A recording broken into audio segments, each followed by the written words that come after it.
from Stand Up Live in Phoenix, Arizona for a brand new episode of Kill Tony. Give it up for Tony Hotspur.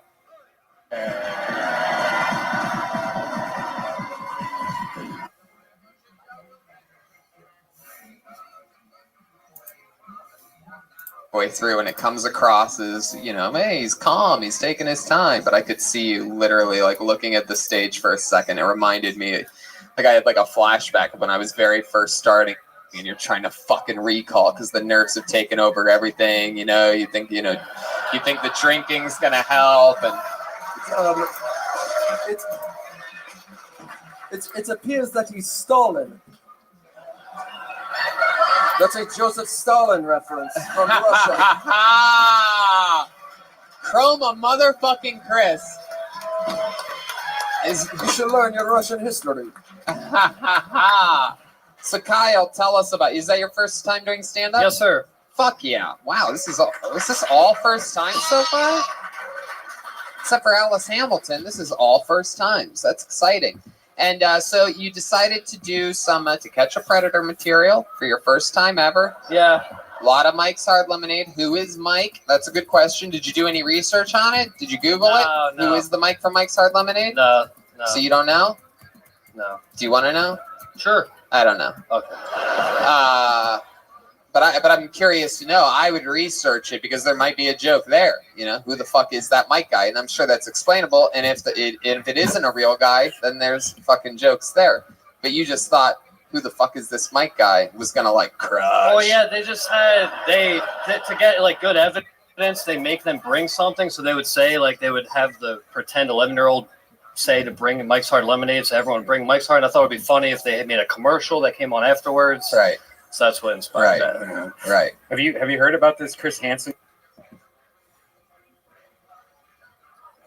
Say it ain't so.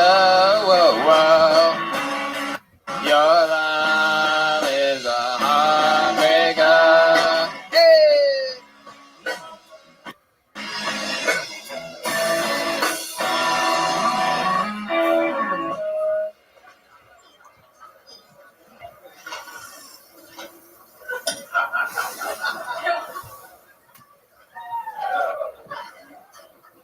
Saw a commercial on TV for Mike's Hard Lemonade. It was on an old episode of To Catch a Predator,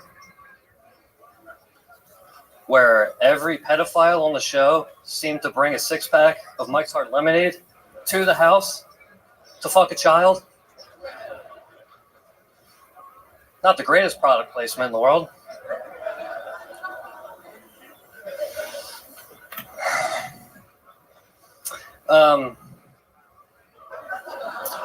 Well, when I saw Chris Hansen go up and confront that 8th or 9th pedophile of the day, holding that cold 6-pack of Mike's Hard in his hands, I can only think one question. Who is Mike? Does anyone know who Mike is? Kyle,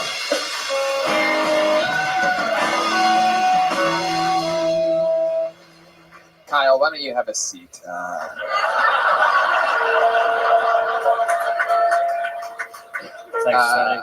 That was, yes, Jeremiah. Gorshkov. I don't know if this is the proper term, but he looked like a douchebag.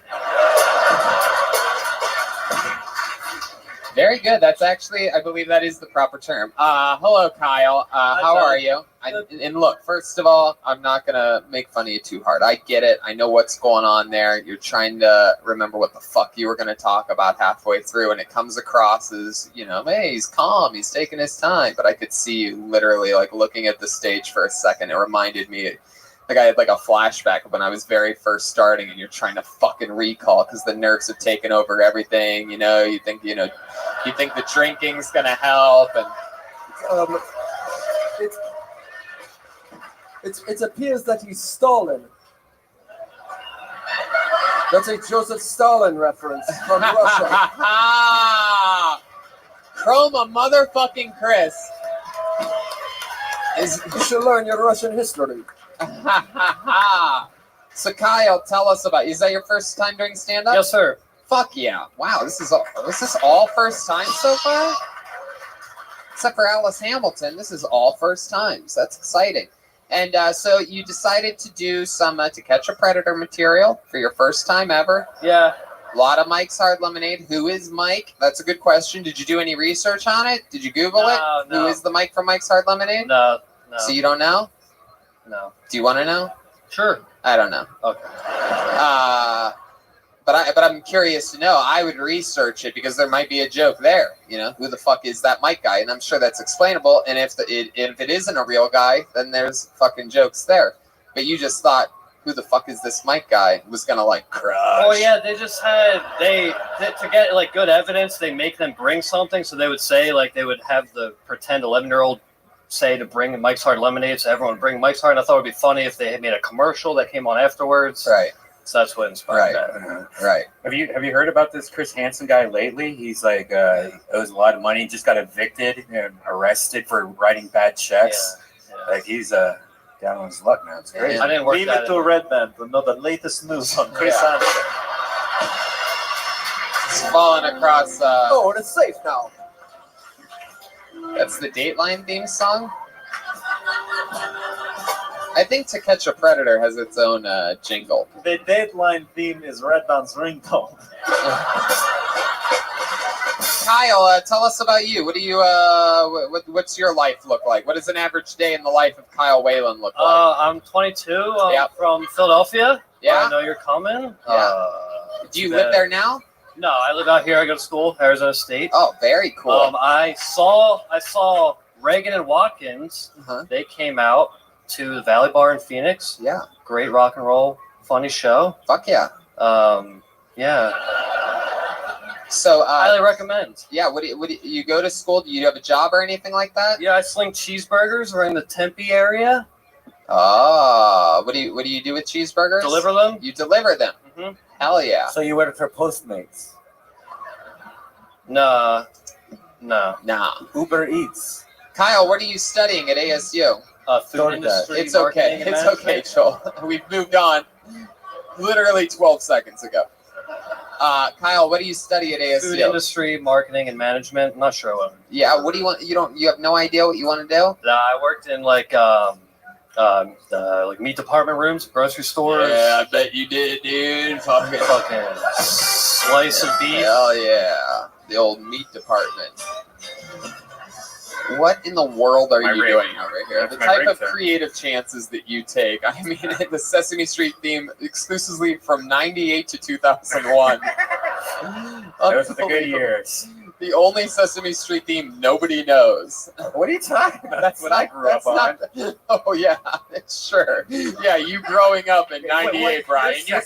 You were 26 years old in that year. That's what I grew up on. Whatever, dude. When it got good. When you were growing up, Sesame Street wasn't even paved yet. Just brick.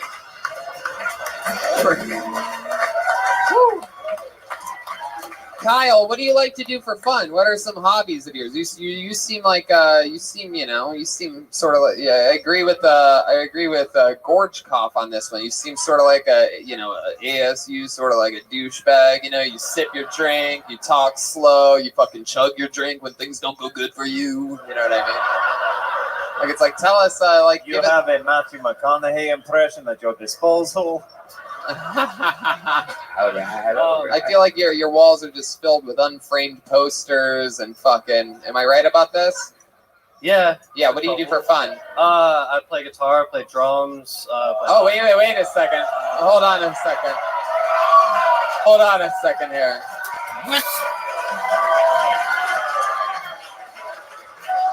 Kyle, how long you been playing drums for? I want to make sure this isn't like a publicity stunt, Second and you grade. just go over there and fucking slow roll it. Like We also second have grade. to be funny. Oh no, you don't. No, you don't. Sometimes a good drummer can be complete And redemption. Joel's just getting nervous. Oh, Kyle, how long you been playing drums for? It's like first, second grade. Whoa, since second grade, Joel man. wasn't even alive then. Yeah, Joel didn't even go to grade school. This is incredible. Well, I mean, you know, we are in Phoenix, and Joel's right. Your set wasn't the best, but it was your first time ever. So why don't we do a Mexican drum off, huh? What do you guys think? You go.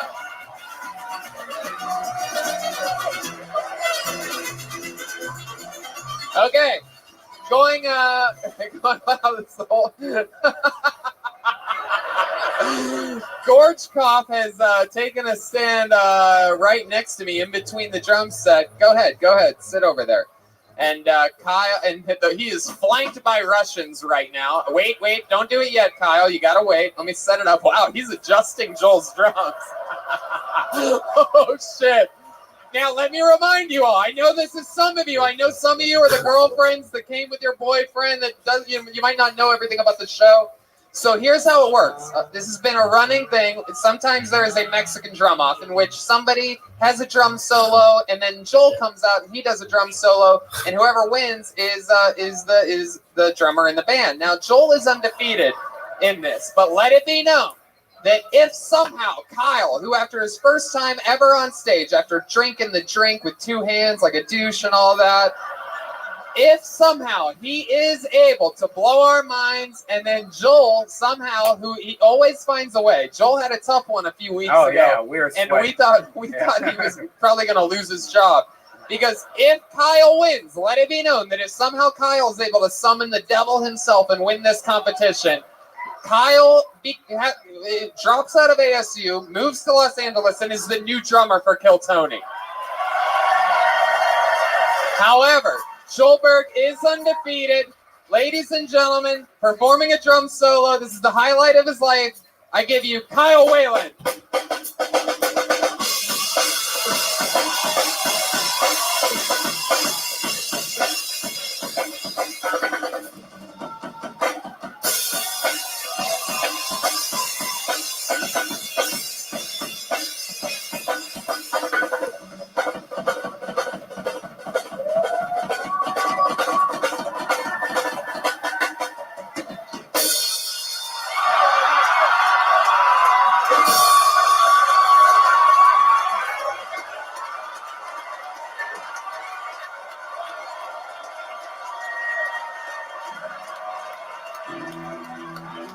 And now, the defending drummer of Kill Tony, Joelberg!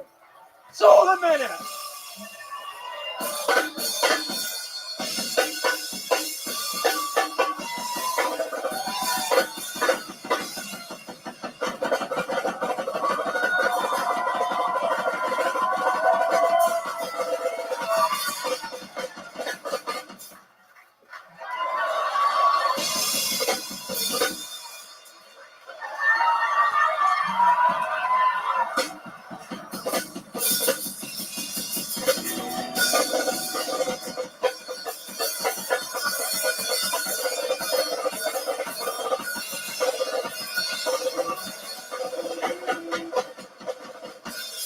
Wow!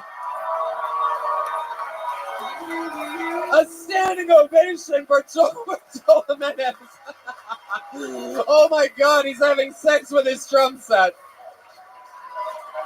Wow! Oh, he has 1 foot behind his head. His wig fell off, his tube sock fell off. Oh my God. Oh, wow. That is fucking incredible. There's no doubt about it. Still, your reigning, defending, undefeated drummer of the Kill Tony band, Joel Jimenez. Wow. That was very impressive. At one point, Joel turned completely into a pile of hair. Man, that was impressive. See, what these losers don't get is it's about showmanship, not skill. It is true. I can't wait for the day that somebody says they can play the drums, and I take the trap, and I set up a Mexican drum off, and they just start stripping down to the tube sock in their pants. At that point, I will take my skin off. I will fucking die up here. I was about to fuck myself with a stick in the ass. I swear to God, I was going to fuck myself. And now you can go fuck yourself.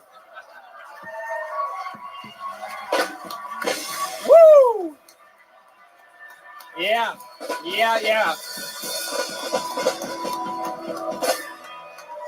Wow. All right, let's keep this fun train moving along, ladies and gentlemen. That was Kyle Whalen. Come on, give him a hand. You know, if you're not gonna, it's not easy to go on stage and, Yeah, please go change. Oh my God. Wow, I can't believe it gets browner in some parts. Oh God, it's like stained. Oh, wow. That was That's a brown back. unbelievable. I love Chroma Chris is so white. He has white tube socks on with his black pants and black shoes. Look at this, like a Penn State assistant coach. I love it. All right, let's keep this. You guys having fun out there? Yeah. In that case, I guess we'll keep the show going with the comedy stylings of Ross Dinsdale, everyone. Make some noise for Ross. Whoa! Big pop from the comedy side. Okay, just a moment, I can check on Here he comes, the coming up fast. He's high-fiving everyone instead of walking to the stage. 1, 2, 3, 4.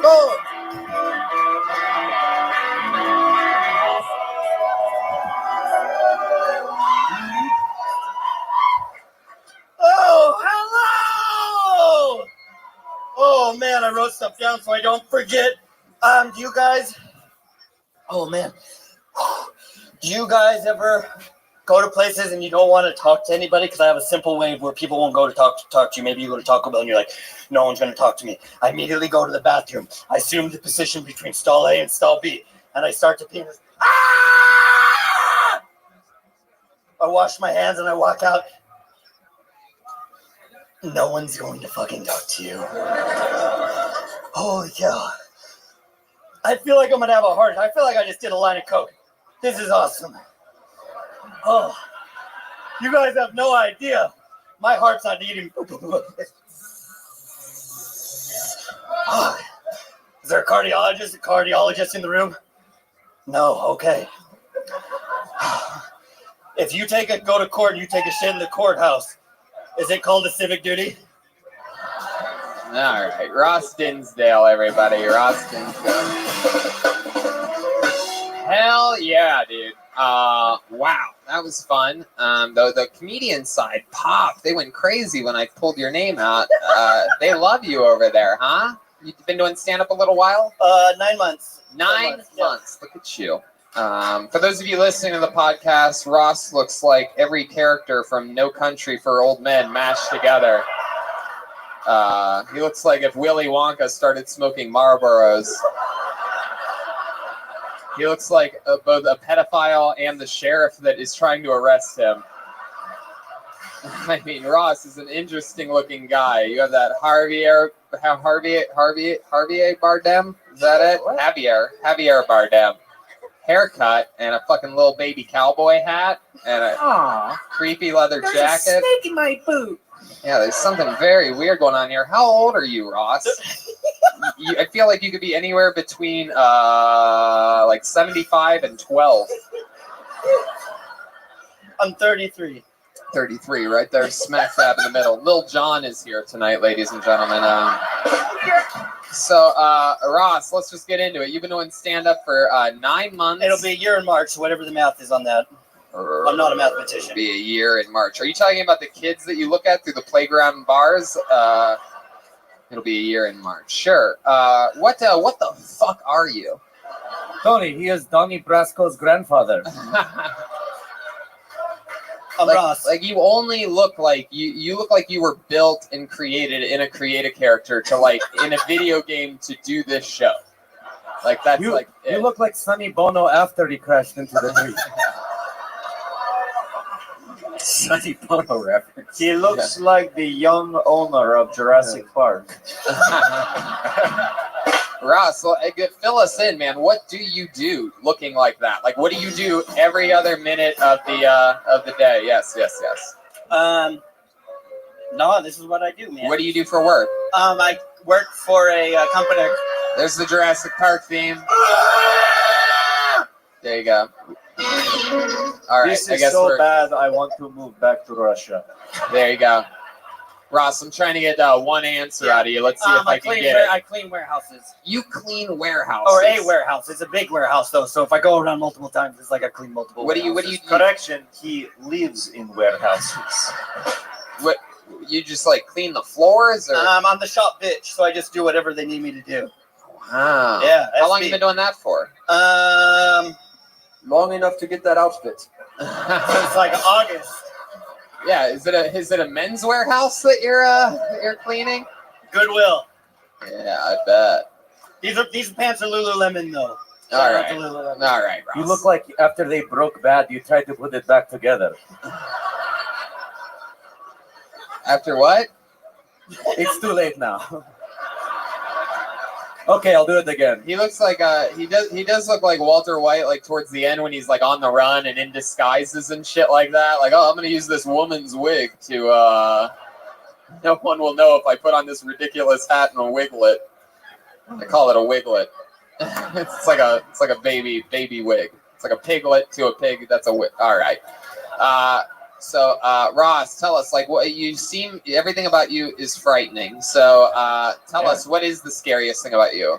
What is the creepiest thing that I you feel like like I to have do? a fear of like loathing in Las Vegas or something like that. That's a good point. That's a good one. Creepiest thing about me, I don't know. Come on, yes you do. What year was it you started writing Goosebumps? Creepiest thing. R.L. Stein reference. Great Buckeye from Columbus, Ohio.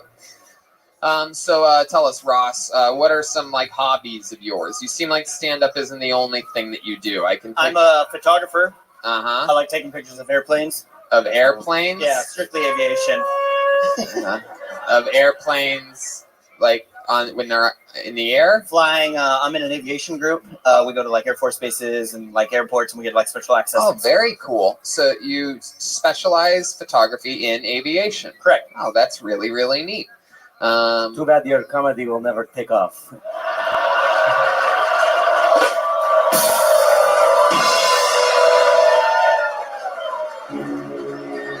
That's a full-blown Joelberg right there. Do you fly a lot in planes with that aviation? Only when I buy a ticket, but I don't fly a lot. Right. So that is most of us. What made you take special interest in airplanes, do you think? My dad was in the Air Force, so I've always grown up around aviation, and when I discovered photography, it was like the one thing that kind of clicked. And, Is your dad still alive? he is. And has he ever seen you perform stand-up comedy? He has not. That is why he's still alive. You're a good son. Does he know that you do it? He's aware, yes. What does he say? Is he supportive of They it? are not supportive of it at all. They're not supportive at all? No, they would rather have me go to school. For what? I don't know. What do they want you to study? Airplanes. I don't know. This is more fun. This is crazy. You look like you're not allowed within 500 feet of a school, Ross. He's not proud of you? You really believe that? No, just the comedy. He thinks Biggest he pimp in India plays he wants me to make money. Wow. It's okay, I have seen struggle. My father never believed in me to become breakdancer.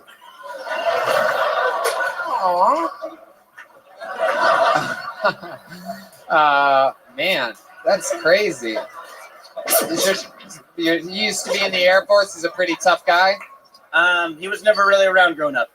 He was. My parents were divorced when I was 9, so he never was really around. Wow, man, I can't believe he's not supportive of you. You know what, Ross? I It's think like I'm looking in a very ugly mirror right now.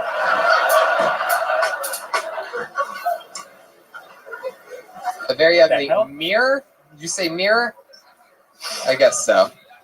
All right, keeping this whole thing moving along. All right, guys. Jeremiah, that is everything that is, there you go. Think about it. All right, Brian. Jesus. Okie dokie. Very good. Very good, guys. It went on for a long time. It got funnier every time. Very good. So, Ross, I'm still curious about this dad thing. What? Okay.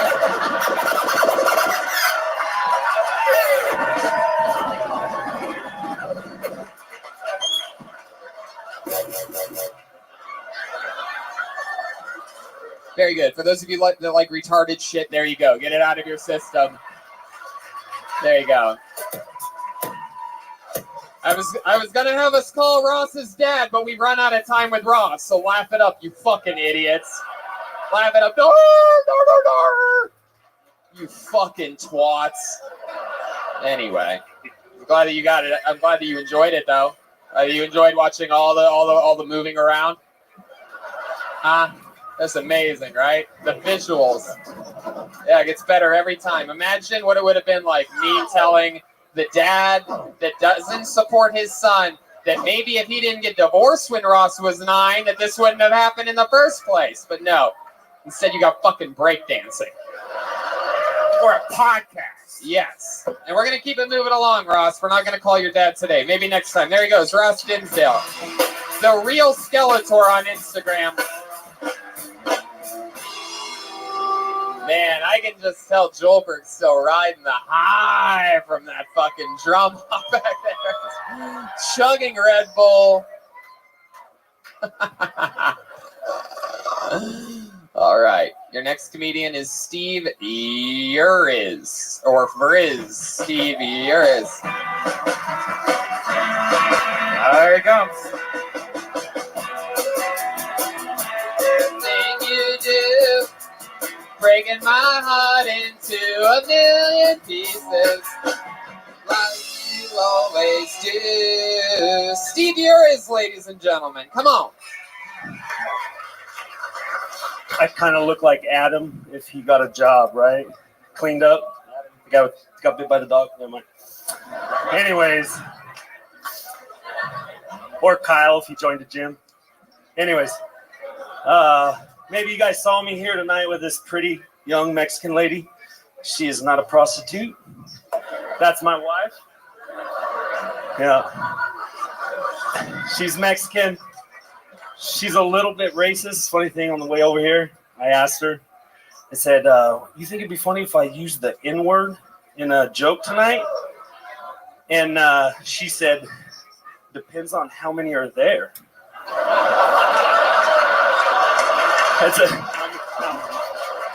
No, I didn't say it. You thought it, I said it. That's it. I'm about to pass out. Yeah. He's about to fucking pass out. Doing that thing you do. Fuck yeah. Uriz or Vriz? Udis? Wow. Spanish. Jerem, Korchkov. Okay. Korchkov. Yes, this might be the most romantic man I've ever seen. The way he introduced his wife. This is no prostitute. This is my wife. My wife. It's very good. Very romantic. It's her birthday tonight, so Wow. So I say, listen, whore, we go see Tony tonight. Yeah. It's your birthday, one time a year for you. I was gonna say I had to bring her. So. Oh wow. Wow! Happy birthday, bitch. How long have you two been together? How long have you been with this Mexican woman? And what protest did you two meet at? Because you seem 14? like you marched in the opposite direction. You I looked like I tracked her down and tried to deport her. Yes, I got invited to a quinceañera, and I said, hey, you want to hang out? I'm losing blood in my head. So, Steve, stand-up comedy, first time? Yes. Wow, look at that.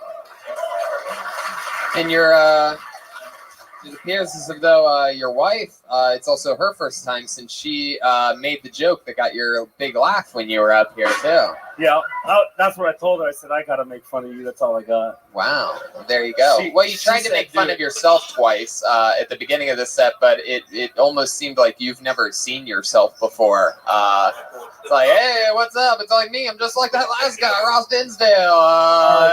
Anyway, you remember him? Yes, this guy looks like a racist professional wrestler. Stone Cold Steve Boston. Stone Cold Steve Boston. Yes. No, I like that. It is true. Are you a pro wrestling fan? You have a chiseled beard. You do have the wrestling head. You are wearing like a golf jacket of some kind. I don't really get it. It sort of trickles away towards the end. His wrestling name is Proud Boy.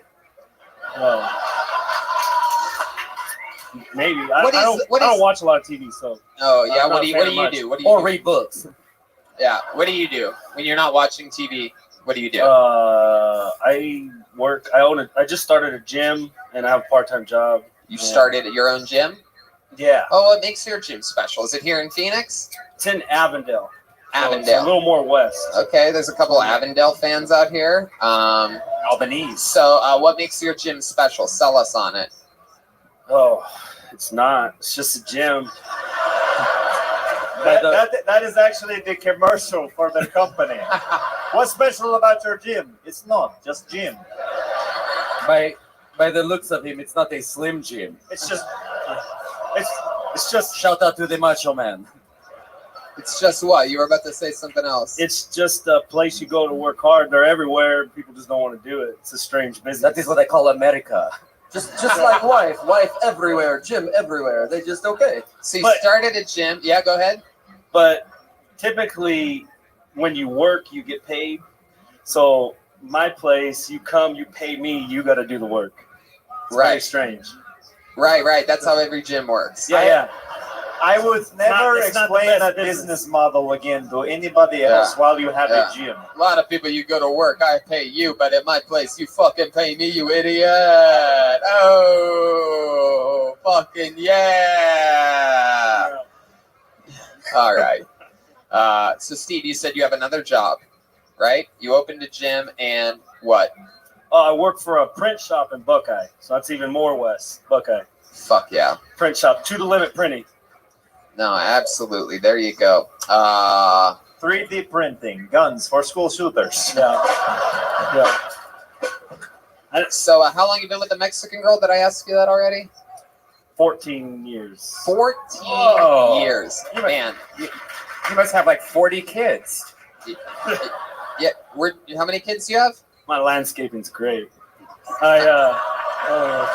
Happy birthday, you bitch! Yeah. How many kids do you have? 2. 2 kids. 2.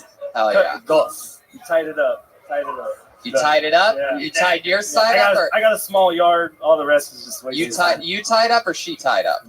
Yo, look at you. Fuck yeah. Fucking got the balls all tangled up.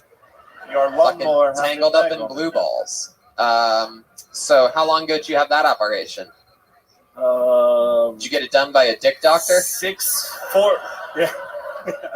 Yeah. Thank you, It sir. was You like piece 5 of years. shit. We all know it's a callback. We're all Kill Tony fans in here. I don't need you, and I don't need the lady over there when he said I was gonna do a joke about the N-word, and the one fucking liberal pussy over there is like, no, you can't. It's like, no shit, you dumb cunt. Jesus. So sick of this shit. CNN is rotting your brains. Yeah, all right. See, this is how I play to my conservative base.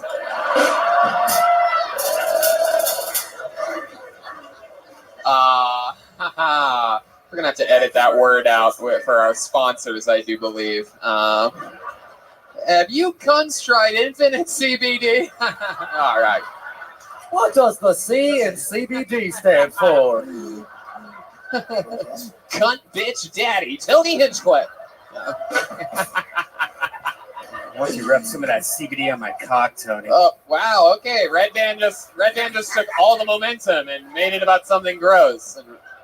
Okay, so the fuck was I just talking with you about? Where did you meet your wife 14 years ago? High school.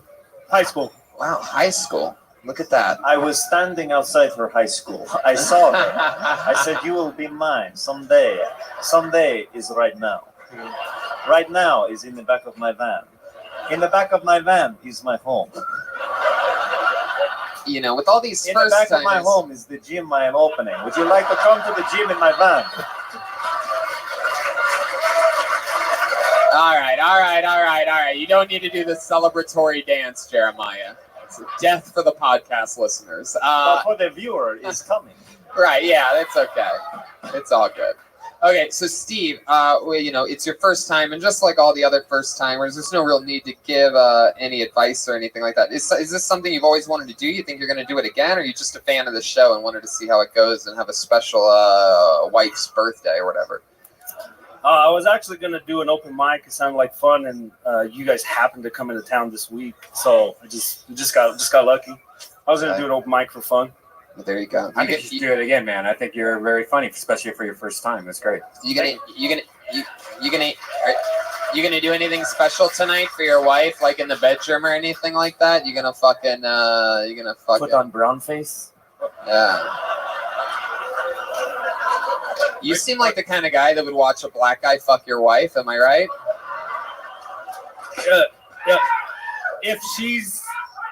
Are you off your That's period? a black guy going crazy over here. Come on. Wow. What the fuck? This guy throws everybody under the bus. It's up to her. It's up to her. And All right. She put a napkin down at least before she sat down? All right, there we go. Keeping it moving along. There he goes, Steve Yeriz or something like that. Yeriz. He's URIZ Training Concepts. Ross Dinsdale is the real Skeletor on Instagram, and the Kyle Whalen is the guy who you saw in the Mexican drum off. So back to the bucket we go. We're having fun. This is exciting. It's got a fun little Phoenix vibe to it. You don't know whether it's going to be a Mexican maintenance man or a white trash guy from an hour west. Really could be anybody at this point. So let's keep it moving along. Let's go with Avery Gendry. Whoa, the comedians love him. Here he comes. Thank you. How are you guys doing? Are you guys fine? Relax. I'm in high school. Which is so inconvenient. Because I have the body of a 40-year-old and all the disadvantages of 16-year-olds. All right, okay. Nobody else out there fucking 17-year-olds? Okay.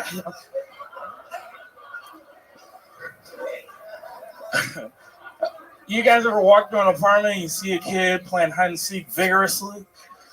And you wonder, did that kid's dad just walk out on him? Relax, guys. My daddy was an Olympic hide and seek player. His high score was 17 years.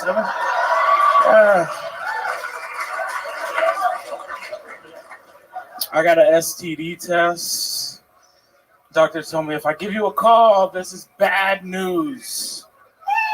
So I changed my number. Fuck yeah. There we go. Avery Gendry, with perhaps we could easily say is the set of the night so far. Gendry. Thank you. Fuck yeah, you got it. Absolutely. You've been doing stand-up, what, 4 or 5 years? 2 years. 2 years? That's incredible. Look at you. And you already have both the comedy stylings and the look of Leslie Jones. It's incredible. My goodness. What ethnicity are you? Hey. Black and Indian. Black and Indian. Look at you. You're like Dr. Sanjay Goopy. Hey guys, how you guys doing? Yeah.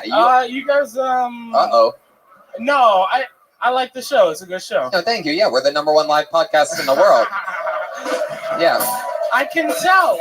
Hell yeah. By the way, I have never been physically moved while the intro song has been playing. And this guy's like, get out of my way, bitch. Time for me to kill. Yeah. Avery took the handicapped ramp up here tonight. Fuck yeah. Not only could you work at a 7-Eleven, it's also your weight. I can get an application. But they won't hire me. I love it. You're so funny. And I heard a very loud pop from the comedy, the comedian side of things when they pulled your name. Ross Denzel is sick, guys. What? Ross Denzel is sick. All right.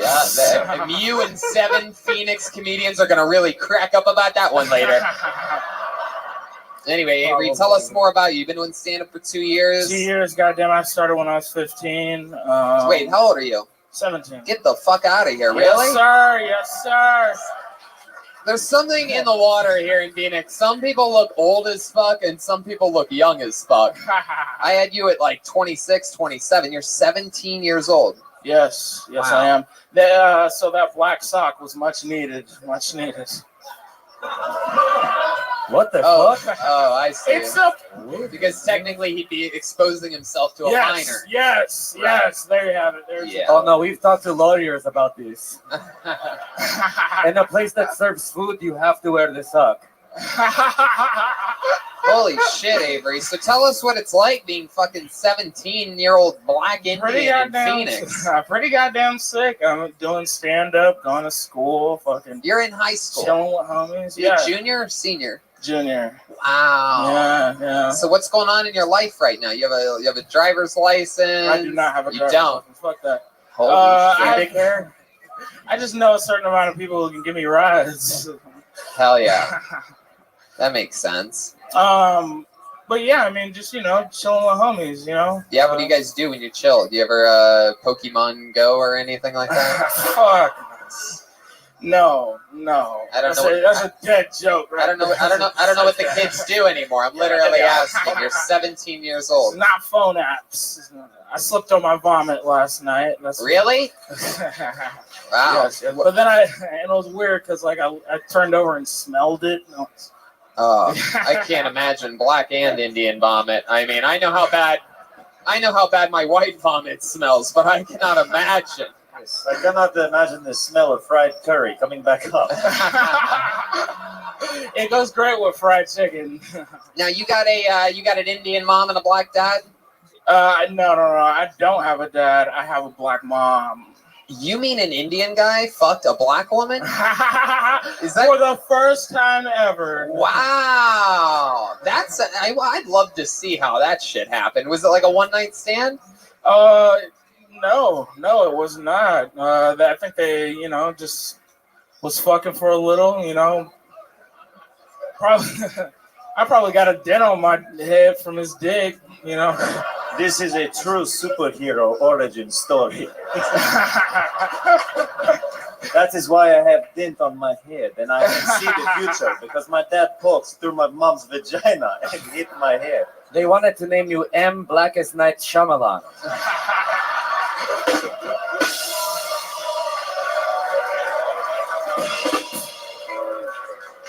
My goodness. The crowd is going crazy. What are you guys chanting? Avery, I could tell you had a little bit of Indian in you because you look like you go to a New Delhi every day.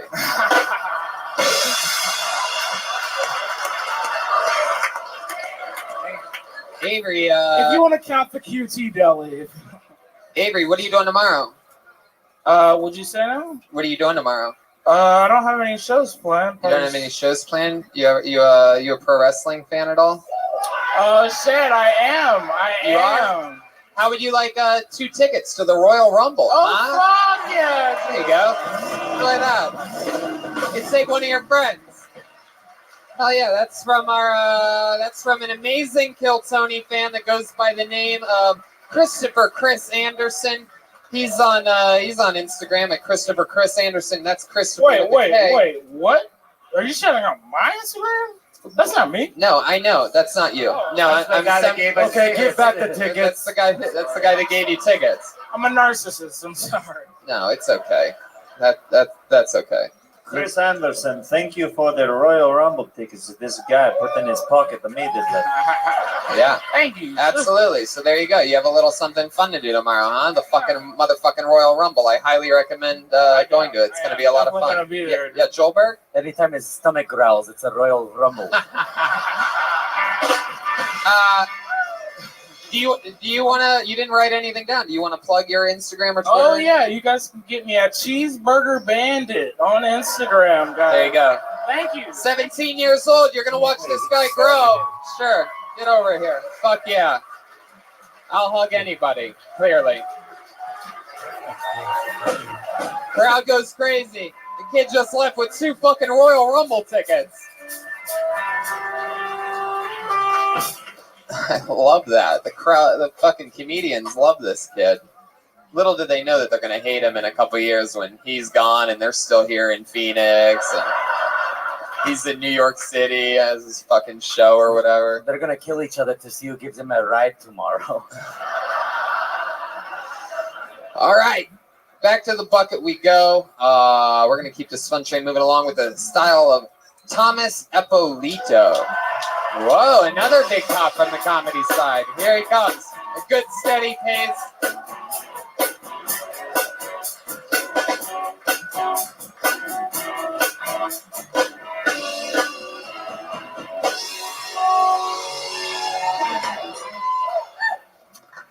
My girl's been stressing me out talking about baby names. She's like, what do you think of the name Deshaun? I'm like, is this not my baby?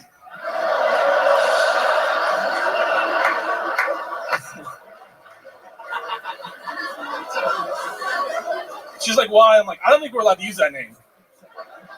Oh, really? We're going to get uncomfortable there? Things are good with, she makes more money than I do, which I'd be cool with, but she's a teacher, so really highlights how bad things are going. You guys remember that rally they had to increase teacher wage? I was right down there with her, because if she gets a raise, it's like, so do I. I know I'm big and burly, but I'm not manly. If something is wrong with my car, I pull over, pop the hood, then just stare at it till a real man shows up. Do you know what it's like when I go into AutoZone? They're like, what's wrong? I'm like, I think it's the spokes. All right, check the chain then. I think it popped. There you go, Thomas Eppolito.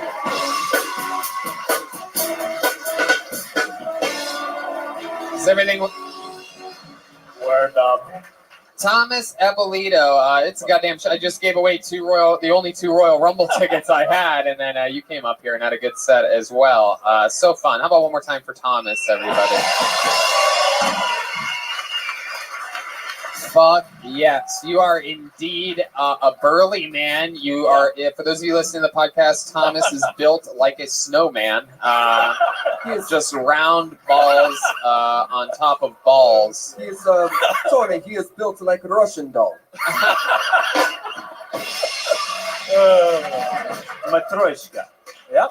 My goodness, Thomas. How long have you been doing stand-up? A little over a year and a half. Little over a year and a half. Great fucking jokes for a year and a half.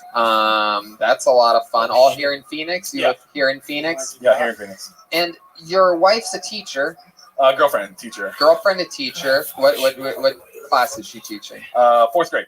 Fourth grade. And what do you do where she's making more money than you? I take care of some Airbnbs. Oh, okay. So I make probably 10,000 less than her. You look like you're filled with Airbnb. Yeah. Butter and bacon. How much do you think I weigh? Just I would guess 10,000 correctly. kilograms. I would go with 290. No, I'd go with 315. correct. 315.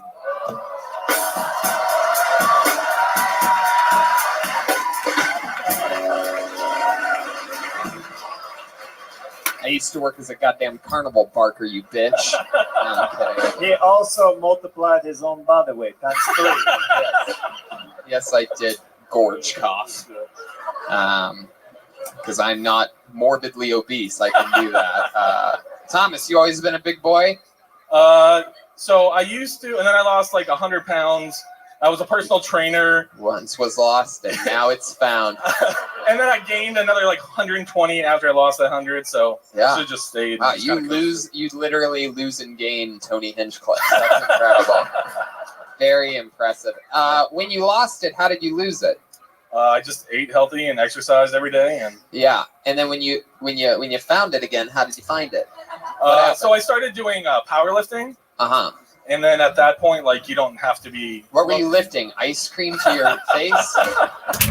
A lot of that, a lot of McDonald's, and yeah, I used to be able to squat 617 pounds in a competition. Wow. I can't believe you're talking about your girlfriends here like that. No, she's way out of my league. She is gorgeous. She's hot, and I don't know. What why do you think she sees in you? I'm a nice guy. I'm a really nice guy. I'm sweet. I'm romantic. Give us an example of something sweet that you've done. Okay, so for Valentine's Day. And when you say you're sweet, do you mean it's because you're sweating diabetes? Yeah, my blood sugar is very sweet. It is. So for Valentine's Day, I got all these pictures of us on little vacations, and I put them all around the bedroom. Every vacation is little. Rose petals and just I don't know. Rose petals and fucking chocolate wrappers. Yeah. No. So many times I'll go out to eat to get us both something. Yeah. She's not home yet, and then I just end up eating both of them and just don't tell her. Oh my God! Look at you. What's give us an example? Yes, Scorch Cough. Yes. Can you still squat a decent amount of weight? I could squat you right now if you want to. What? Yes. All right, here we go. Wow. Hold on, wait. Okay, go ahead.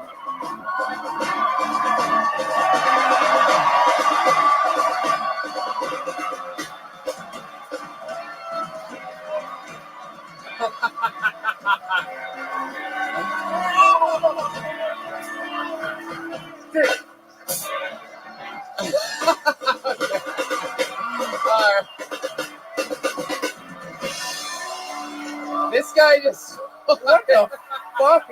Is he wearing a thong? This guy just squatted Jeremiah. What? What the What fuck? is that? What is that you're wearing, Jeremiah? Is that real? Joe's puking. I think Joel's about to puke live on the show. What the? Gorchkov, you have a lot of explaining to do right now. Gorchkov just pulled down his pants and there's some type of red elephant cock cover with a cheese tray. This is happening so late in the show that I just like to think that Jeremiah forgot that he was wearing that. It's like a woman's thong in the front. Like, what the? It is secret family Russian special dance move. Wow, man, that elephant definitely had some junk in the trunk. You know what I'm saying? I'm out of breath. It is unbelievable how easily you just squatted Jeremiah. Jeremiah, how much do you weigh? I weigh 175 pounds. Wow. How much did you weigh at the end of the weight gain challenge? I weighed 196 pounds. Man. Well, Thomas, I mean, so much fucking fun. Unbelievable set. And for a year and a half, you know, it's right up there. I mean, you and Avery have the sets of the night, and he's been doing it 2 years, and you're at a year and a half. So you're right there, dude. Thank you so much for signing up. Great jokes, Thomas Polito. Yeah.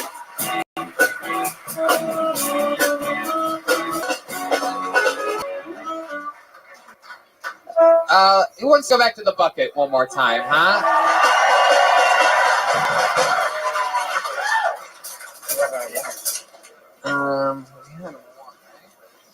Yeah, right? Yep. Yeah. So back to the bucket we go. What? Was that the lady I called a cunt earlier? Did she move? She's trying to throw me off. Hey, Tony. Shut up, you bitch. Cunt is my mother's name. Okay, let's see what happens here. Make some noise for Scott Sandry, everyone. Scott Sandry. Hey! Yeah. Here he comes. Scott Sandry on a steady pace to the stage. Come on, make some noise for your final comedian of the night, Scott Sandry. Kit Kats are a lot like regular cats. You can break them into fours and they taste delicious. Whenever I go to the fair, I always have a black friend with me because I never know which is the best cotton candy to pick.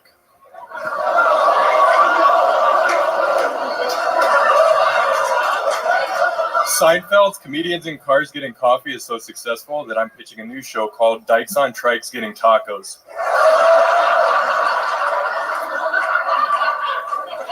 Hulk Hogan talks about all these brothers which makes his mom a whore. Midgets hate being called midgets, but like most things, they can't get over it. I was seeing this girl for a while, and she started calling me pet names. And one night she asked me, how come you don't have any pet names for me? So later on, we were at this party, and I was introducing her to people. Hey guys, this is my girlfriend Jessica, but I like to call her Bambi because her mom got shot in the face with a shotgun.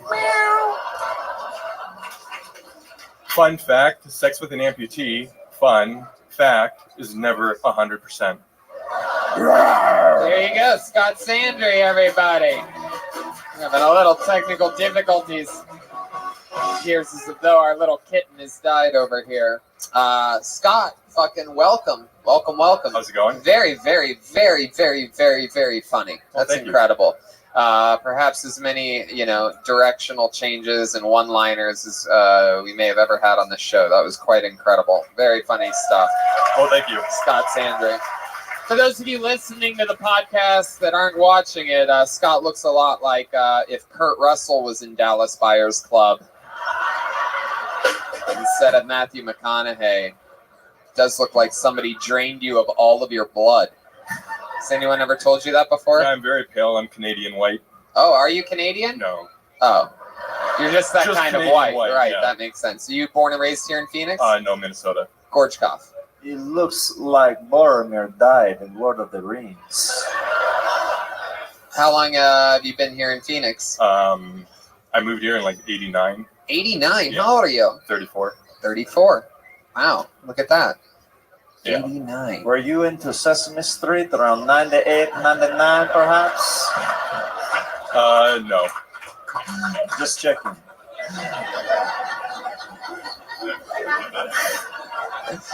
Scott, tell us a little bit about yourself. What are some fun facts about you that we might be interested in now? I have tried a poker stick on a swing. What kind of swing? Children's swing at a park. And I was young. Oh, how'd that go for you? I think I got 2 bounces in. Wow. Yeah. Look at that. That's that sounds like something I would like make up on the question part. Like, you ever pogo stick on a swing or anything like that?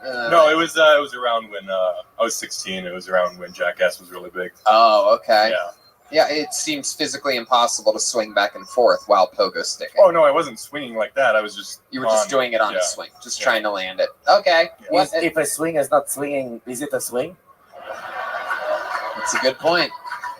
It's just chain with seat on it. The only thing you guys know how to swing is an election, right? You fucking Russians.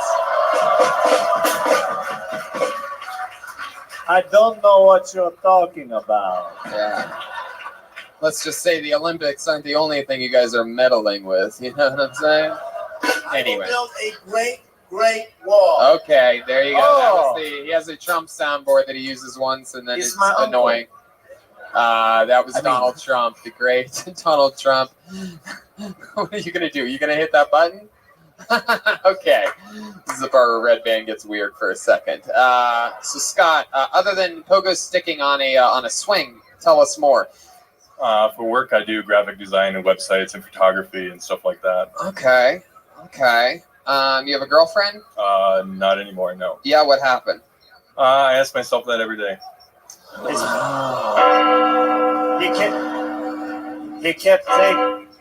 He kept taking her to Nickelback concerts. Scott, how long have you been single? A few months now. A few months. Yeah. And did she really break up with you? She broke your heart? Yeah, I have no idea what happened. She just kind of left. Really? Yeah. You know what? I think we should call her right now.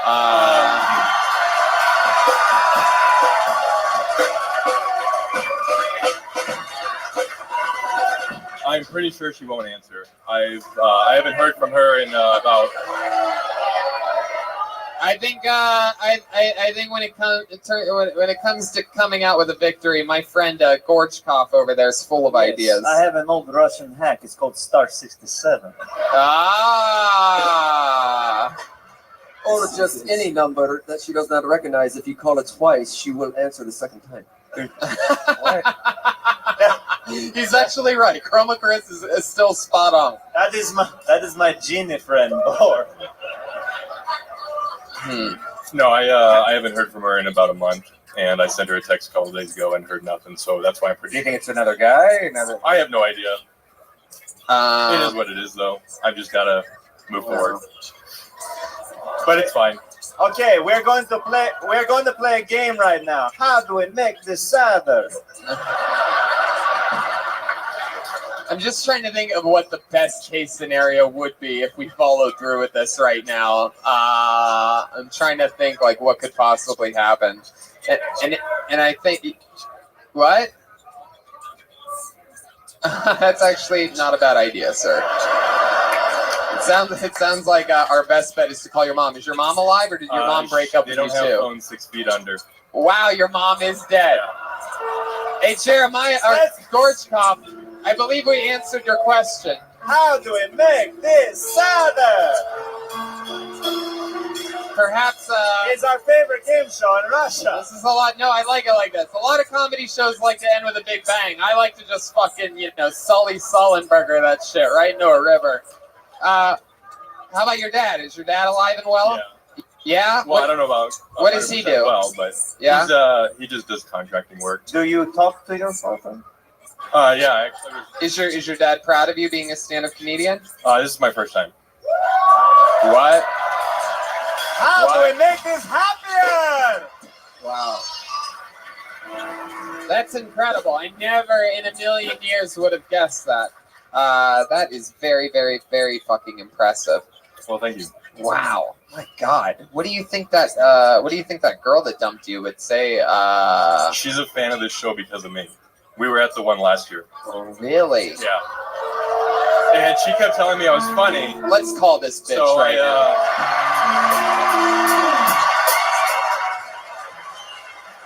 Everyone has to be real You quiet, guys know how it works. You guys have to shut the fuck up. Until I say don't shut the fuck up. All right, Brian. That always gets me every time. So this is falling into a long line of He's shaking, or he just started shaking. I love it. No, it's good. This is No, I've been doing that since I got up here. that means he's fucking living. That's what shaking is. And you got to put it on speaker, and you got to put the ass end up to that phone. What's her name? Paige. Paige. Yeah. Hey. Hey, how's it going? Hey. Good. How are you? All right. Yourself? Good. I have someone that wants to talk to you. Hi, Paige. Hello, it's me. My name's Tony Hinchcliffe, and I'm one of the top young rising comedians in the world. And we're sitting here, and I'm talking to my friend Scott, and I understand, and I don't want to get too much into details, but I understand that that maybe a few months ago, things stopped between you guys, and I was wondering if maybe you'd want to go out for like a drink or dinner with Scott and maybe talk with him about things and at least give him an explanation, if not, see where that night leads to. And maybe you guys will have fun. What do you think? You want to go out with Scott sometime this week? I literally can't understand anything that you're saying. So check it out. My name's Tony Hinchcliffe, and I'm one of the top young rising comedians in the world. And we're hanging out here, and of course, Scott got pulled out of the bucket on Kill Tony. He absolutely fucking destroyed doing comedy for the first time ever. We're here. We're live on Kill Tony. He's our final comedian of the night, and he absolutely destroyed. It's his first time ever doing it. And then, of course, you were at my show a year ago here at Stand Up Live. You remember that? It was the #1 live podcast in the world. Yeah, I've been to your show a couple more times since then. I know who you are. You're damn right you know who I am. So Paige, I guess what I'm saying is it would, we're putting a big ribbon on this amazing show that we've had here, and what I'm trying to make happen here is I'm trying to get you to maybe go to dinner or have a drink or a bottle of water or a coffee or something with my friend Scott here, who just fucking destroyed on this show. I mean, it's a packed house. Last time you were here, it was like 70% packed. This place, a 3 p.m. packed fucking show.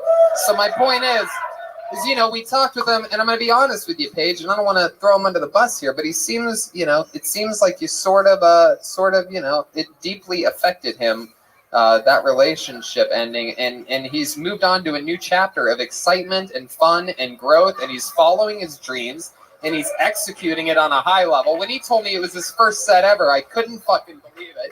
So my point is I guess what I'm asking is will you go out with him sometime this week, and at least, if not, maybe make the magic, maybe it'll rekindle, but at least you can maybe explain to him what happened, because he sort of feels left in the dark. You want to hang out with him again sometime? I mean, I have to say yes, don't I?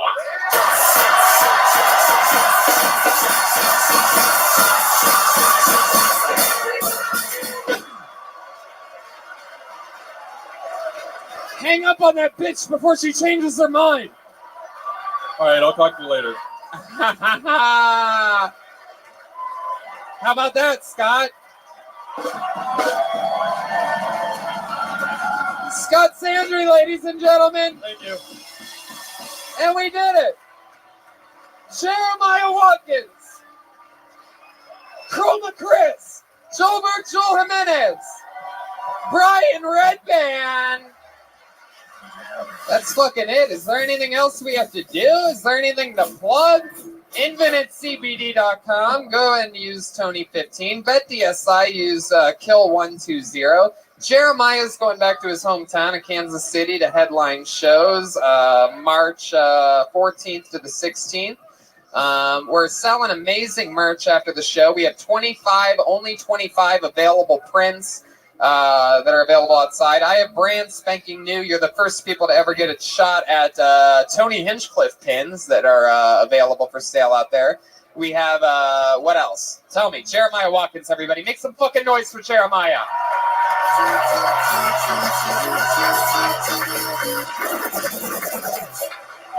I hope you're following me on social media at Jeremiah Standup. They're following you. Come on. And also, I have some a limited run of Cat Burglar shirts out in Milwaukee. Hey! And a few inflatable saxophones for you. Oh! Well, I mean, this guy, silent but deadly, but the more we hear from him, the more he's fucking killing. How about a hand for Chroma Chris, everyone, huh? Chroma, what did you think about tonight's episode? Tony, you did not miss a beat, Tony. Okay, how about a hand for Joelberg, Joel Jimenez? Oh. This guy literally went balls to the wall tonight. Joel, anything you want to say or plug or anything? Shout out to Ryan J, William Montgomery, Malcolm Hatchet. We missed you guys. All the people that couldn't be here tonight. Hey, Malcolm Ratchet. How about a hand? How about a hand? I know she signed up for the bucket tonight. We weren't able to get her up. How about a hand? There's a celebrity in house for you diehard old school Kill Tony fans. Still doing stand-up, still performing everywhere. Make some noise. Why don't you stand up, take a bow? Melissa Esslinger is here. Former Kill Tony regular. You may remember her as the most nervous performer in the history of the show. She wasn't even able to talk sometimes. I'm so glad that she's still doing it and fucking sticking to it, and I'm sure she's stronger than ever. And we did it, Brian. Our second time ever in Phoenix, Arizona. Thanks again, guys. Thank you so much. Love you. Thank you we so love much. you. Good night, everybody.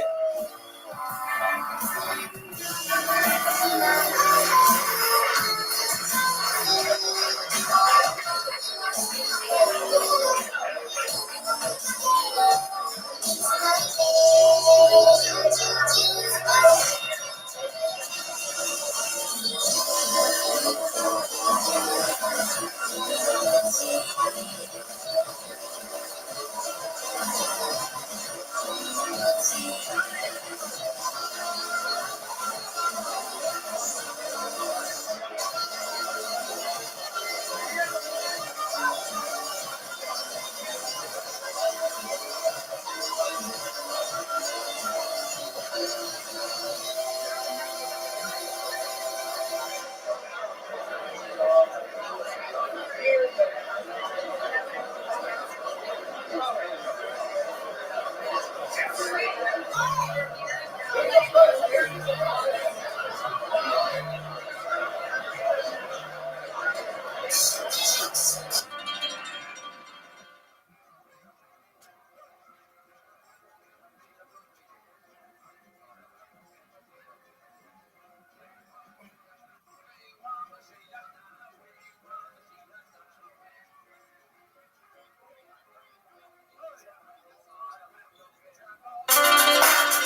to you live from the world famous Comedy Store main room for a brand new episode of Kill Tony. Give it up for Tony Hatchclass. Hi, everybody. Welcome. It's Brian Redband. Hey. I'll say his name loud and clear like a goddamn professional. There's Ryan J. Ebelt right there. We are live from the main room of the Comedy Store. A bunch of comedians everywhere. Fuck yeah, it's a chill little Monday. How you guys doing? You excited to be here? Wonder Woman is here. It's an exciting time. We just got back from Phoenix, Arizona. How awesome was that? Unbelievable. You know, the fact that we did a 3 p.m. show and the energy and the excitement of that room was insane. You know, it was packed. Yeah, it's like 600 people or something like that. Yeah, it's crazy that we could pull off something like that. The Friday nights at 8 or 10, I get, in a fun city. But a Saturday, 3 p.m., we were just there less than a year ago. So much fun. And we're going out on the road again. We're doing Dublin, Ireland, which is pretty sure sold out, but there might be they might be releasing the few comps that they put aside. So look out for that. Same thing goes for Manchester. I think there might be a few tickets being released, so try daily.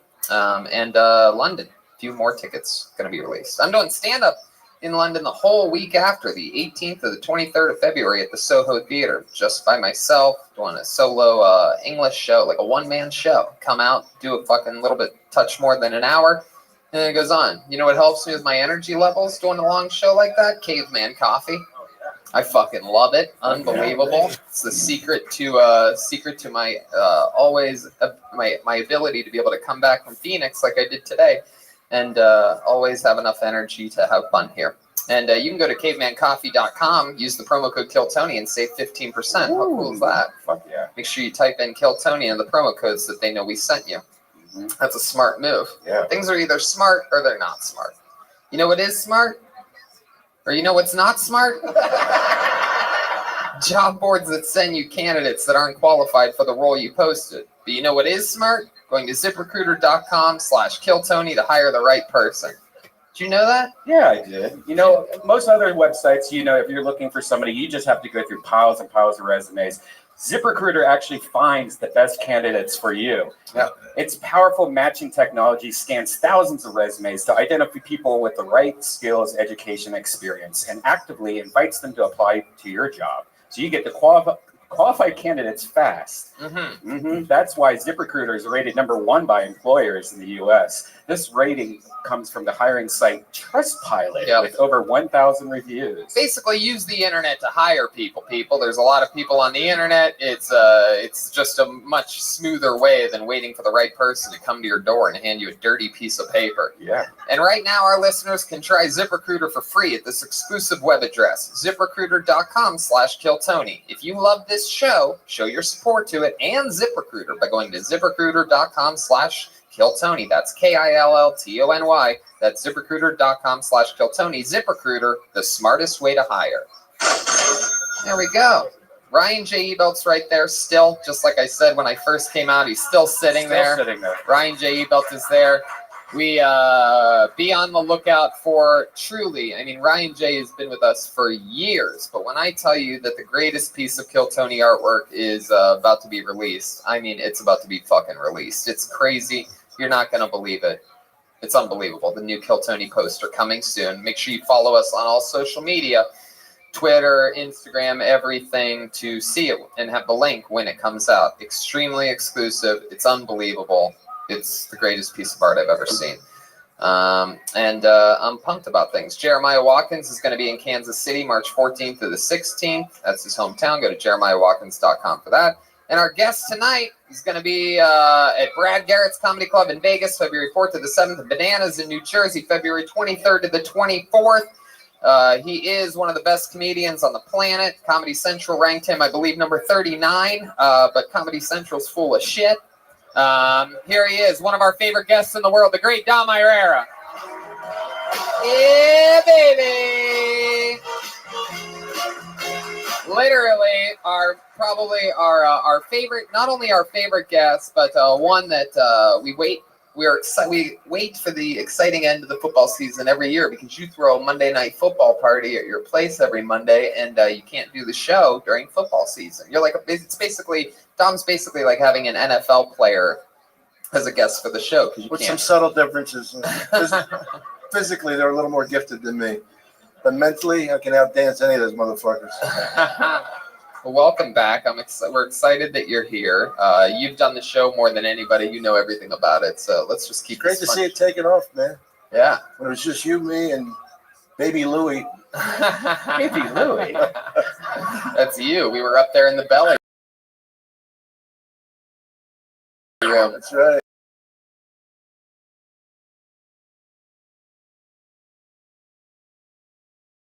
As well. Every single week, every single episode, they commit to be actors. You never know what they're going to be. I never know what they're going to be. And they stay in character throughout the show. They hang out with us and have fun. They're the best damn band in the land. It's the Kill Tony Band. Jeremiah Watkins, Joelberg, Joel Jimenez, and Chroma Chris. Here we go. Let's see what they are tonight. Here they come. What? Wait a second. I don't. What? Oh my God! I believe I know what's happening here. They have mouse ears and mouse noses and a bunch of weights and stretch bands. Are you guys gym rats? Yeah. Wow, this is incredible. Jeremiah Watkins in full sweatpants and muscle shirt. Dressed like a mouse that goes to the gym a lot. Nailed it. We have Chroma Chris over there in the same, and then we have what appears to be some guy with the worst way to cross the border illegally ever. Just a gigantic rat. Don't bother me, Ice. I've been working my quads, my lats. I stay away from the traps. Hey, here we go, and we're in. So it's Gym Rats night. Very specific character. But not only do they go to the gym a lot, but they're also rats. So you would love my diet. It's literal garbage. Okay. It's garbage. You sound like, are you from like Brooklyn? Are you from New York or something? Yeah, aren't all rats from there? Well, I'm excited. We got Dom Irera, we got Gym Rats, and we have a bucket of destiny filled with comedians' names. Anything can happen. Might be an audience member, might be somebody's first time ever, might be a comedy vet that just moved here from fucking Antarctica. Anything can happen. If I pull your name out, you get 60 seconds uninterrupted. You know your time's up and you hear the sound of a kitty. That means wrap it up then, or else you're going to, of course, bring out the angry West Hollywood bear. Then I interview you a little bit afterwards. We find out more about that person and make jokes and figure out if we can help their set at all, figure out if we can help them as a human being, figure out more about what makes them different and special. Hey, look who's coming in late. You might be wondering, is that a black cloud of dust? No, that's Aphrodite, ladies and gentlemen. She's here in the flesh.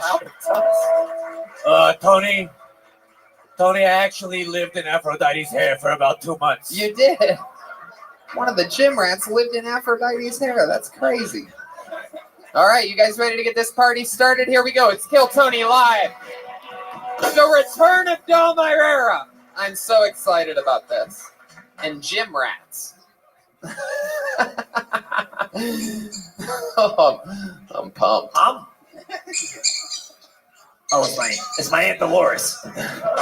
All right, I pulled your first name out of the bucket tonight. Anything can happen. This sort of seems familiar. Let's see what happens. It's the comedy stylings of Kenny Brown. Oh, there he is from the lucky corner. He's jumping over the seats. Wow, he's coming over.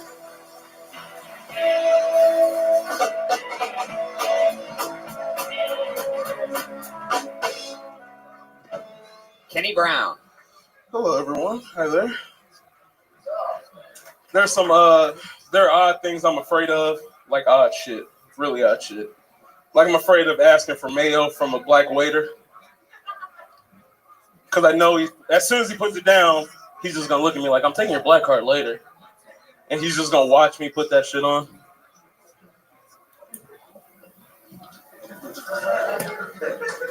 Oh, I love mail, y'all. I'm afraid of peeing while sneezing and not holding my dick. That shit gets everywhere. It gets on the toilet seat, gets on my belly, gets on my toes, like some sort of R. Kelly video. Oh, I'm afraid of getting called the N-word in Costa Mesa or in the OC area, because then it's like me and Dennis Rodman sometimes. He's not gonna do a goddamn thing. Security, all right. Thank you. Hell yeah, Kenny Brown.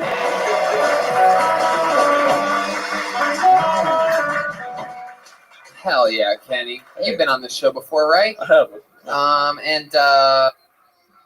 did that go compared to other sets that you've had? How do you feel about that? Is that your Tonight? That's your best one, yeah? Oh no, I think my last one was better. Hell yeah. Can I just say, big fan of your new show, Triggered, on Netflix. Hey! He's about to run the jewels. Trigger warning. You look like I don't run the jewel. You really love mayonnaise that much? Mm-hmm. Is that true? You put it on anything weird that we would be surprised to know about? Nah, just burgers and sandwiches. I'm not a weird black guy like that. Nah. I eat mayonnaise off my wife's pussy. Wait, what? What? I'm a rat. So Kenny, has that ever happened where you actually sneeze while you're peeing? Is that a real thing, or is that something you just wrote thinking it might? No, it just happened last week. I wasn't holding my dick, and I was peeing and I sneezed in the morning. How do you not hold your dick? Yeah. Because I wasn't holding my dick.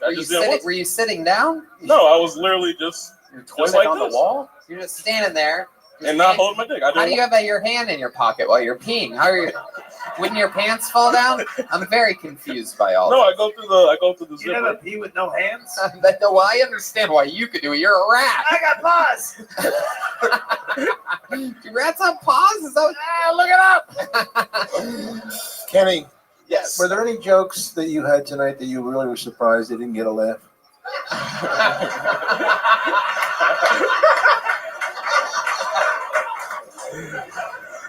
I was ready to do more. Well, That wouldn't get loud, but yeah. Was there a point where we were actually kind of, geez, that usually works, and tonight it didn't? Yeah, probably the whole slapping it on, because then I twist the burger over, then do the other bun. Now I see the humor. Yeah. Kenny, how long you been doing stand-up? 7-8 months now. 7 to 8 months. I love that you say it like it's a prison sentence or something like that. It's gonna get 7 to 8 months for this one. So when you started here in Los Angeles? OC area. Long Beach, Costa Mesa. Oh, okay. Out there. Oh yeah, where they sell a lot of cars. Hey, I remembered you. You're the one with the small arms. Are you the tiny arm guy? Is that why you're wearing a tiny jacket to overcompensate? Yes, I am. Oh, you tiny do forearm. have I'm tiny forearm guy. Yeah, Thank you, Those aren't 4 arms. Those are 3 arms. Those things are. Is it number 2 pencils attached to your shoulder. You should be writing better jokes.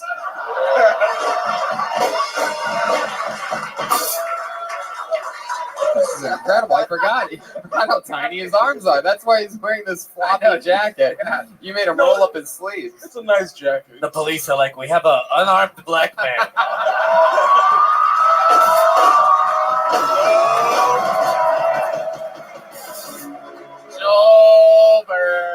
Joelberg. Holy shit. The police wouldn't know what to do with him. You put the cuffs on him, he just starts doing jumping jacks or something like that. Well, that actually, Just slip off. They call it Houdini. Jumping jacks wouldn't be the reference there.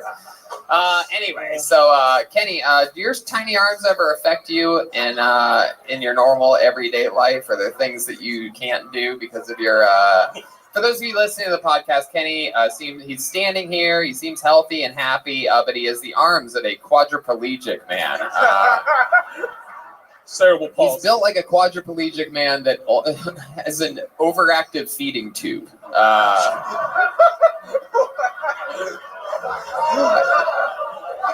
Does holding a balloon hurt you?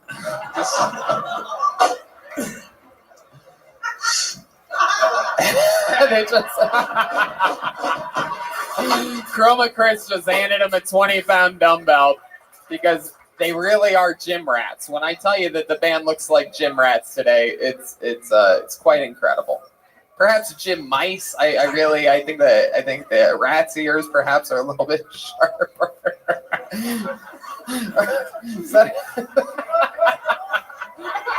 We spent $20 a piece to look like rats tonight. How many of you think? I'm just curious. Don't maybe you do it, Tony. Don't you do a poll to the audience. We are rats. I gotta do it. I've already started. I gotta finish it. Just be honest. How many of you think, by round of applause, that they look more like gym mice than gym rats? I know sometimes it's hard to pick up how loud the audience. All right, let's do the other side. How many of you think they look more like gym rats than gym mice? There's some of the same people clap twice. That's I will take Jim Koala Bears over Jim mice. We are not mice. I actually do believe you look more. How many of you think they look most like Jim Koala Bears? Wow. Really dug my own grave on that one. You guys do look adorable. Kenny, you ever have any rats in your where you live? Yes, I do. They're actually rats where I live now. They're still active right now. I recently just caught 4 rats on one trap. When you can't bend it, you're a monster. When you don't have the strength to bend trap back, I guess it's pretty hard to get them out of your place. 4 rats, really? On one, I assume you have hundreds of rats. I try not to think. I haven't seen one recently, but it's like in the last couple of weeks I've seen that. So you're in an Airbnb. You know what my favorite kind of genre of music is? What? Trap music. Because I'm a rat! Okay.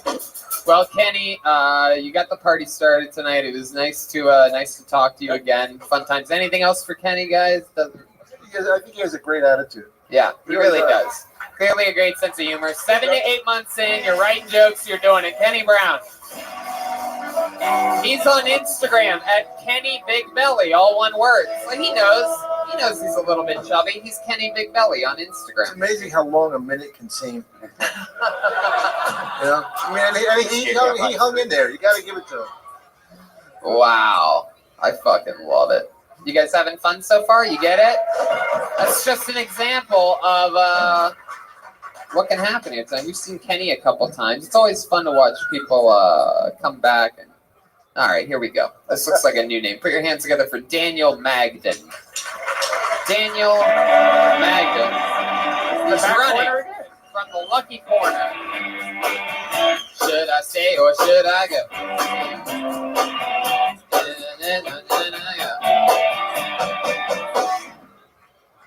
Hey, gang. When I was a kid, I didn't get vaccinated, but I still became autistic. So fucking checkmate, Jenny McCarthy. What's up, bitches? It's not fair. I don't have full-blown autism. I have Asperger's. That's like diet autism. Like, a lot of people don't understand what it means. They'll be like, so you're like really into trains? You can count real good, like Rain Man or something? Fucking no, it just means I won't make eye contact with you, but I'll tell you everything I know about Steely Dan. Like, it's not superpower. That's not. Sometimes I watch incest porn, but just for the fantasy of having my father around. They try to make that stuff look not weird. They'll be like, it's a stepbrother and a stepsister. But, like, that's worse to me, because, like, now I gotta think about the divorce this family's going through. What the fuck? Thanks, guys. Fuck yeah, Daniel Magden. What's up, guys? Hell yeah. Welcome back, buddy. We've seen you on this show before, Yeah, right? I saw him the last time Don was on. Oh, wow. That's incredible. Yeah, I never forget a face that looks like yours. Yeah. So welcome back, Daniel. Daniel, for those of you listening to the podcast, looks like if Cartman was raised in a trailer park instead of South Park. This is the third time I've done this show, and the third time he's done that joke. Well, so and if you, we're doing fantastic. Oh, baby. No, by the way, first of all, let me teach you something. Let me teach you something right now. Oh, listen to the people whose souls I've taken go crazy for that. Wow. Oh, you got them. I did not. First of all, no, let me explain something to you, Daniel, so that one day you'll understand how this works. is first of all, I'll do it a fourth, fifth, and sixth time, you piece of shit. Yeah. And second of all, I punched it up that time, but you didn't even get to hear. Normally, I just say you look like Carmen from South Park, if this or that. But I added more to it today by saying that if he was raised in a trailer park instead of South Park, and I did that in the 60 seconds that you were up here. You ungrateful scumbucket. Yeah. My bad. These motherfuckers are turning on me tonight. Look at the comedians just eating it up. Not bad. Got a bigger laugh than anything you've written in the past 7 months since we've seen you last. Absolutely. You fucking love muffin, you. Yeah, that's what my grandpa calls me. All right, Daniel. Let's relax. That explains the incest porn. Hey. This fucking kid. I'm getting roasted by a goddamn fucking burning trash fire. So you say trash? Yeah. So Daniel, welcome back. You're adorable. How much of what you talked about is true? All of it for the most part. You like incest? Are you faking No, not that part. No, that was a joke. But what's up? Are you faking your Asperger's? You know, to get ahead in the career. It's helping me out, absolutely. Rats love Asperger's, right? I took my wife to burger. Hello, cheese. Daniel, how long you been doing stand-up? About 3 years. 3 years. How long in LA? Since September. Oh, okay. Where are you originally from? Dallas. Dallas. You've been here since September. What do you do for work? I work at a Jersey Mike's. Oh. Sandwich biz. Yeah, they suck. Whoa, Jesus. Wow, there goes our Jersey Mike sponsorship for no reason. All for that big laugh on the You Suck, Jersey Mike's. I hate it. Let's just burn. Welcome to another episode of Burning Bridges that were never built with Brian Redband. Daniel, how do you like working for Jersey Mike's? That's all right. I get a free sandwich. Steal a lot of cookies. That's a good time. How long you worked with Jersey Mike's? Did you transfer from wherever you lived? No. Dallas?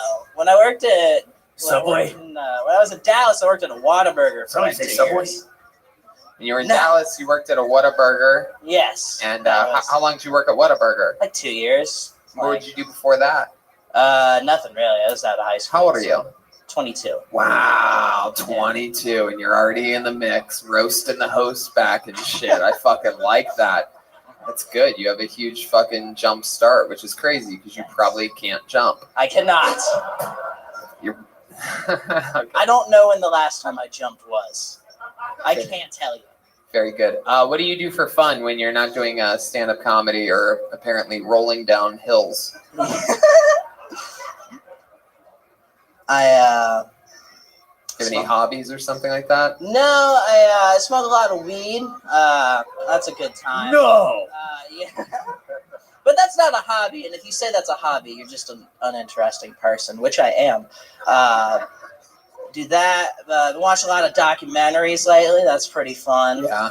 I have no real hobbies. Any favorite documentaries that you've seen lately? You know, I was watching that Ted Bundy documentary. Yeah, that was I actually fun. watched that. Yeah. Watched a bit of it today. That was hilarious. It was so good. Dude, that guy's got some good bits. Like, Yeah. And pieces.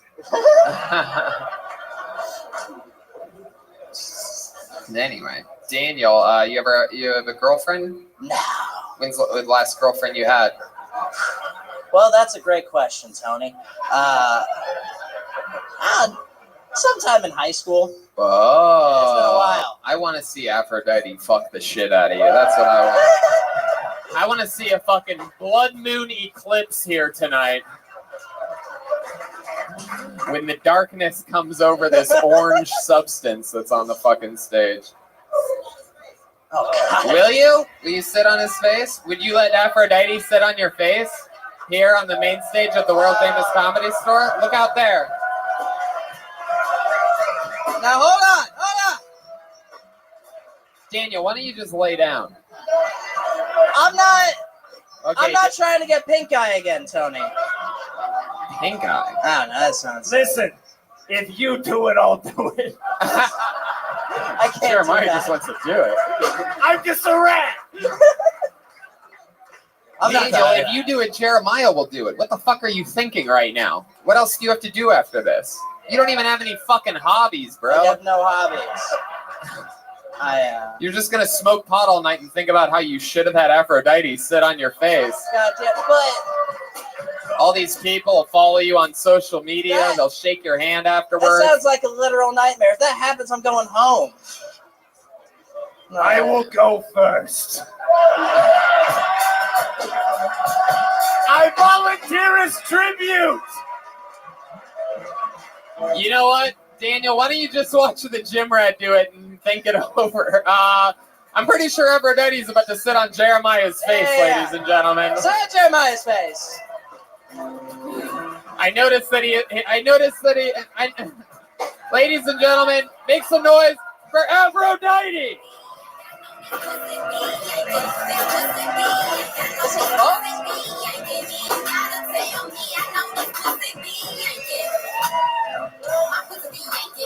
Wow, the one and only Aphrodite has arrived. Oh my God. This is here we go. All right.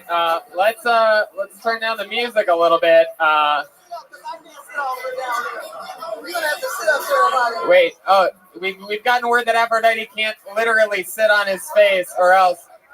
Stay right there. Oh shit. Oh, hold on. Give me a spot. I'll spot you. Oh, she's using him as a stool. Somebody getting this? Somebody have a camera in the world? Thank you, Rick Cossack. Wow, it's actually better than. Oh my God. Okay. So this is how Jeremiah died. Yeah, you will.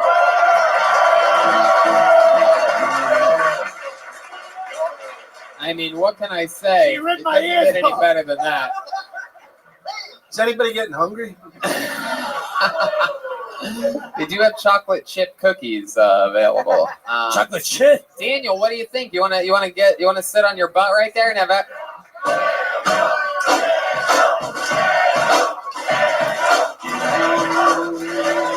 There he goes. He just plopped down.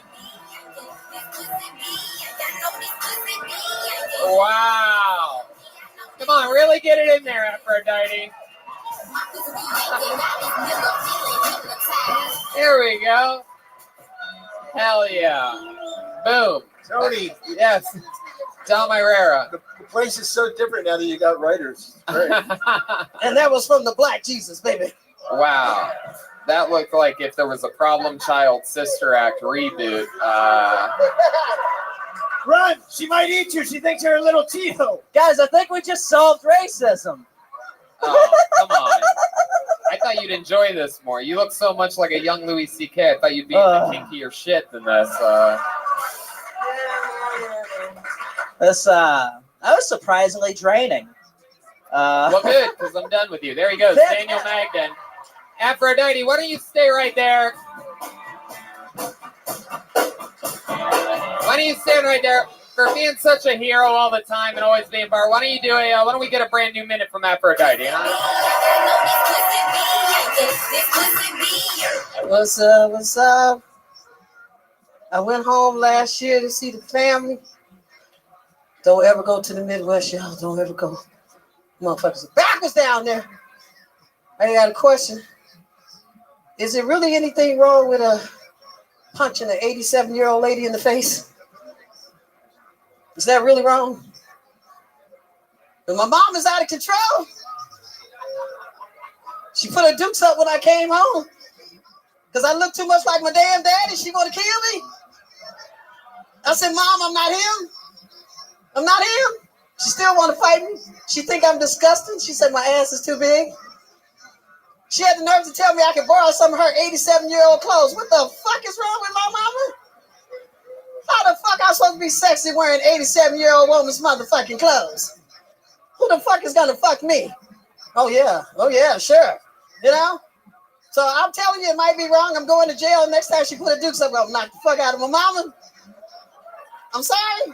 There you go. Afro motherfucking Diety right there. Thank you. Hell yeah. Jeremiah? Yeah, why does she look like Tyler Perry presents Hocus Pocus? All right. That's all right. I'll see your ass outside, motherfucker. Oh, she's mad. I already saw yours. So. On the outside, motherfucker. On the outside. You made Aphrodite mad Dia.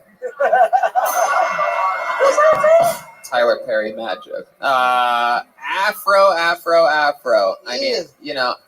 mean, not the craziest fucking minute, but I mean, absolutely hilarious for as likable as you are and the shit that you're talking about.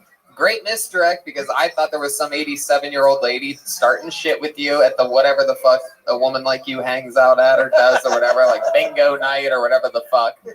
But the twist being that it's your mom, super cool. I think you could, of course, the note never ends of like trimming out extra words and shit. But, I mean, so fucking likable, so cool. You're here every Monday, even more, always jazzed up and fucking more charismatic and happier than the week before. How's life going? Very good, very good. I'm doing my new show and everything, so. You're doing a new show on YouTube called Stupid Central. Stupid Central. Stupid. We got this stupid in this fucking life, Yeah. It makes no sense to be sane. Everybody else is fucking stupid. I love your goddamn spirit, Aphrodite. How's your ass doing? My ass is astronomical, doing good, really good. The young men are touching it more and more. I got selections, I got choices, you know what I'm saying? Hey. Jesus Christ. I have no idea. No, actually, the muscle man is back. The muscle man is back. The muscle. Oh, you're yeah. Shit, you're getting your chocolate cakes. Yeah, Mr. Anaconda. Wow. Hell yeah. I like them big and fat and long. How big is this guy? How old is he? How big is he? He's like 6'3". 6'3". And black as fuck. Muscles. You guys ever see this guy at the he's gym? Black as fuck. 6'3" black anaconda. I'm a big ass woman. I can't have no little skinny guy. I kill his ass. He'd be dead the first time. I can't have no skinny man. I love that you actually you made a point. You would not actually sit like you did not want to put your weight on Jeremiah's face. Yeah, I broke his neck. Jeremiah was ready though. He had his head, the back of his head against the stage. He did not take, for those of you listening, he did not take his protective rat nose cover off. I gotta be careful. I can't be getting caught killing white people. You know what I'm saying? Yeah, sneak around and do that shit. You know what I'm saying? I'm not gonna raw rat that situation. There's too many witnesses in this motherfucker. Afro, I fucking love you. I love your spirit. Thanks for always being part of the show. Yeah, thanks for being at the roast battle, and man. let me tell you something.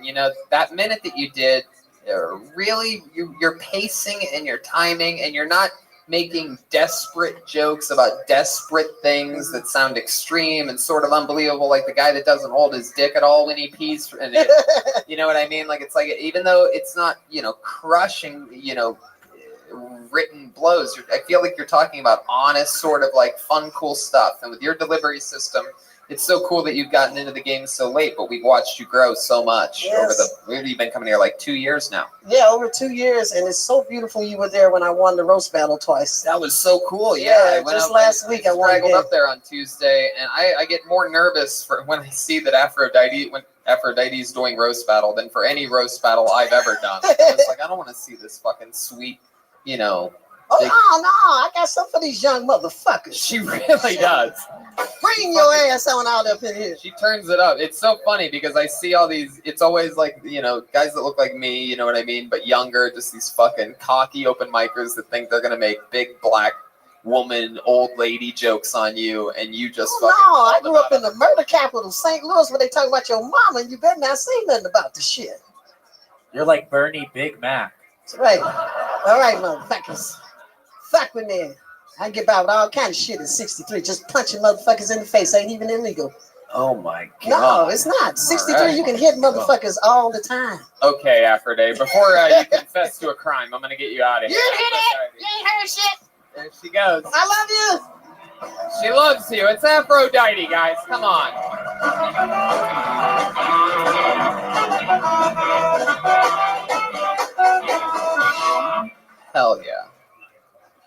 about one more time for Aphrodite? Isn't she just the sweetest thing?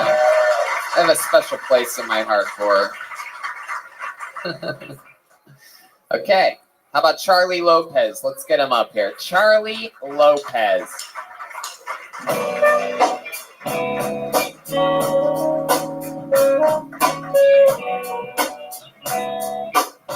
What up, Hollywood?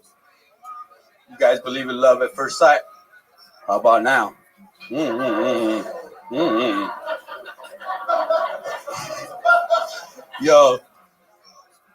if I was to fuck a dead body, there'll be a dead body coming out of the river a couple days before. That way, guarantee that pussy's gonna be wet. Yo, for sure. All right. So, thank you. So, I don't know what I got in common with priests, but I know what I don't have in common with priests. They like big butts, and they like big butts. I fucked up that joke. Oh, shit. You guys just started laughing way too much. I like big butts, and I cannot lie. They like boys, and they have to lie. Damn. Wow.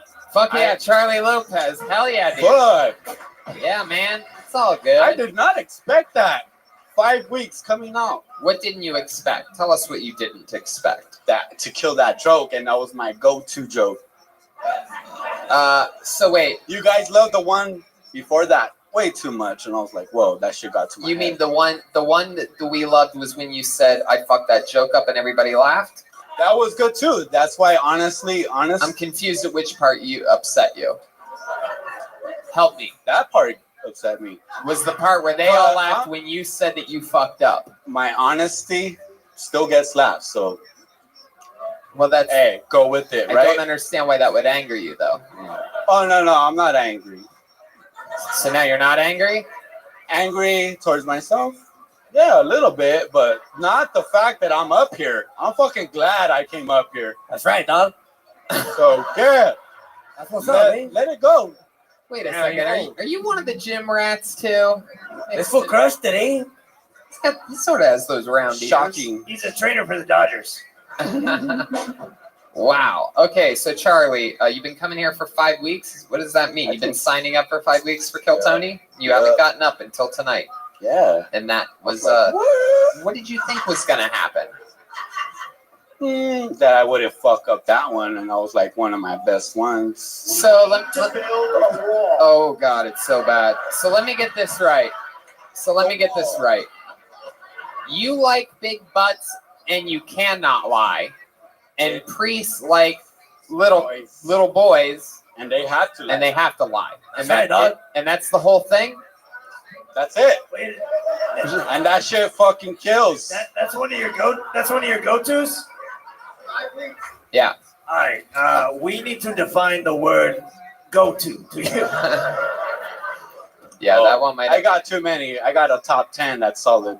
How long have you been doing stand-up? What are you, David Letterman? You have a top 10? Tonight we're gonna go to our top 10. But for our first, we've been signing up for 5 weeks. Let's do our bottom 2. Joke number 6. Some I people like love that. sex with dead bodies. Right? Oh man, Fucking that usually fucking kills, man. That was my favorite. You have a top 10 list of your favorite jokes? Don, do you have a top 10 of your jokes? I gotta tell you, I've been on the show a lot of times. You're the first guest I've ever been afraid of. Yeah? I can just picture getting into my car going, not too funny now, huh, motherfucker? Yeah, that's still a compliment. A little fun fact for you. A lot of people know about the time in Austin, Texas at Moon Tower in which Jeremiah was attacked by a guy on mushrooms. I'll let you know, Dom, that you did tap me before that. I remember. So now I'm afraid. Because you tapped me when that guy first got on stage that eventually attacked Jeremiah. You go, that's something about this guy. Something that's you could feel it was real. And Dom actually got up, right? Didn't you get up at one point and sort of like you start moving away from everything? Yeah, I got behind the fat guy, Jake. Yeah, Big Jay Okerson. Wow. Charlie, you ever assault anybody? You ever physically assault anyone? Tell the truth. Remember the only honest part of your set is what got a laugh. I actually have a top 10 assault list, Tony. Uh-huh. Charlie, go ahead. Unless they assaulted me first. Yeah. Then yeah. I'm trying to watch my sodium intake, so I'm not fucking with salt right now. Okay, all right. So Charlie, you ever get assaulted by someone and then beat them up real good? You seem like the kind of guy that would just kick somebody in the ribs once somebody else puts them down. You look like you do drive-bys on a bike. What's your go-to move in a fight? You have a specialty, and then it doesn't always work, and you're like, that shit usually does much better. Go ahead, Charlie. No, honestly, what's your there's go-to? nothing I'm afraid of. A go-to, if they're bigger than me, just hold my fucking ground and keep fucking throwing blows. Yeah, just swing a lot. Swing a lot. It's been a while. Unfortunately, it's been a while since I got in a fight. Unfortunately? Yeah. It's been 20 years. That's way too long. But honestly, I'm a let's grown keep man. that streak going. 20 years since your last fight. You Easily. Born and raised here in Los Angeles? I grew up in East Los Angeles. That's what's Moved out the suburbs early. But how long have you been doing stand-up comedy? I started writing jokes in the summer, and I started stand-up October. October. So you're a little baby. I'm 34, so well, that's not what I meant. I should have did my long balls joke. But it's okay. Is that in the top 10? Most definitely is. The love at first sight No, thing. but- You don't think that sort of turns people against you right from the get? You guys believe in love at first sight, then you're about to, or whatever you said? I like old school shit, and not too many people do old school shit like one-liners. Somebody else's jokes from like the 30s. I mean, is that what you're talking about? I've never heard. Is that like on? That's like a Laffy Taffy joke. I didn't even think it was a joke. I'm more surprised Laffy Taffy would do that shit than I haven't said that joke, so maybe one day. Dude, the same thing I've always said for anybody that's been doing this a few months or, whatever. It's like fucking try everything, fail miserably. There's nothing. The most important thing is coming back to open mics and shows like this and everything and doing it again and getting better. It doesn't matter how your first set goes. It matters how your last set goes. I haven't bombed yet, to tell you the truth. No. I got news for you, baby boy. You guys love that joke. I got news for you, my man. You guys love that joke. We have breaking news coming in right now. You've bombed before. It happened. Live here tonight. That laugh that you get messing up your joke does not count towards the not bombing part of things. Like, it happened, bro. It happened. No one's going to arrest you for it. I did bomb that one. That one? No, the whole set. It was just 60 seconds. But let me tell you something else. You've been doing open mics around town, right? Yeah. You've bombed, dude. I haven't. Tony, don't. What do you mean you haven't? Tony, it's not worth it. Let it go. Let it go. I totally forgot we were afraid of this guy, Dom. I totally forgot. There's been less enthusiastic open mics. Less enthusiastic than what happened here tonight? Bomb. Hey, fool, your gang name is Delusional, time. Charlie, I don't think you're getting it, man. The note is that it's good to fail. I love it. It'll I'm make not you wake up and embarrassed. fucking start writing jokes. Oh my God! So many people laughed at that one joke. It took me more than 5 fucking seconds. Charlie, to get to the next. Charlie, I zoned out. That's a great color for you, by the way. Brings out your eyes. It really does. All right, Charlie, we're going to see you again. I think you're going to sign up again, and I think you're going to be on this show again, and we're going to talk But about I have hobbies. I'm a fucking artist.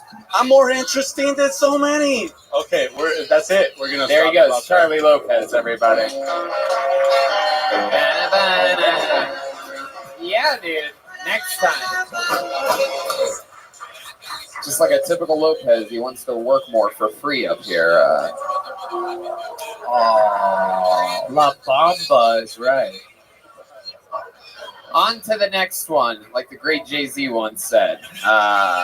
I pulled another name out of the bucket. Let's get Xavier Campos up here. Xavier Campos. Anything can happen. Hey! Bum, bum, bum, bum, bum, bum. Yeah.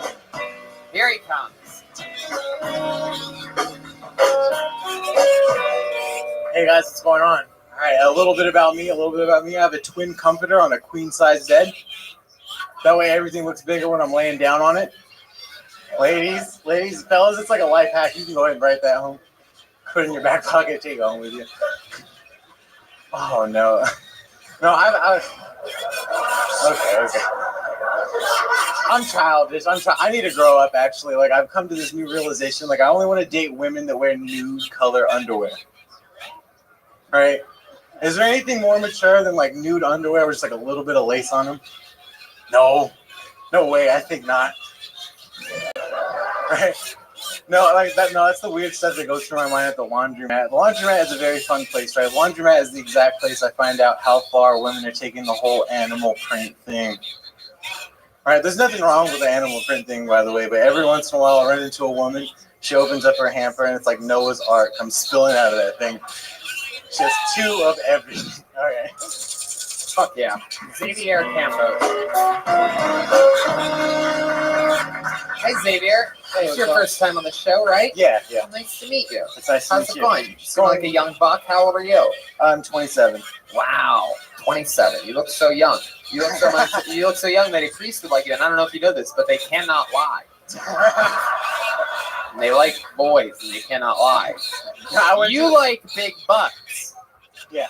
Priests like little boys, and you can lie. I can. All right. Anyway, there's still a chance we're gonna get killed by Charlie Lopez at any point here tonight. I'm terrified right now. I'm terrified. You're terrified of it too? Yeah, absolutely. My goodness. So anyway, Xavier, this is your first time on the show. How long have you been on stand-up? Since like February. February. So almost a year. Oh, okay. Very good. Well, look at you. You came up. I love your approach, man. You came up and you got right into it. Twin size. The cops are here for Charlie. Oh, okay. That was the actual police, wasn't it? That wasn't even you. I called them. Sunset Strip. I don't mean to rat, but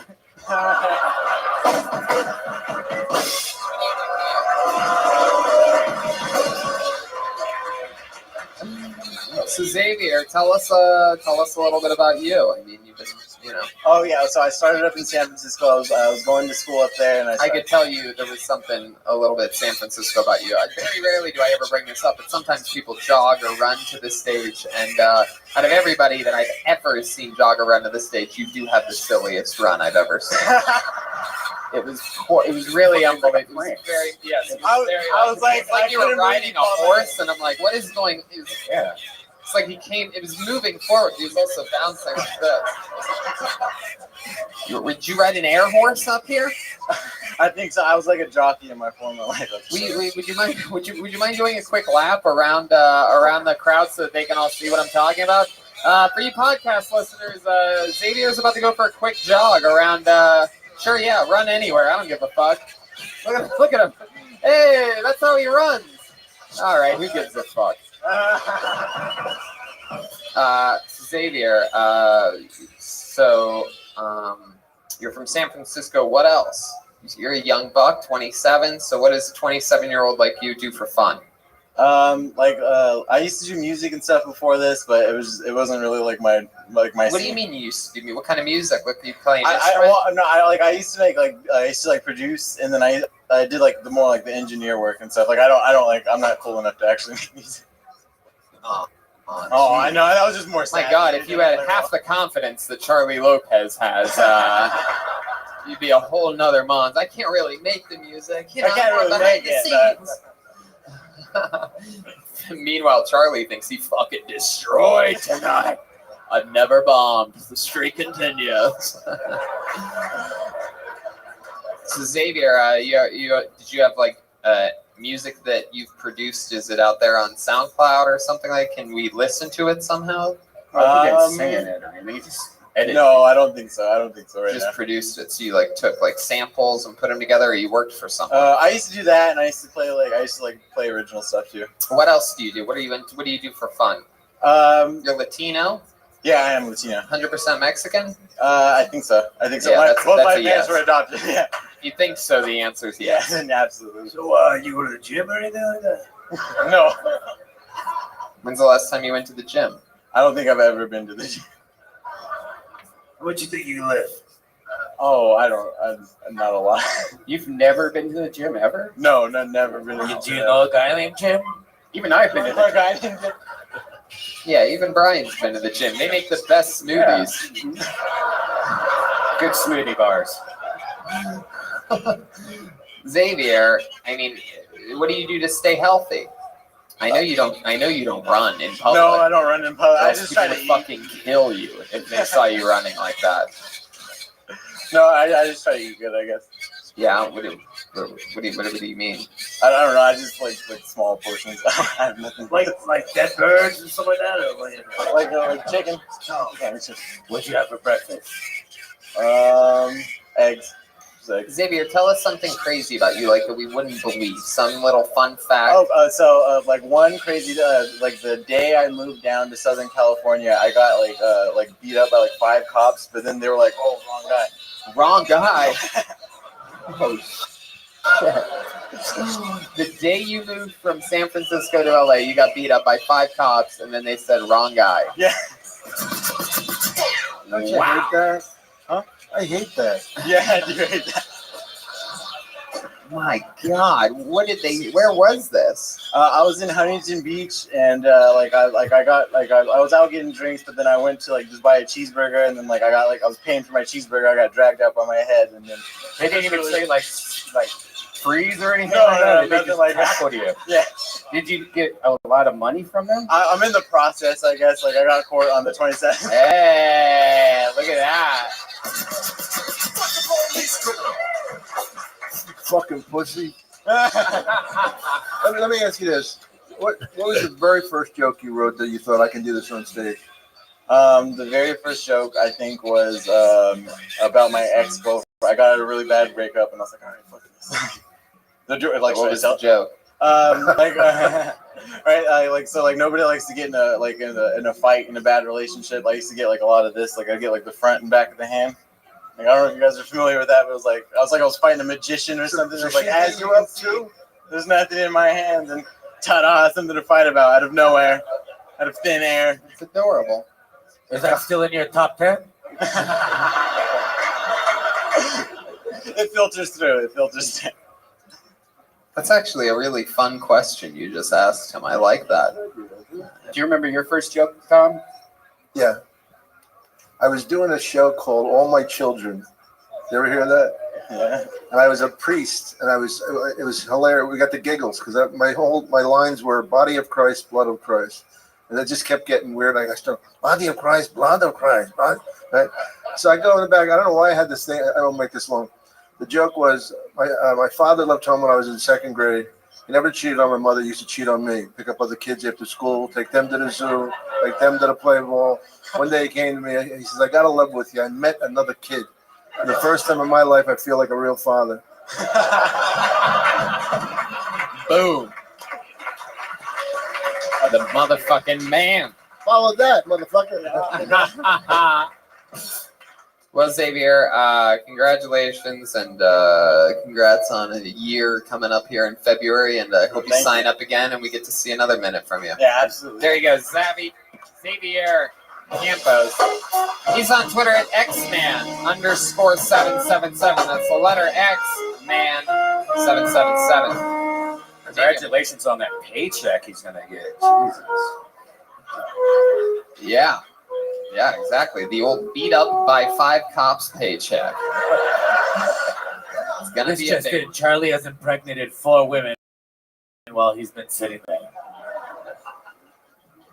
Why did he do that? He's Mexican. Oh. I can say that. I'm a rat. All right. Let's see what happens here. This looks like another game. Make some noise for Andy Van. Andy Van. Here comes Andy. I feel like everybody's gonna be afraid to jog or run to the stage now that I made fun of that guy. I think I ruined it. It looks like my girlfriend. What's up, Comedy Store? How you guys doing?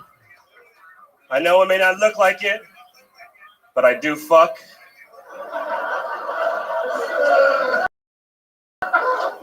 It looks like I write apps for thing. I get it.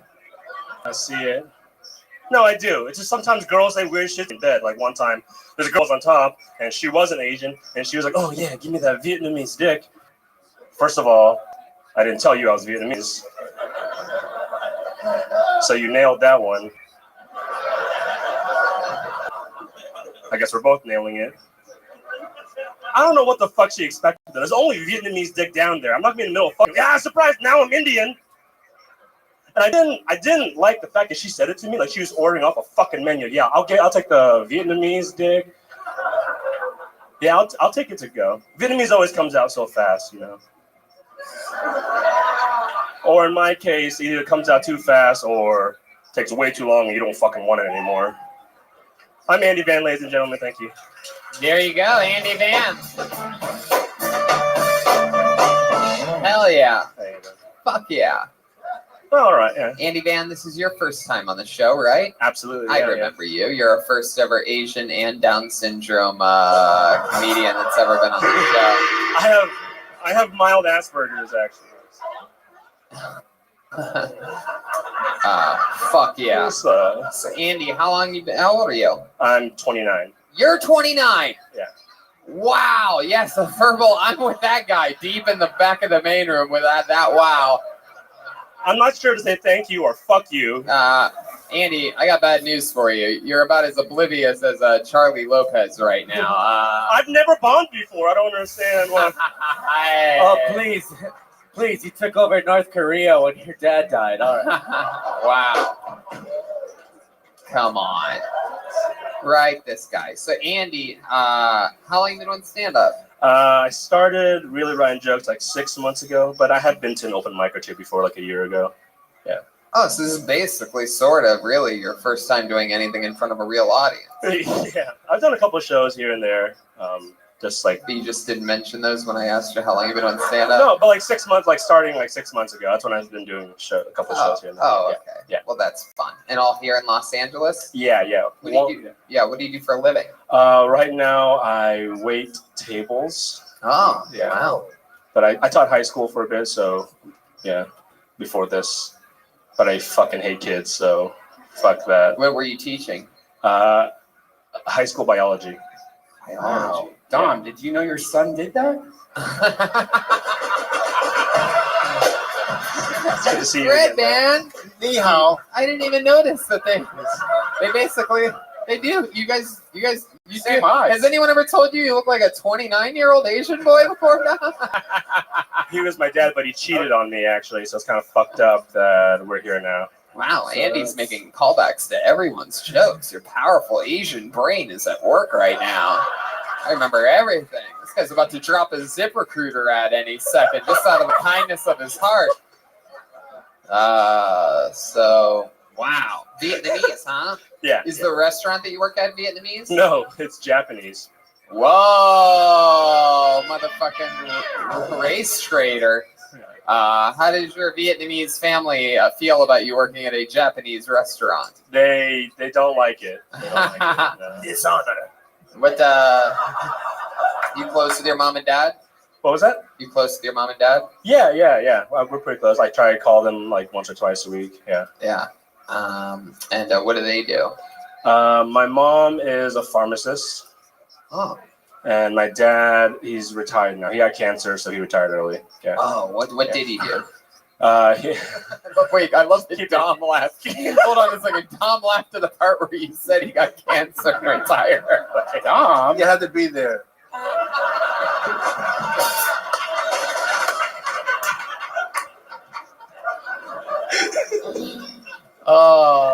What did he do before the cancer? He ran his own like electronics, like tech business in the Bay. We're from the Bay Area, so. And he's Vietnamese too, huh? Yeah. What kind of cancer did he get? Stage 4?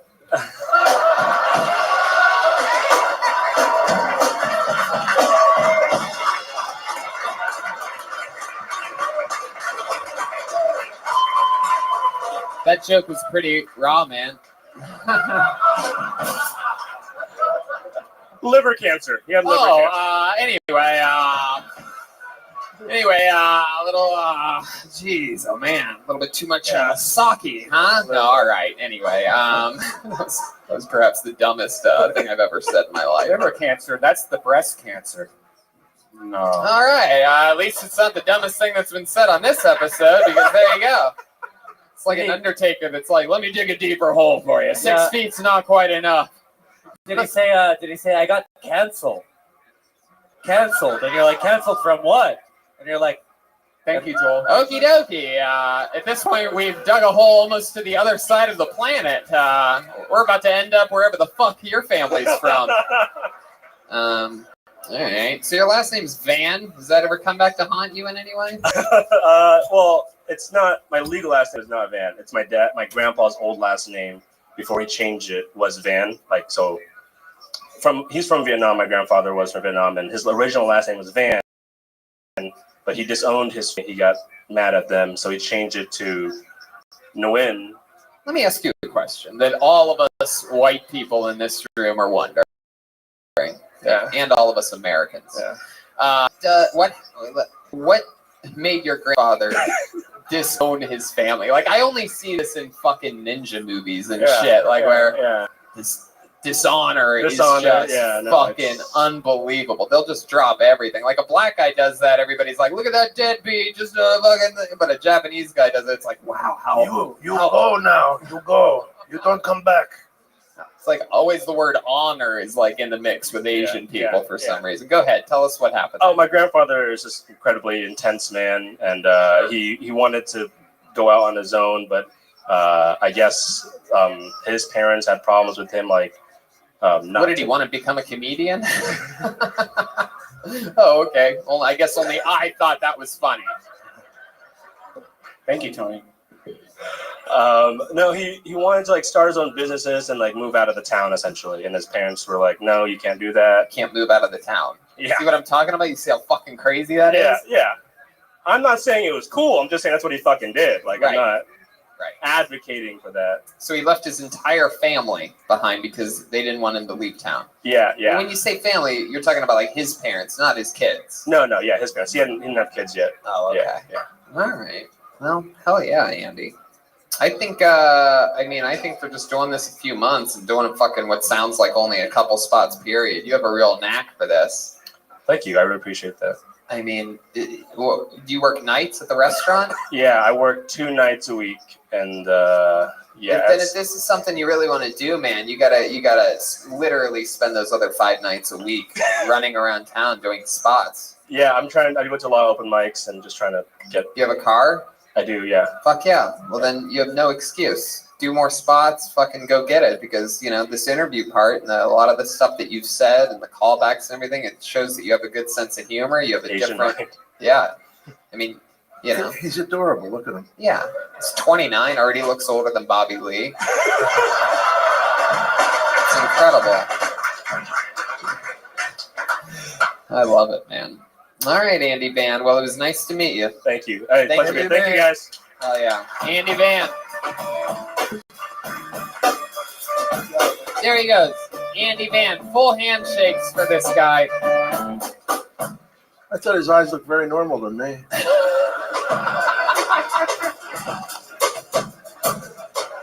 I did Bruce Willis's roast. Yeah. And Nikki Glazer went up and said I was starting to look like Margaret Cho. I said, why are you going to put Margaret down? Oh. I'll show you a fucking minute, you guys. Want to see a minute of stand-up? You want to do a minute? They'll put you under the pressure cooker. They want it. Maybe next time. I'm only at 30 seconds right now. All right, I pulled another name out of the box. Ooh, I do believe this is one of the founding members of the Apollo 13. This is very exciting. Neither. I don't think either one of them have gotten pulled out of the bucket since we started acknowledging them as the Apollo 13s. This is fun. Here we go. Make some noise for Jasmine Carter, everyone. Hell yeah, there she is.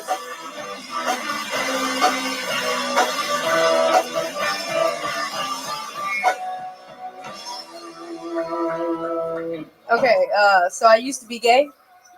Oh, hold on, y'all not gonna laugh at me like I still look gay. This is my straightest outfit I got on. I was like, they gonna know I like boys in this. No, okay. So I used to be gay. It's hard being gay, because you gotta care about what's going on in the gay community, and I already gotta care about black people and women's rights. And I'm just trying to scissor, not even trying. But when you gay, people got questions like, do y'all use a strap on? Like, no, we don't. It'll be here 3 to 5 business days. Just give it a second. And it's my favorite one. Guys like to test you, like, I could change you back. You just ain't had the right guy to do you right. Like, yes, I have. That's exactly why I'm here. And he was white. And you know what they say? Once you go white, you go gay. I don't make the rules. Okay, thank you. That's my time. Fuck yeah. Jasmine Carter. My heart is beating so fast. Of course. I mean, I've seen you. You've been here pretty much every Monday for months. Yeah, since I moved here, since July. Wow. You've been signing up every Monday since July, and you finally just got up. How fucking cool is that? That's really. I'm telling you, man, it's crazy. This show's nuts. This bucket has a knack. I mean, fucking crazy ass Julian Aguilar has been up 9 times probably since July. Yeah.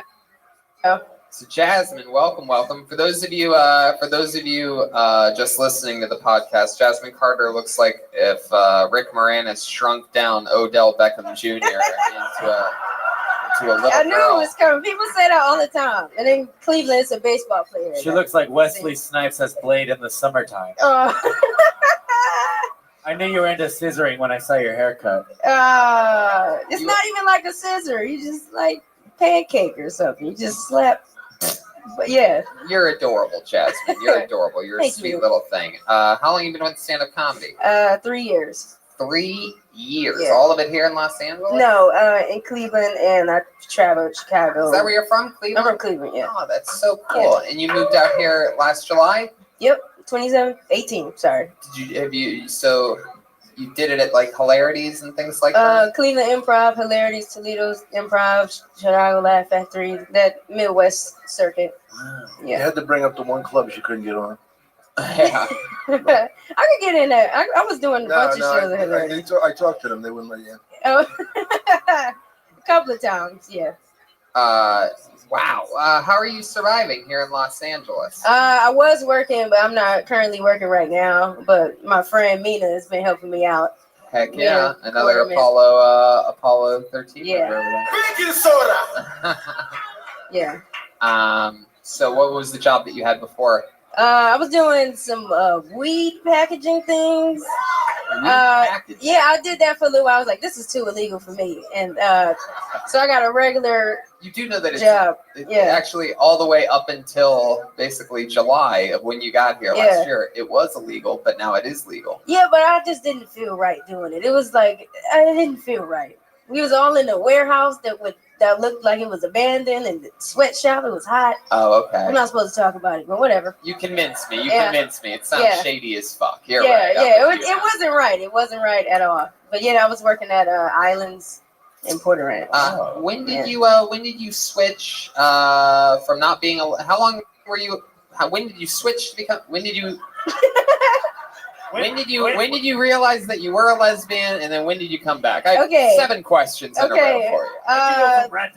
This is my sophomore year into lesbianism. Oh, so I heard the joke wrong. So you are a lesbian. Yeah, I mean, that's aggressive. I don't want to identify, but yes. Oh, yes. okay. You don't want to I don't want to identify and say, I don't march. It's all good. Yeah. It's all good. But you exclusively... No, I like boys too. That's awesome. Yeah, boys stuff. Yeah. Do you have a certain kind of like girl that you like? Do you like Asian I don't girls, like red, black? studs. What are studs? Studs are this times 10. Oh, so you're like lipstick lesbians. Yeah, I guess. I don't really like lipstick, but yeah, like Everybody pretty likes girls. lipstick I like pretty lesbians. girls.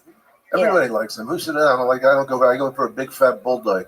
No, not me. I'm in a mood for a girl with a mustache. No.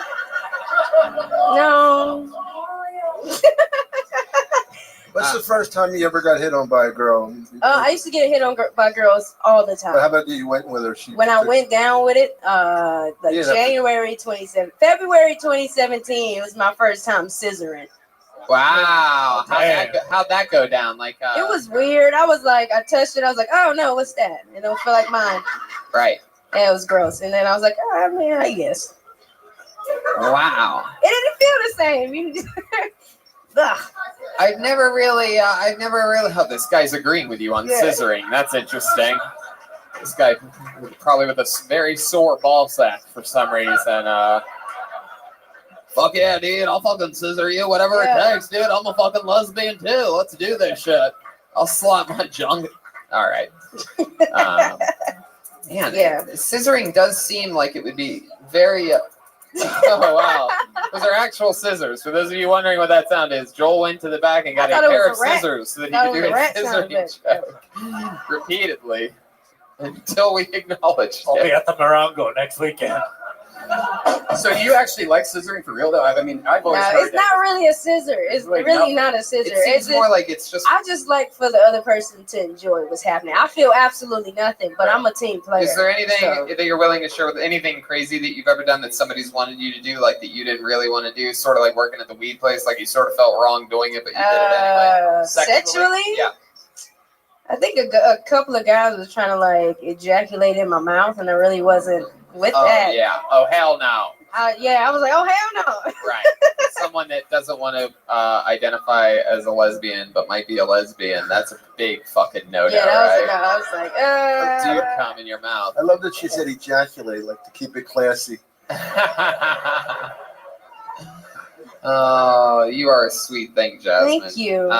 You do a lot of stand-up comedy. Ever get to work with anyone fun or anything like that? I've worked with a lot of fun people. I worked with a couple of legends. I've worked with Tommy Davidson. No. I worked with Tommy Davidson. Dang, what's his name? God, Legend. I'm drawing a blank. I've opened for a lot of people. I am nervous. Oh, I love the other Apollo 13 member defending Donnell Rollins. Crew. I opened for John Witherspoon, Donnell Rollins, what's his name? Tommy Davidson, and Just Hilarious. All right. I gotcha. Yeah. I gotcha. It's starting to trickle off a little bit. Yeah. It's starting to.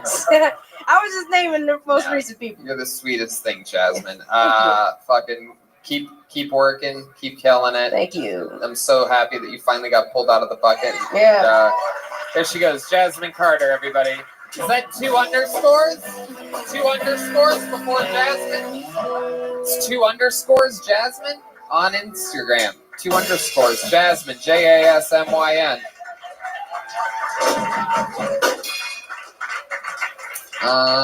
Okay. We have a regular on this show. He wasn't able to make it to Phoenix because he could not get off his shift at the storage facility. Can't make it. I'm hurt real bad. Ladies and gentlemen, I present you our new regular. He writes and performs a brand new minute every single week, so he doesn't get pulled out of the bucket. He has the hardest job because every week he does a new minute. Make some noise for William Montgomery. I'm crazy for feeling lonely. So I was a pretty big amateur daredevil 10 years ago. Everything was going good until my skate got caught in a sewer grate. Then I hurt my leg.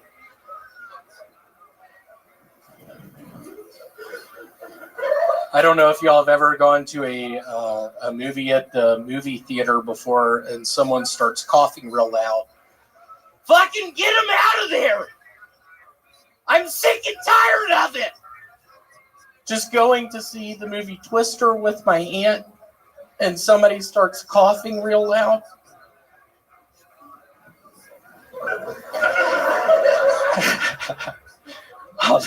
My apartment has this complex.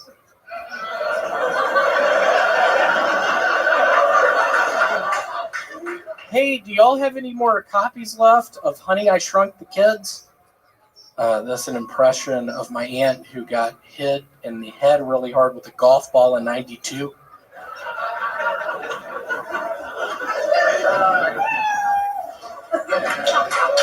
Fuck yeah. Oh, no. William Montgomery. How are you? How was... are you going to start asking questions right now? I love it. William, can I ask why you look like an exterminator that just got jumped? Like, what's happening here? He's in a one-piece, what the fuck? I bought this in Wyoming when I was working at a gas station up there. We got, honestly, this is a true story. I end up, yeah, this is a good song for it.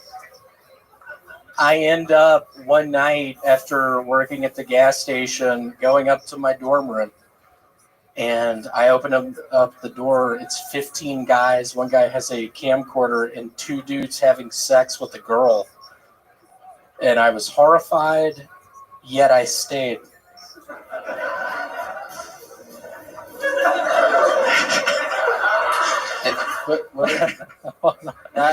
William, that suit makes you look like you think snowboarding means doing cocaine. Yeah, I'm snowboarding right now. It's bad. It hurts. I'm hurt. I'm not gonna make it. I'm sorry. Yeah, I'm sorry. It hurts.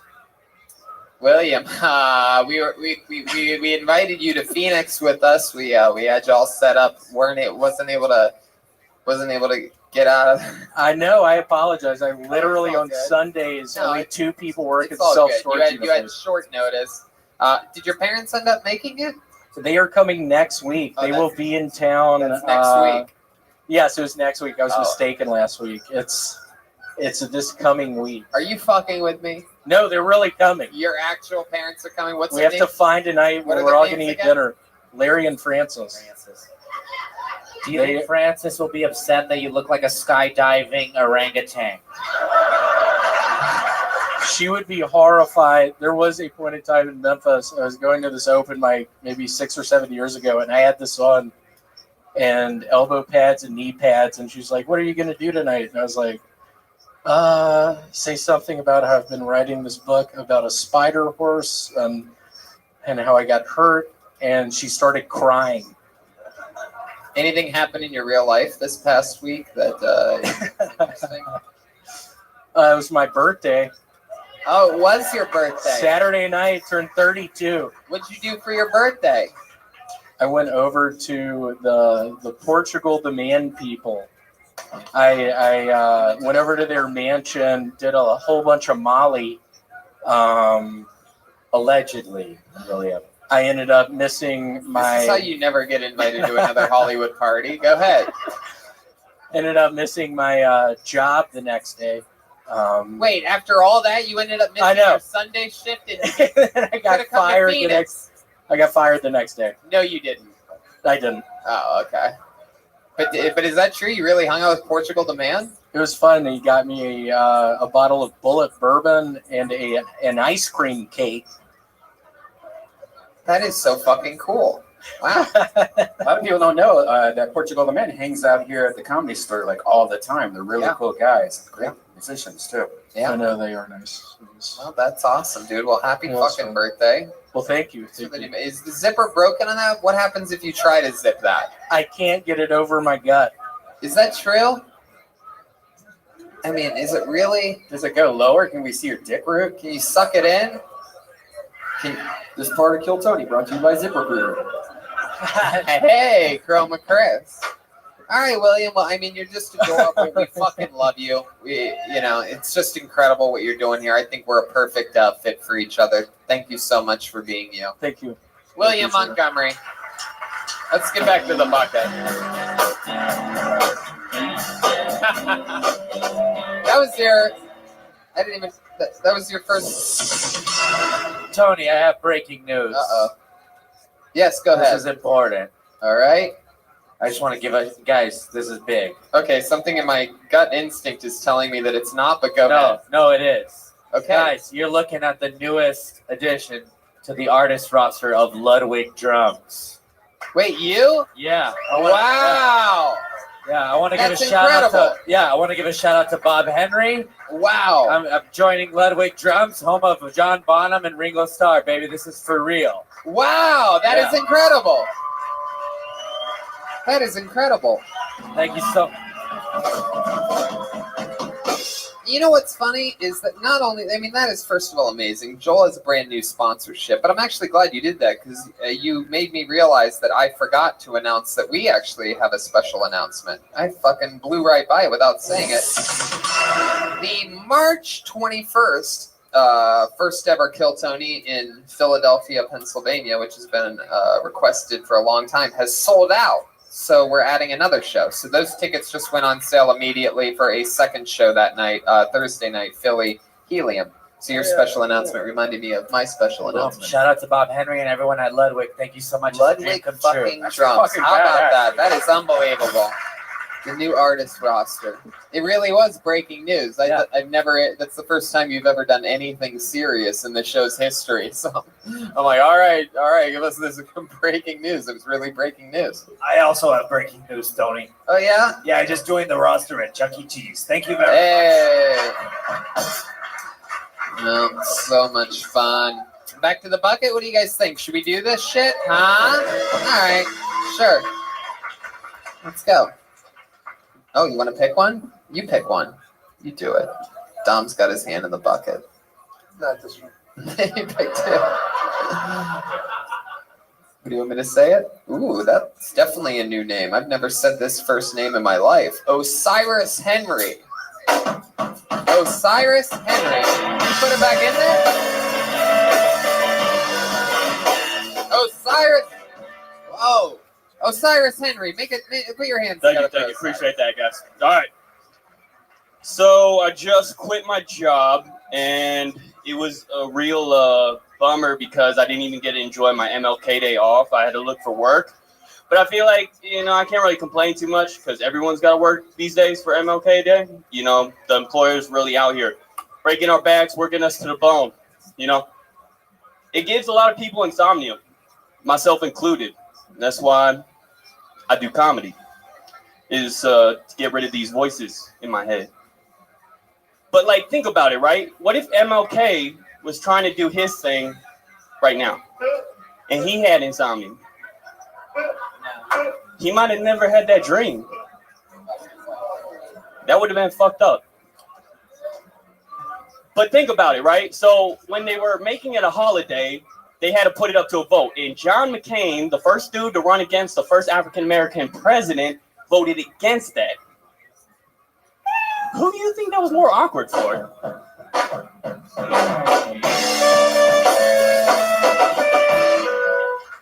Wow. Your comedy matched what you look like. It's incredible. Tony, that was absolutely dreadful. Hey. Wow. Oh, that is gross. I'm a rat. That was disgusting. For those of you listening to the show, Cyrus is a tall white man with a how would I describe that beard? A trailer park beard and dreadlocks that seem to be of the albino nature. He looks like a deleted character from Mortal Kombat. Osiris, what's going on with you, man? What are you? You a white guy? I am white. You've been on the show before, right? I have been on the show before. And I remember that. That was like one of your big. It was a long he said he was like running away from the cops, and I said, "Is it hard to run from the law in flip flops?" Oh, that's right. Last time you were on the show, you were on the run from the police. Yeah, I can't even remember that far back. Did they catch you? Wow. Actually, funny story. So I did. Now you have a funny story. I can talk about it now. You can talk about it now because last time you couldn't talk about it. Right. Yeah. It was an open case, and so it's closed now. We figured it out. It wasn't me. It was a guy kind of who looked like me. It was a black man. And he was black, right? He was an albino black dude, and And what happened was, I guess he stole this golf cart and like drove it into the pool of this hotel. Out, and I just happened to work like right by there, so that's why they got us confused. And then as he was running from the cops, he kind of went up this abandoned hotel thing and like was up floor, and they were trying to get him, and so he had to like rappel down the whatever those balcony things are. That's what it's called. 9. That's the one. And so he got away, which is crazy, but they thought it was me. So you got they thought that you were a black albino man? That's right. Yeah. Isn't that what you've always dreamed of? You know, I was a little bit. So it wasn't you in the end. Just come true, guys.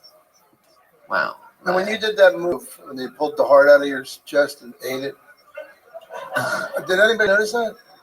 What were you? Who were you thinking about? What were you thinking? Just the process of me being in Hollywood and becoming a comedian. How long have you been in Hollywood? Hollywood, 2 years. Well, hold up. Let me do math. Oh, we'll be here forever. Just give us a ballpark there, buddy. It's like close to 3. Close to 3 years. Yeah. You're originally from? I'm nowhere. What season of Dog the Bounty Hunter are you from? No. What do you mean no? The last season where no. Answer the real question. Okay. You got this. So right. I'm really not from anywhere. I've moved around a lot, but I moved here from Hawaii. That's where I've lived the longest. Right. Yeah. How long were you in Hawaii, ballpark? 7 years. 7 years in Hawaii. What did you do in Hawaii? I was working on the beach, trying to find I lived that life. Yeah. And okay. What did you do for a living on the beach? Remind us. I like rented surfboards and did lessons and like where they mostly could get the best poke. What? I told people where they could get the best poke. Wow, someone just lost their drum sponsorship just then. Did you hear that?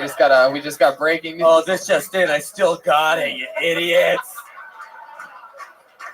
Suck my dick. Wow. So Osiris, now that you're in Los Angeles and there's no beaches for you to rent stuff out at, what do you do? So I was working at a school, and I can't talk about that because now I'm going into court again. The kid had it coming, huh? I can't talk about it. All right. What are you talking about? You can't talk about it. I can't. Like, it's an open investigation, and I'm not trying to. Albino black guy was teaching kids. I don't think they teach at that school, but. What do you mean you can't that talk wasn't about a joke. I can't talk about it. Like, that's just how laws work. Something happened when you were teaching at school, and now there's an ongoing investigation. Correct. Yeah. Did you get into a fight with a kid? Well, I didn't start it though. I thought you couldn't talk about it. It wasn't me, but they got you on the camera. He presses so hard. It wasn't me. Sometimes you got to hit a kid. You got to hit a kid. If they sometimes you got to hit a kid if they look at you wrong. Oh, yeah. Life in the coconut, yeah, man. Yeah, baby. So, Osiris, I've noticed that a lot of the things. Hey, Boozoo's out. I smoke weed for the breakfast and for the dinner and for the lunch, and I have a pet snake. Do you have a pet snake? Good memory. Not anymore. I had to get rid of Tony. I do remember that. You did have a pet snake. That's how laws work. That's how laws work. He's not lying. California's really serious about that shit. Slap a kid with my snake. Slap a kid with my snake. Wow.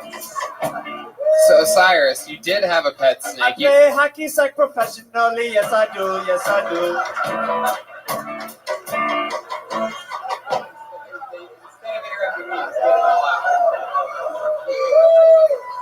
So, Osiris, you had to get rid of your I go to pet back snake. with it to get my hair done, and it's the best thing. It's the best part of my life. Osiris, listen to me. Oh, I'm Focus sorry. on He's me. bringing me back. Why do you have to get rid of your pet snake?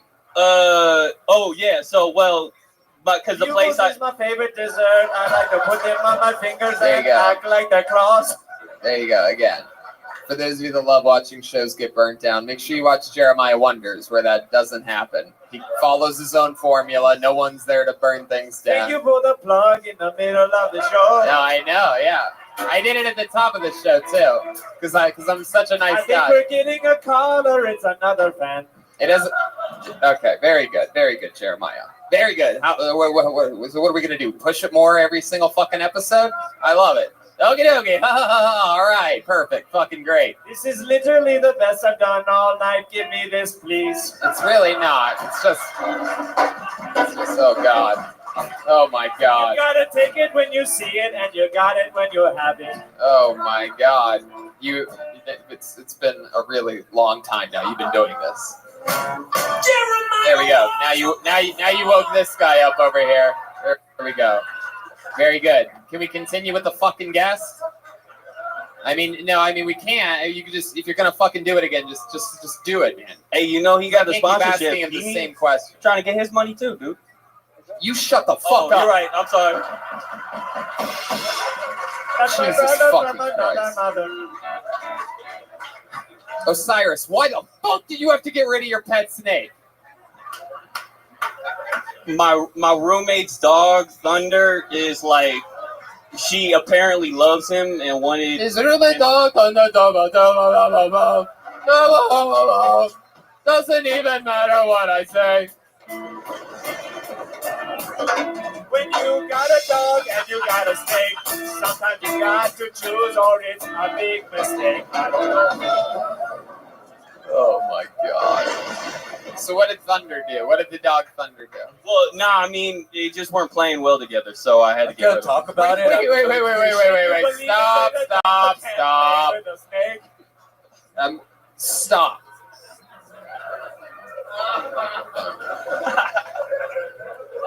What do you mean the snake and the dog didn't play well together?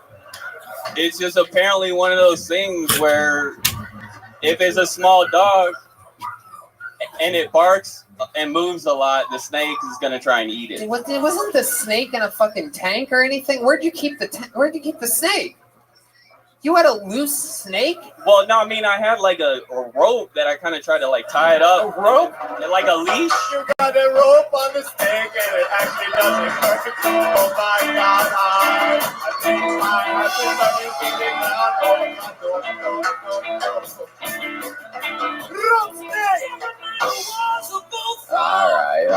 All right. Let's keep this fucking interview moving along.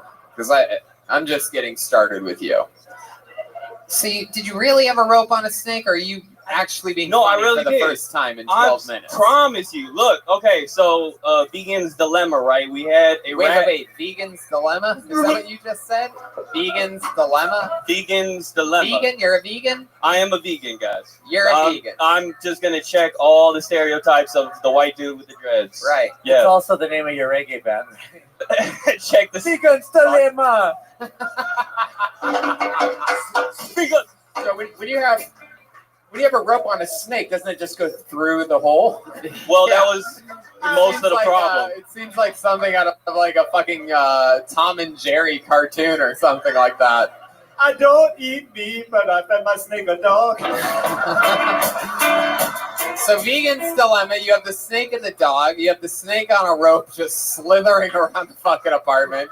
It's like, oh my god, you have two snakes? No, that's just my snake and the rope that it drags alongside of it all the time. Snake on a rope is my side project. I've never... Got to diversify bond. You're like, would you tie the rope to something, or... Yeah, like, I mean, a chair. Huh? What would you tie the rope? The other end? I know you're going to say the snake if I don't like finish the whole question. What would you tie the other end of the rope to that wasn't attached to the snake? To a chair, or like... trying to think. I just picture one of those roller chairs with like 8 wheels on it. Chairs moving through the living room. Hey, Osiris, I think I saw a ghost in your apartment the other night. There was a rolling chair just moving by itself. Oh, that's just my chair snake, man.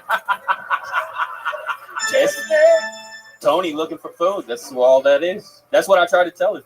So you had the chair, you had the snake attached to a chair. Your roommate has a dog. What kind of dog was it? I don't even really know those small dogs. Tiny. There was a dead dog. Wow. What was your snake's name? Tony. What? Your Yep. snake's name was Tony? Yep.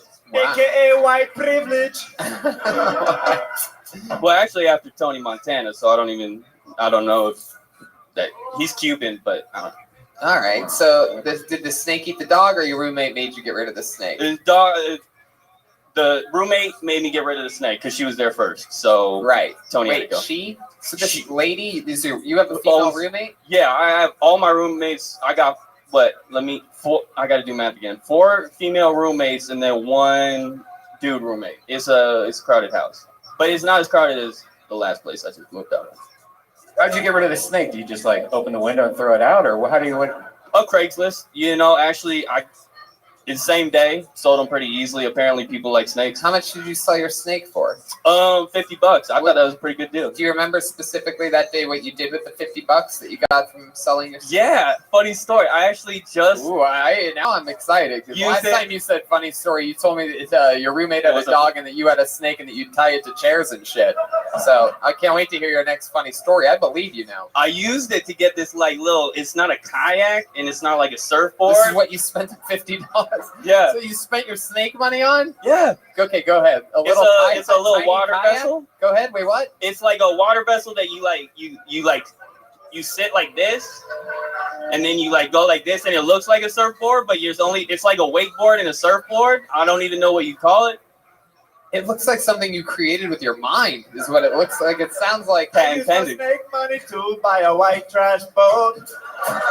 So you take it out on the ocean and you just sort of like kayak with it? Yeah. You just sort of kneel down? I'm actually trying to get into piracy right now, so I need to get software piracy, or I don't know too much about that. You're trying to become you a want to pirate. talk afterwards? Yeah. So because it's a tough job market right now, and there are a lot of boats down in Long Beach. So I figure if I get a ladder, well, still might not be that funny. Wow. All right. Well, Osiris, I mean, what can I say? Other than, there needs to be a lot. Acid's a great thing. Acid is a great thing. Is that what you said? Well, I was just saying, if you're looking for things to say, that could be one. Man. All right. It's a wild episode tonight of this show. Do you tweet a lot? Do you have a Twitter? Yeah, it's at Osiris Henry /Ropesnake. Say that again. At Osiris. At Osiris Henry. Oh, okay. At Osiris. Look me up. I'm pretty funny. I just started. It's a new page. Yeah. You just started. It's a new page. I got 4 posts. Oh, okay. It's the one with the Ultimate Warrior is your avatar? Or is that you? That's a Snapchat filter. Oh, of you. It's actually Bob Marley playing soccer. So you only have one post. Too soon. You only have one tweet from January 23rd. Is that correct? Oh, is that? Well, it's Osiris Henry across all things. Yeah, that's just my first. I just made it So you only have one tweet. Yes is the answer. Yeah, I told you I'm not good with math, dude. Stop sweating me, man. Anyway, I'm sorry. I snapped. Not I really. apologize. Look, I'm sorry. It's not math. Yes, it's one tweet. You don't even know I'm what the new to fuck this, math man. is. That's not even math. It's one. I got one tweet. Take one dog for roommates. It takes more muscles to frown than it does to smile. So whenever people ask me why I'm so happy, I tell them it's because I'm lazy. Aphrodite, I'm mad at you for laughing at that. That's what I call a white fortune cookie man. Osiris, what do you think the whitest thing about you is? Ooh, I mean, I'm pretty white. I'm trying to think you said the least whitest thing about me? Really, you can just say whatever you want. Do you have Asperger's? Whatever you have. Okay, here's the whitest thing about me. Yeah. Okay, so I got a lot of time on my hands, so I'm going on YouTube, getting lost in the rabbit hole, and I was watching a lot of carnivorous plants last night. It's kind of some deep shit. It's scary. Like plants. What did you learn? There's plants eating shit. Where's the dog eat dog world out here now, man? Well, that would be. But I kind of want to grow one now that I don't have a snake. Were you watching Little Shop of Horrors? No, it's there's this one from California. It's called a wasp thing, and it flying. You seen it, and then you go in it, and then the fly doesn't come out. It's a Venus flytrap. Well, no, this is different. There's a California wasp thing that hangs like this, but a Venus flytrap is pretty cool too. I'm actually mad because these plants are eating meat and I'm a vegan. All right. It makes you think. Osiris, you are quite the character. Please sign up again. This is the longest I think we've ever spent on an Thank you so much an for your interview time, with guys. You're the anybody ever. best. Hey, Osiris thank you so Henry. much, guys. Thank you. What do you think? What do you think about this guy? Sometimes. Jeff on Dom Irera? How about a hand for Dom Irera, ladies and gentlemen? Come on. See you guys. Look at that drawing. He did it again. Look at that. That's you. That's me. That's fucking Joelberg. Osiris Henry's on Twitter at Osiris Henry. We did it again. How about a hand for the great and powerful Jeremiah Watkins, everybody? Jeremiah is again in Kansas City, March 14th through the 16th. That's his hometown. So if you live anywhere near there, make the drive. Get tickets at jeremiahwatkins.com. And make sure you check out Jeremiah Wonders. You have Ryan Sickler on today's episode, correct? Yes, Ryan Sickler. A lot of fun. Love that on show. social media at Jeremiah Stand Up, please. Yes, he's on social media at Jeremiah Stand Up. Hey, how about Chroma Chris was here tonight, huh? Chroma, what did you think? What did you think of tonight's episode? It was radical, Tony. How about a hand for Joel Jimenez, huh? We did it. Joelberg's here. Thank you to Phoenix for coming out. Also, thank you to Bob Henry, everybody at Ludwig Drums. If you're looking for a kid, go check them out. I am so excited about that. Yeah. You want to learn how to play, if I was starting stand up right now, one thing that I would do is I would learn how to fucking rock the drums. And when Kill Tony came to my town, I'd fucking try to get out of the bucket and try to take the throne. Eat my ass, you losers. That's right. Joel defended his throne in Phoenix against the drum player. I mean, just out of control. You have to watch the video. If you're not watching all these episodes on YouTube, you're fucking missing out big time. Go to killtony.tv for the full episode guide with all the characters and everything. Yeah, it shows you if you're looking to see what characters were on each episode, it has it all labeled and well organized for you. Chroma, was there something else you wanted to say? Yeah, I was just going to give a shout out to Ben Landman of Landman Guitars. Check out landmanguitars.com if you would like a custom guitar. And then we got Menchie Music with the sax sponsorship. All these guys got new instruments since becoming the Kill Tony band. How fucking cool is that? You guys don't give a fuck. Give Tony a hand, everybody. These people don't even Give care. Tony a hey. I'm doing stand-up in Calgary, Canada, by the way, February 7th to the 9th with Jeremiah Watkins featuring, and stand-up in London, February 18th to the 23rd at the Soho Theater. And then, of course, we're doing stand-up the weekend after the Philly Helium Kill Tonys. And, go rate, subscribe, have viewing parties of this show. Tell your friends about this show. Explain to your boss why you're late on Tuesday morning, that you were on the East Coast laughing at Killtony's live YouTube stream. You know what? Let's do something else fun real quick. Let's get Josh Martin up here real quick, ladies and gentlemen. Josh Martin is here. This guy has helped us with every single inch of this show since its inception. Since absolutely episode 1, and this is his last night helping us produce the show. Josh, come up here. Come to the middle. Come to the middle. Get him, guys. Take this fucking kid. Josh Martin has set everything up. He's a hero on the show. We love him. Make sure you follow him on everything. Go see him live every single time he performs near your town. He's truly an unfucking believable comedian. I couldn't be more proud of working with this guy forever. He's a goddamn monster. He's starting his own show, which is going to be a big live comedy show here at the Comedy Store. I'm on the first episode. Yeah, when is that again? I think it's next Sunday. It's like Cards Against Humanity. Help us out, Josh. Plug it. Frosty, how you living, Pim? February 10th. Hey. Yeah, I heard you coming in. Hey, if you can, go to a guy named Tank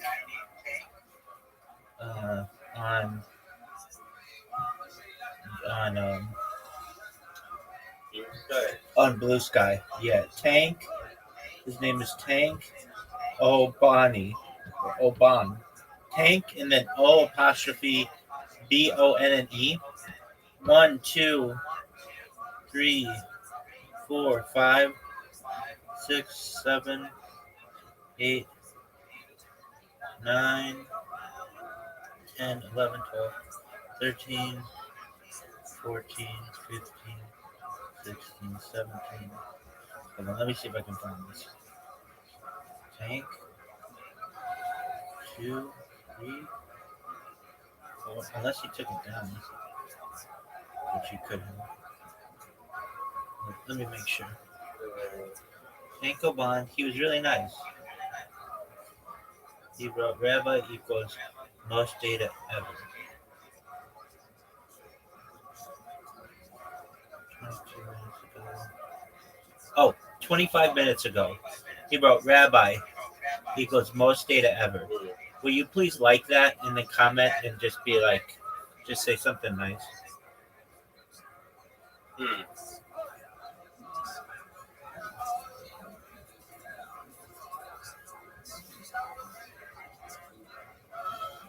He wrote. Let me see if they wrote.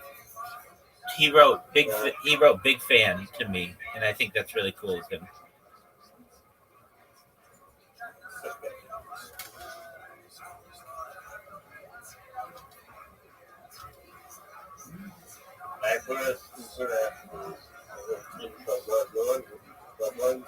Someone's actually liked it. Yeah, isn't it interesting? You get like some engagement. I don't know if it's real people, but it's something. Yeah. I mean, I'll create a random account, and I'll get like a bunch of people following me, just randomly. I don't know who they are. How do I check who the like is? Okay, it should be in notifications. Are you on your phone? Yeah. Yeah, I got it. John P.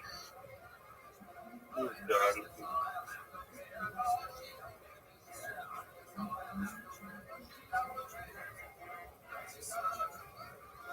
If you type Rabbi Rothschild in the search, it's hilarious. There are these two people who don't like me a lot, and they keep like telling the people to get my account suspended. But that's fine. I mean, one of them is. John's the male name, right? He's here with his wife and husband and wife. I don't know which one's the householder. Okay, how do you spell the first name? John, he's Grant. Oh yeah, Grant. Grant. Yeah, that's generally a male name. Yeah. I think he's like yeah. Type. Put it in just an island book. Type Rabbi Rothschild in the search. Yeah. And just look what people say. They're just like, yet another scammy account, blah, blah, blah, blah, blah. It's like, go for it. The names of the accounts are hilarious. They're like, this guy is a hoe, and like, I'm great at sex. They're just like funny names of accounts that I'm just taking. Needs to be middle mass. This is a fake account made by Rabbi Rothschild. The Rabbi Rothschild promotional account spamming. Dude, this is bad. It's not bad at all. I know that they do it. I'm not worried about it at all. There's a saying. I don't care what they say about me. Just spell my name right. Who is this girl that has four? Yeah, she's yeah, I mean, she just feels like she feels like she has to be the police of the internet. It's like they don't need your help. They can do it on their own. But the thing is, like, they have no idea. I've been doing this for 3.5 years. They've been like reporting me for like 2 days. Like, they have no idea what I have in the tank. I have so much fortitude. I am exploding at the brim. Return of the Command Man, Columbo voice. That just doesn't make sense. What is this? I don't get this. What is what? Columbo voice, the meme. It's related. Oh yeah. Columbo was a detective show in the United States in like the 1980s, Oh, okay. and he just would always be like questioning things, and he was just inquisitive and stuff. So that's what that is. Yeah.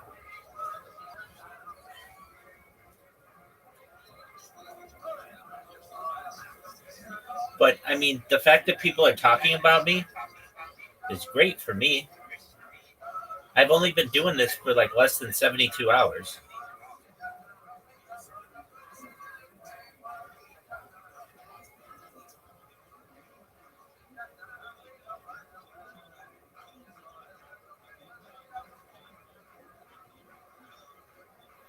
Oh, so these are fairly new. Oh You yeah. gotta be careful. Why do I have to be They careful? can do all sorts of stuff. Why do I I? don't know. You then don't tell me I have to be I careful. have no idea. You have no clue. I'm not telling you to be careful. You just did. I'm just saying, like, they might just be bad news. You know, that's all I'm saying. That's fine. As I told you earlier, I'll use VPNs. Yeah, that's the worst. Even if you're using a VPN, they can still do that. That's okay. That's I have bad as little I bit. have like thousands of VPNs I can use. I mean, I call Twitch all the time, right? Nothing new to me. Like, I do it to the degree that sometimes I do it to the degree that they actually ban me from the chat. But they've not banned me. They banned my old account. I made a new one, and that one hasn't been banned ever since. So, yeah. I don't know why. Sometimes, like when they ban me, it's usually because I'm saying things out of line or something like that. I don't know.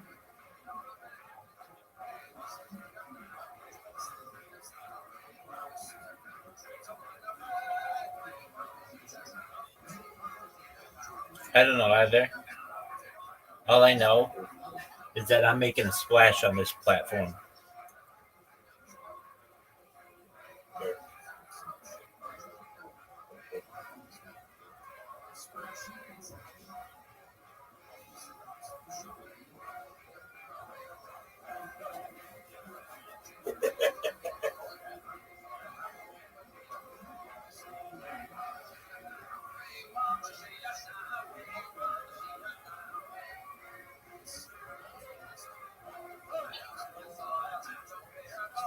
Whenever they report me, many times, I'll retweet what they wrote, like just basically like laughing in their face, like, oh, okay. If you think it's cool to, Let me add you, Rabbi. Let me add you. okay, my main account is just Rabbi Rothschild at Blue Sky or whatever, but I don't mess with that one, so like they haven't banned that one. So, which is the one I should add you on? It's literally just Rabbi Rothschild dot bsky dot social. I got it. I'm following you now. Excellent. Yeah, they're This is the dude you used to look like. that's correct. Yeah. That's the man I am. The people you used to look like. Oh, I hate this used to look like. I still look like that. I just need to lose some weight and shave my beard, but I still look like that. No, you look way better now. Oh. I don't like the way I used to look.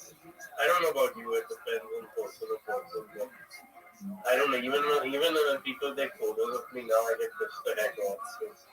I can't stand my reflection. All right, big dog. I know that's something new you learn about me, but yeah, it's pretty annoying. It's worse than you think, like my reflection and shit. Do you want to play me in Scrabble? Not right now, no. Okay. Can you retweet my things? I'll retweet some shit from your wife. Yeah.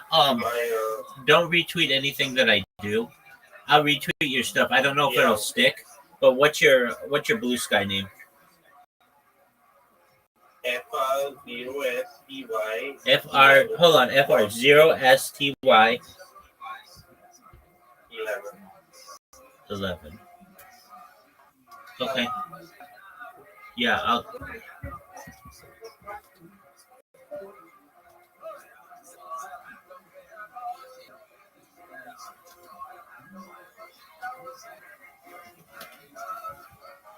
What happened to Frosty? Probably eating that Hungry Jacks.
Live in the belly room at what time?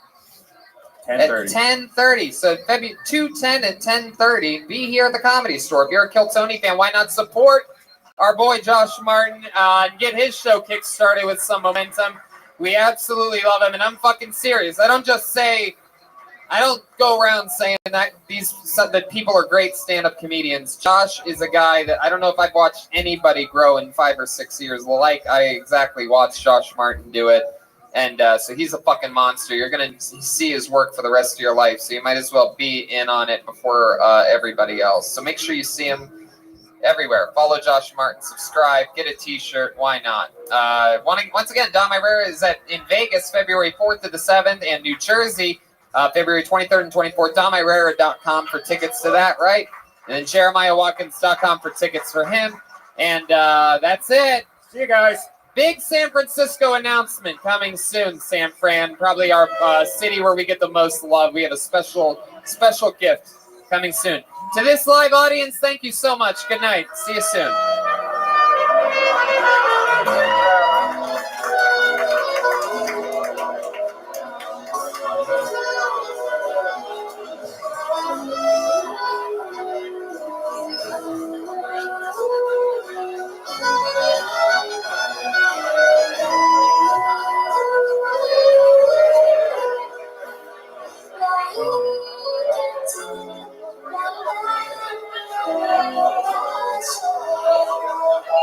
Thank you.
Red Band coming to you live from the Real Famous Comedy Store main room for a brand new episode of Kill Tony. Get up for Tony Hinchcliffe.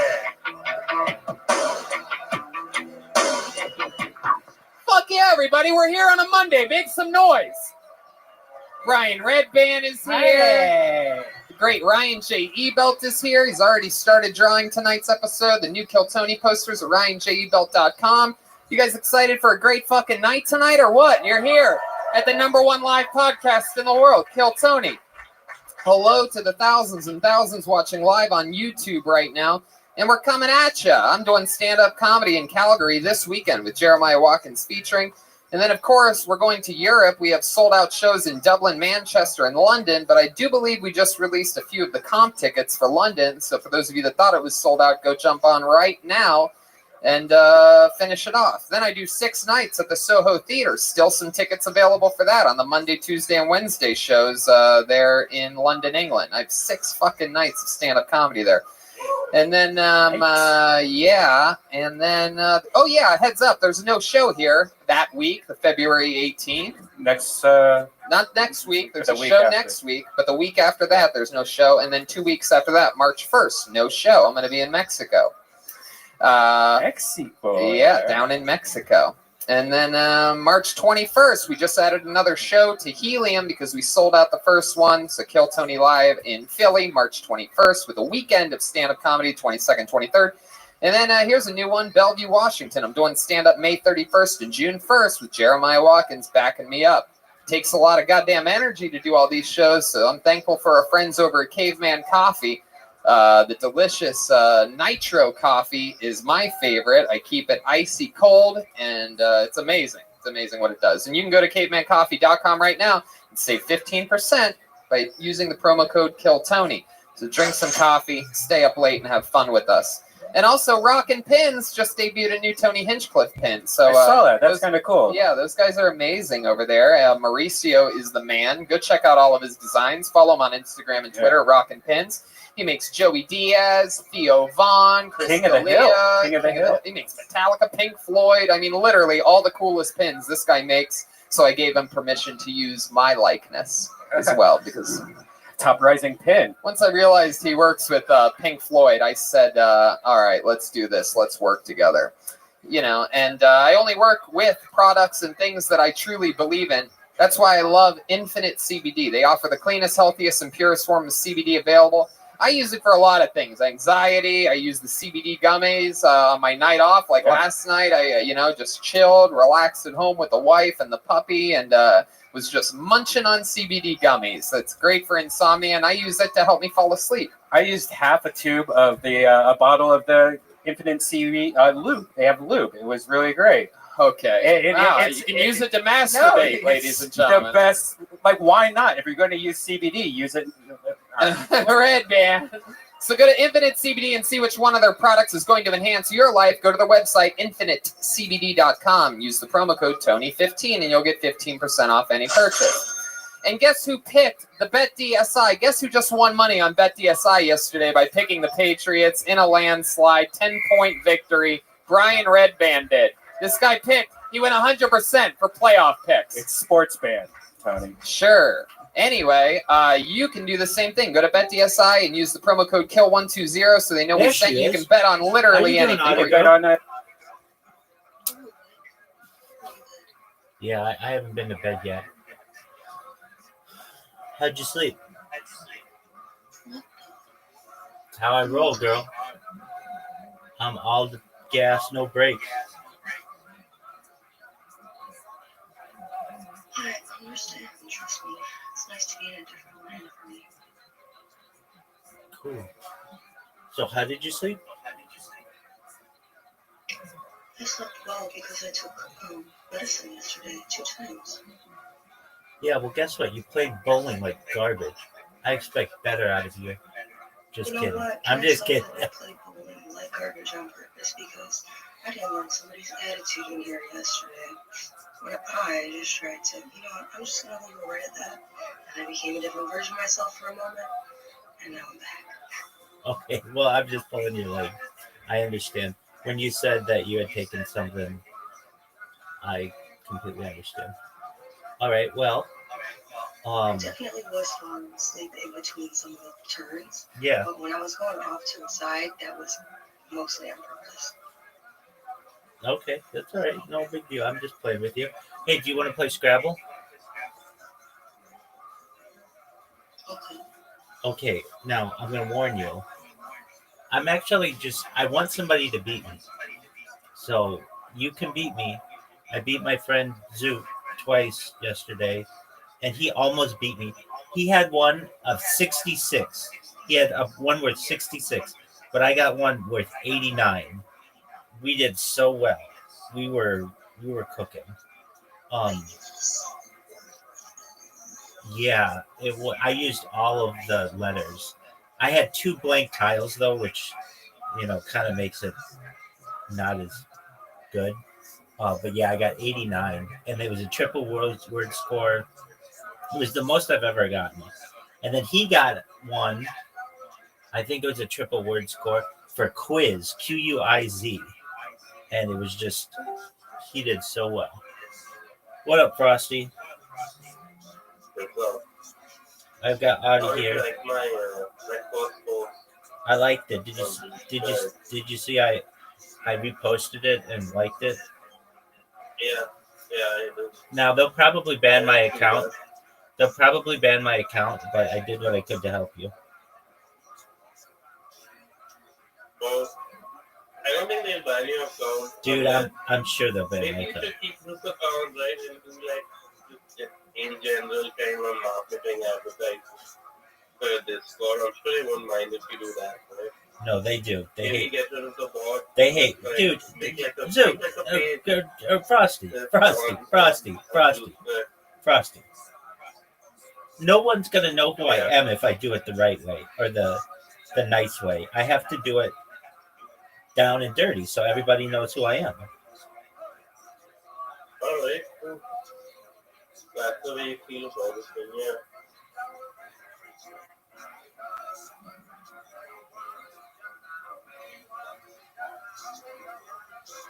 I really like the type of people on the Instagram. Yeah, they're much nicer. Well, I should. Yeah, They're like type of crowd. they're real. I mean, it's really America's left wing. It's very left leaning. Yeah. Yeah, that's what I was telling you earlier. But I don't know. I have no idea about like when it comes to just people in general, you can't categorize them into one person or the other. So yeah, I'd say like I don't know. Some people are a little kind of deluded on the right, you know.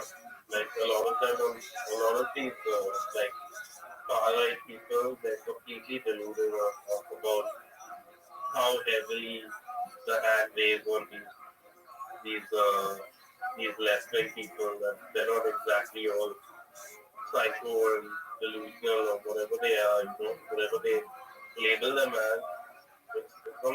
I don't know if they take it only too far and it becomes this kind of thing in their head, like that they're doing the right thing and the other person is doing what the world suggests or something, you know? I think so. Yeah. It kind of sucks because they're Catholics like us. The whole thing started when they started introducing the rainbow flag in church, you know? Wait, they're Catholic. What did you say? They're Catholic, like what? No, I mean the whole thing started when they started introducing the rainbow flag and the LGBT agenda into church. Like the rainbow flag everywhere in church. That's in your church? No, in USA they started doing that. I don't know if you've seen the news recently, but a lot of these gay pastors have started doing this stuff in church. Do they have that? Do they have that flag in your churches? Not in India, definitely not in India, but Yeah, I think I don't know. In India, it doesn't matter that much to say that, but in the West, in USA, they they brought in the rainbow flag in the church, and They bring that into the church? The Catholic, yeah, it's serious. They bring it, and they have like LGBT like talks about topics and stuff. And yeah, so it's like an apostasy type thing. Isn't it? That we Isn't believe it? is going on. Isn't it against the doctrine?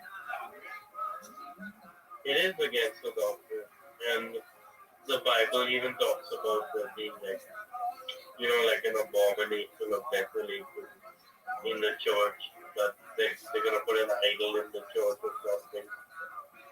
And a lot of priests believe that the idol being the abomination in the church is the rainbow flag.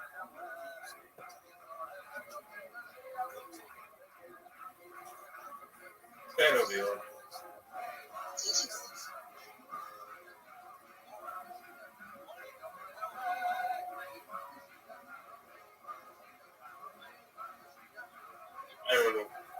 I don't know what's wrong with the gay pastors.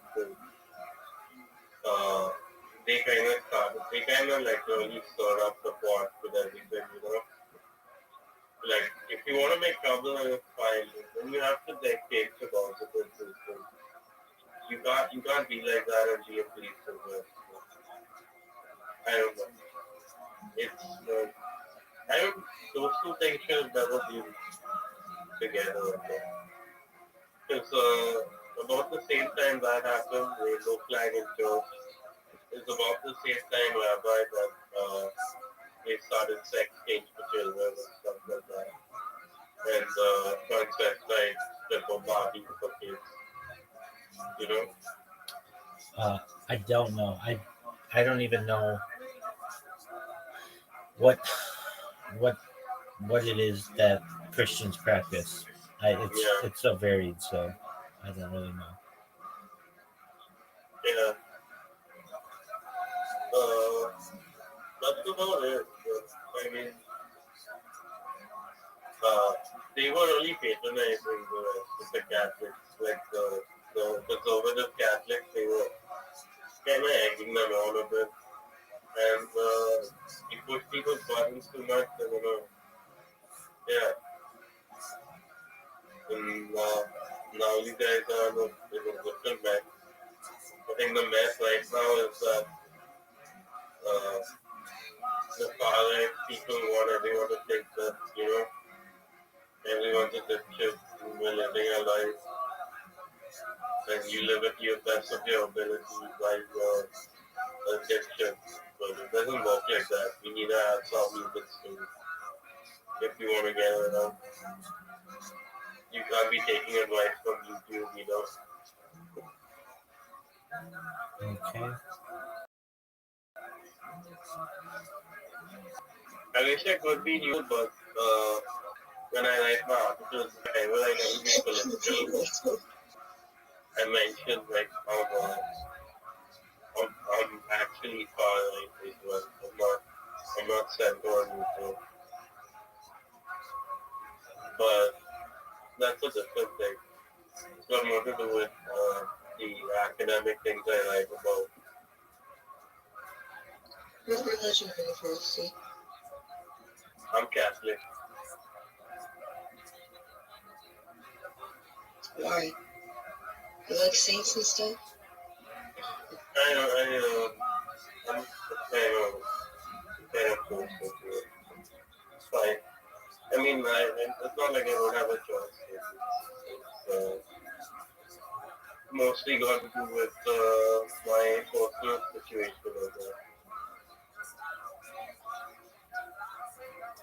I guess you can go to church and still be an agnostic Catholic, No one's going to hate you for being an agnostic. And I think we're all agnostic down inside. That's true. That's true. No. Every Jew is agnostic. Every Buddhist is agnostic. Every Christian is agnostic.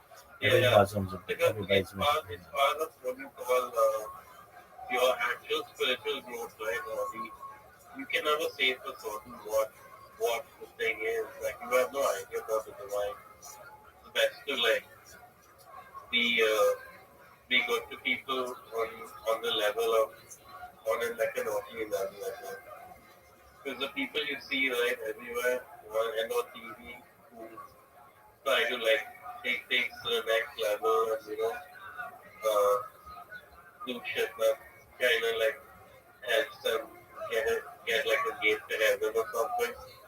Those types of people, they might be good and they might be out of their way doing stuff, but not all of them have good intentions, or not all of them like go the right path, you could say. So yeah, in that way, I say I'm an agnostic Catholic. Everyone's agnostic. No one truly knows. Yeah.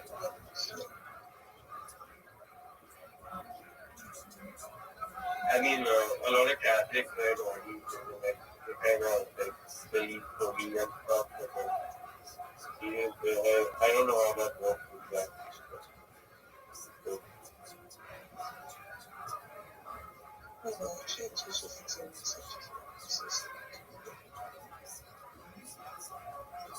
Yeah, I got that.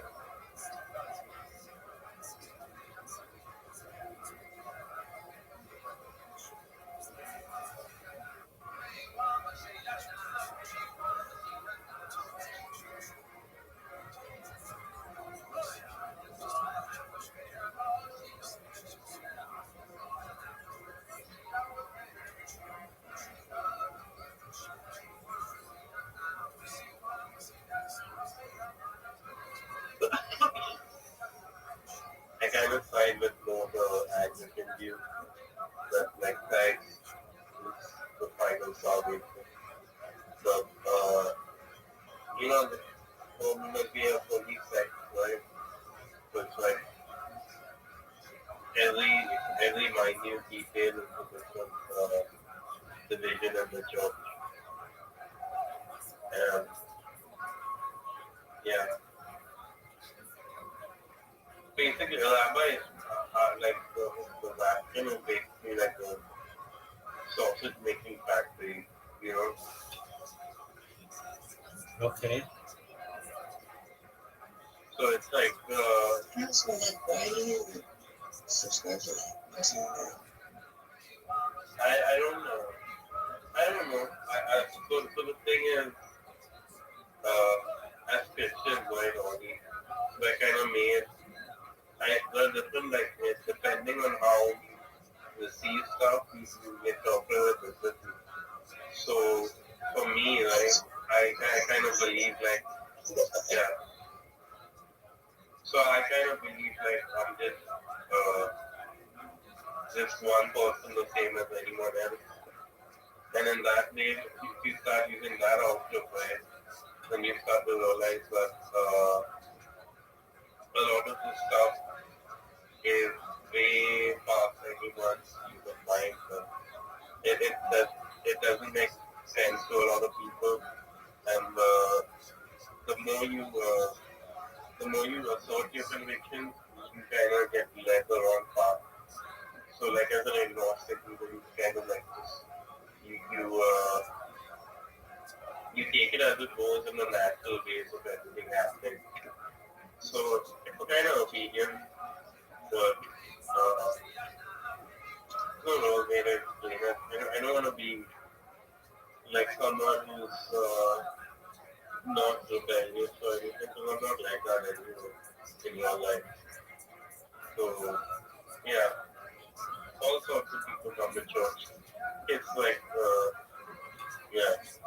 Or you should try it. Just come to church one day and you'll feel something.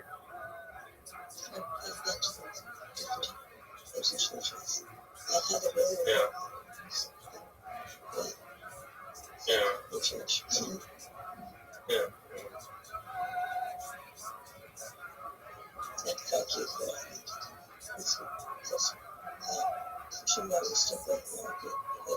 Thank you so much. We cannot be two things at once. I am so sorry about that. Yeah. To assume that I have more public based off of that. Thank you so much. So, I didn't get you. But, okay, cool. It's not about that.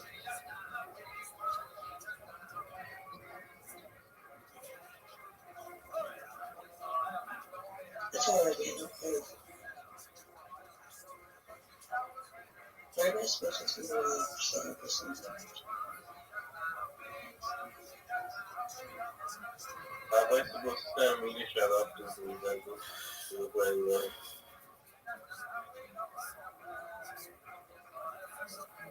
I think this is a person.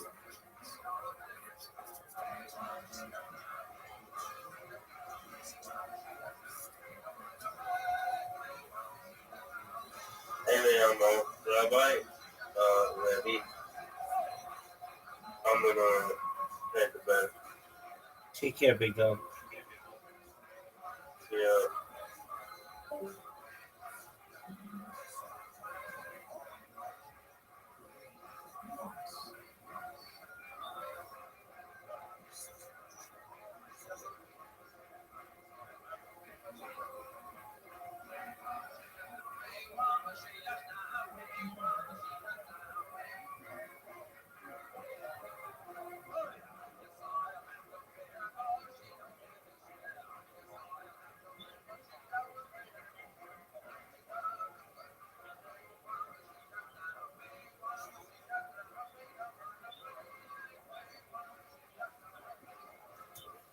Anything you want, TV shows, Donald Trump's tweets, anything. That's Great. it. You can deposit, cash out, and get paid. Up until $1,000, they give you a 50% bonus on your initial deposit. That comes with a rollover requirement, but $1,000 deposit will give you $1,500 to play with. So once again, that's betdsi.com, promo code KILL120. Okay, here we go. You ready to start this puppy or what? We are live. Guys, when I say I'm excited about this show here tonight, I fucking mean it. You know this comedian. This is his first time ever being a guest on this show. His 2019 Tell It Like It Is tour is about to kick off. You know him from his specials Harmful If Swallowed, Retaliation, Vicious Circle, Rough Around the Edges, live from Madison Square Garden, an isolated incident. When I saw this guy for the first time, I had just dropped out of college. I went back up in a depressed state to Youngstown, Ohio. I was hanging out with a bunch of my old friends from high school and some new friends from college, and we were all getting stoned. And these guys were cracking up in the living room, watching Vicious Circle, and I literally had an epiphany, a moment, sitting in the back of that living room, realizing this guy is in a theater in the round. He's in full control of an entire arena surrounding him, killing. I want to do this. And that is right then and there when I decided that I was going to be a stand-up comedian. Ladies and gentlemen, I present to you Dane Cook. Hell yeah. Here he is. It's the real fucking deal. Dane Cook is joining us for the first time ever. This is crazy. I'm very fucking excited to be here. You guys ready? I want to say thank you, and I want to let you guys know I'm feeling great. I'm in the best shape of my entire week. I'm super pumped about this. This is exciting that that people get pulled out of a bucket and can talk to you and get some feedback from you. Because in a weird, crazy way, this whole thing exists because of you. I was so insanely amazed and jealous that you were making all my friends laugh while they were staring at a TV. Are you saying you're going to write me a check tonight? Is that what's going to happen? Hello, Infinite CBD coming right at you. As many tubes, use the lube. As many tubes as you want. They give you gummies, they calm you down, anything you want from Infinite CBD or Caveman Coffee for that matter. Actually, really, we only have nitro cold brew coffee. So if they make you anxious, use some of the Infinite CBD. If that mellows you out too much, have another sip of the coffee. We have never-ending cans. And so I'm excited about this. So let's jump right into it, Dane. We have a band on this show. Yes, we do. They're very goofy. They're wild. I never know what characters they're going to be. Every week they commit to staying in character. Last week they were gym rats. So it was koala bears. Yes, they were guys that go to the gym a lot that had mice ears on, and I never know what they're going to be. Sometimes it's construction workers, newscasters. Let's see what they are tonight. They're going to be with us the whole show. They're the best damn band in the land. Make some noise for them. It's the Kill Tony Band. Jeremiah Watkins, Joelberg Joel Jimenez, and Chroma Chris. Here we go. Here we go. Oh! Wow! All right. It appears as though they are reggae. Whoa, that's pretty good. Uh-oh, he's playing. They're playing hacky sack right now. Jeremiah is shockingly good at this. Wow. So you guys are, I'm guessing you guys are, rope on a snake. Hey, Tony, doesn't that guy have a snake that he ties to a tree? Oh, wow. Hello. We remember you. You were the last comedian pulled out of the bucket last week. Osiris is back. Osiris from the island. Wow. That is crazy. Hey, there he is over there, too. Right there. This is unbelievable. Osiris, you instantly became a star. I love this. Look at this Kill Tony character eclipse with Aphrodite blocking him right in front of me. It's a blood moon tonight. Wow, look at this band. We have Osiris from last week in his underwear for some reason. We have what appears to be what would have happened if Whoopi Goldberg and Ted Danson made a baby after all. And then back here we have Joelberg Joel Jimenez with longer hair. How's it going? That is a fair assumption. Okay, I'm excited about this. You guys are reggae as fuck. My name's Skeeter. Brah, brah. All right, Skeeter, I'm going to write that down right now so that I don't forget. That seems to be a running thing. I forget your name sometimes, and then you correct me forever. Oh, shit. He's so high, he forgot his saxophone. That's what his main thing in the band is. Oh, here it comes. That's a bong, dude. Make some noise for David Deary, the new producer of Kill Tony. You might be wondering, hey, look, it's Josh Martin, but it's not Josh Martin. We got a replacement Josh that looks exactly like him. So just so that we never get confused. Better speaker, that guy. So here we are. Everything is in place. And here, the final piece of the puzzle is the bucket of destiny, ladies and gentlemen. It is for real. This thing is fucking jam-packed with names. Do we have people in holding tank, too, or were we able to get them all in here? I mean, absolutely, perhaps a record-setting sign-up for us. It was a ton of fucking names. At least 100 people signed up for the chance to get 60 seconds on the stage. If you don't get picked, oh well, you had fun and maybe you learned a new thing that'll help you in life. But if you do get picked, you get 60 seconds on this stage uninterrupted. You know your time's up and you hear the sound of a kitten. That means wrap it up then, or else you're going to bring out the angry West Hollywood bear. There it is. There it is. Indeed. There you go. Good enough. You guys ready to start this thing? We are live. All right. And here we go. It goes like this. Your first comedian getting an uninterrupted 60 seconds. It could be anybody. It could be somebody's first time ever. It could be a veteran who's only killed on stage every time. And then he has a bad set. Maybe he has a great set. Ladies and gentlemen, your first comedian tonight goes by the name of Mark Quinn. Here we go. Mark Quinn. Wow.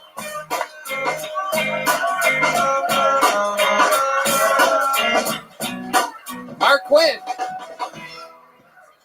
What's up, Comedy Store? I am a retired police officer, also a veteran. And before I tell you my story, I have to get in proper uniform. The uniform hat. Oink, oink, bitches. No, I should take this off. I actually offended a guy last show. He stood up, stormed out the door, and we heard his ass wee, wee, wee all the way home. Now, I don't know if you guys know, California, you guys got a major drug problem, and it's happening at these trendy coffee places like Dutch Bros, Javista down the street, items like White Rocket. Guys, that's cocaine. Another one called Blue Ice. That's meth. You got a Breaking Bad situation going on. Another one called Black Tar Heroin. Sir, that's black tar heroin. Another one called Jelly Donut. Well, that's how they got my police ass in there. Now I'm the lead barista at Javista. Thank you. Wow. Mark Quinn. Mark Quinn, former cop, huh? It's my stage name is Jim Perry, the cop comic. Wow.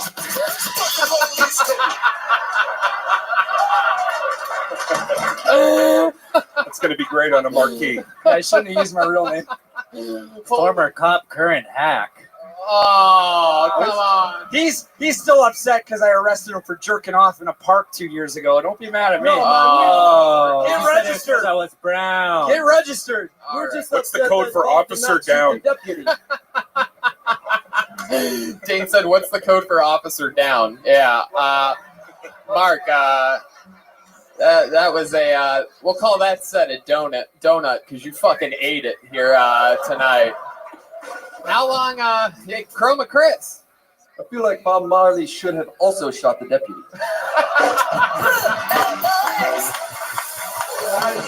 Chroma Chris. Oink, oink. Silent but deadly. This fucking guy bats 1,000 on this show. It's unbelievable. Chroma Chris didn't say anything his first few months on the show. That was Chroma Chris. that was tough to wash, but I think we're going to let you off on a warning. Thank you. Big fan, man. So, Mark, let's get into it. If your name's Mark Quinn, why would your stage name be Jim Perry, the cop comic? What kind of dishonorable discharge did you have to where you're like, I'm going to change my name to a more plain white guy name? No, I do still do consulting professional work, and I have to have a stage name for what I do. So you used to be a cop, you used Yes, to sir. be a consultant. You're not good at stand-up. So, like, what made you want to... How long were you a cop for? Almost 10 years, and I got injured on the job. What And happened? I volunteered to be tased, which was the first mistake. Yeah. My shoulder's all jacked up. But the funniest part of that day was not me getting tased, was the guy after me who got tased, and he shit all over the floor. Yeah, and like a Taco Bell shit. Like it was I bad. mean, he shit on the floor today. When you got tased, had you just done that routine? Wait a second. So did they have to pay you for that? They tased you, and you're just like, oh, I'm super hurt. Guess I have to not work and get paid now. Yeah, they make you get tased and pepper sprayed and Poured stuff. some ice on Where the ground. joke was always like, are you going to make us get shot by our guns too? But no, of course not. No, that wasn't the joke. Yeah. They may have said it like it was a joke, but that wasn't the joke. Yes, sir. So how long have you been doing stand-up now for? I've been doing open mics for a while. I've been taking it seriously the last year. Things actually have been going really good. I guess not tonight. Is your home club Flappers? Hey, Flappers reference for you guys. Ironically, I just got booked there, so yeah. No, we know. We know. When you got booked, were they like, No, "Welcome." I raised a lot of money for charity, which I'm proud about. And not to bring the show down, but I had a buddy get shot and killed a couple You years already ago. did that. And I raised...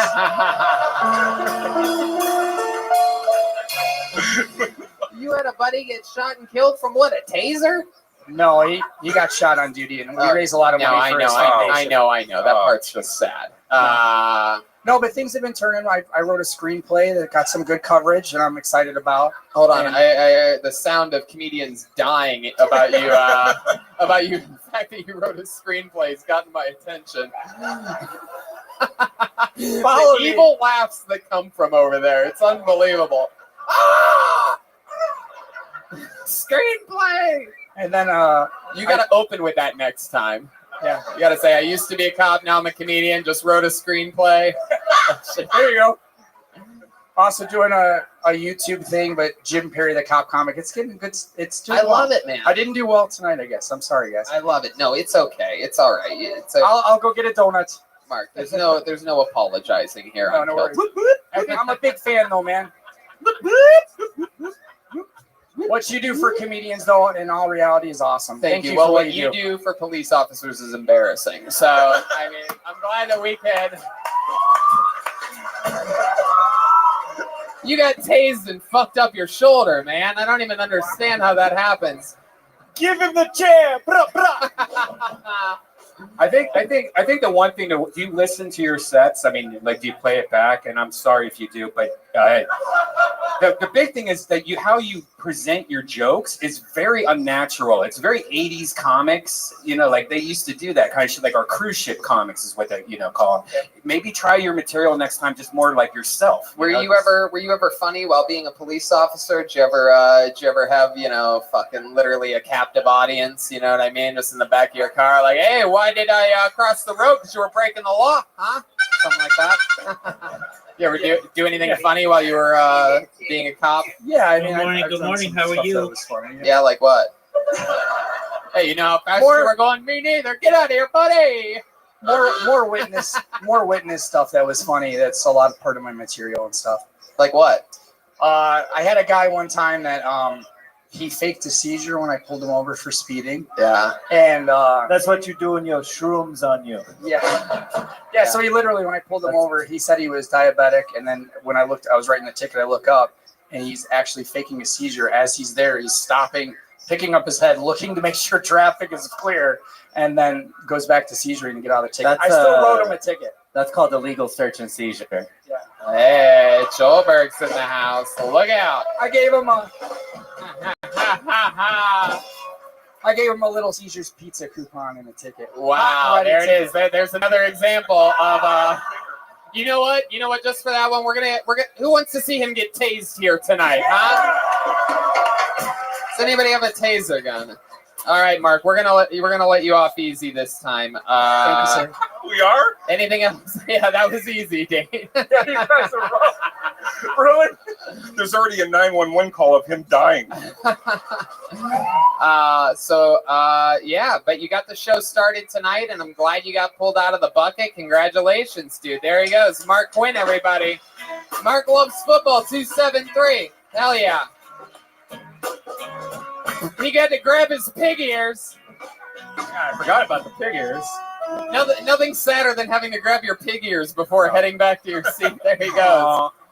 Oh, he's leaving. He's not even going back to his seat that he was sitting in. Wow. He's going all the way to the trough. Come on, one more time for Mark Quinn, everybody. There you go. Not easy to open a show. No, it's not. That was the hard spot. Not easy to open a show, especially with his jokes. Not easy. All right. You guys get it now, right? You having fun? Anything can happen. Next week, it might be you signing up. Who knows? Make some noise for Ryan Oganoff.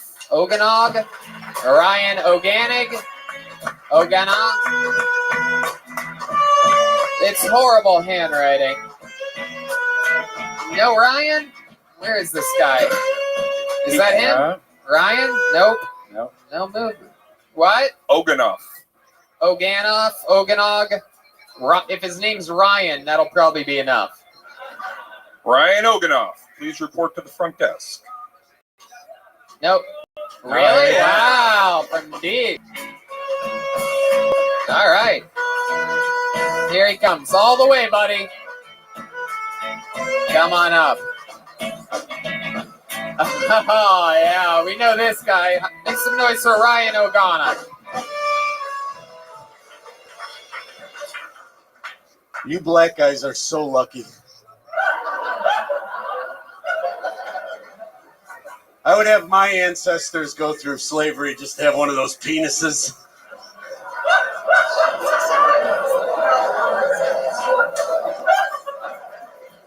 White guys ask you to fuck their wives. I seen the movies. You've seen the movies.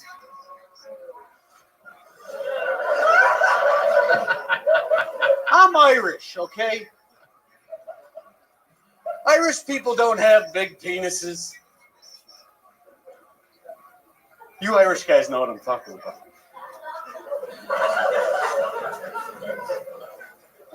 My mother would be very proud of me right here. Very proud.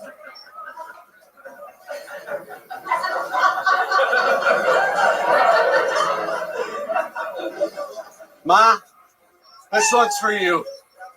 Okay, thank you guys. Wow. All right. Here we go. Ryan, I don't know what the problem is. You seem like a giant dick to me. Oh, come on, Audie, you gotta play something. I love the way. I will give you credit. I love the way you react to all this. It's like you remind me of like if Tom Hanks got hit in the head with an aluminum. What'd you say?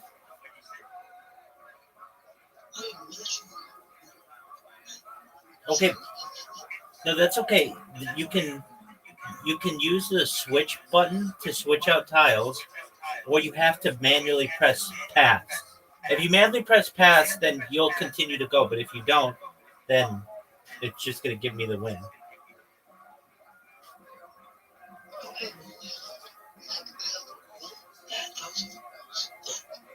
I swear to God, I did this.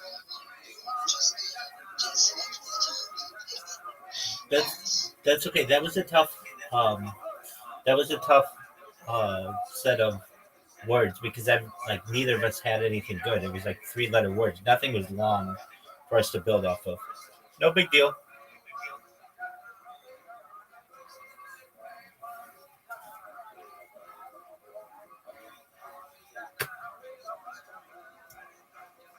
That or something like that. You just seem like you're having the time of your life up there. Look at you. Look how much White guy, you wanna be black? He in a Cosby sweater, that is whack. Oh no, oh no. Oh shit. Ryan, why are you dressed like you were standing behind a barrel fire? Like what is happening here? Hey, LA's a dangerous place. LA's a dangerous place. This is my camouflage. Oh, this is my camouflage. Are you insane? Are you hiding? Are you an insane Are you person? hiding from Bill Cosby's sweater? What is that? Like camouflage from what? This is a beautiful. Other librarians. What'd you say?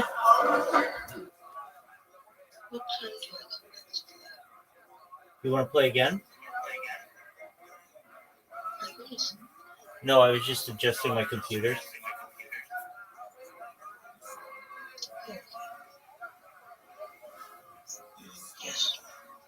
Okay, give me just a few moments and then we can play again. Just a moment.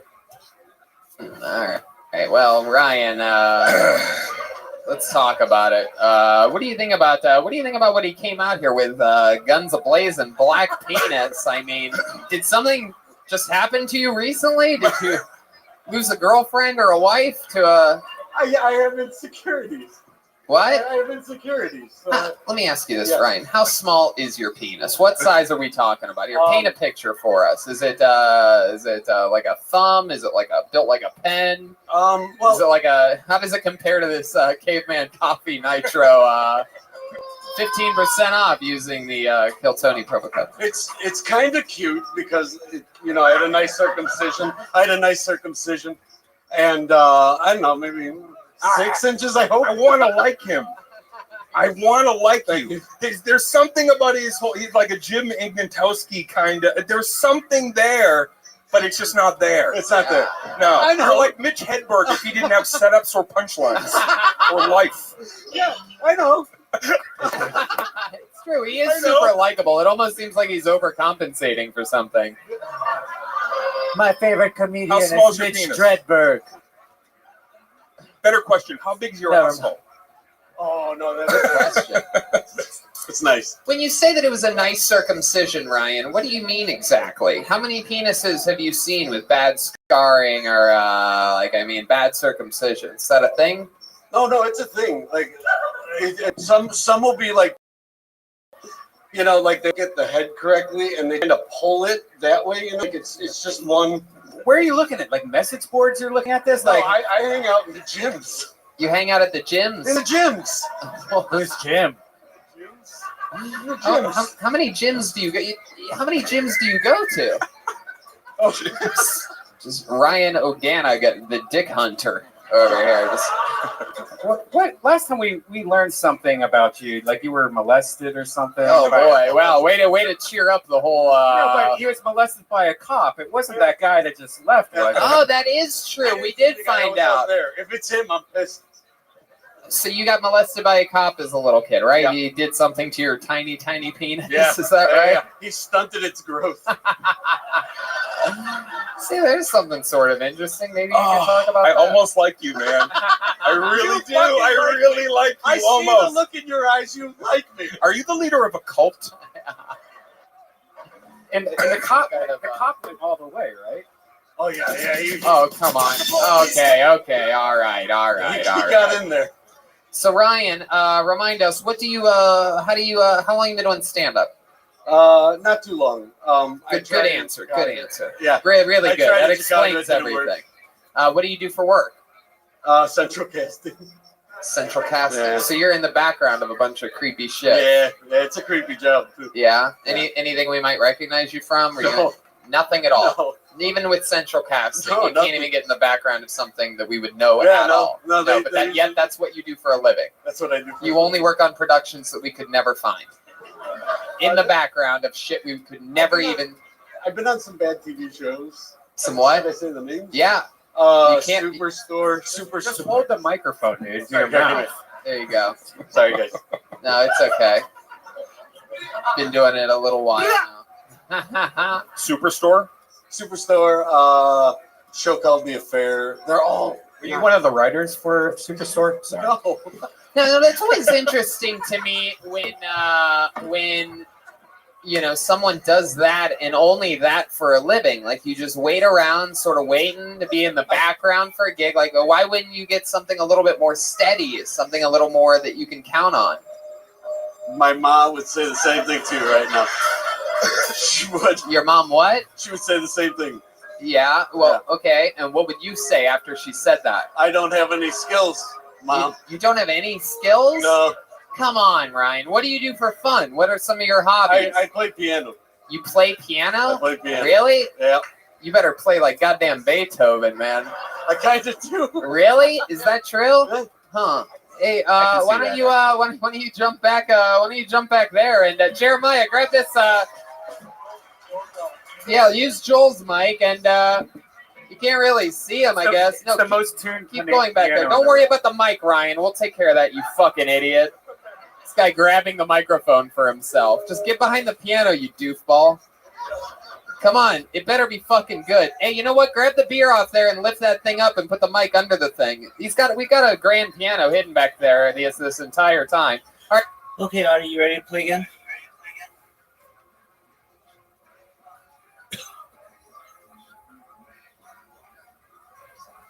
Artie, you there?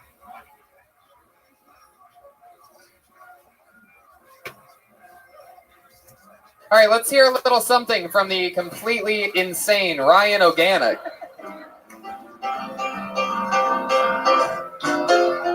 Yeah, Joel, let's just.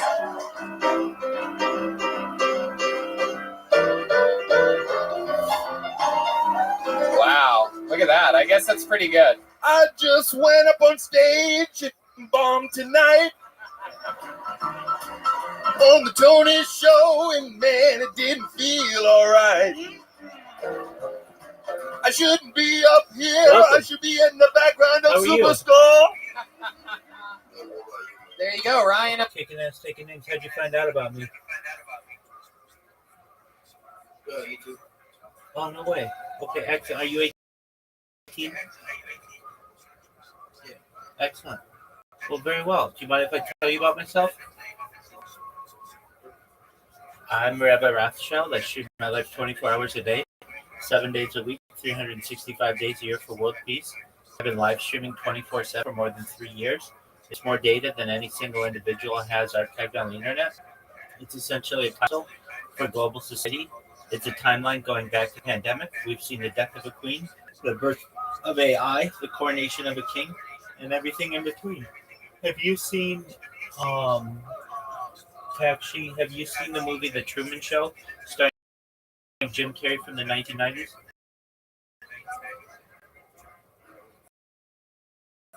Okay, well, essentially what I do is a lot like that film is. except we have my permission to do this, and in that movie it was done without his cut.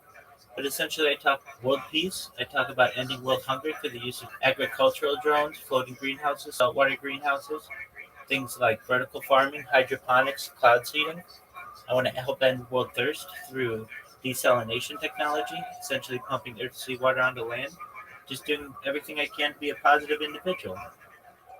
How about you? Tell me about yourself. Take your time.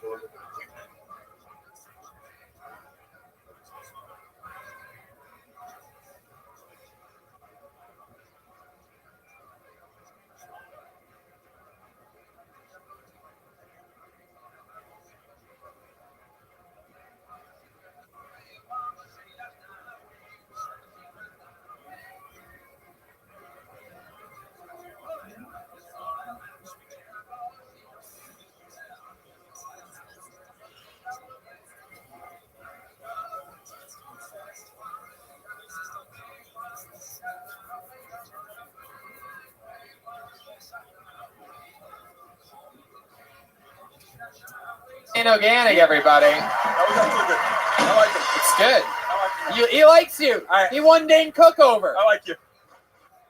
Dane, I like you, man. I do. I've never That was seen cool. somebody that plays. Very, very funny guy in a couple of years. Yeah, I've never seen somebody that plays the blues both on piano and with their comedy before. But that was fun. You get a lot of pussy playing the piano like that. I snagged my wife playing the piano. Is that true? You're married? Yeah, I tricked her. Wow. She must have the tiniest pussy. Big clip. Take your time. All right, we're gonna keep it moving. There goes Ryan Organic, everybody. All right. He won me over. Finally won over Dane. Yeah, all right. Maybe, Hey. you know, maybe with like, you know, comedy, you could do like one of those dueling piano bars, you know. Yeah. Yeah, maybe. Or if they remake One Flew Over the Cuckoo's Nest, Yeah. fucking juicy fruit. I pulled another name out of the bucket while waiting for Ryan to come to the stage. I was ready to go, and so let's do it. It sort of seems like a familiar name. Let's see what happens here. Make some noise for Kevin Klapman, everyone. Kevin Klapman. I feel like I remember it. Kevin Klapman. Hey, look at that movement over there. From the back corner. Here he comes. There he comes. That lucky corner back there. Independence, you know it seems so right. Nothing good comes easily. Sometimes you gotta fight. Thanks. Kevin Klapman, ladies and gentlemen. One more time for Kevin. Thanks. I swing both ways when I'm on a swing.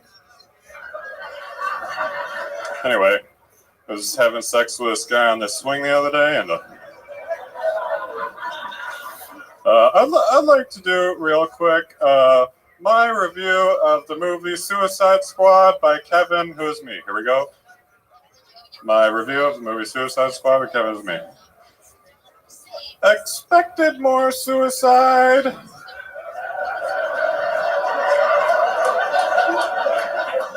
Amount of squads was as anticipated. Thank you. I keep getting kicked out of the gym for taking the free weights.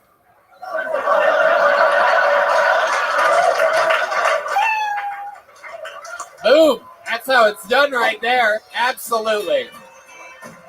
Fuck yeah. Hell yeah, that was a great set, Kevin Klapman. This is your second time on the show. I remember you. Yeah, You second came here time. and you're rocking a fucking Penn State hoodie, which might be the funniest thing I've ever seen on the show's history. Came out and you just like a Penn State alumni, took what the fuck you wanted tonight. Just did it your way. Treated this audience like you had them in the showers. How do you feel? That was Thank fun, you, man. right? Oh yeah, I had. This is great. Hell yeah. Calm down. Tony, this guy's my weed dealer. Is he? He used to be our roadie too. It's good to see you. Hey, how you doing? I didn't see you, but I didn't know you play the drums. Good to see you. Wow. Okay, I'm glad you guys got to fucking catch up during this live comedy show. That was very well written on both of your parts. Thank you. Okay, Joel. Back to you in the studio, Oh, Tony. wow. Thank you, Joel. We never would have figured it out without that. Is talk. that is that a suicide note? What do you got? What are you reading? These are your jokes? Yeah. You kind of reminded me like there's a little bit of a Maria Bamford thing happening that I liked. The way he was going dual kind of characters. That's my I thought it aunt. was cool. Yeah. Hell yeah. I love this. Yep. It's great. My goodness. I like what we got going here. Yeah, you're like a Napoleon Dynamite if there was no like fuse or anything like that. Really, just an old stick of mundane dynamite. I've never seen a mullet in the back and front. That's fucking extraordinary. You do have a double mullet. That is fucking. I've never seen anybody rock the old Ronald McDonald before. It's very impressive. Theo in the front, Vaughn in the back. Hell yeah. So, Kevin, how long have you been doing stand-up comedy? 5 years now. 5 years. Yeah, Very good. yeah. Where did you start? Denver, Colorado. That's a great place. We talked about this. Yes. Great place to start. Great stuff. You went through Wendy's system. Yeah, Comedy Wendy's. Works. Yeah, I used to perform at the Wendy's. And, She makes. I see what you did there, you son of a bitch. So Kevin, how long have you lived in Los Angeles? a month now. How's that going for you? Oh, someone asked me if I was borderline retarded the other day. Well, the other people. What'd you say?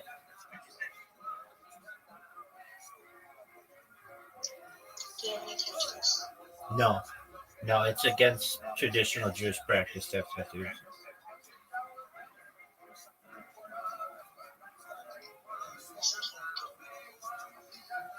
Do you have any?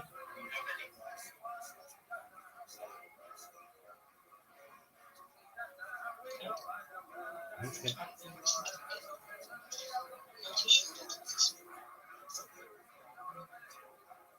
What do you want to get?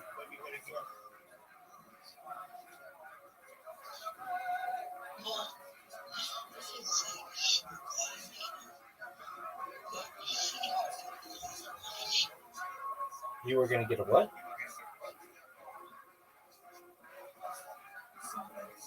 don't know exactly what the tattoo would be, but I was thinking I was going to put it Right on the what? So, right in my forehead. Oh. Okay, that's not a good move.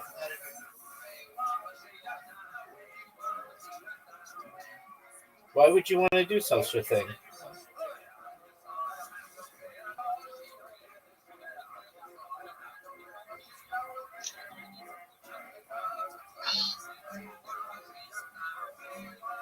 You're a very pretty woman. Why would you?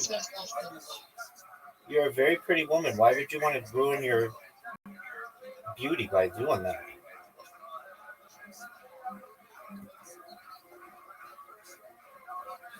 Thanks for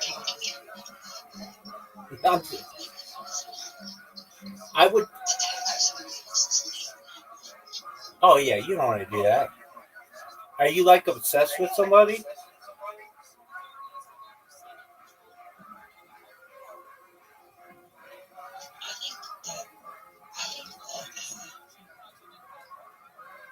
I have a problem.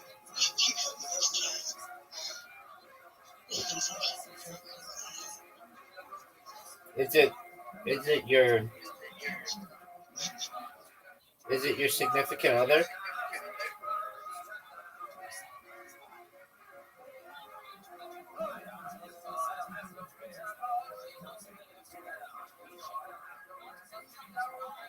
When you say the word significant,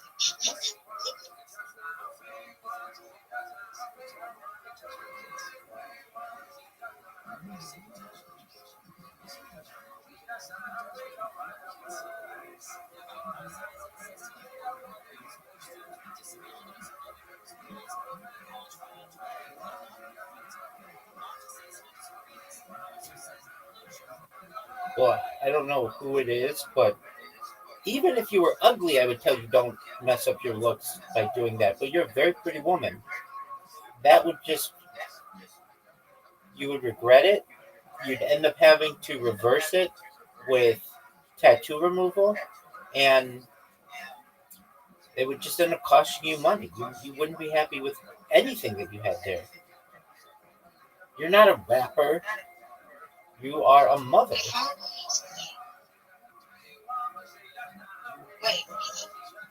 You are not a rapper. You are a mother.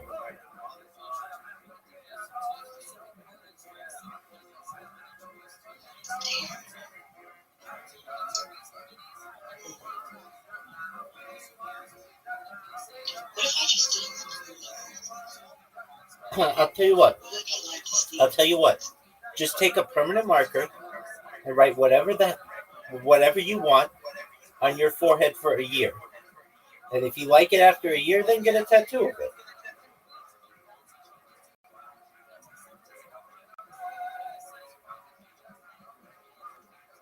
Should I have SOS? Should you what?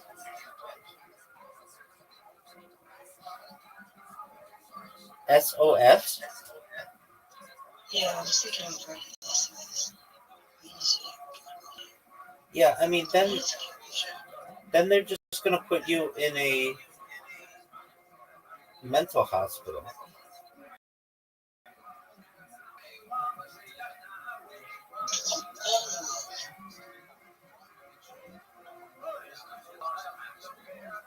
I mean, you're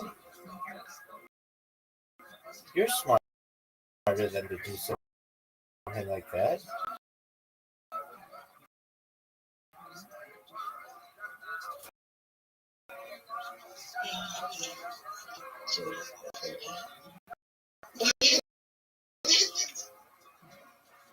Look, I'll tell you what, whatever, make what you want it like, and make sure it looks like this, the way you want, and then do it for a year. And then if you still want it at the end of the year, then go get it. I will tell you this, and I mean this. This isn't just the way that I address this as someone with traditional thinking. If you go onto the beauty subreddits, every single one of them, the true rated discussions, rate me. How? I mean, I don't know, but you're talking about getting someone's name on your forehead. You sound bonkers.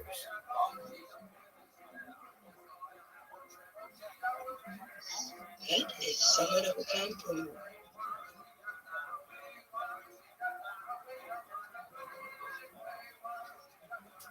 I mean, I don't know what's gotten into you. Why would you want to put something on your face? Well, Rabbi, it's actually been a thought that I've had for quite a while now. Okay. And then if it's been such a thought of yours, go get a permanent marker. Go get a Sharpie and go write whatever you want on your forehead. Whatever you want. And do it for a year. And if you still like it after a year, then go get a tattoo of it.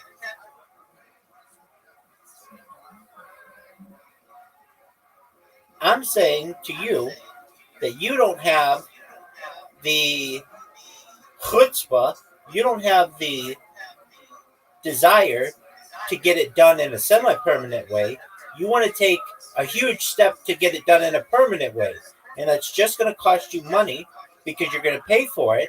And then you're not going to like it 2 years from now. And you're going to get it lasered away. Pardon me? You said I have money. That's why I'm doing it myself. Okay, so go get a permanent marker and do it. But I'm going to tell you, there is essentially no tattoo out there, be it a tramp stamp, a face tattoo, a hand tattoo, an ankle tattoo, that men think make women look better. Who the fuck says I was doing this for a man? I'm not saying that you are. I am a man. in a sense. You are a person. Go do whatever you want to do that makes you happy. But before you take the huge step of getting a permanent tattoo, just even with a ballpoint pen, mark up your skin any way that you want if it makes you happy, and do it for a year. Don't just do it for a week and think, well, I really like this, because that's not long enough for you to actually take into account what this decision is going to do to you. Do it for a year. And if you like it, then go have at it. Make it a permanent part of you. You're actually making me think about this, and you know what? I don't think I would find a problem with writing or erasing my life on a forehead or drawing something. That's fine. If that's what you want, that's fine. But try going to somebody's wedding like that. You won't get invited to anyone's wedding like that. Try getting a date like that. You won't get a date like that. Try looking at a judge if you ever had to do that. They won't take you seriously. But if that's what you want to do, then go ahead and do it. But do it with a semi-permanent method before you do it with a permanent method. If you like love that much, that's fine. Write it in pen. Look your grandma in the eye. Every single day, she's going to look at you like you're ridiculous. But go ahead. Do you have a Sharpie? Absolutely. She's going to think, oh, of all the things that my granddaughter's done. Do you have a Sharpie? Do you have a Sharpie? I'm sure I have a piece of Sharpie somewhere. Okay, well, go get it and go write love on your forehead. Why would I do that? Isn't that what you said you wanted? Doesn't that sound fucking retarded? Yeah, it does. But you think that you're making a rash decision, and it really doesn't. It's not even worth your thought. I mean, even though you're like, I thought about it for a long time. Okay, if you thought about it for so long, go get a semi-permanent. I didn't do anything about it for a long time. Okay, why would you just even do that? Period. You're gonna regret it. So, I don't want you to. I mean, tattoos are expensive, and they're even more expensive to perhaps erase permanently. And you would end up doing that. You don't want to be a 40-year-old woman with the word love in huge letters on your forehead. You're going to look stupid. You're going to be the one who wants to. Because in life, the way that I live is to please other people and make sure that I don't look stupid to them. You should just do what makes you happy. You shouldn't live your life for other people. And if having the word love would make you happy, that's fine. Go get a Sharpie, go write it on your forehead. And then go on the internet and start talking to people in chat rooms and video VCs.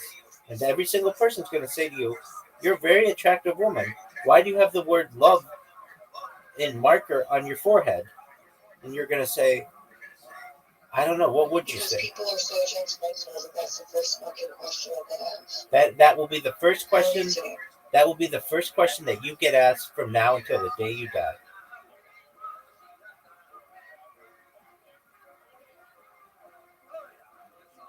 And unfortunately, that will not get you love. That will just push people away. That will show people that you are mentally unstable and they won't want to love you. You want to give people an opportunity to get to know you and get to know what's inside your brain, because it's a very beautiful thing that you have inside there. But sometimes people won't be able to see past the letters on your forehead to be able to get to know who you are, and they'll never give you a chance. No guy is going to want to date you. Not saying that's what you want, but I'm just going to go through. No guy is going to want to introduce you to his parents. No girlfriend that you have is going to want to introduce you to her friends. Hey, I've got this really great friend. Oh, here's the thing, though. She got love in permanent marker on her forehead. Why? Oh, because she's mentally unstable.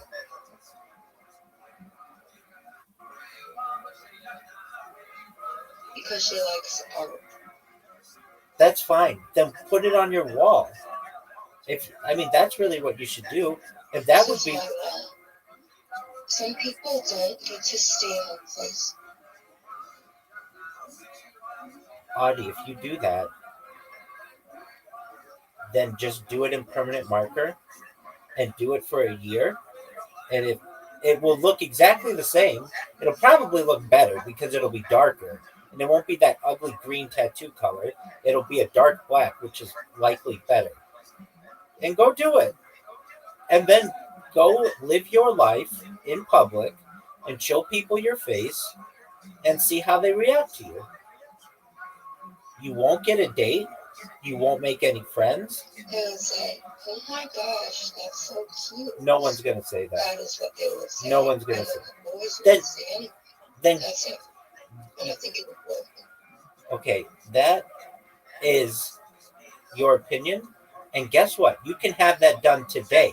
Go get a permanent marker and go do it.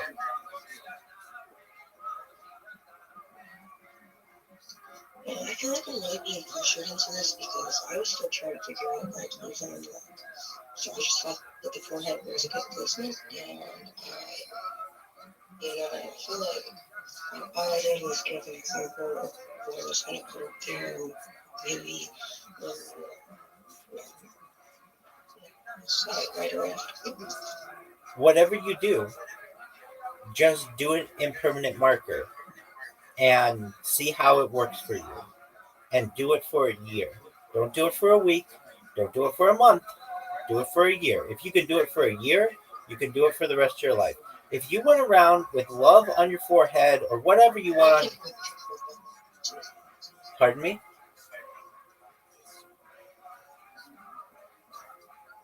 What did you say? I said I don't think my pimp would approve of that.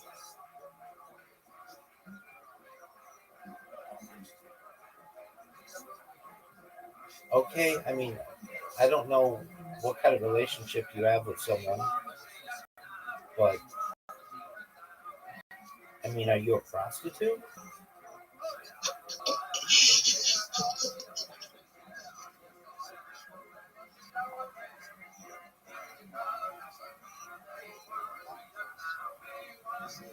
Uh, do people ever say to you sometimes that you don't make sense? All the time, but you know, they're not being sexually. Okay, wait. So long as this is common to you, okay, that's fine. Who's your pimp?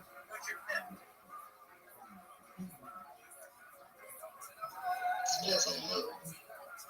I mean, you're just talking about some guy who you like. I mean, Audie, any guy who likes you would not have you home alone on a Friday night. They would be with you.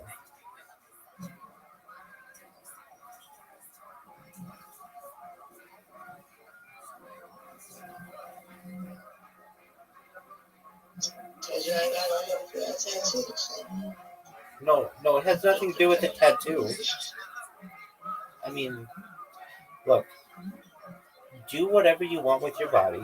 It's your body. All I can advise you is to not make a permanent decision that you might regret in a week or two. So I'm telling you right now, if that's what you want, if you think that's so cool, great. Go get a pen or go get a marker and write on your forehead or wherever you want, whatever you want.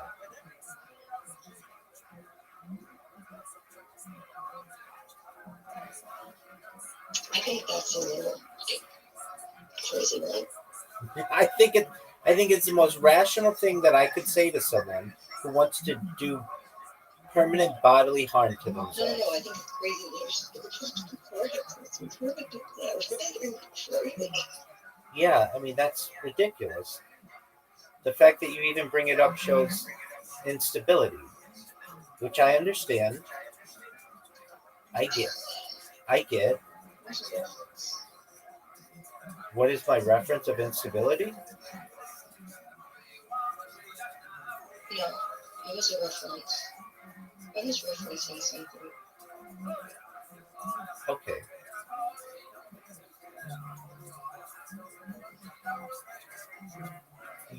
I will say this as well. It'd be one thing if you were just some mediocre looking chick, but you're an attractive woman, and you would really destroy something special if you did that.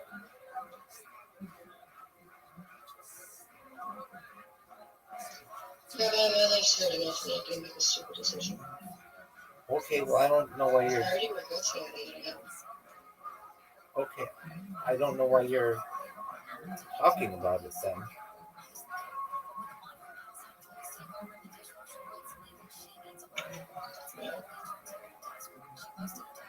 That's what I was referencing something. Okay, well, if you're just talking to talk, that's fine. We all do that.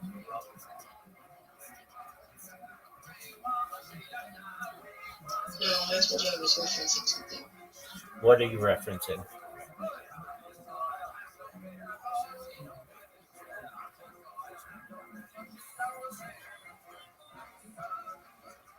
A conversation. I don't remember.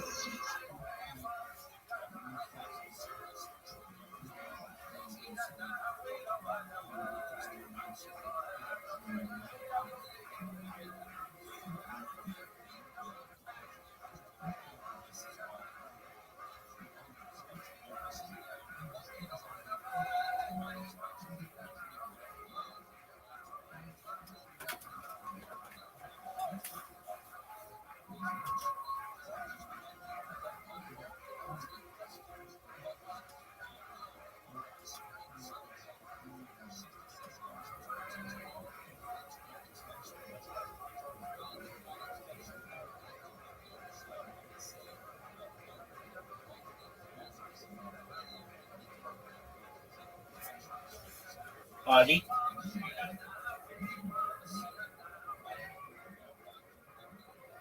Can you hear me? Yeah. I knew this girl. Well, I didn't even know her. She wasn't a friend of mine. She's just some person that I met. And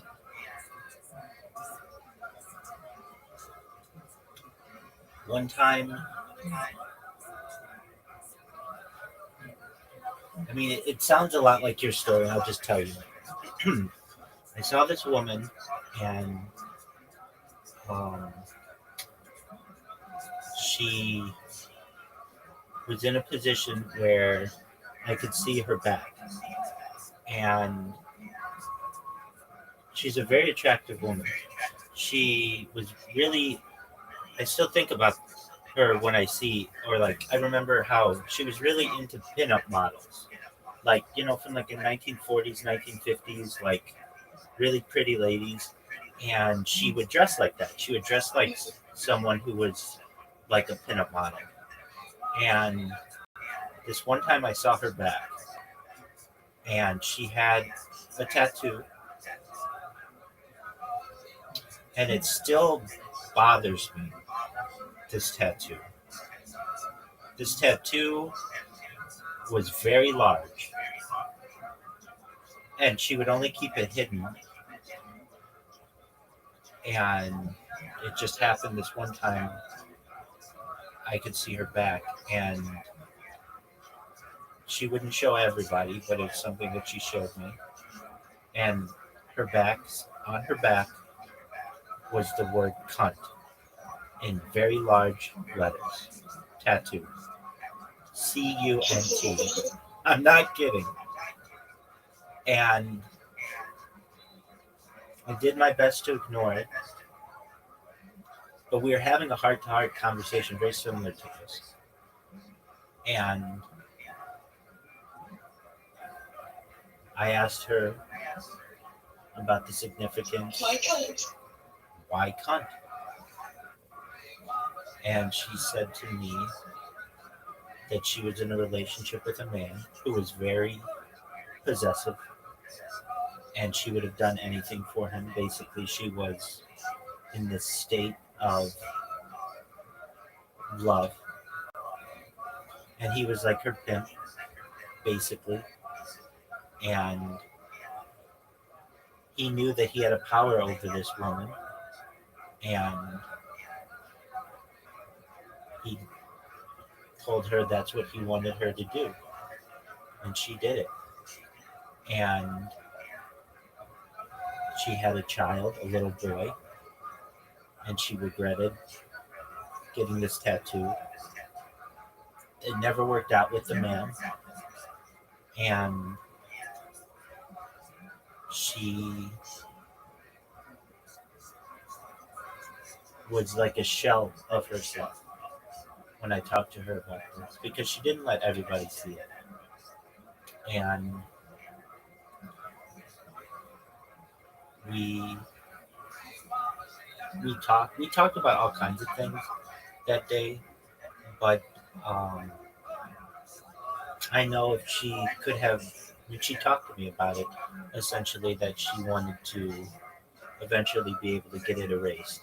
She wanted to get it erased before her son would be able to see what his mommy looked like, and because her son would ask, "What is that?" And so it was a race against the clock, basically. And I always felt sorry for this woman. She just got herself in a difficult situation. I know, she sounds fucking retarded. Well, that's how you sound. Yeah? Do I sound like the one who has it on me or no? No, you sound like this woman before it happened. And she wasn't. She's a very smart woman who basically got into a bad relationship. But she was very smart. I can tell you that. I mean, she was street smart. I don't know how educated. She's so smart that she got the word cunt tattooed on her. In huge letters, Audie. In huge letters.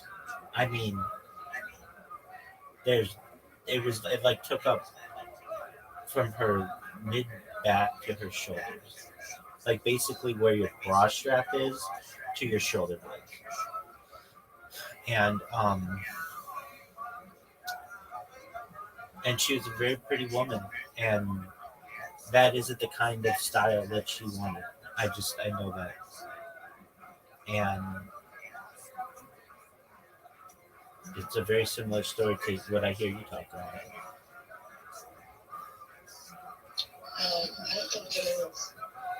It is. You're saying that you want to put essentially a 4-letter word on your forehead, and she put one on her back. If anything, hers is hideable. Yours would not be.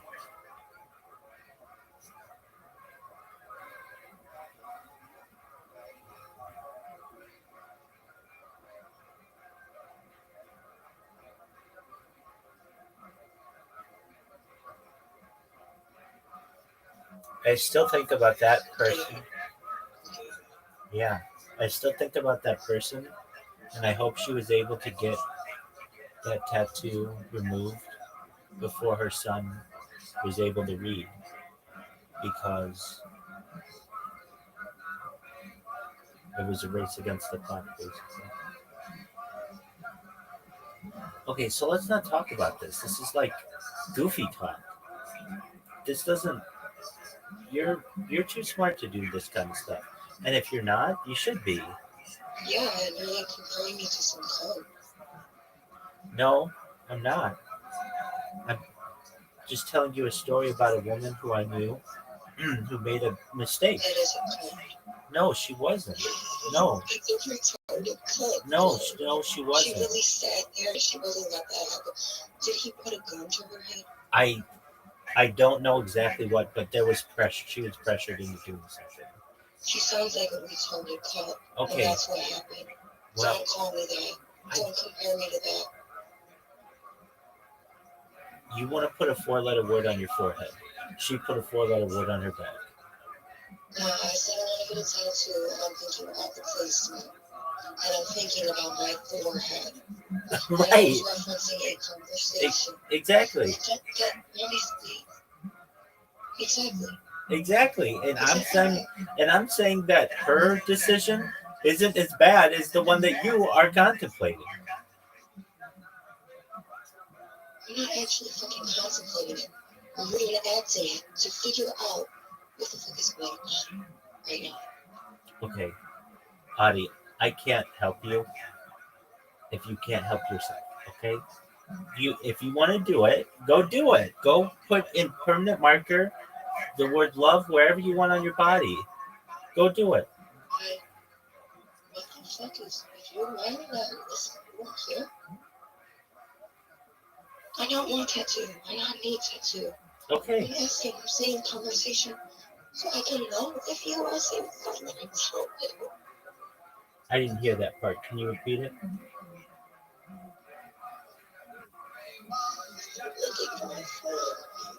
I'm here. I'm trying to give you the best advice that I can, which is if you want to do it, then do it in something that's semi-permanent, just something that's not permanent. And if you like it, Son, I don't want to fucking tattoos. okay. And that's why I'm saying do it in something that's semi-permanent. If you even want anything, if you want to contemplate anything. If not, then do your best to live your life without any further tattoos.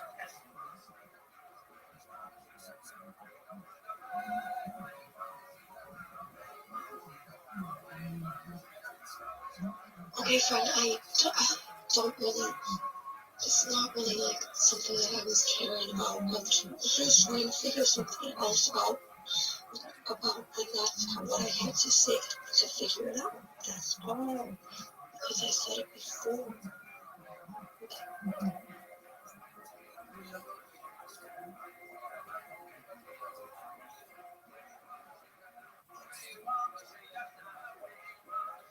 I know I sound crazy and I'm sorry.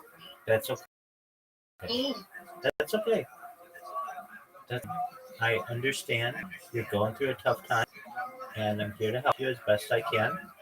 And I understand that you don't want a tattoo. You were just talking, and that's fine. You're entitled to be able to do that.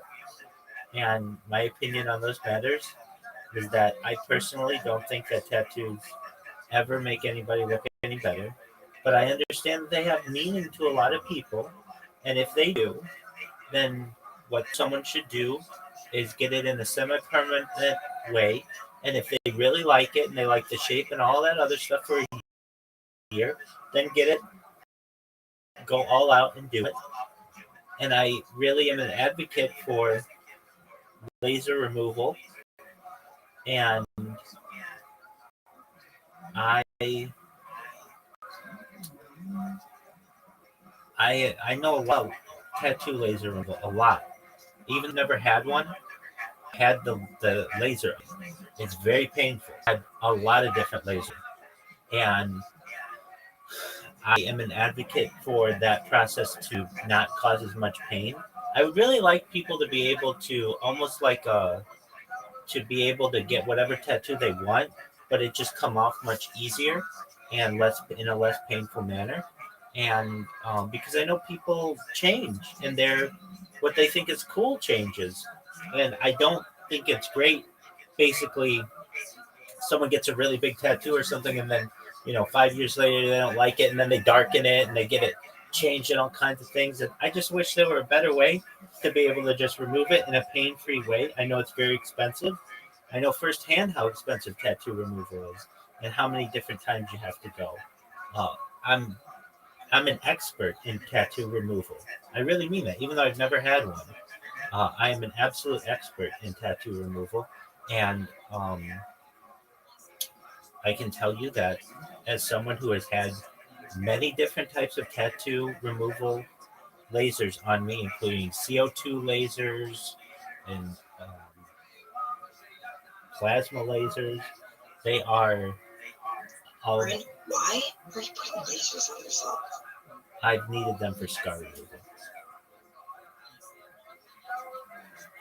Oh, okay.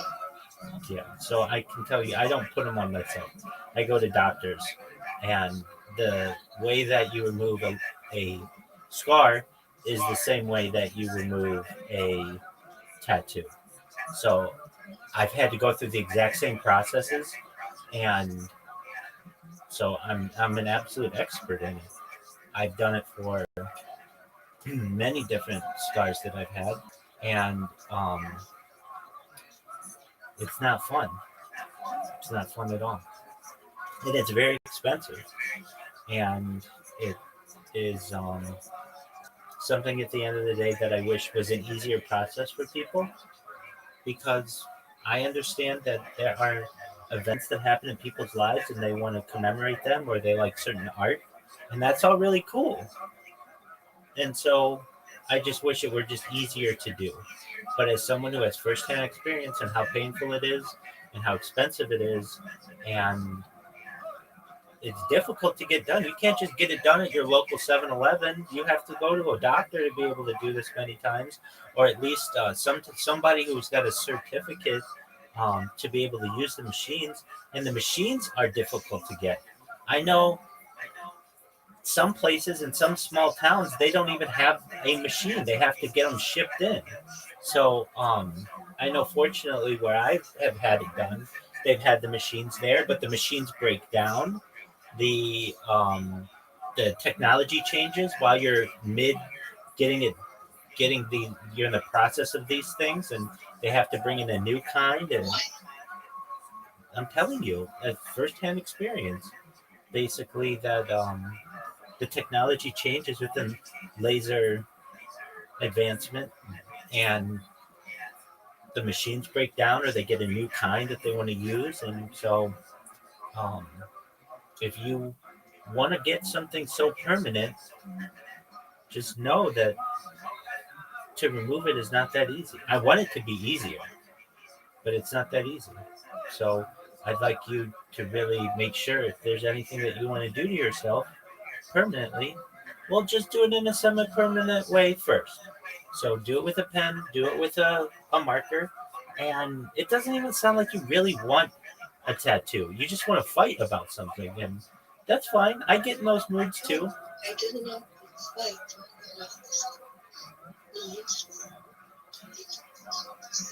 during which the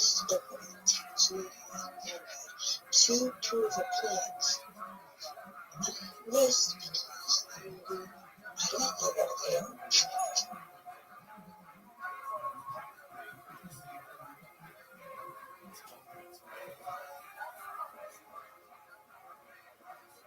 Okay, that's fine.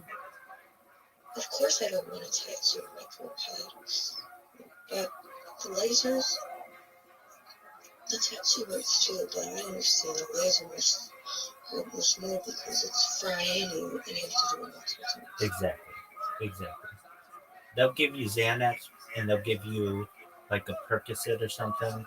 And really, the thing that helps the most is they give you this tube of cold air that basically like freezes the part of your face, but it's not fun. So I don't know. I don't even know why we're talking about this if you don't want a tattoo. So what else do you want? What else do you want to talk about?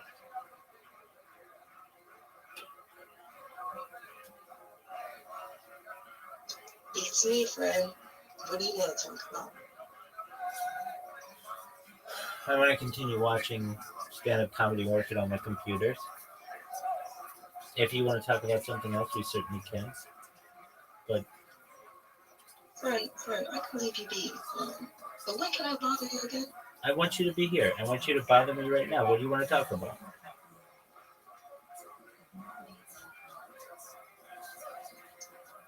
I don't know. Time to me to take a shower here. Okay, we'll go take a shower. You'll feel better, and then come back. And we'll do something. Okay? Okay, friend. Okay, go take a shower. I'm gonna exit. Yep, I'll be back in a minute. Excellent. Bye. Well, luckily for you, the other people that have been pulled out of this bucket were completely retarded. So you seem like a goddamn star up here right now. You're the least retarded person we've had on stage. One guy had to quit his job as a police officer because he got tased. What a pussy, am I right?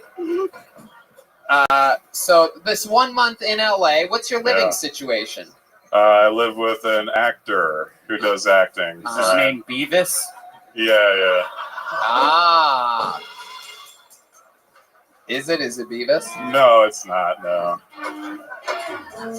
Is this the Beavis and Butthead theme? Wow, I don't even really remember that. All right. So this is how you act all the time. This is you. Yeah. Is it though? Yeah, you know what I'm trying to fucking get there See, with him. I feel like he's doing like a kind of an improv voice with awesome jokes, and then like he's gonna look back and like You mean 5 he's years. being funny? Yeah, like, but like in 5 years, he's going. I wish I didn't do that voice for the first 5 years. No, He's gonna turn into an That's old real Jewish voice. man in 5 years. I don't think that. I never should. I don't think. I think it was a bad idea altogether. Are you single? What? Are you single? Yeah. You wanna? I was asking for a friend. Oh, okay. Never mind. All right. Yeah, you wanna? You're right. It is that kind of. I wanna. Oh wow. Hey, Ma. Really. I asked that because I want to know what you're like on a first date. Like, do you talk like this? I've never been on a first date. Really? Wow. Explain that to me. You've never been on a date? Yeah, I've never gotten that far. Is that true, or are you being silly? Is Aphrodite here? All right, Red Band. No, you did that last week. Okay, stick with me here. Oh yeah. You've never been on a date before? No. Uh-huh. Why is that? You know, just working on my comedy. No, that's not why. All comedy, no confidence, bruh. Kevin, have you ever had a girlfriend? Stick with me over here, Kevin. All the way over here, Kevin, okay, you fucking twat. Come Stick back with to me. Come back on, to buddy. me. Don't get Come distracted. back to me over here. Look at me. Stick with me, Kevin. Look at my eyes. Kevin, I over can't here. deal with this Kevin. many noises. Kevin, look over here. Everything gonna be Irene. There you go. I'm glad we got that part out of the way. So, can't Kevin, let's understand talk that about accent. the fact that have you ever had a girlfriend before? Well, I've never been on a first date. Well, I mean, maybe you met her at school, maybe. Oh yeah. So yes, you have had a girlfriend. No. How old are you?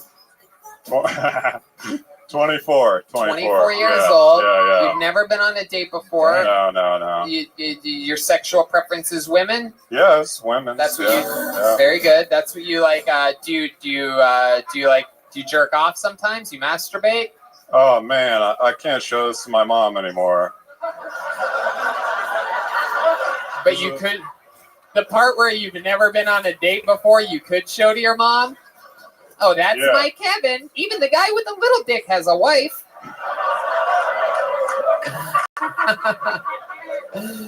You think you can't show it to your mom if she finds out you masturbate at 24?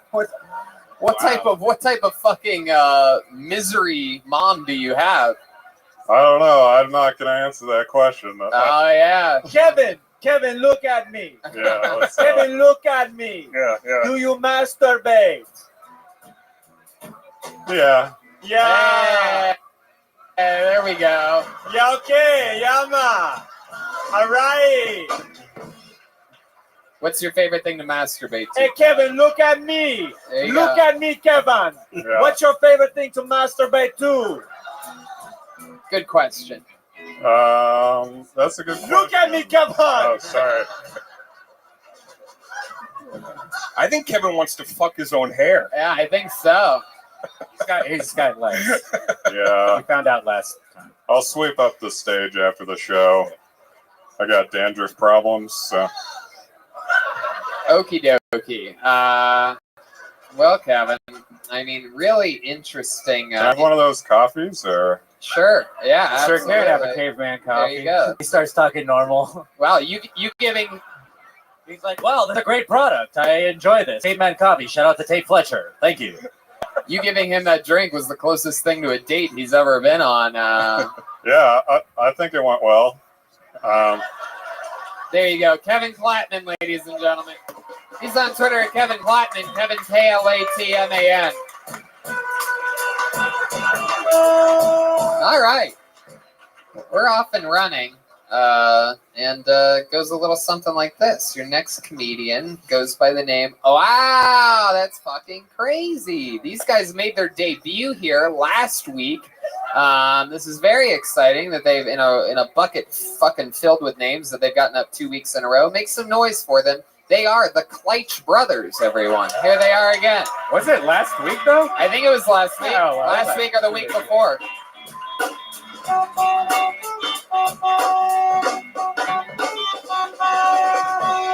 right. So as twins, we constantly get asked the same questions all the time. Yeah, the same questions. Like number one is who's older? This is actually my favorite because I'm 20 seconds older than this guy, which means I'm better at the escape womb challenge. David likes to rub that in my face all the time, like I knew at the time it was a race. But here we are 30 years later, and I like to look at it a little bit differently. Here we are now, and I'm still spending more time in pussy than him. You know what I'm saying? You do right here. That's not that good, Dane. That's not that good. I don't care. Hey, look, I was also one of those babies that was like pooping while he was being born. So this dude literally had to Shawshank it into this world. Like he was Andy Dufresne. Another question we get asked all the time is like, have you guys ever dated twins? And we have actually. We have dated twins. Yeah, and they would always be like, how did you tell them apart? Or how did they tell you apart? Which it's a little bit easier for us because Wesley actually dated the brunette, and her name was Samantha, and David dated the blonde, and his name was Steven. So it's pretty easy. Boom. The Kleitch brothers. Fuck yeah. You guys are back. You did it again. Yeah. Dude, yeah, this sucked following Kevin up. Kevin did really good right before us. Say that again? Kevin, the guy that went up right before us, that dude crushed. Oh, well, maybe you should hire him. You guys could be triplets together. Looking for Mike Lawrence if you get his number. Fuck yeah. So welcome. You did it again. Was that last week or the week before you guys were on? 3 weeks. With Jeff Ross. Wow. Oh, and now we got Dane Cook. Oh my God, this is like our fucking heroes. Oh, Seriously. wow. Thank you so much. That's so awesome. I love your bands Weezer and Weezer. Yeah, you guys did it again. How long have you been on stand-up? 3 years. 3 years. Yep, so wow. Is that really true that babies poop while being born sometimes? Oh, I've never. If I remember correctly, yeah, it happened. Did someone? No, the mom usually poops for sure. Well, the mom definitely has to. Oh, Maybe well, the I kids said are- poop, so I have to go to my chief poop Yeah, correspondent over the here. expert over here. This guy yeah. thinks he's trademarked all poop comedy. Tony, sometimes the poop goes into the baby's butthole when it's being born because of all the pressure. You have no idea what you're talking about. If someone says poop, you just start rambling words together, and that's what you do. It's so bizarre. Poop scientist. Poop scientist. Red man is a poop scientist. Okay. Yeah. All right. Very good. Oh boy. Okay, we got that one out of the way. Very good. Let's sabotage our own show, shall we? Very good. There you go. Red band. Good Red stuff. band. Listen to how crazy the crowd's going. Wow, totally worth it. Oh boy. So the Kleitch brothers. Now tell me something that we didn't find out about you guys a few weeks ago, that's interesting. Any fun facts? Anything one of you guys can do that the other one can't or anything like that? No. What were you going to say before I was going to say our mom had 2 boys, and she tried one more time for a girl, and she got 2 more boys on top of that. Wow. So we don't talk to her anymore. What's your sister like? Is she cool? Does she have glasses and a 0 beard sisters. too? Zero sisters. Oh, she wanted a sister. Or she wanted a daughter. Is it a weird relationship with the 2 brothers because they're not twins? So Well, they're half brothers, and it can't be as bad as what Dane has with his half brothers. So. Oh, come on. That is true. The Kleitch brothers going for it. All right. So, how long have you guys lived in LA? More of a fact than That's a joke. today is our 3-month anniversary. Today is your 3-month anniversary. Yep. And what's your guys' living situation? You have a roommate? Yeah, we moved out here. Yeah. So yeah. We moved out here with 4 other comedians from Arkansas, so we're all living together. Oh, that's right. I actually I believe knew it's that. called a flop house. A what? A flop house. Huh. So a bunch of comedians get together. There's 5 of us now in a 3-bedroom. So. And you guys share 3-bedroom, 1 bathroom, right? Yeah, that's not hard. We shared a womb, so how hard is it to share? Right. I mean, Right. Do you guys ever have to like do things at the same time? Do you ever notice like does one of you ever like have to go pee and the other one does? I've cashed a couple of checks in his name. I know that. Oh, So- super shady. Yep. Yeah, I got fired one time pretending to be him, which is a true story. Wow. So but he it's, got it's a lot fired. easier to get fired when they're calling you the wrong name. So they're just like, David, you're so lazy. And I'm like, don't forget stupid. Have you guys ever? This sounds horrible, but have you guys ever kissed each other just to see how it feels? Yeah, we practice. That's how we got so good. Ladies. Red Band. What? Red Band, can you cut Red Band's microphone, please? No, I mean like, Oh, you guys ever It'd be pooped? like Like, You already gave us the ice house spot. It's not happening. right? It'll be cool. It's cool to like kiss yourself. Wow. you know? it's not gay if it's your brother. Bra, bra. There you go. There you go. Yes. Very good. So, all right. What part of town do you guys live in this flop house? We live in NoHo. Actually, I listened to the Death Squad podcast where Malcolm got jumped. Is Yeah. 1 block from our house. Are you serious? Yeah. Have you seen this kind of shady shit happening near you? Or Well, we were the ones jumping them, so. Yeah. And now here we are. Creepy composite drawing that is. If you've seen either one of these two men. All right. Well, I mean, what else, Kleitch brothers? Anything change in your life since you were on Kill Tony 3 weeks ago? We got invited to a Kill Tony recap show. They sit right here. These guys right here. Huge fans. So. Oh, wow. I didn't even know there was a Kill Tony recap show. That's very exciting. Glad to know that people are getting, people are having success Our- on the internet. Yeah. Our social media's doubled as well. So. Have you guys used the joke that I gave you? No, not yet. We still have to. Okay, well, report back. Let me know if it works. All right. Well, you guys were up a couple weeks ago, and we found out a lot about you then. So let's just keep this fun train moving along. Congratulations on getting pulled out. There they go, the Kleitch brothers, ladies and gentlemen. They're on Twitter at Kleitch Bros. CLEITCH All right. Bros. That's all right. Hey, is that Don Barris? Hey, it's the great Don Barris. Don Oh, Barris. look at that. Fan favorite. Don, it's Don on the Hey, look, it's the real Don Barris, everybody. Jimmy Kimmel Live, Windy City Heat. Don, you want to come up here and do a minute? Huh? Come on, Don Barris, everybody. Damn, the great Don Barris.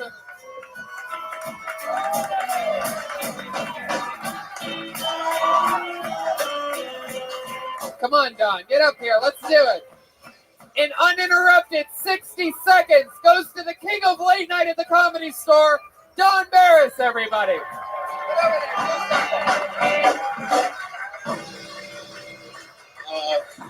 Real quick, it's thank you very much. First of all, I just want to know one thing.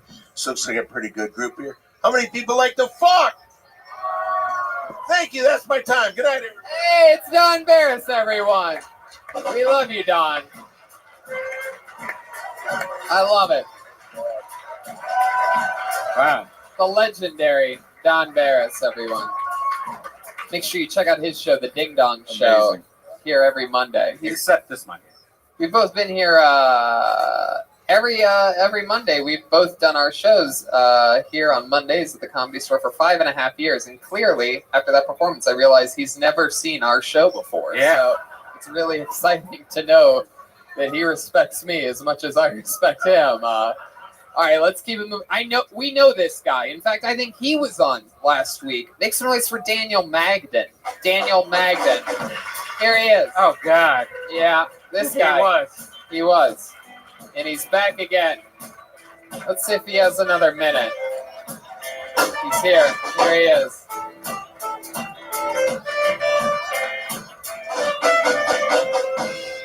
Hey, gang. I'm not very smart. Like, I don't know a lot of stuff.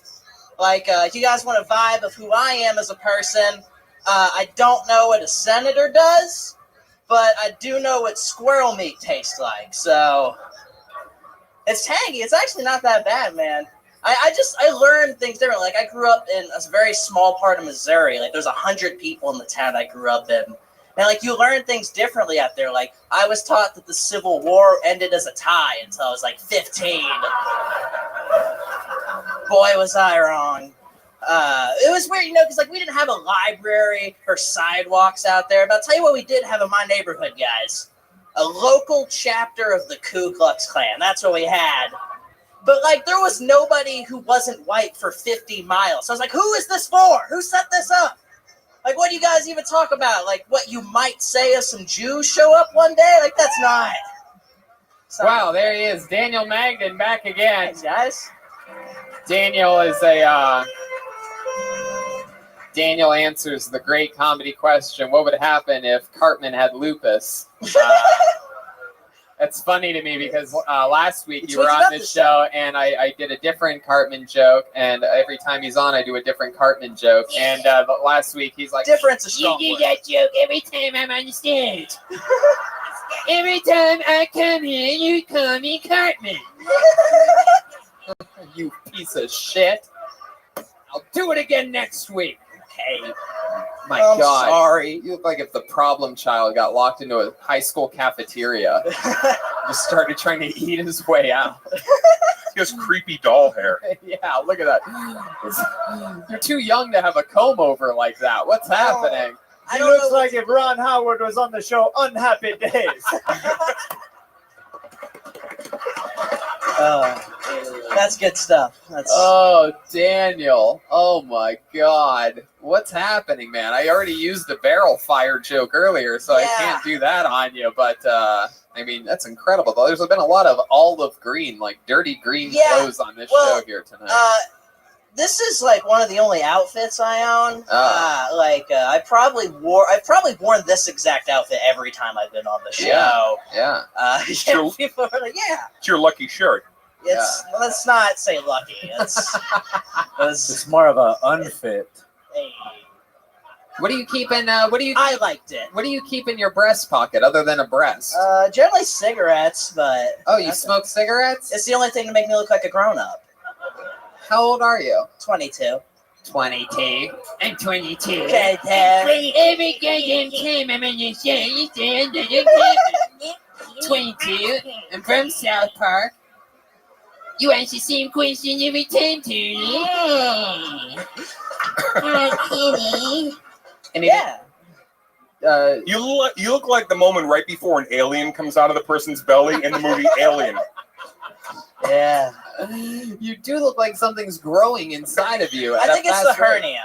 You have a hernia? No, you can't have a hernia. You've never lifted anything in your fucking life. Daniel, what do you do for a living? I work at a Jersey Mike's. So. Oh, that's right. Fuck Jersey Mike's. Oh, and that's what you said last I saw your post. Indeed. I saw your post. Oh, yeah. So, It's okay. Daniel, getting high on your own supply over at Jersey Mike's, right? Just fucking slicing That's it. one less meal a day I have to buy now. I just get my free sandwich and I don't have to eat anything else. Fuck me for having a strategy. Okay. Yeah, fuck you, man. Yeah, man. Screw you guys. I'm going home. All right, Daniel. Anything else crazy happened in your life since last week when you were on this show? Anything exciting happen? Anything at all? Make a couple posts on Reddit. I did. That's well, just pictures of my penis. That's all I put on Reddit. Oh wow! That puts the red in Reddit. Yeah. No, Oh, freckle dick over here. What? You call me freckle dick? Yeah. That would at least give my dick any type of distinguishing, like. You have a gigantic bush of red pubes. Yes, on it looks like the Great Pumpkin. Like. I don't know what the Great Pumpkin looks. Charlie Brown. Oh, very good. Yeah. All right, Daniel. Well, you were up last week. You did it again tonight. Let's just keep moving. I want to meet someone new. man. Let's get someone new out here. Thanks, Daniel. Of course. This noise for Vanessa Jihad. Vanessa Jihad. Yes, here.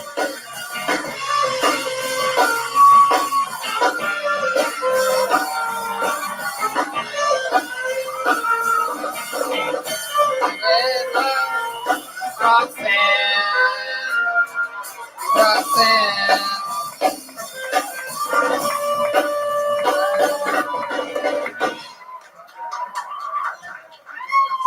Woo! I I know I can't be any worse than the guy that just came in. So let me just.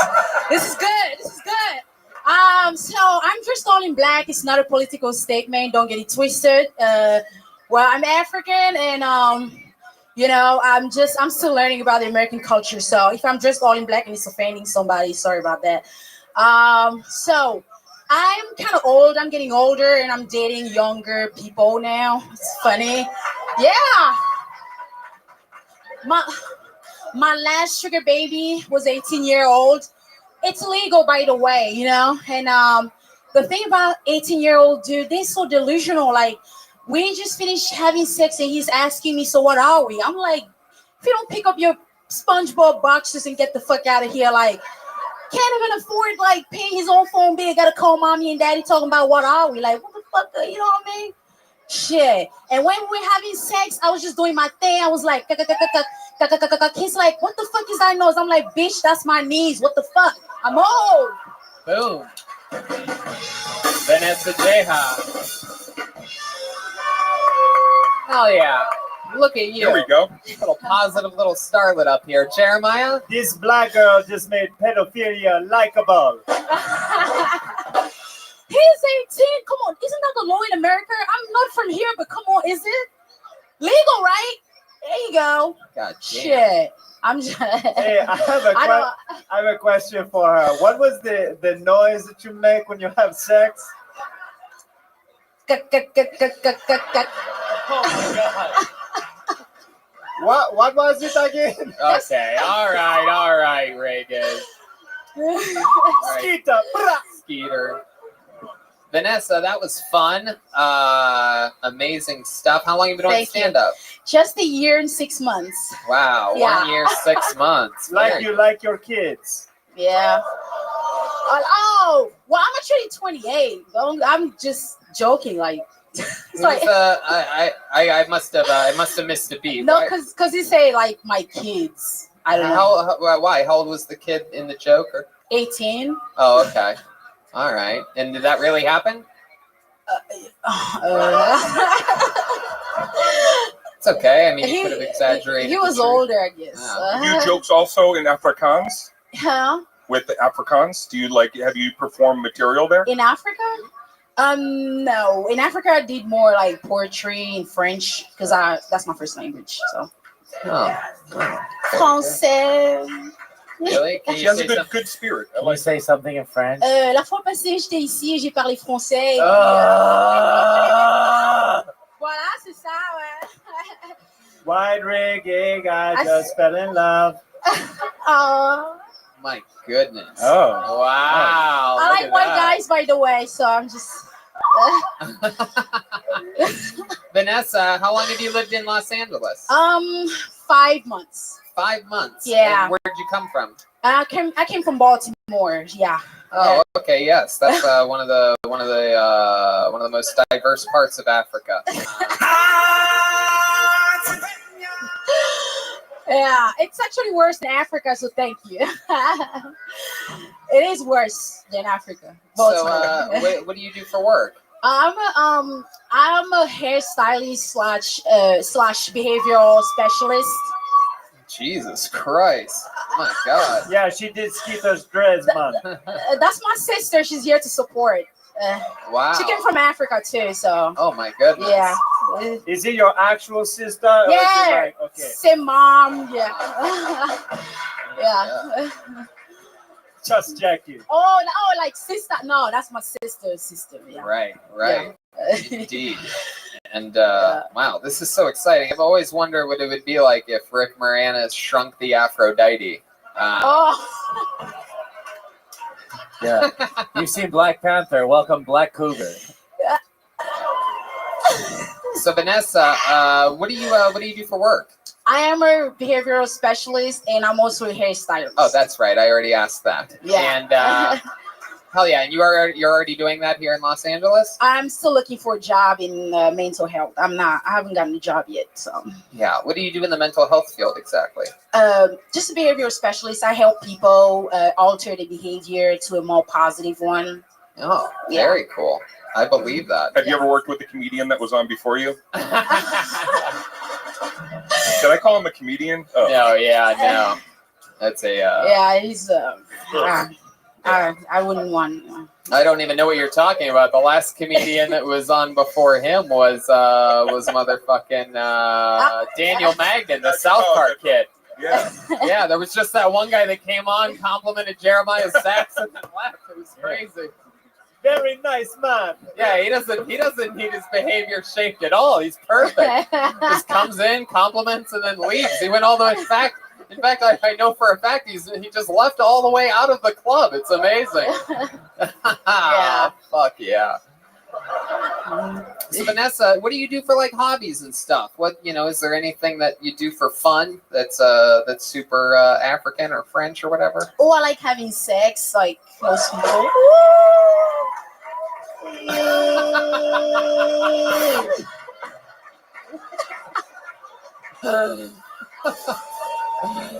Damn. Goddamn. Wow. All right. White guy's dream. White guy's dream. You are living in a white guy's dream. God. All right. Vanessa. Okay. All right. Okay, Jeremiah. Jeremiah just keeps doing spit takes. Clearly, he prematurely ejaculates out of his mouth. Wow, Vanessa, you ever been with a white man before? Oh yes.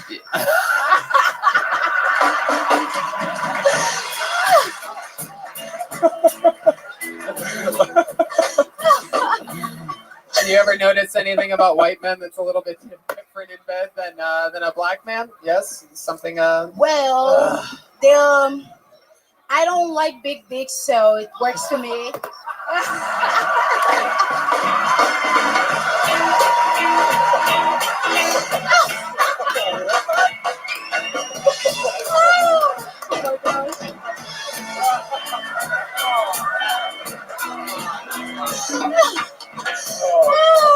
Oh my God.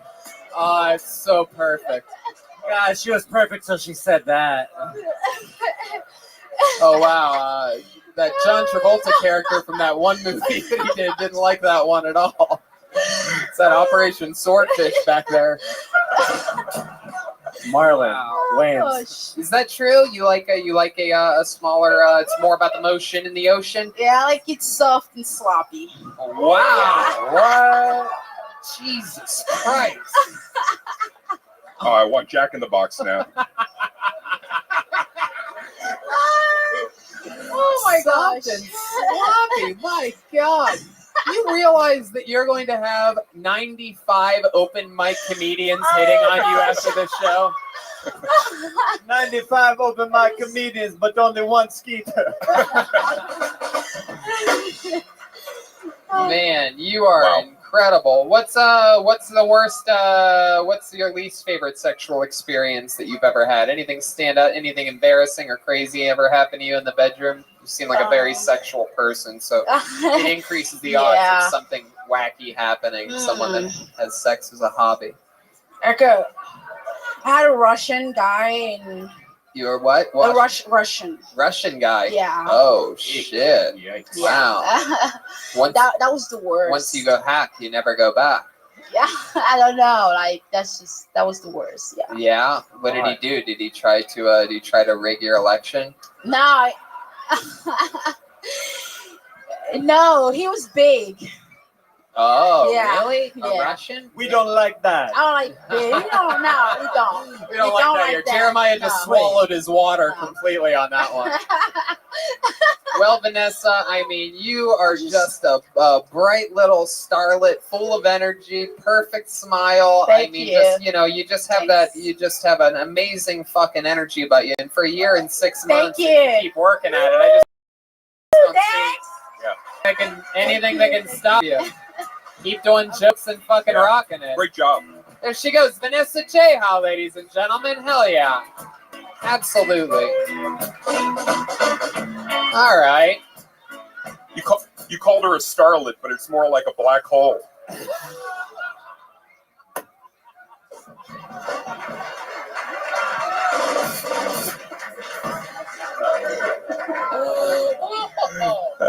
Fuck. Look at the stage. How it looks like I just followed Donnell Rawlings. All right. Let's bring our regular up here. Every single week on this show, we have one comedian that writes and performs a new minute every single week. And by the way, I just want to say something because I got an interesting message on the internet from a young lady that said, that there's a lot of men on this show and that it's all a sausage fest and we should look into having a female regular. And I just want to remind everyone, it made me I feel like sometimes maybe you're a new fan of this show, but maybe it goes without saying, but we spent the first 4.5, 5 years of this show with strictly only female regulars. Two regulars every show. You know what I mean? Yeah, and there were 2 at the time, but it was always women. I think there's 6 or 7 Kill Tony alumni that are all females, and then you have Malcolm, and then you have this guy. Who is goofy and silly, and we fucking love him. It's a very special night tonight because his parents are in the audience. Ladies and gentlemen, I present to you William Montgomery. I'm crazy for feeling so lonely.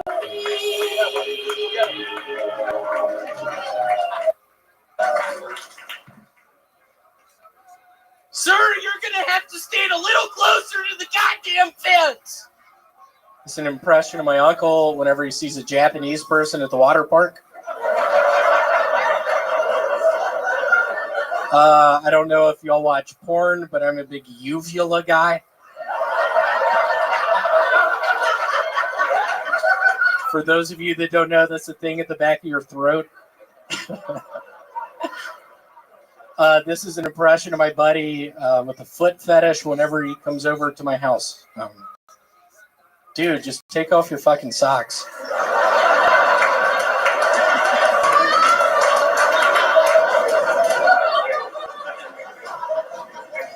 If you were homeless, you could wear whatever you wanted. Nobody would be like, hey, Trisha, why are you wearing that sombrero with the garbage sack?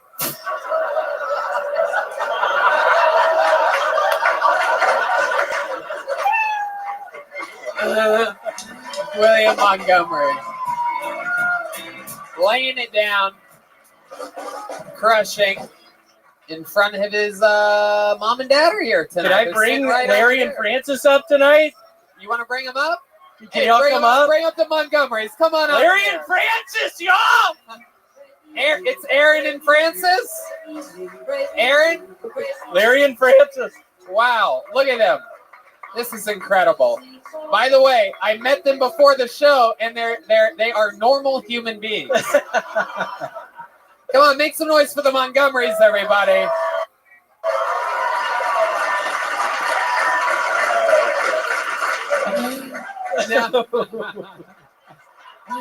Oh, yes. Let's start off with a little bit of Skeeter over there. Yeah, how did that come out of that? Yeah. It's very interesting. Mr. Montgomery, yes. The way that happened is a lot of acid during pregnancy. I'm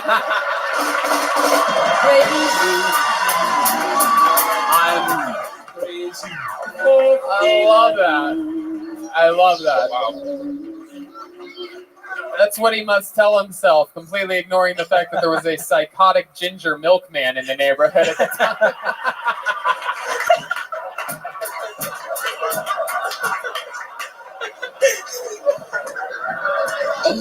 This is so cool. Man, I am mesmerized at the fact that this beautiful couple made you. It is unbelievable that two well-balanced people that look like they have a normal vitamin-enriched balance were able to make a baby that looks like a trucker that's older than them. Most of the times, the parents are older than their child. This is the first with the Montgomerys. What did you feed him? Gasoline and tires? Funny story, he had that beard when he was born. Are you aware that he says funny story before everything he says? He even responds like that. That's He great. even Funny story. William, how does this feel being on the main stage? This is perhaps one of the most sacred spots in all of comedy's history, and you're here with your parents after having a fun set. They're up here killing. How does this make good. you feel? It's very nice. Is there anything you want to say to them? Take this moment and perhaps say something to your parents at this amazing part. There's about 4,000 people watching live around the world right now as well. First off, Cracker Barrel Kid 55, you motherfucker, quit the shit talk. I'm reading it. I'm tired of it. I'm sick of it.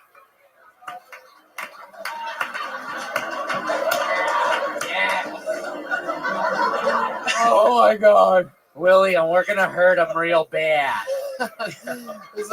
Wow. We're gonna come after Cracker Barrel 52. It's over. But on a serious note, 2 years ago, I got really big into something called HGH, human growth hormone. You got into it? I got into it, and I think tonight's the night I tell y'all I have a problem with it.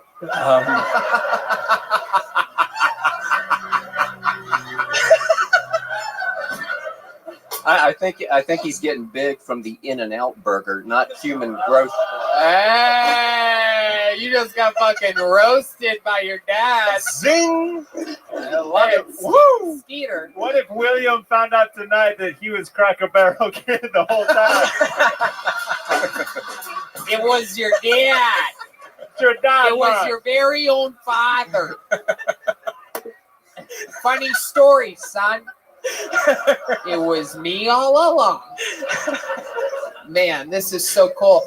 Mrs. Montgomery, are you proud of your son and what he's been working on and doing out here? He did 12 years of stand-up in Memphis, Tennessee, and he came out here and just started crushing every time he was on stage. And I told him he's one of the only comedians that I've ever met that, a lot of the guys, they start somewhere else, they come here and they get in their fucking head. And he seems like he checked all of his bags and all of his experience and brought it with him. And he's, operating at a very high level. How does this make you feel, Mrs. Montgomery? I'm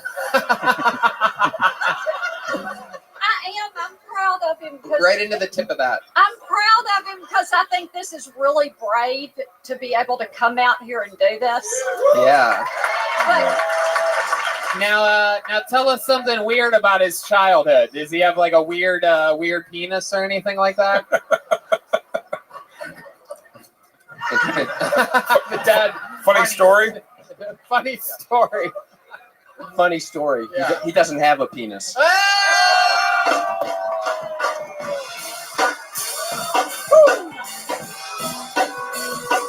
Wow. It's a nightmare. Cracker Barrel 52 just got you again. We could have bet on that on BetDSI. Wow, that is so fucking cool. Well, William, and the Montgomerys, I thank you guys so much for making this kid. I told him since I met him, I think I'm gonna work with him forever. There they go, the Montgomerys, everybody. Thank you. How about one more time for the great William Montgomery too? There you go. Sure, I'll take one of those. William Montgomery, everyone. What do you guys think? Bucket one more time? All right. I already pulled a name out. I pulled it out earlier because I didn't know if the last person was going to show up, and we had a lot of no-shows in a row. So your final comedian of the night goes by the name, if he's here, of Aaron Woodward. Aaron Woodward.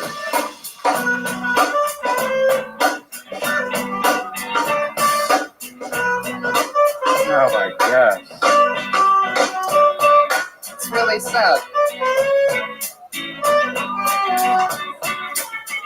Is that Aaron Woodward? No. Okay, how about Ken Para? Ken Para? That's a real person. Ken Para. Oh, man. I've been suffering from mental health my whole fucking life. Problem is, nobody believes me. No one fucking believes me, man. I'm sick up here.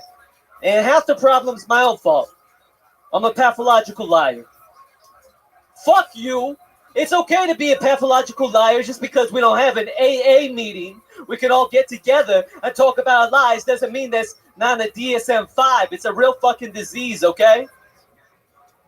It's a situation, man. The thing about being a pathological liar is that you end up making friends, you tell them some stories, and then they find out you're not from the right city. And then you have to go make some new friends. I've been 21 Savaging it ever since I was before 21 years old.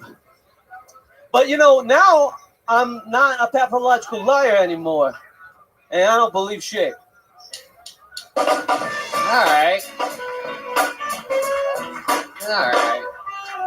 So let's talk about it, Ken. This is one of your first times doing stand-up comedy, right? Yeah, in the top 20. All right. So one of your first 20 times. Yes. You've been at it a few months? Couple months, yeah. Couple months, yeah. Well, that's cool. I could tell because I couldn't understand a goddamn thing you were saying the entire time. Fair enough.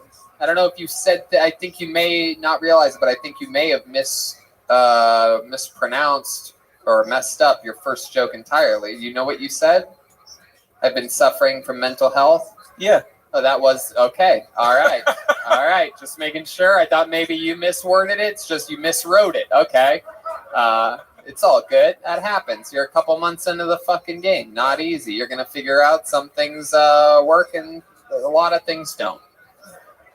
Yeah. Very good. You're adorable. You look like a gigantic baby with glasses and a hat. That like, Thank you, Josh. It's in like you're like in disguise, like as a grown adult. Sorta. Yeah. Yeah. His act is like it's almost a meltdown, but it just never quite gets there. Yeah. That's my life. Yeah. I bet when you play Grand Theft Auto, you don't even do the missions; you just kill hookers.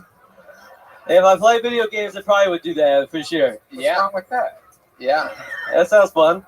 I love it. So let's get into it. Let's find out stuff about you that you really can talk about. Because I think a lot of the reason why and none of the mental health stuff worked is not only because it didn't make sense, but because you really didn't cover anything. It's such a broad subject matter. Do you really think you have mental health issues? I said I was a pathological liar almost my whole life. Yeah, but that's not really like that. That would be a side effect of an overall of an actual diagnosis of some kind. Have you ever been diagnosed with something? I haven't been able to really afford diagnosis.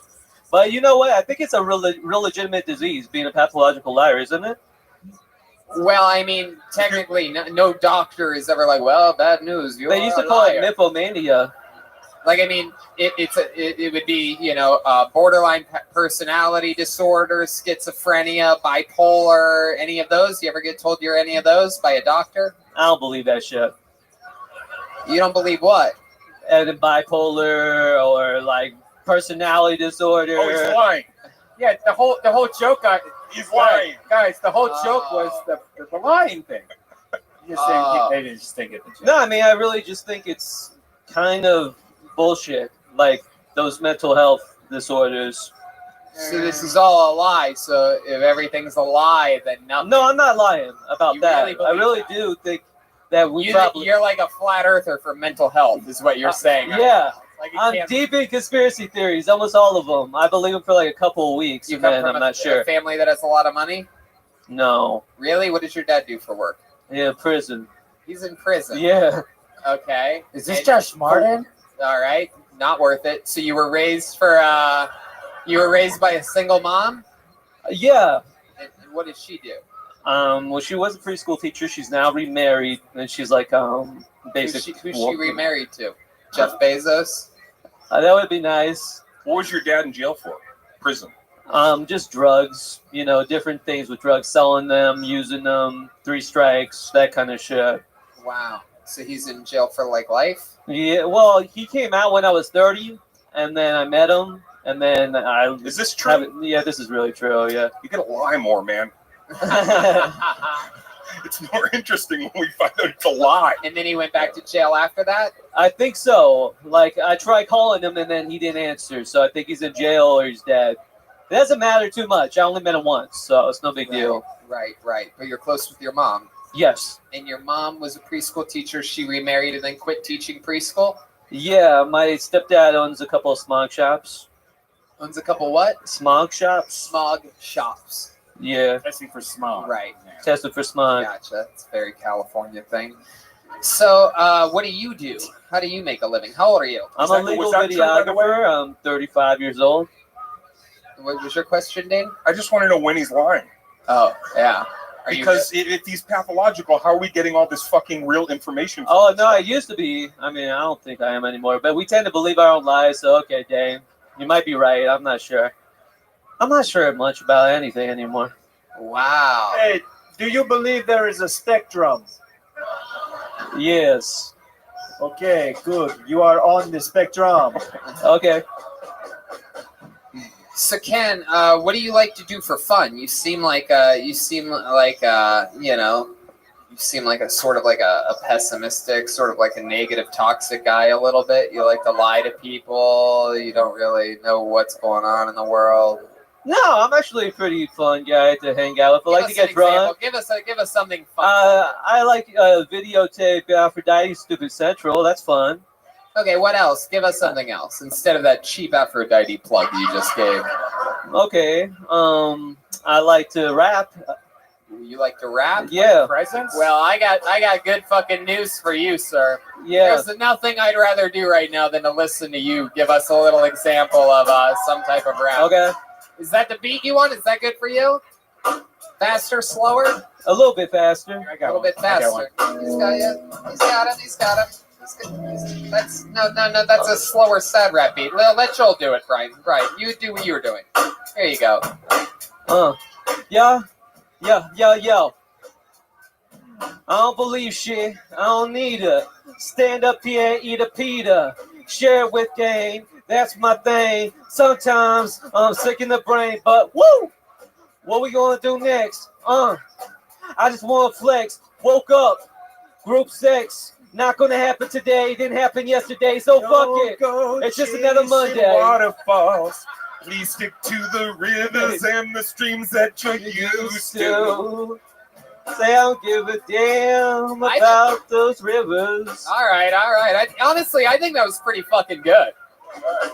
Usually rappers fail miserably on this show, but I see what you did there. Oh no, I was just freestyling around a little bit. It's cool. I like it, man. That's if you like Kanye. A little bit of I do like Kanye. A little bit of liar, liar, pants on fire in there. Yeah. All right, Ken. I love your style. You're only a couple months in, but you already look like Hannah Gadsby. So I'm pretty excited about the trajectory of your career, and I'm glad that you had your debut here on Kill Tony. We'll find out more about you next time. There goes Ken Kara. We did it. We did it again, ladies and gentlemen. That was tonight's episode of Kill Tony. Look at that drawing from Ryan J. Ebelt. How fucking cool is that? Make some noise for that. The new poster is available at RyanJebelt.com. How about a hand for the great and powerful Dane Cook, ladies and gentlemen? Huntington, Albany, D.C., St. Louis, Chicago, Mount Pleasant, Boston, Riverside, San Francisco, Red Bank, New Jersey, Philly, Cincy, Indy, Denver, Durham, Charlotte, Madison, Milwaukee, Honolulu, Verona, Niagara Falls, Baltimore, New York City, Louisville, Nashville, Orlando, Hollywood, Minneapolis, Detroit, Portland, Seattle, Northfield, Ohio, and Cassville, Connecticut, Austin, Dallas, Houston, Phoenix, Jacksonville, Tampa, Atlanta, and Los Angeles. You're all part of the Dane Cook Tell It Like It Is 2019 tour. How fucking crazy is that? That's what he's up to for the next few months. So if you live near or around any of those cities, go get your tickets at DaneCook.com. I had so fucking much fun with you here today, dude. That was awesome. I hope you'll come back and play with us again sometime. Any fucking time, man. This was great. Thank you, everybody. This was a lot of fun. How about one more time for the great and powerful Jeremiah Watkins, huh? He is going back to his hometown at Kansas City, Kansas to perform stand-up comedy March 14th through the 16th, and he's coming on a lot of these stand-up gigs featuring for me in Calgary and Bellevue, and he's going to be in Philly with us and so many other, but Kansas City, March 14th to the 16th. He tapes his hit podcast every single week, comes out every Monday afternoon. Jeremiah wonders, who is your guest today?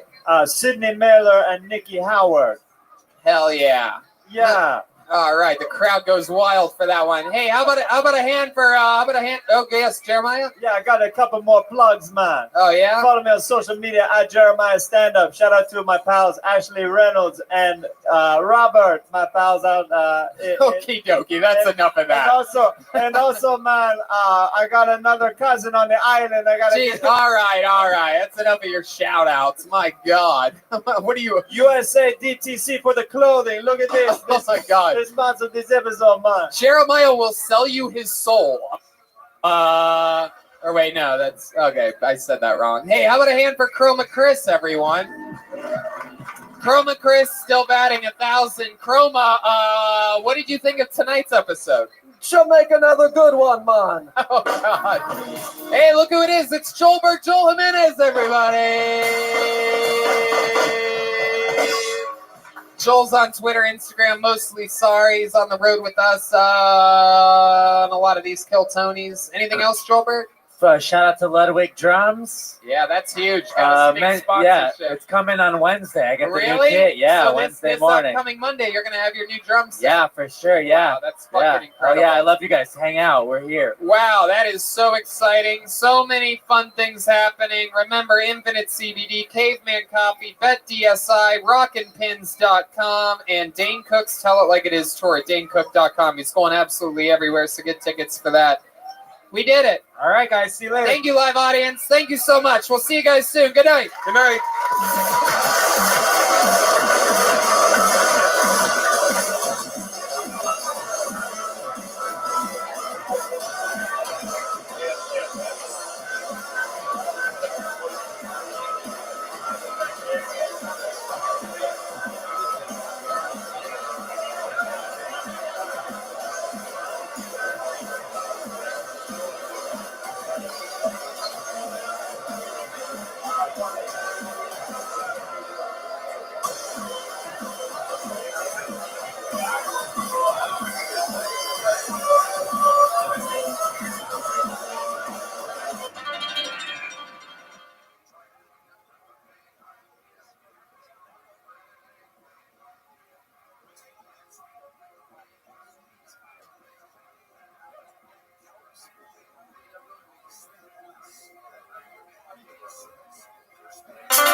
Hey, this is Redman coming to you live from the Road Famous Comedy Store main room for a brand new episode of Kill Tony. Give it up for Tony Hinchcliffe. Hi, everybody. Hi, everyone. Welcome. You're at the #1 live podcast in the world. Make some fucking noise, people. Come on. Brian Redban is here. What's up, guys? The great Ryan J.E. Belt is here, drawing tonight's episode. I am excited. Brian's got his caveman coffee here. Delicious caveman coffee. And we are live from our home here at the Comedy Store. I'm excited about things. We fly to Europe tomorrow to do sold-out Kill Tonys in Dublin, Ireland, Manchester, England, and London, England. I stick around the London Soho Theatre to do one-man stand-up shows the 18th to the 23rd. And then Kill Tony Philly. We just added another show there on March 21st. The first one sold out. Stand-up after that on the 22nd, 23rd. And we got a big announcement. Let's break some news, baby. Kill Tony will be going to West Nyack, New York. Wow. For all of you upstate and New York City New Yorkers, enjoy a 1.5-hour drive any direction you pick to West Nyack for April 11th. There will be a Kill Tony and stand-up shows on the 12th and 13th. And I'm doing stand-up in Seattle at the Parlor Live again, May 31st and June 1st. And hell yeah. Why don't we announce next week's or 2 weeks from now's guest, huh? There's no show next week, so let's break some news. February 25th. There's a light change there for a second. A little bit of hesitation there. February 25th, we are back here at the main room. We have the rare week off, and our guest that night will be the great and powerful Bert Kreischer. How about that? Try keeping your shirt on for that one. You could buy tickets now. You can, you could get them ahead of time. Invest in a good time. Investing is an important thing.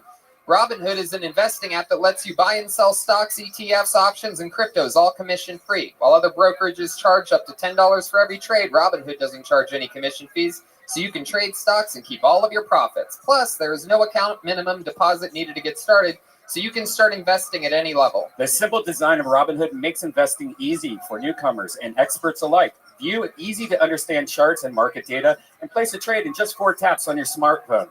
You can also view stock collections, such as 100 most popular. Yeah, with Robinhood, you can learn to invest in the market as you build your portfolio, discover new stocks, track your favorite companies, and get custom notifications for price movements so you never miss the right moment to invest. And Robinhood is giving listeners of Kill Tony a free stock like Apple, Ford, or Sprint to help you build your portfolio. Sign up at ktshow.robinhood.com. That's ktshow.robinhood.com. How exciting. We're getting older, Brian. These road trips take a big toll on us. Did you know that 40% of men by age 40 struggle from not being able to get and maintain an erection? Did you know that? I do. You're 10 years older than me. I'm over 40. That's right. Even the world's greatest actor can't fake a male orgasm. Go to forhims.com, a one-stop shop for hair loss, skincare, sexual wellness for men. Thanks to science, erectile dysfunction can be optional. HIMS connects you with real doctors and medical-grade solutions to treat ED. I know. There's a lot of different things you could do if you have ED. You can go to a gas station and take some nasty stuff. You don't even know what you're taking. It's probably going to hurt you. But here, you just go on a website, answer a couple questions with a real doctor, and get a real prescription to a real pill that will help your ED. It's erectile without the dysfunction. Hard made easy. Say hello to your little friend. Try HIMS for a month today for just $5. We'll get you started for just $5 while supplies last. See website for full details. This would cost hundreds if you went to a doctor or pharmacy. Go to forhims.com/kill. That's FORHIMS.com/kill. Forhims.com/kill. You guys ready to start this puppy pie or what? If you needed proof that it was a live podcast, there you go. Go visit our friends at Robinhood and For Hims. And here we go, Brian. Every single week we have one of our funniest friends on this show. It doesn't get much more exciting than this. Not only has she been on this panel numerous times, one night she was also, before we had a band, we had a security guard that would stand on stage with us called the Iron Patriot. She was once one of the new Iron Patriots. I mean, she has deep roots in this show. I gave her the explanation when she got here backstage that I give to everybody, no matter how many times that they've done this show. And she literally goes, "Stop, Tony. I remember." And so I'm so excited that she is back. This is, this is a show about growth, about maybe seeing a comedian pulled out of the bucket for the first time. Maybe he does bad, maybe he does good, maybe he comes back and does better, this and that. But it's also about growth for everybody. I think everybody on this show always gets better, including, you get to watch guests on this show sometimes break through. This is one of the exciting ones. This is one of the biggest celebrities in the world. I give you your guest, the return of Tiffany Haddish.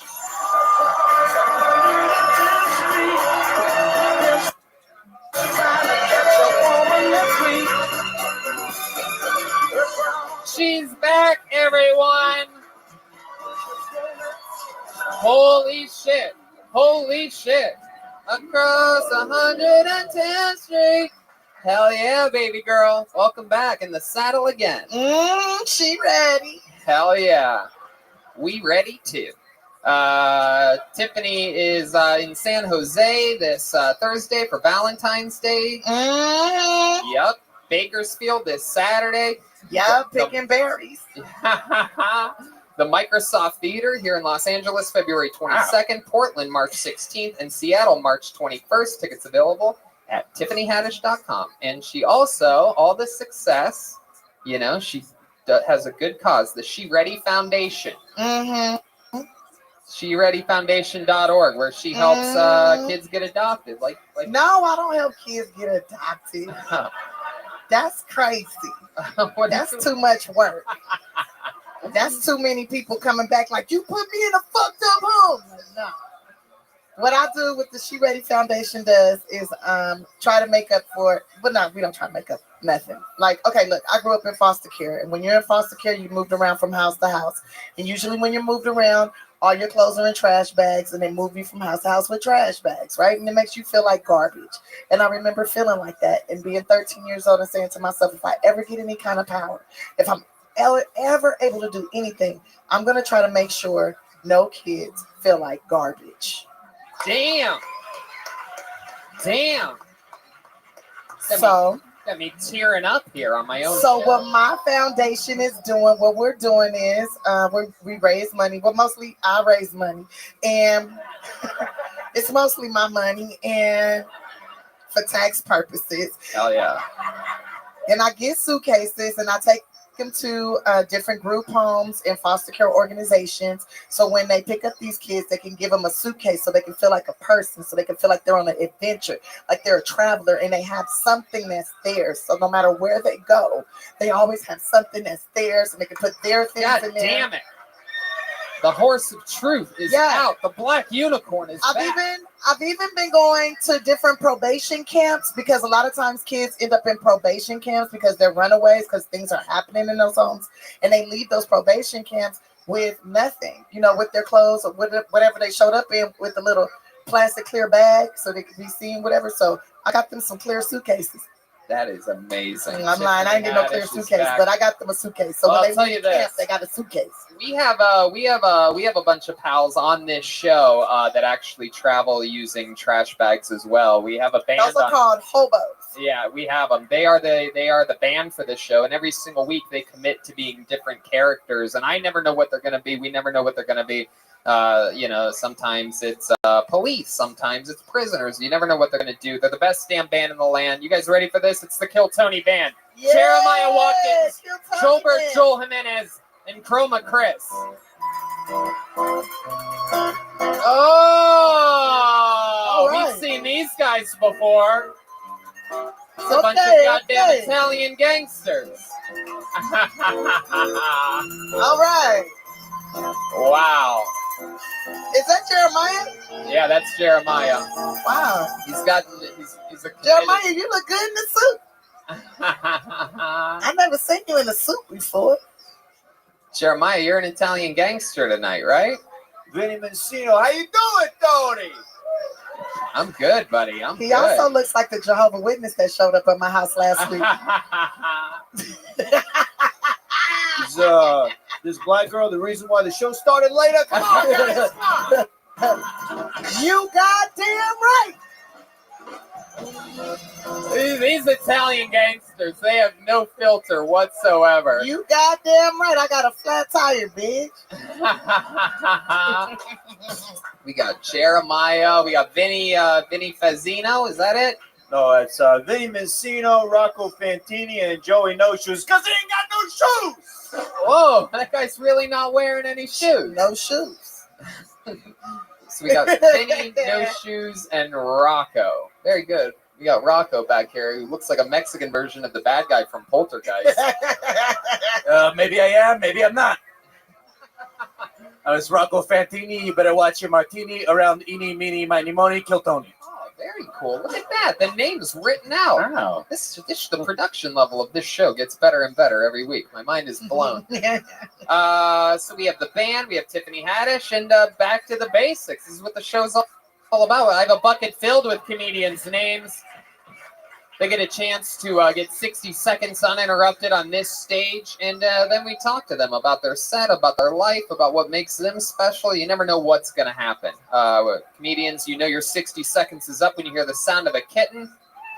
That means wrap it up then, or else you're going to bring out the angry West Hollywood bear. Hell yeah. Y'all still doing that? That's good. Yeah. Yep. You guys ready to start this thing or what? We're going to meet comedians with the great Tiffany Haddish, Vinny Mancino, Rocco Fantini, and Joey No Shoes. Let's fucking do this shit. Yeah. It's like we never missed a beat. I know, right? All right. It hasn't been 2 years. That's right. Oh, make sure you go see the new Lego movie too, Hell yeah, starring I'm excited Tiffany about that. Haddish. Huh? Oh yeah, I'm in that. If you got kids, you should take them, and if you don't got kids, you should just get high and go anyways. Fuck yeah. Hell yeah. Wait, they make black Legos? They don't make pinstripe ones, bitch. I pulled a name out of the bucket. Let's see what happens here. Put your hands together for Eric Jang. Eric Jung. Is that a real person? Hey. Any movement? Eric Jang. He's Eric coming from the, Jung. Here we lobby. go. Eric Jung making his way to the stage. Hey. Hey. One more time for Eric Jang, everybody. Yes. Thank you, guys. Thank you. So I just got back from Las Vegas. That was disappointing. The city of sin. It was just a bunch of vain adulterers sleeping with prostitutes and gambling the whole time. I was like, what the heck? Like, am I the only one that came here to covet my neighbor's donkey, eat oysters, and labor on the Sabbath? Like, trying to sin. There's a lot of... There we go. Didn't think I had to explain that. So... There's a lot of weirdos out there. So I actually looked it up. There's 750,000 sex offenders in the U.S., which is a lot. Although not necessarily all of them are bad people. Like there's actually 12 states where you can become one just through public urination, which is a bummer because it gets a lot of good people caught up in the system that don't deserve it. Like my buddy Ryan has to live the rest of his life with the title of sex offender hanging over his head, just because one night he went out and he got drunk and he had to pee on some kids. And so that's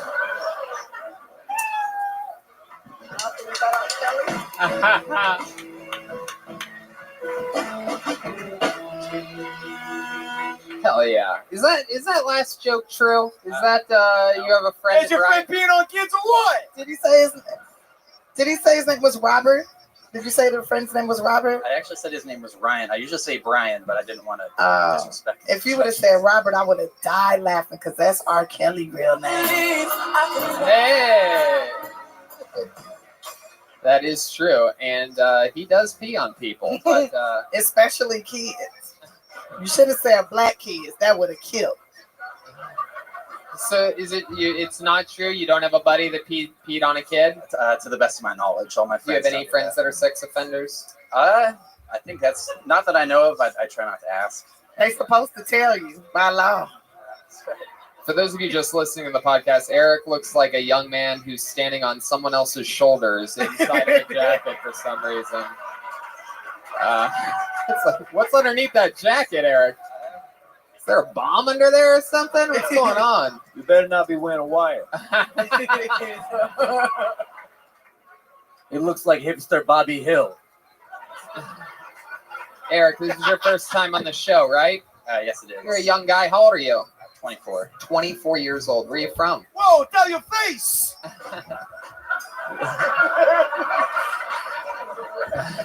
Where are you from, Eric? I'm from Oregon. Oregon? Hell yeah, that explains the thick jacket. Now it's all making sense. Fucking Oregon, real man jacket place. Yep, the manliest jackets in Oregon. How long have you been in LA? I've been here for 2 weeks. Yeah, you live here now? No, I've worked in 6 different states over the last little bit, and so since I finished my last job in November, I've been kind of traveling the U.S. and hitting all the national parks and. That's a very Oregon thing to do as well. Yeah, it is. Yeah. Just gotta hit all the national parks. You know what I mean? That's what we do. It sounds like he on the run to me. Yeah, exactly. Yeah, working in 6 different states. Might be a serial killer and shit. We need to check. He had that look about him, American Psycho and shit. I don't know. What do you do for work in all these different states? So I worked for nonprofits on environmental and public health stuff for 2 years. Not with my kids. Hey, if you're gay, just say you're gay, you know?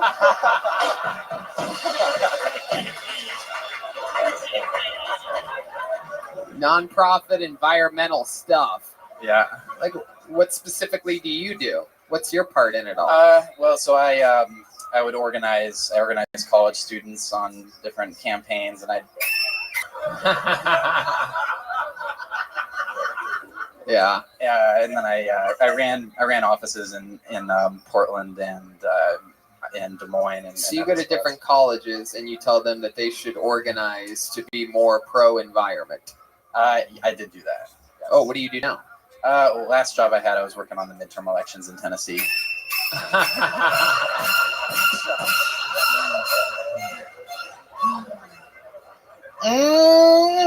Midterms elections in Tennessee. So what did you do? Paint the politicians in blackface? They do that over there. I know they do. That's a respectable job. Come on. Hey, Vinny, come on. Get the fuck out of here, Vinny. What did you do exactly for the midterms? So I just ran an office outside of Nashville. Hell yeah. All right. And what are you doing now? I'm just traveling now, so I haven't worked for the last couple of weeks. Just saving all that, just spending all that money you saved working at nonprofits and elections. Well, that's right. Well, actually, I have an, I don't know if I should say this, I have an RV van that I've been traveling. I told you. Yeah. It's getting scary now. Vinny? Yeah, I'm going to tell you a little something. You shouldn't have said that.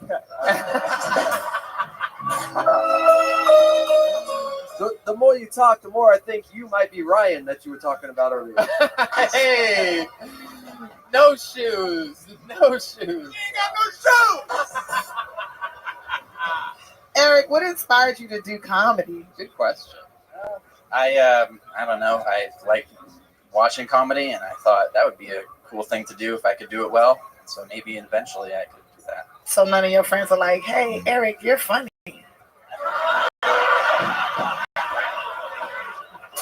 I don't understand why people laugh at that. Because that's usually what starts it. Your friends tell you you're funny. And then you go from, that looks like a good job. No, he was sitting in an RV by himself, just like, I think I can do this shit. Watching stand-up comedy on his cell phone. Yeah. I can get into that. How long have you lived in an RV? Off and on for a little less than 2 years. A little less than 2 years. When you're not living in an RV, who you living with? Or did you get an apartment or like? I got apartments. You got apartments? Just hide in people's basements And you- while they go to work. So, apartments usually is like a year lease, so you stay in apartments for how long? You on a month-to-month situation? I went month to month for a few months at a time in different spots. Okay. And you always living alone? No, I had roommates. Oh, you have roommates? Yeah. Where they at? Where are they buried at? Are they sitting shotgun in your RV right now while you're here? Eric, what's it like living in an RV? Like, you have running water and stuff, or No, definitely not running water. so you have to like use the restroom in public places and whatnot? I have a gym membership that's cross country, so I go there. What if you got to take a shit real bad? I used to live in the Geo Metro. I can tell you what I did. What was it? What did Starbucks cup? What did you do? I sort of want to know. Sandwich bags go a long way. Hey, hell yeah. Throw that shit outside. People think it's dog poop anyway. They'll never know. You take care of your business in the sandwich bag, and you close it up, and then you throw it on somebody you hate's front porch. Yeah. I agree. I've never seen a broad so beautiful and disgusting at the same time. I'm going to send you a bag of shit. Booyah. Eric, where's the weirdest place you've ever shat? I've shat in the woods a lot of times. No, let's say 4 or 5 times. So I grew up, we had an outhouse. We didn't have a plumbing, but very far in Oregon. Wait a minute. Are you one of them poor white people I heard about but never seen before? Hey, don't answer that question. Man, you had an outhouse? Are you from the past? Yeah. Maybe he's a time traveler. Yeah, to get to your outhouse, did you have to carry a little candle swinging by a fucking, did it have a little moon cut in the door? What was that Italian accent you just did? What's that? Sounded awfully Mexican to me, Joel. Rocco. Mexican, Italian, it's all the same. Hey, did you have a moon on the door? Super Italian. Hey. Okay, all right. No, now you're perfect American English. All right. Okay. It was fun to meet you, Eric. There he goes, Eric Chang, everybody. We're going to keep it moving along. I don't know if you noticed there, There's a very cool hip group of African American people called the Apollo 13. They're right over there. They made you a special. They were so excited that you were coming. They made you. Y'all made me this. Tiffany Haddish 13 shirts. They're all wearing Thank them you, over boo. there. Thank you. I'm about to put it on. Oh shit! Goes down. While you do that, I'm gonna pull another name out of the bucket. Oh, okay. This is somebody that hopefully won't be on our airplane tomorrow. Make some noise for Ahmed Al-Akadri. Ahmed Al-Akadri. From the back, lucky corner, he goes. He's trying to get through Let the him audience. through, people. Let him through. Jesus. Here he comes.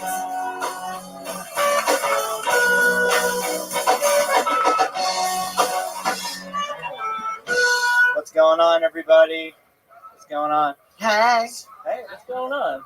So I started working out when I was 15 to get girls.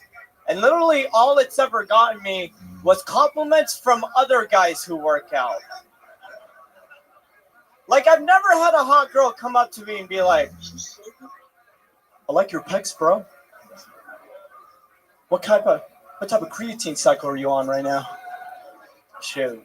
I went to an Islamic private school in Texas, which is sort of an oxymoron now that I think about it. It's like going to a Catholic boarding school in Afghanistan.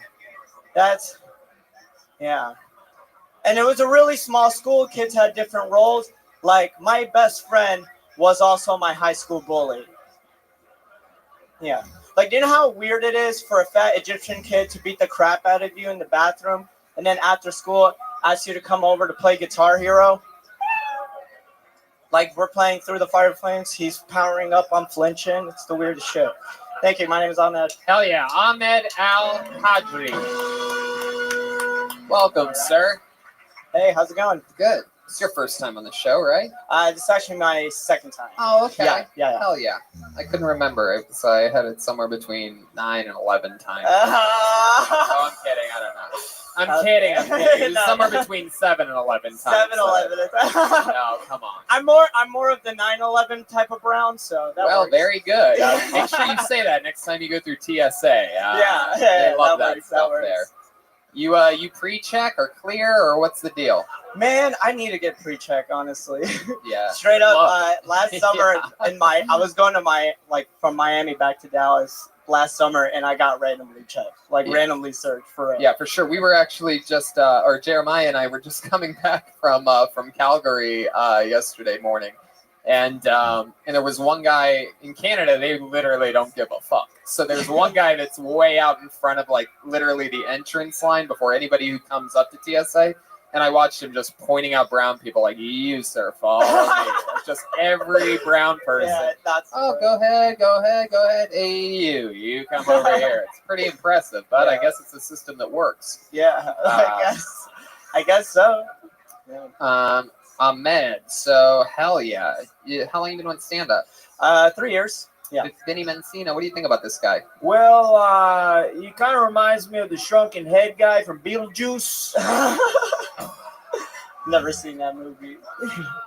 You never seen Beetlejuice? He's got a tiny head and a big body like you. You've never seen Beetlejuice? Not yet. And they let you be a citizen in the United States of America? I was born here, so I got away with it. So the old When were you born? Where was I born? When? Oh, June 18, 1993. I'm old enough. I'm old enough, Tiffany. He is old enough, and he do got some pretty teeth, like he had dental or something growing up. Yeah, it's the type of guy who probably He is beefy too, you know. I see your titties bigger than mine. Yeah, you making them jump for me? Whoa, you want me to touch them? You're not about to me too me. Man, you should do that pec flexing thing next time you're getting randomly patted down at the airport. So what was that like growing up in Texas, being named Ahmed Al-Akadri? I mean, I don't know. It's just you get a lot of double stares. You get a lot of interesting things, but for the most part, it was all right. It was just passive aggressive racism. They just think you're Mexican out there, right? What do you do for a living, Ahmed? So I was living on my savings when I moved here, but now I have an accounting degree, so I'm just looking for accounting jobs. If anyone I got something you can account for. Jobs. Wait, what? What's that? Nothing. Have you ever been with a black woman before? Yeah, I actually have. Whoa, really? I know he has. I could tell. He got a haircut. Was she always black, or was she just black after you blew up the building she was in? Okay, I'm just warming up here, people. I just need it. It takes a little while. Yeah, did she have a fat ash on her? Did you? Girl, you look good once you back that ash up.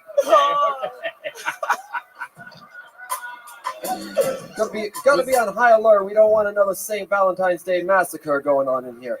No shoes. Come on, no shoes. With this black girl you hooked up with, was that in Texas?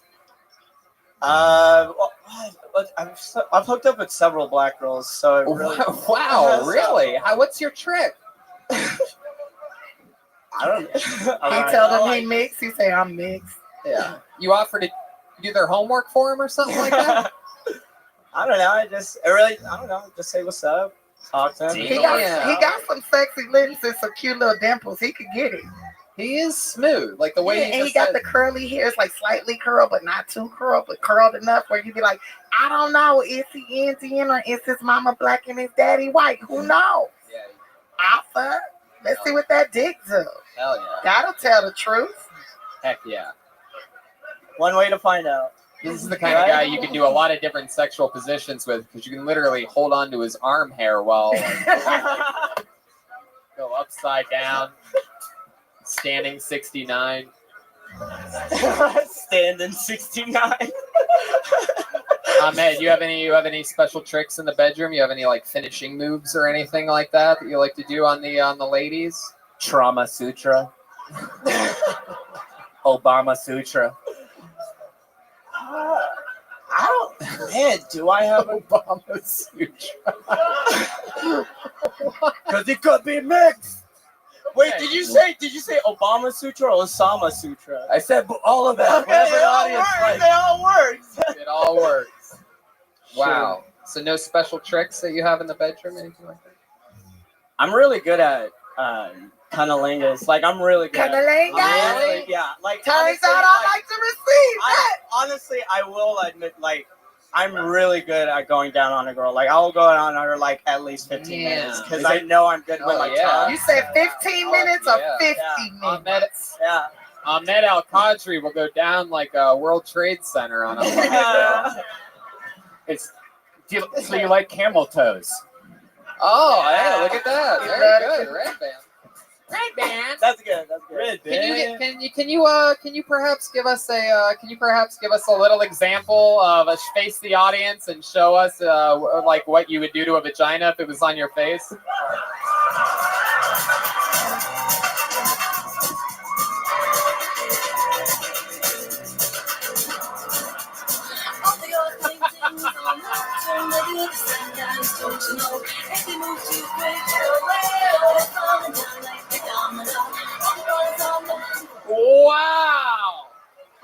Wow. I don't know what he did, but I came for some reason. It was very impressive. Did it seem good? I could see his side profile. Looked like he was really working at that job. I just got a load of fettuccine in my drawers. Yeah, Ahmed definitely knows how to make a lady wet, which probably comes in handy when you're living in the desert in the Middle East. Hey, I'll do anything for some H2O. Well, look here. I got $100. Damn. Oh, shit. What's that? What are you doing? I am a... You're about to tip him for that? Yes. I am a poor comedian. I will take... He's got an accounting degree. Don't do it. I need the money. No, save that for... Wait. We doing air pussy for money? What are we doing here? What are we doing here? Why? You want to... Jeremiah, Vinny, you want to compete for air pussy? Oh, I think I could. Oh! All right. All right, he's going for the throne here. He thinks he can win $100. Ladies and gentlemen, I give you the one and only eating pussy, Benny Mancino, everyone.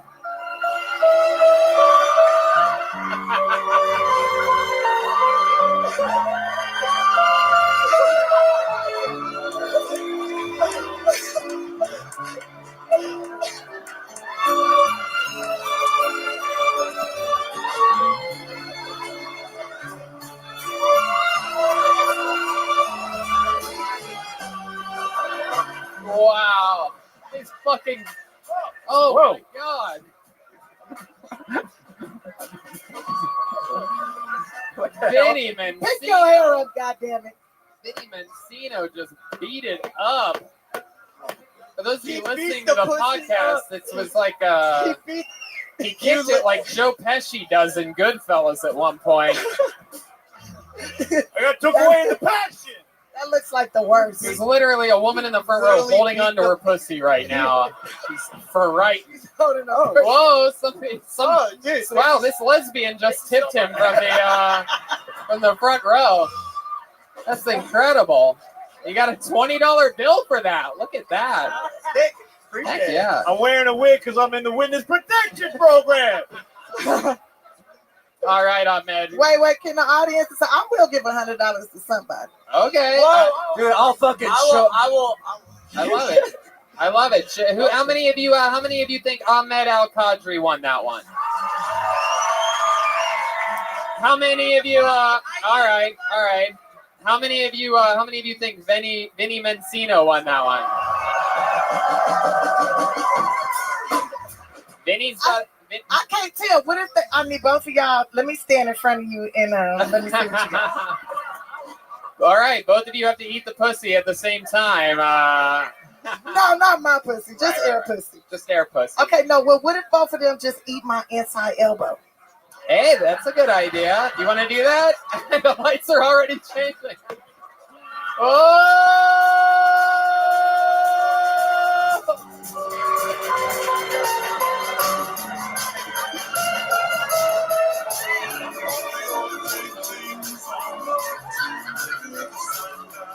All right, I'm going to referee this. This is incredible. They're both.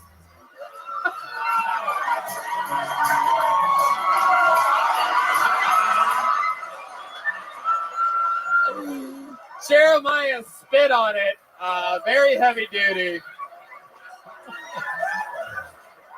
Oh, whoa. All This right. place is in pure chaos right now. Oh. For those of you listening, Ahmed took a very realistic. Wow, he's fingering it. Oh, God. I don't have a good angle of this at all. Tiffany is squirting all over the main room. Wow. Damn. All right, it's up to you now, Tiffany. Who gets it? Hey, Ahmed Al-Qadri.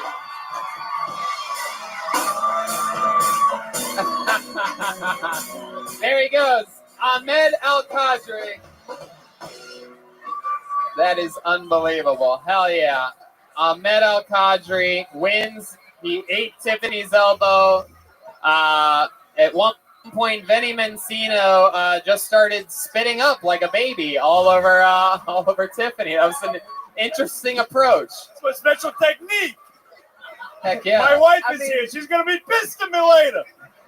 Here you go, Vinny. Hey, there you go. That was worth $20. Hey, do any of you guys ever stop and think, what the fuck is our lives? My goodness. Y'all eating elbow pussy. Vinny, the way you got Tiffany so wet, she knows what it's like to sleep with the fishes now. All right, let's keep this fun. You guys get the show yet? You having fun out there, huh? It's as live as it gets. That's right. Hello to everyone on YouTube.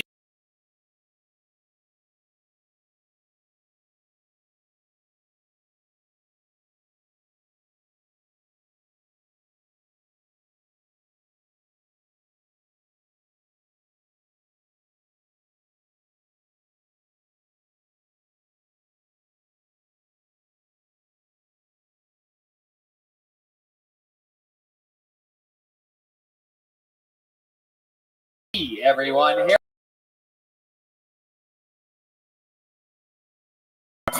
Here he comes.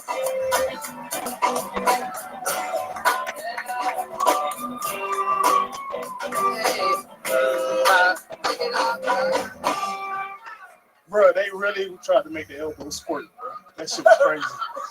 That shit was crazy. Happy Black History Month, ladies and gentlemen. What are y'all doing for it? What y'all doing for it? Y'all like letting black people over in traffic? What are y'all? Nothing, huh? I ain't doing shit either. I'm watching Family Feud with my grandmother. We rooting for the black families and shit.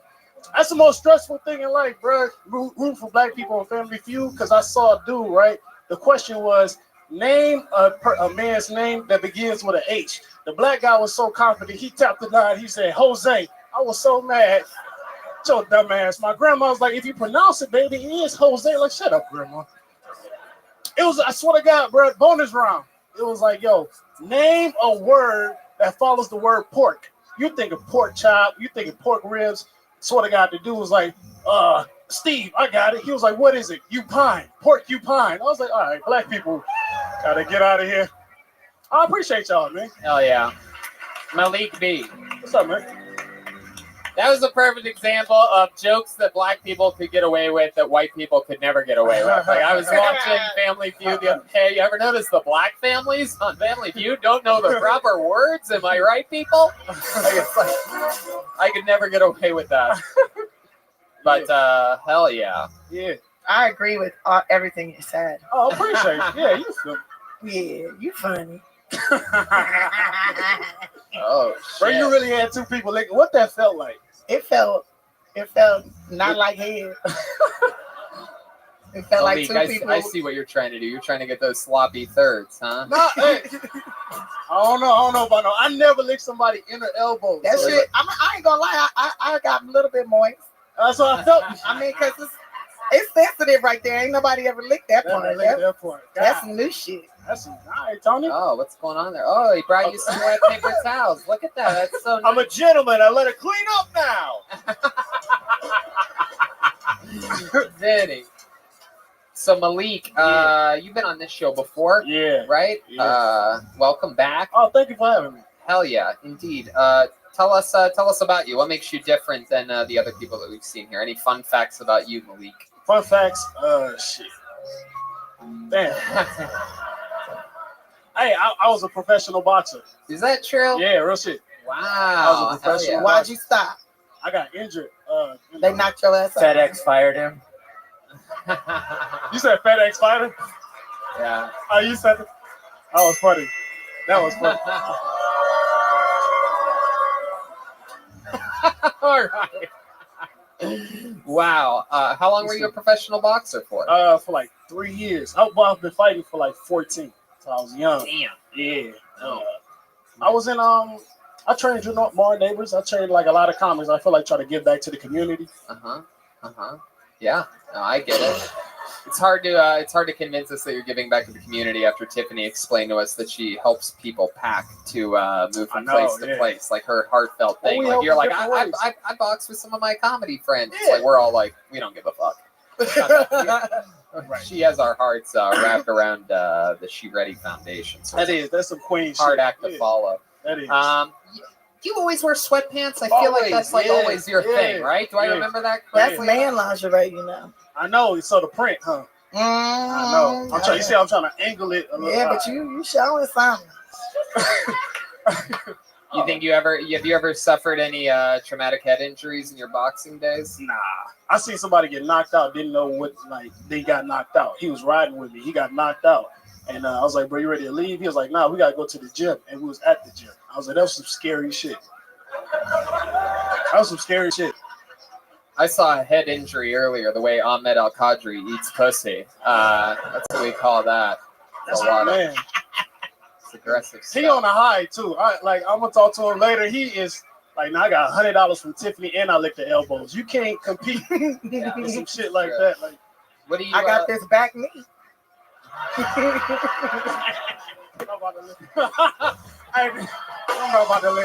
not about to lick her back.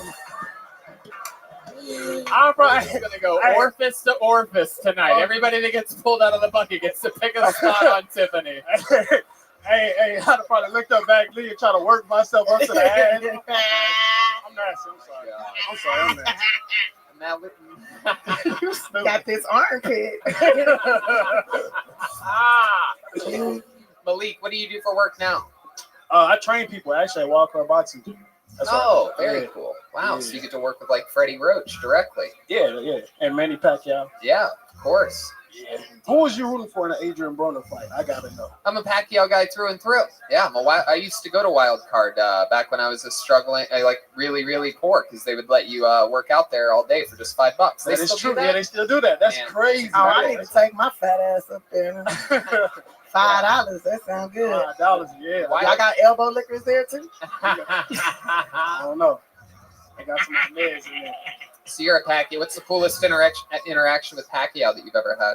Oh shit, we just had dinner. That was about the coolest thing. I once watched that dude jump rope when he was training You for. see how big his legs It's unbelievable. Yeah, So when Pacquiao jumps rope, a little fun fact because it doesn't translate on TV, but it barely looks like his feet are leaving the ground. The only way that you know is the fact that the rope's going underneath them and that his calves literally pulsate. Yeah, that They look like most people's hips when he jumps. He's a fucking freak. It's crazy, and he sucks at basketball. With those calves that big, you'd think he'd be jumping up the Wait, gym. you mean the Filipino can't Correct. compete Correct. with Exactly your type right. of people in basketball? You ain't gonna believe this. We have him here tonight, ladies and gentlemen. Manny Pacquiao.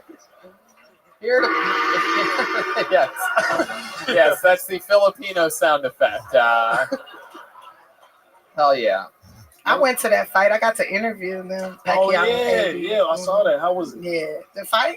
No, how was your interview? The interview was. We already know the fight was trash. Yeah, that interview was trash too. AB couldn't. He was garbage. Yeah. You get to do a lot of cool shit now. I had one of my friends yesterday, my buddy Jeff Ross was like, man, you got Tiffany tomorrow. That's so cool.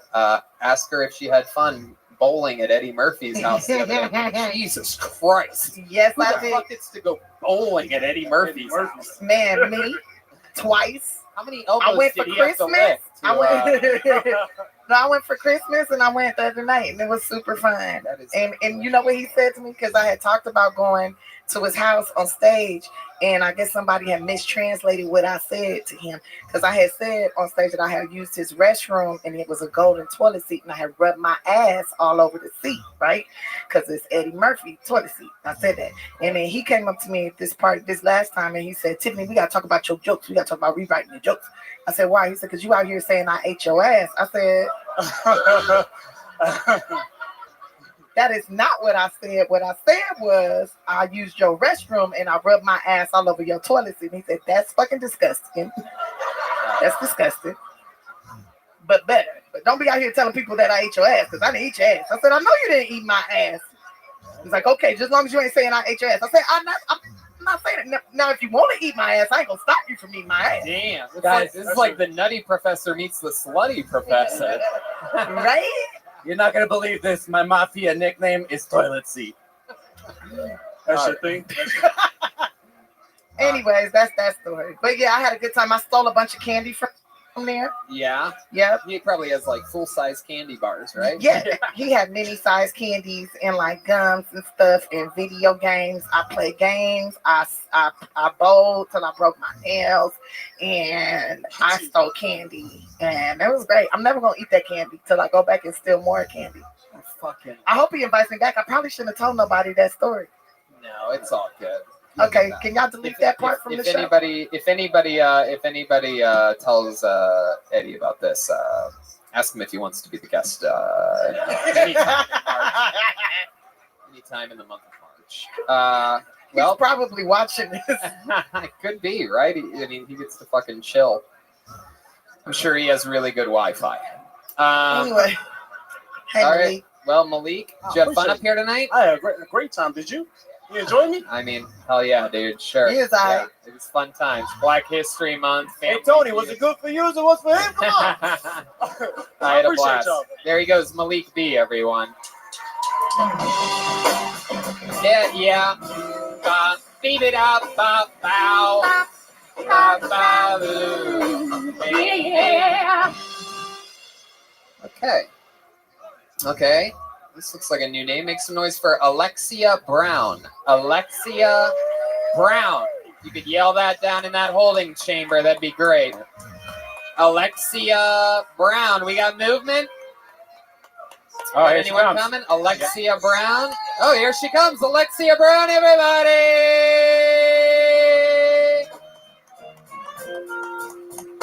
To the rivers and the lakes that you're used to. One more time for Alexia Brown, everyone.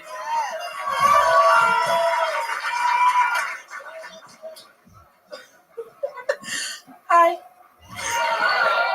I thought I'd talk about something funny while I was up here. Let's talk about my love life. So, dating in LA, right?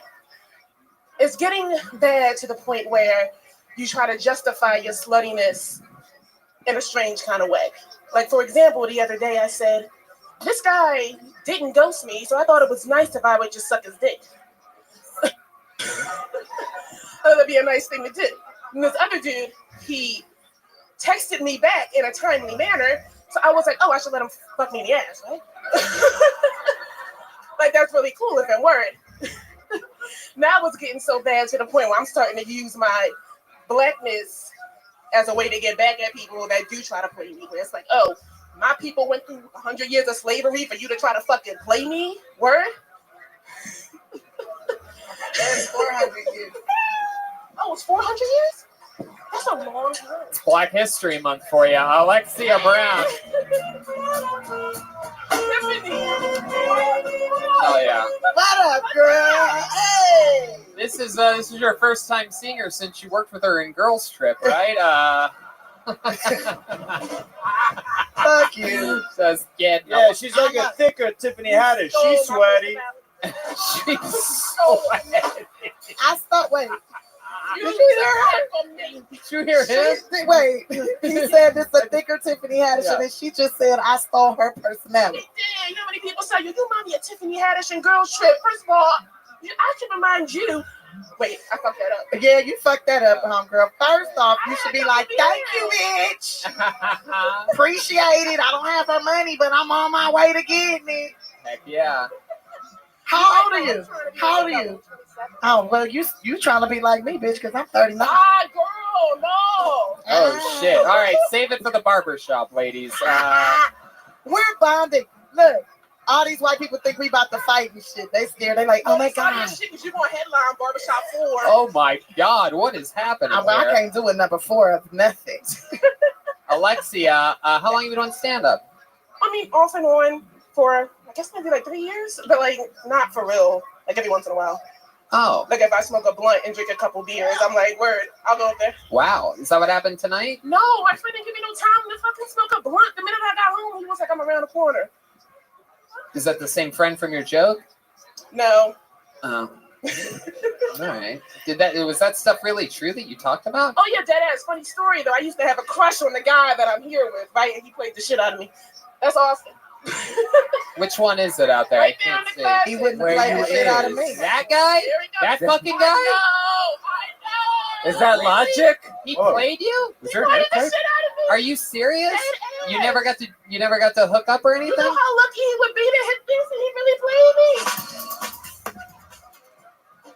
Hey, I called your why don't we ass get this guy up here real quick? Why don't you come up here? Come visit the stage. Here we go. What's his name? Alexia, what's his name? Austin. Austin, get your ass up here. Look at this guy. Austin.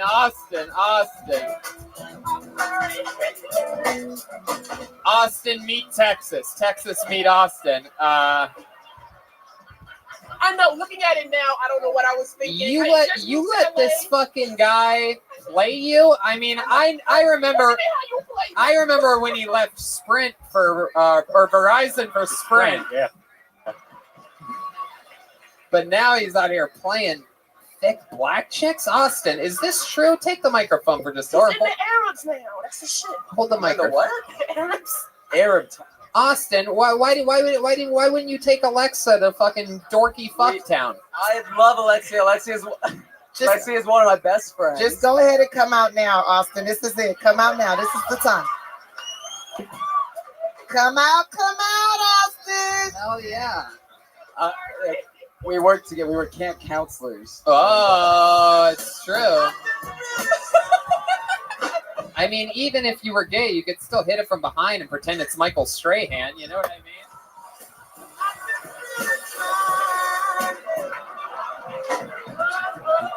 Wow. No, I was entirely too young for anal sex. That was precious, Tony. Oh, yes. Yes, indeed. That was a good one. I'm sorry. Austin. I'm gonna start saying that to gay dudes I want to fuck. Austin. What man would I be? What man would I be? From the back. From the back? Yeah. I'd say you're a good little Wesley range. Snipes or something like that. Wesley Snipes. I ain't that fucking dark. What's wrong with being dark skinned to you? Wesley Snipes. He got tax problems. I was gonna say Ain't Eddie nothing wrong Murphy. with being dark. I wanted to be like, I ain't been to jail, but that would have been a lie. So I love it. Alexia said, "What's wrong with being dark?" It was like watching a milk chocolate argue with a dark chocolate for a second. It was incredible. Austin, let me ask you something. You ever, Alexia was really into you. She said that you played her. Any chance that maybe you could land a big smooch on Alexia right now in front of all these people?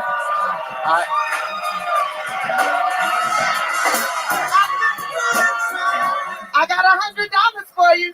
I got $100.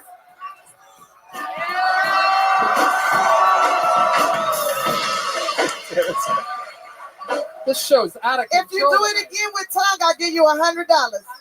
Oh! Face the audience.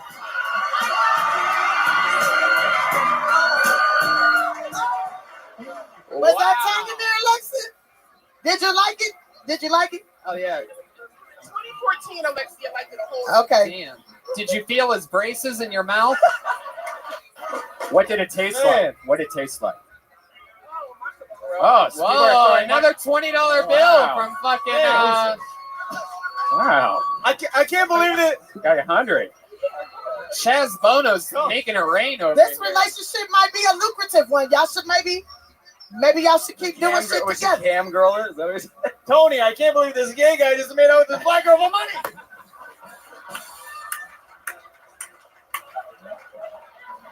Woo! Fuck yeah! Did you just give them each $100? You're so funny. No, you guys have to split it. No, I gave $100 and he gave $100. Alexia, you have to split that for him. You go to your Oh, he check, got you go to $20. your check cashing place tomorrow and split that for You know I got an Ace Cash express down the street. I know how it is. I know what's going on. How would It's you Black tell? History Month. Wait, I said I gave $100 and he gave $100. The girl he with, she was like, "What? You gave out $100? You ain't never gave me shit." 20. It's $20. It's $20. She's like, I- "Okay, that's good." Fucking love it. No, these guys are in deep. They have a bottle of red wine. They got the fucking Comedy Store chicken fingers. Wow. They're balling out over here. Well, I mean, thank you guys so much. There they are, Austin and Alexia Brown. That was fucking awesome. Tiffany Haddish is up here changing people's lives. I hope they get pregnant tonight. Oh my goodness. That baby would probably end up coming out pretty hot for some reason, actually. Normally when it's Yeah. like two opposites. That baby like shall be off the chain. comes out looking like The I Rock want to go for to the some baby reason. shower. Hey, Tony, can I? Is David Theory around? Can we get the 2 vodka sodas, please, up here for me and Jimmy No Shoes? There you go. I'll have a Jack and Diet. 2 vodka sodas, a Jack and Diet, Tiffany. And can I get a Mama Vencino's secret recipe? I want another one of these. Water on the rocks. There you go. Water on the rock. Water on the rock. Still water on the rock. He know what I'm talking about. Okay. Mama Vencino's secret recipe? I don't promote liquor anymore. Back to the bucket we go. Anybody that know what happened on New Year's know I don't promote liquor. Hey.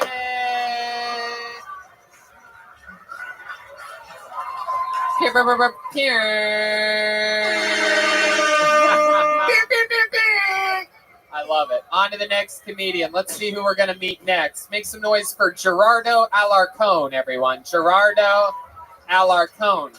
Yell it in that chamber for me, someone. Is that him? Here he is, Gerardo Alarcón, everyone. Come on, you guys getting tired out there? Put your fucking hands together.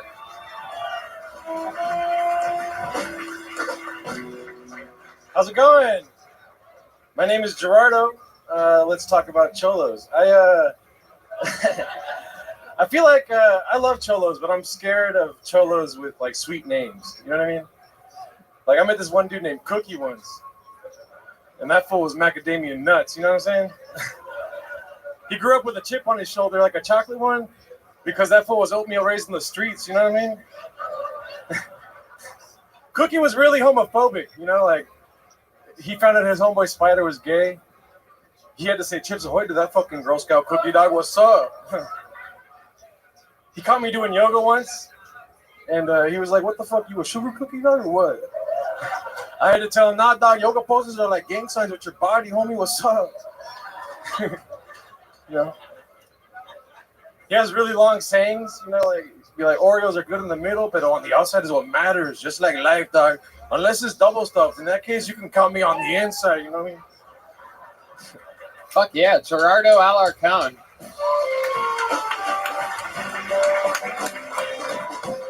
Hell yeah. Good stuff, man. I love that. Your Mexican accent was so real, it sounded like Joel's Italian accent. Hey, what do you mean, Hey, what's up, dog? Super Italian. I'm from Brooklyn, homie. What's up, eh? Oh, fuck yeah. Gerardo Alarcón. Am I saying that right? Yes. Gerardo Alarcón. Yeah, Gerardo. Okay.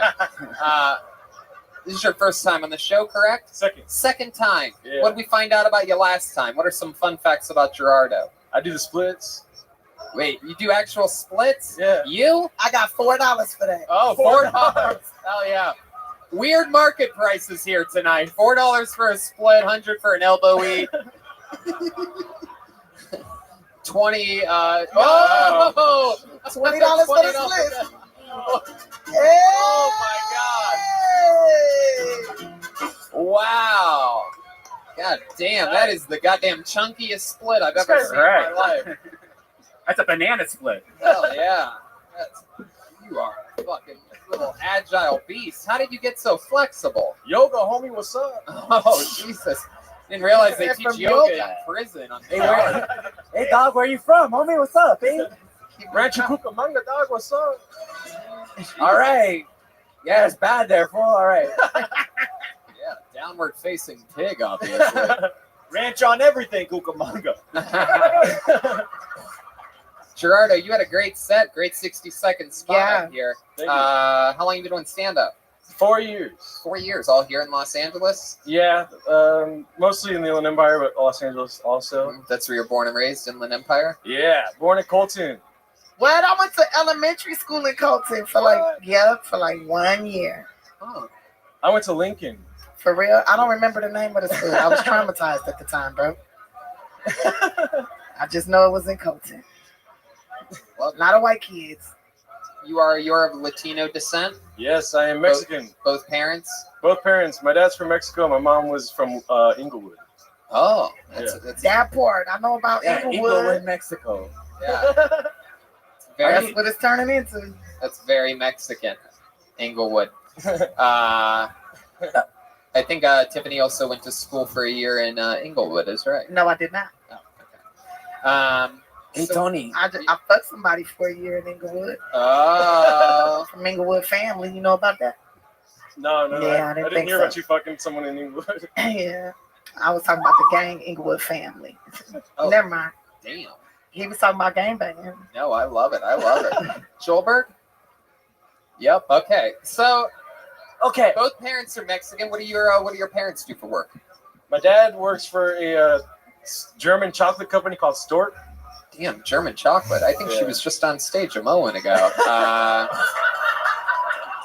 German chocolate company called Stork. Yeah. And that's what's the difference between German chocolate and regular chocolate? There's shit in German chocolate. What? One's really racist. I don't know. Oh, all right. And what does your mom do? She's a travel agent. If anyone's trying to get booked, you know what I mean? Hit me up. Heck yeah, a Mexican travel agent. She books your caravan for you.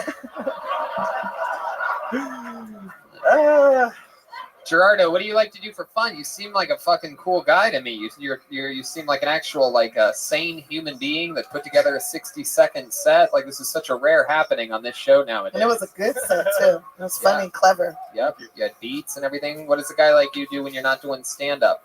When I'm not doing stand up, I work a lot. Yeah, did I ask you what you do for work? No. What is it? I work at Blackstone Entertainment. I do grip work, just like on-set lighting and stuff. Oh, okay. Yeah. That's what's up. What show are you working on now? I just finished a Lifetime movie called Kissing Cousins. Hey. Check it out. It's coming out soon. It's a documentary? No. I'm gonna be watching that later and doing some grip work. You know what I'm saying? Come on, come on! I'm in the Cousins. Wow. But when you're not working, what does a guy like you do for fun? I play a lot of music. Last time I was here, me and him had a little drum off. Oh, really? You play drums? Did you come close on the drum off? Oh, dude, I beat him, but everyone in the crowd's like, oh, for Jordan. Is that true? Is that true? This is the guy? First of all. Wow. Wait, if I remember correctly, you're like half French or some shit, right? He's up here fucking acting like he's full Mexican. Wait, he's part French. You said both of his parents were Mexican. No. Yeah, well, I'm like 6% French thanks to Ancestry.com. So I just took that to the bank, homie. Heck yeah. One of his great-great-grandpapas came from France down to Mexico. That's true. Right. So, we sort of, I can't believe you're the one. So you're the one that it's a very controversial thing. A lot of people but it is, a lot of people online, I hear it sometimes. Joel once got beat, but the crowd went with Joel. But you got to remember, man, it's about showmanship. You want another shot at it? I would love one. So here's the deal. Joel, you go to the back. Don't come back until I bring you up. All right? There you go. So here's the deal. For those of you that don't know, maybe some of your first show here. There's a thing on this show called the Mexican Drum Off. And if anyone's on stage who they get a chance to do a drum solo and potentially steal Joel's job from him. Now, if they beat him, they get to come back and be the new drummer for Kill Tony, and then in which case Joel would have to go and do fucking grip work on Kissing Cousins. So, but here's the deal. Here's the thing to remember. While the drums are important, it's also about showmanship. This is a comedy show. Maybe there's extra things to do that are big and fun. All right. Well, it hasn't started yet, Gerardo, so I really wouldn't do that yet. But so I guess here we go. You're starting it off with his own drum solo for an official Mexican drum off. Make some noise for Gerardo Alarcón.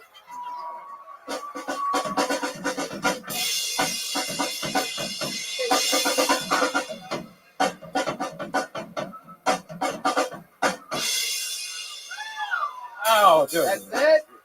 Oh! Fuck! Gilbert Joel Jimenez. We just got kicked off of YouTube. I think the sock's a little bit crazy. Fix the sock, Joel. Sorry, one of them is hanging out. My bad. You forgot Totally saw those nuts. You forgot to put the balls in the cannoli.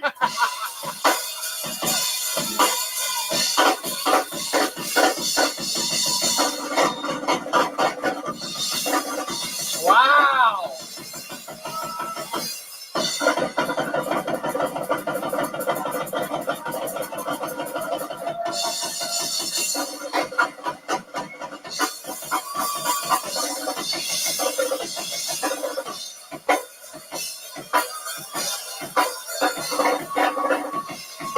Wow.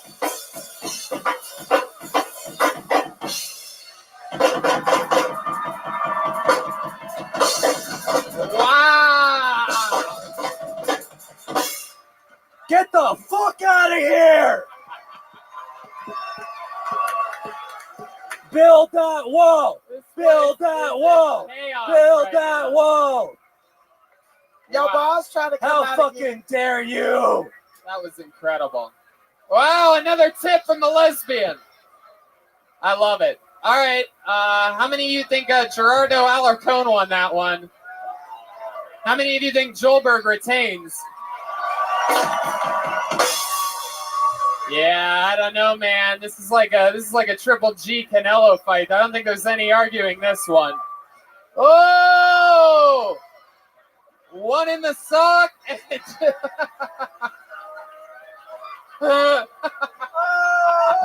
I have no idea what's going on back there. Tiffany is tipping him. Just trying to blog it. Yeah. Perfect. No, it's good. It's good. We had to. I'm sorry to those watching on YouTube. We had to cut to a. I feel like I'm at Swinging Richards in Atlanta. I didn't even know we could do that. That was the most awesome thing ever. That's what happens when you don't come correct, homie. Oh, those poor people on YouTube must be so furious right now. You better That's the check first nuts, time in dog. history we've ever done that. I had to give away my last $100 for that. Did anybody else notice how like his pelvic, where his like when he moved his legs and then like how everything sunk in the pelvic part? You talking about Joel? Yeah. What is that called? What is this called right here? That's the pubic bone. The pubic bone? Yeah, that looked crazy. Yeah. I was like, I ain't never seen no shit like that before. Then his dick jumped like 3 times. How about one more time for Gerardo Alarcón, everybody? There he goes. Thank you. How about one more time for Joelberg retaining his position, defending the throne. Now, Tiffany, as you may remember, back in the day, we always had regulars on this show. For the first 5 years, it was always female comedians. We gave them in order to, have some equality. I'm still fucked up. I mean, it's a butt-naked man behind me. I can't believe. Oh, he's changing. Oh, he went to change. Did anybody else get hungry watching that? Oh, wow.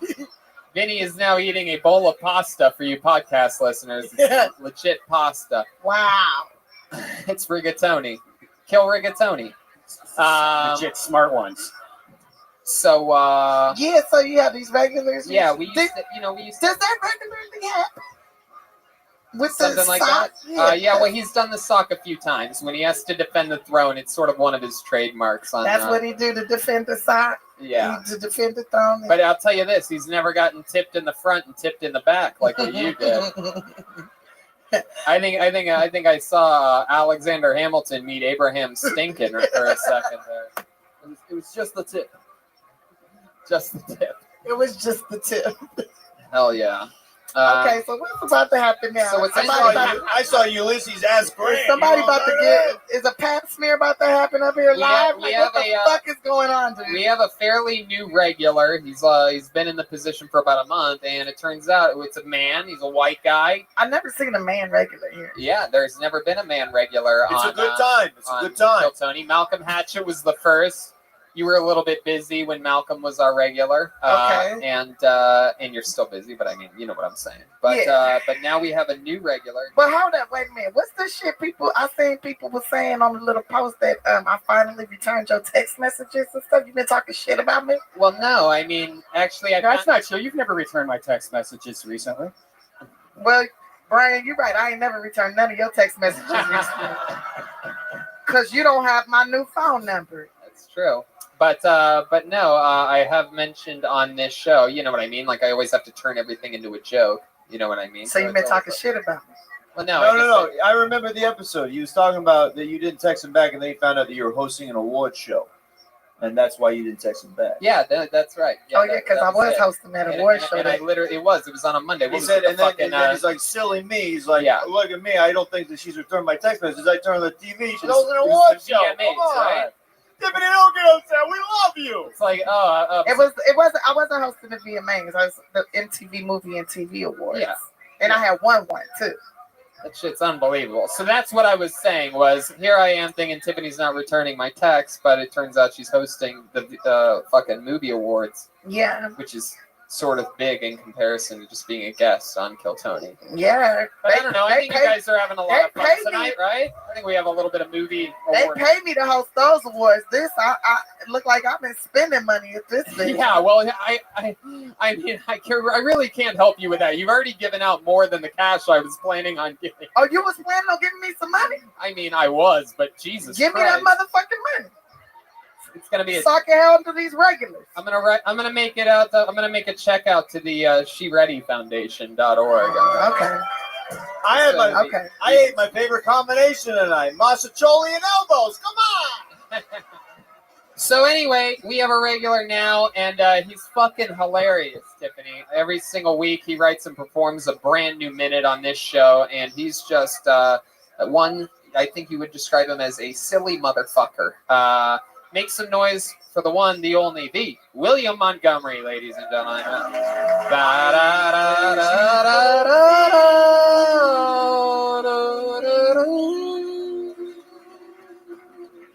Come on, make some fucking noise. It's William Montgomery.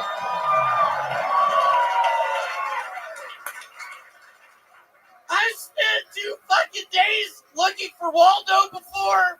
I don't want to hear your shit in about 6 hours. That's the crazy guy at a Where's Waldo Anonymous meeting. I have a condition. I only do butt sex.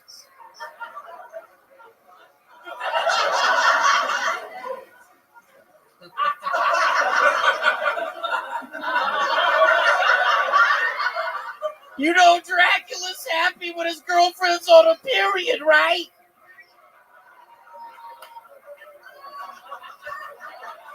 So I have a movie coming out in a couple weeks. It's called Where are my fucking keys? I have to be honest with y'all. The people up here on stage with me last week were not my parents. It was some people I met off Craigslist.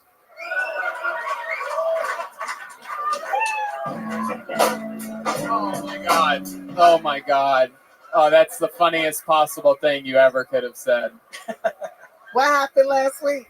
He had who we all assumed were his parents. That's not really true, though. Yeah, it was not Larry and Francis. Larry and Francis are actually holed up in a hospital down in Tupelo, Mississippi.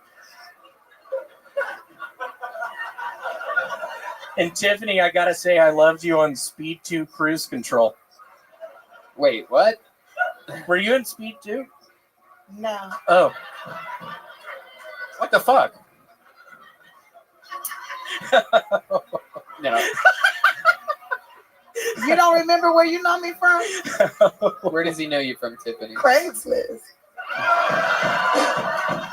Hey. I responded to an ad. It was 30-something-year-old African-American lady looking for love, looking for companionship. And when I read the word companionship, I was thinking, that's what I'm looking for. That's not what it said.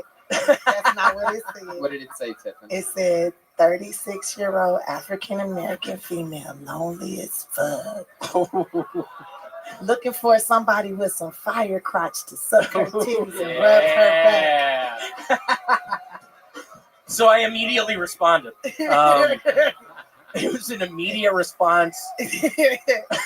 Yeah, you met me at the motel down. It was cool, yeah. Motel 8. Let's give it up for Motel 8.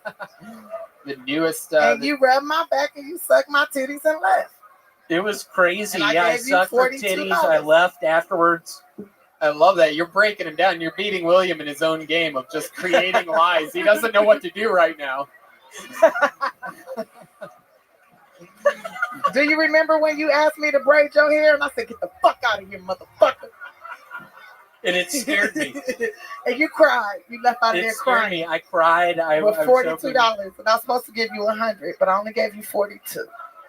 I received and then 40. this guy paid the other $40 and $220. Just start throwing. Let's give it up for Marquez. Then he got booked for another gig. There was like African American woman seeking LWWEA, leprechaun who will eat ass. You know what I'm talking about? Hey. And I immediately responded. So, William, anything crazy happen in your life this week? Did your parents have fun? They did. Are they back in Memphis? They are. Man, they were so much fun to have on. I know, it was so much fun. It seemed good. They It have was fun. They say anything to you afterwards? They said, "My God, William, are you really doing HGH?" Not with that belly.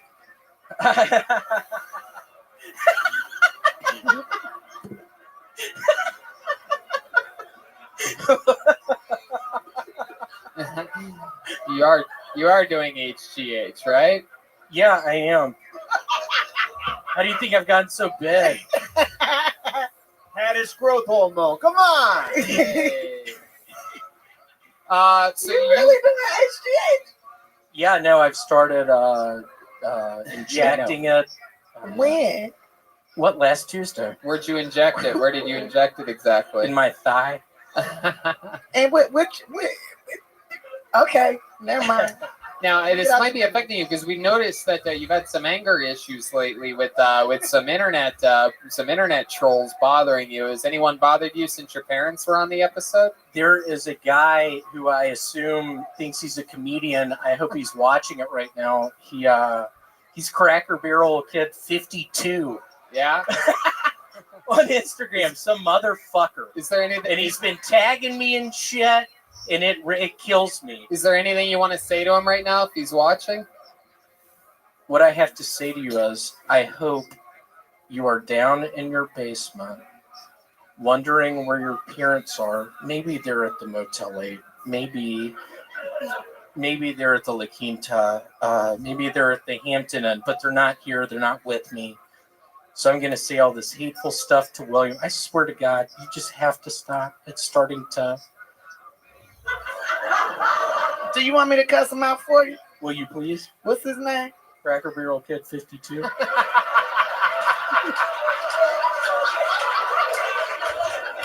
Look here, Cracker Barrel Kid 52. You better leave my little red-haired homeboy alone for we fuck you up on some real shit. Oh, blood. I get the whole motherfucking hood on your ass. We'll find your little cracker ass. Oh, Cracker Barrel Kid 52. Fuck yeah. I'm sick of it! Stop it! It's not gonna keep happening! What the fuck did you just say? Those are some of the HGH explosions. When he gets mad, he just turns red and starts spraying. Is that gonna get rid of your stomach? The HGH? What is that for? Is it going to get rid of my stomach? I need to What know. do you mean? Isn't the HGH to make you like real muscular? To make me taller. I'm doing it to just get taller. I mean, you know that stomach is good. That's what I like to call a coochie bumper. Ooh. It keep you from slipping off the dick and hitting you in the chin. William, there was a guy up here a moment ago with the same. It's like if you push down on the top of your belly, next time a lady's sitting on top of your dick and you push down on top, it's like she on a roller coaster ride at Six Flags. And lock her in. Click, click, click. Ah. Welcome You to want the me to beast. You want me to show you? Oh shit! I think you should. Red Dead Redemption going on up here. Okay, I'm gonna leave him alone. No, it's good. No, you can do whatever the hell you want. William, anything else? Anything you want to say to the great and powerful Tiffany Haddish? Any questions or anything like that? Yeah, any questions or anything? Tiffany, when you were in the early 90s movie Problem Child, how is John Ritter? Well, I have to say, as a background actress in that movie, Problem Child, I couldn't believe you were on that. I looked you up when you came here and I saw Problem Child. I was like, that's so you know cool. what is crazy is I can't believe I was in it either because it was so motherfucking cold and I didn't have a jacket that day. And but I did what I could. John really asked me out to lunch. I was like, I can't. I'm only 10, so I can't do it. I fucking love it. Good question, William. There he goes, William Montgomery, ladies and gentlemen. He's your regular. I love it. we go. Started a little bit late. What do you guys think? Should we go to the bucket one more time, huh? All right. Seems like they want it. I'll tell you whose name I'm not calling for sure. Even if I fucking pull it out and read it, I'm putting my hand right back in the fucking bucket. Is that the DNC fucking chairwoman over there? Oh, this is interesting. Let's see if this human's really here. Put your hands together for Hollywood Joker. Hollywood Joker? Is that a real thing? Hollywood Joker?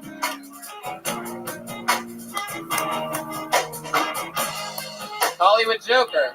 Here he comes. This way, this way. That way, yep, sure. And I'm coking wrong. I'm like, so what? I'm drunk. It's a freaking weekend, baby. Hey, hey, hey, hey. One more time for the Hollywood Joker, everybody. Come on. Oh, Maria, Maria, Maria, Maria, you were the love of my life. Oh, Maria, Maria, how I wanted to make you my wife. Your lips, your hips, your big ass tits. Your long curly hair is amazing. You radiate every time I see you. It's as if I'm stargazing. Honey bunny bubble butt, your pussy was the best. It was tight, not loose. I like it the juice. And you squirt unlike the rest. The quiet nights, the city lights, the beautiful moonlit skies. How did I know you would sleep with another 10 fucking guys? Fuck you, Maria, Maria, fuck you, Maria. That just wasn't right. By the way, what are you doing? Are you free tonight? Hey, look at that. Thank you very much. Hell yeah.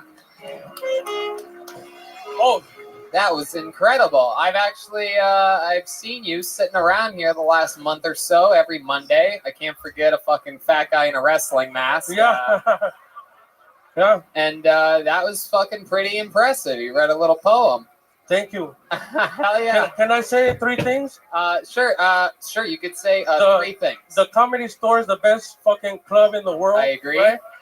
I love that one. Absolutely agree. Favorite place on the planet. Go ahead. Kill 20 is the best podcast show in the world. I love that. This is good. This is good. Third one, Tony Hinchcliffe's a huge faggot, right? There's got to be a big one coming. No, here. I saw that show. That's not me. I don't do that shit. Go ahead. Yeah. No, and Tiffany Haddish, you guys have to see her in the movie Girl Trip. That was the shit, girl. You're the bomb. Hey, look at that. Thank you, boo. Fuck yeah, she's at her elbows eating and her ass kissed tonight. That's incredible. No, that's all true. And the 4th thing, white people are the supreme race. Wait, what? I thought it would be a funny scenario if he said all these nice things, and then the 4th one was just like, wait, what? I'm not gonna Shut judge. the fuck up. Yeah. I'm gonna need you to shut the fuck up the rest of the night. So Hollywood Joker, have you been doing stand-up comedy a while? Is it sure? Like not that much. I'm just doing it to get famous, to make money, and to get Maria back, right? Yeah. Trying to win Maria back over. Is any of that true? Did a girl named Maria break your heart at all? Oh yeah, lots of girls break my heart all the time. Yeah. Yeah. Why did they break your heart, man? What's wrong? Whoa. Are you not pulling that coochie bumper down on them the way you're supposed to? It's easy to break when it's enlarged. Yeah. Oh, that's a heart disease joke. But I mean. Well, I almost What's did. going on? What's going on? Listen, what's going on? How many kids you got? I got 12 beautiful kids, but I haven't met them yet. So they say they're beautiful, but I don't know. You know. All right, why you wear the mask? Yeah, I'm hiding from the cops and shit. All right, Hollywood Joker, give us who's talking to me. Hollywood Joker, give us some honest answers here. Yeah. It's more. Where are fun to you work from, with. man? Mexico City. Okay. Is that true? What street? Yeah. What street? DF. Distrito Federal, Presa Don Martín. Presa Don Martín. Wow. Okay, homie? What did he Me just mucho say? gusto bailar, me encantan las hamburguesas y los tacos, papi chulo, comer mi panoche. Oh, Damn. wow. Chi-Chi's Gordo. Oh shit! Yeah, Joel's falling in love. Wow. You had me at tacos. Joel, can you decipher anything that he said up here? Honestly, he said, no, not really. Oh, okay. Even Joel couldn't. But you know what I said, right? I even knew that, and I'm Italian. So Yeah. you could eat a pussy. Oh shit. I didn't like the way you said it. Sorry. Anyways, back to you. Do you know how to build things? Why you got a job for me? What do you I do. What do you do for work? Right now I make panqués. I'm a worker at a panaderia. I make panqués. Panqués? Yeah, conchas, orejas. Pork chops at a rib house? Am I getting this right? He's a baker. It's Mexican. He's the baker. He's the baker.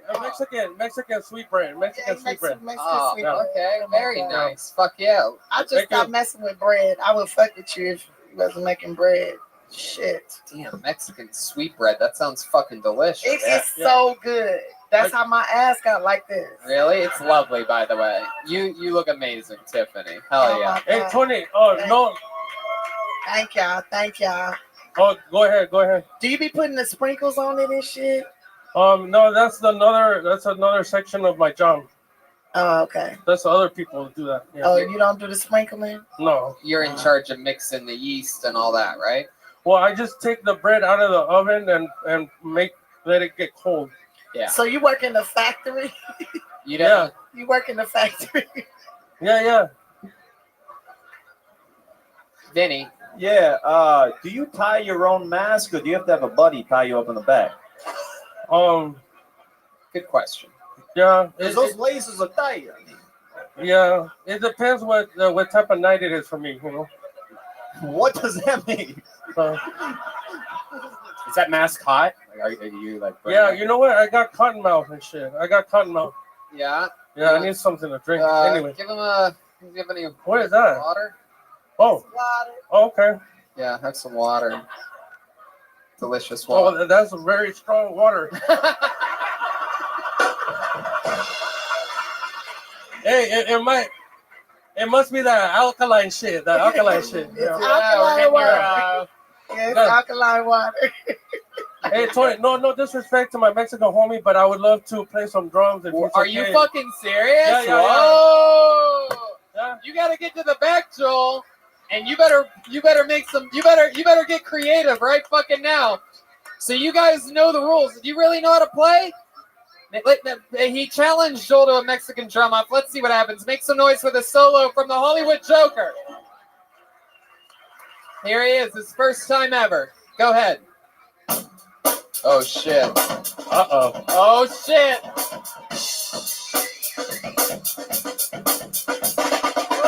Oh, he ready? Oh. He ready? Hey. Get it.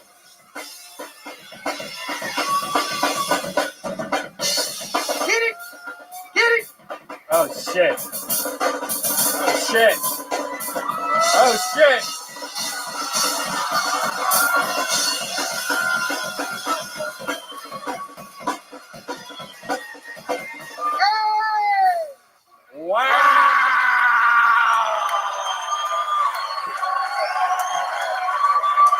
Hold on. Wait.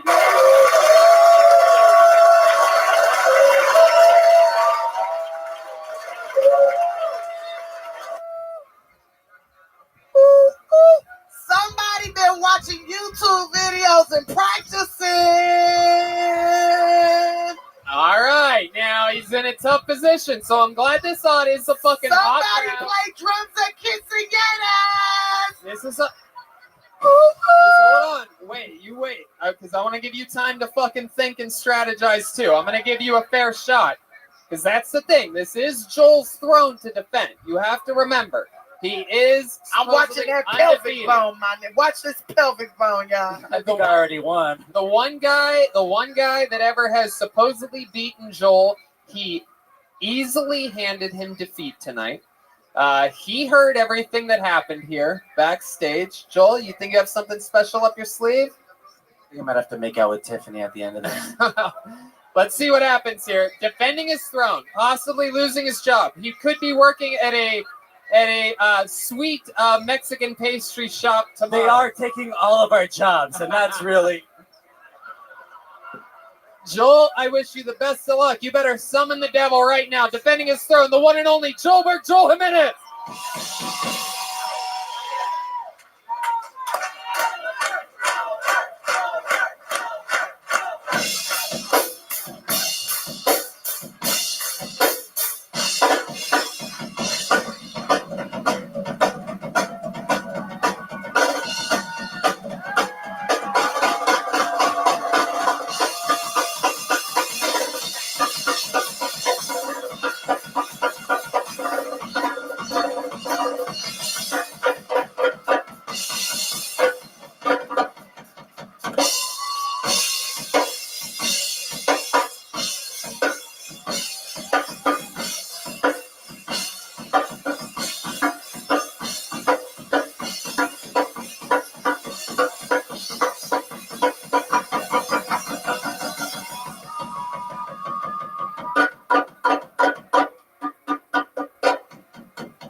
Wow, this is going to be a controversial finish, everyone. All right. I mean, he licked that shit. He really did. He's got his foot behind his head. And play like that. And I'm going to run up and pull your sock off. I'll pull your sock off. His foot is behind his head. He's so playing. He's showing his ball spot. Still playing with his foot behind his head.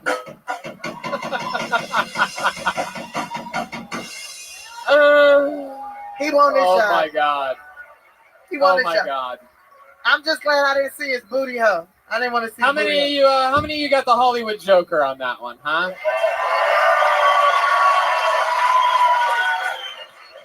How many of you have Joelberg Joel Jimenez?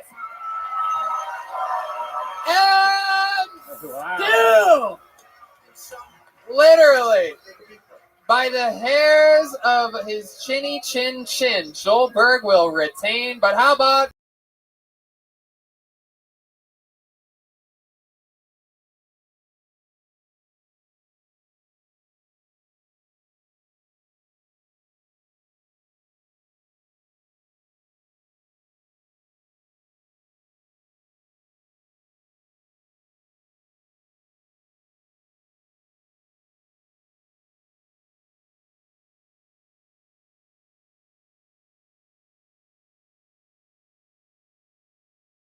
like that whole sock was filled up, right? And then you had pulled your leg behind your head, and then I had seen something. Yeah, but Tiffany, what did you see when he put his leg behind his head? I saw the shaft. Yeah. Oh, you mean the dick root? The dick root. I saw the root. I saw the root. It's a great many things you could call I it. saw the root, and man, I feel tricked. Yeah. I mean, we could go backstage right now if you want to see what's up. Whoa!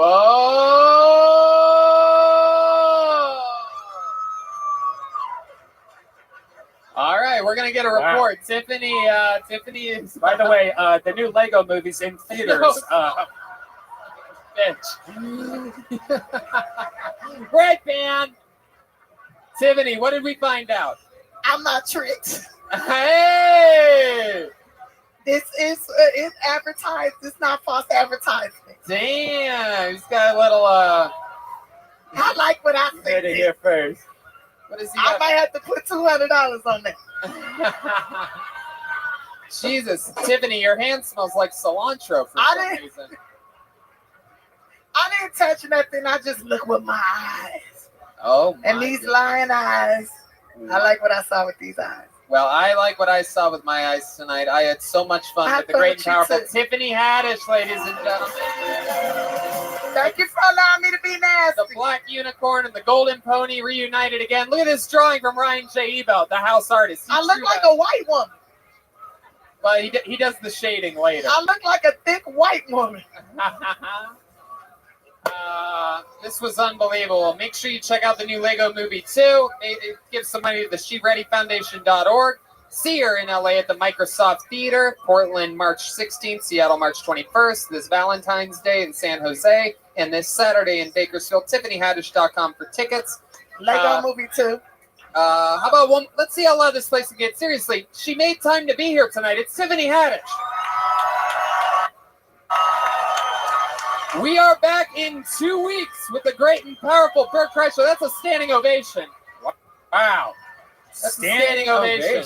Putting you up there in an elite class with Joy Hinchcliffe. Wow. Pat Reagan's mom once got a standing ovation on this show. She's giving T-shirts out. Remember, 2 weeks from now, we're back with the great and powerful Bert Kreischer. Jeremiah Watkins is going to do stand-up in his hometown of Kansas City. That's March 14th through 16th. That's right. What else is going on? How about another hand for the great and powerful Jeremiah Watkins, a.k.a. Vinny Mencino. Could I say something about Tiffany for a second, real quick? Oh, Tiffany, Vinny wants to tell you something. I just want to say how cool it is to see how far Tiffany's gone. I used to do open mics with her next door, and she couldn't even get up on the open mic here at the Comedy Store. And to see how far you've come is so special to me to see Now that. I don't even fuck with them open mics no more. So there you go, guys. So we love But you, I Tiffany. support. I love Thank you you more. for coming back. That's the real deal right there. That's the real deal. Unbelievable. Wow, listen to this. This guy here just stood up and said he's going to donate $500 to the She Ready Foundation. Hell yeah. Yeah, he did say We're that. making dreams happen, He and said I as long fucking as- like this guy. He said as long as I let him come backstage with me. Oh, shit. Hell yeah. Let's see if he can fill out a black tube No, song. no, he's great. How about That's another just hand for Chroma Chris over there on guitar Yes, tonight? Yes. AKA Joey No Shoes. Chroma Chris, what'd you think about tonight's episode? It was an episode that you can't refuse, Tony. I love it. Hey, this guy put in a lot of work. He shoved a lot in a tube sock to make it happen. One more time for Joel Berg. Woo! And can we give a shout out to Speedweed? Hell yeah. Because they've been around since the day I can remember. Damn right. Since I Gino's can been remember. with us the whole time. We Yes. love Speedweed. Hey, look. We love you, Hey, Speedweed. go. It's Doug Benson, everybody. Come on. Yeah. You know, Joel with the sock on his junk, he makes me think his name should be Anthony Keatless. Anthony Keatless? Who is that? Oh, my Is that God. somebody in Red Hot Chili Peppers? Anthony Kiedis didn't even play the drums, though. It was Dave Navarro, right? Yeah, but all the Red Hot Chili Peppers put socks in their penises. Oh, that's right. That's right. No. So he had the Now good you're making me facts. We don't know explain nothing. Vince's joke. Come on. Tiffany saw his Red Hot Chili Pepper. Shout out to Ludwig Drums and Mention Music. That's right. For those of you that don't You're know, great. Ludwig You're is amazing. literally the biggest I'd drum love to maker in take the you to world. dinner sometime. You got to check out their artist profiles. It is perhaps the Yeah. coolest thing in the world. All the greatest drummers from all your favorite bands. And in the middle of it, go towards Jay, and you will see Joel Jimenez is the newest sponsoree of Ludwig Drums.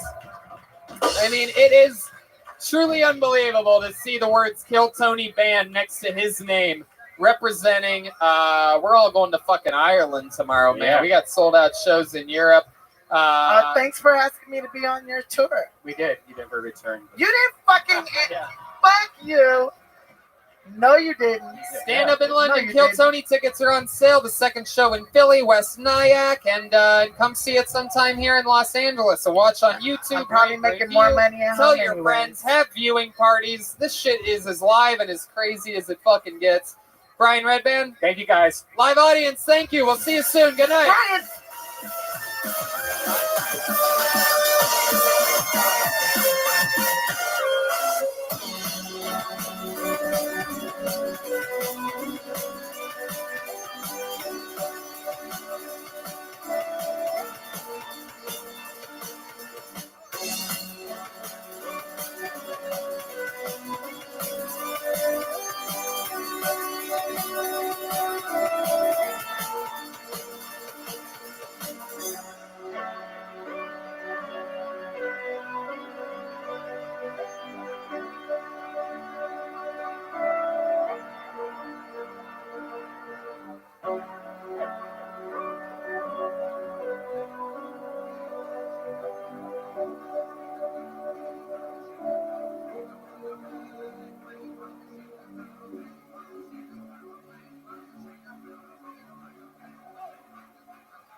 coming to you live from Dublin, Ireland for a brand new episode of Kill Tony.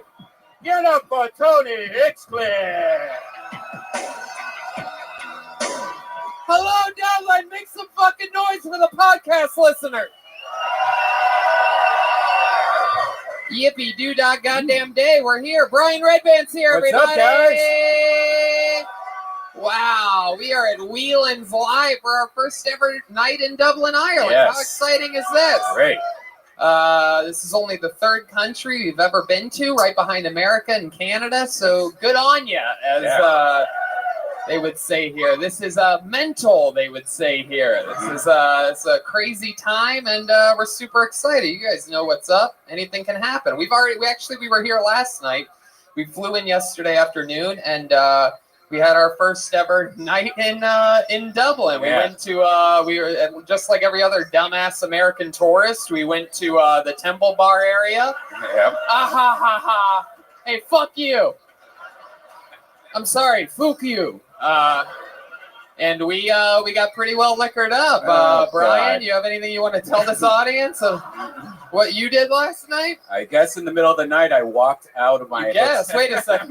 What do you mean you guessed? I don't remember any of it, but Oh, okay. I went outside my hotel room, took a piss in the hallway, and then I was locked out, so I had to go in the lobby wearing my boxers. He closed I'm the a very hairy hotel guy. door behind him. His bathroom door closed behind him. Oh God! And then he wakes up. He's standing there in the hallway. Yeah, and I had And to then he- walk down to the lobby. This was at like 7 a.m. In his underwear. Yeah, no shirt, just hairy, gross monster coming. Yeah, it was the hair was the frightening part, I'm sure. You haven't seen my back, Tony. You And haven't then, seen my. and then tell these fine people what the man at the hotel desk told you. He goes, "Oh, this is actually quite normal." Imagine that. The old "don't kill yourself." Happens all the time. Yeah. People always piss in the hallway. Come down in their boxers. Sometimes it's worse, he said. Oh my God. Yeah. Oh, I'm excited about this. Jesus. We're going guestless tonight, as we do with all of our road shows. Keep this thing moving along. We don't need some janky Irish comedian slowing us up, right? I invited Conor McGregor last night on Twitter. I hit him up in the DMs, didn't get a response. That was the one guy that I would have let sit in with us. We do have a third microphone plugged in just in fucking case he shows up at some point. Get the fuck out of his way. But yeah, so we don't need a guest because we have other shit going on that I'm excited about. We have I don't know if you guys like coffee here. Anybody coffee drinkers during the day? I don't know if you guys know this, but you have to try the delicious American caveman coffee. It's just the best goddamn coffee. It's probably not even out here. Probably can't be shipped here, but I brought it all. I brought it with me. It's so delicious that I just bring pictures and pictures of caveman coffee with me. And you can actually get caveman coffee too, all you listeners all around the world. Use the promo code KILLTONY and save 15%. Sometimes I drink too much coffee. It makes me a little anxious, so I calm it down with a little infinite CBD. They offer the cleanest, healthiest, and purest form of CBD available. You like it too. yeah, I don't know if it's legal here, but they.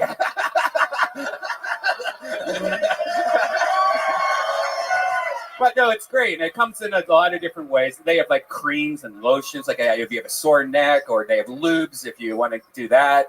Yeah, if you pissed in the hallway and Piss in the hallway. your anxiety starts bumping a little bit, rub some on your forehead. Get your mind right. Yeah, I mean it's great. No, I highly love it. It's great for everything, and it's right now our friends over at Infinite CBD have a nice little thing that if you go to their website. Yeah, go to infinitecbd.com, use the promo code Tony15, and you get 15% off any purchase. That's infinitecbd.com, enter the code Tony15 and get 15% off any purchase that you make. There you go. You guys ready to start this shiitake or what? Live from Dublin, Ireland for the first time ever. This is so exciting. But before we get to that bucket, maybe we should did the band come with us? Is that possible on our first ever world tour? They sure did. You guys know how this works. Every single episode, they commit to being different characters. Sometimes it's a brand new character, like the Gym Rats. I don't know if anybody caught them a few weeks ago. Yeah. They were guys that go to the gym a lot that also had koala ears. Yeah, they look like koala bears. And but you never know. They were Italian mafia guys on Monday's episode. Who knows what they'll be tonight? Maybe it's the return of some of our favorite characters. I never know. They were again. They're always curtained off in a different room. I have no idea what they're going to be. So let's see what happens tonight, shall we? They're the best goddamn band in the land. It's the Kill Tony Band. Jeremiah Watkins and Joel Jimenez. Here we go. They're going to be coming out that door any second. Whoa! Oh, look at that. The horseback. Whoa! It's a mariachi and Jolina. Whoa! Jolina is here, ladies and gentlemen, with the mariachi, Jeremiah Watkins. This is incredible. These are two very, very, very famous characters from the show. Wow. Band leader with the saxophone. What is your name again? Salvador. Salvador, that's right. And I'm sorry, Salvador, but I actually know the young lady sitting behind you. It's been a long time since she's been on the show. By far one of the most famous characters in the show history. Make some noise for Jolina, everybody. What's up, putos? Yeah, man, I'm here to get fucked up, dog. What's up, man?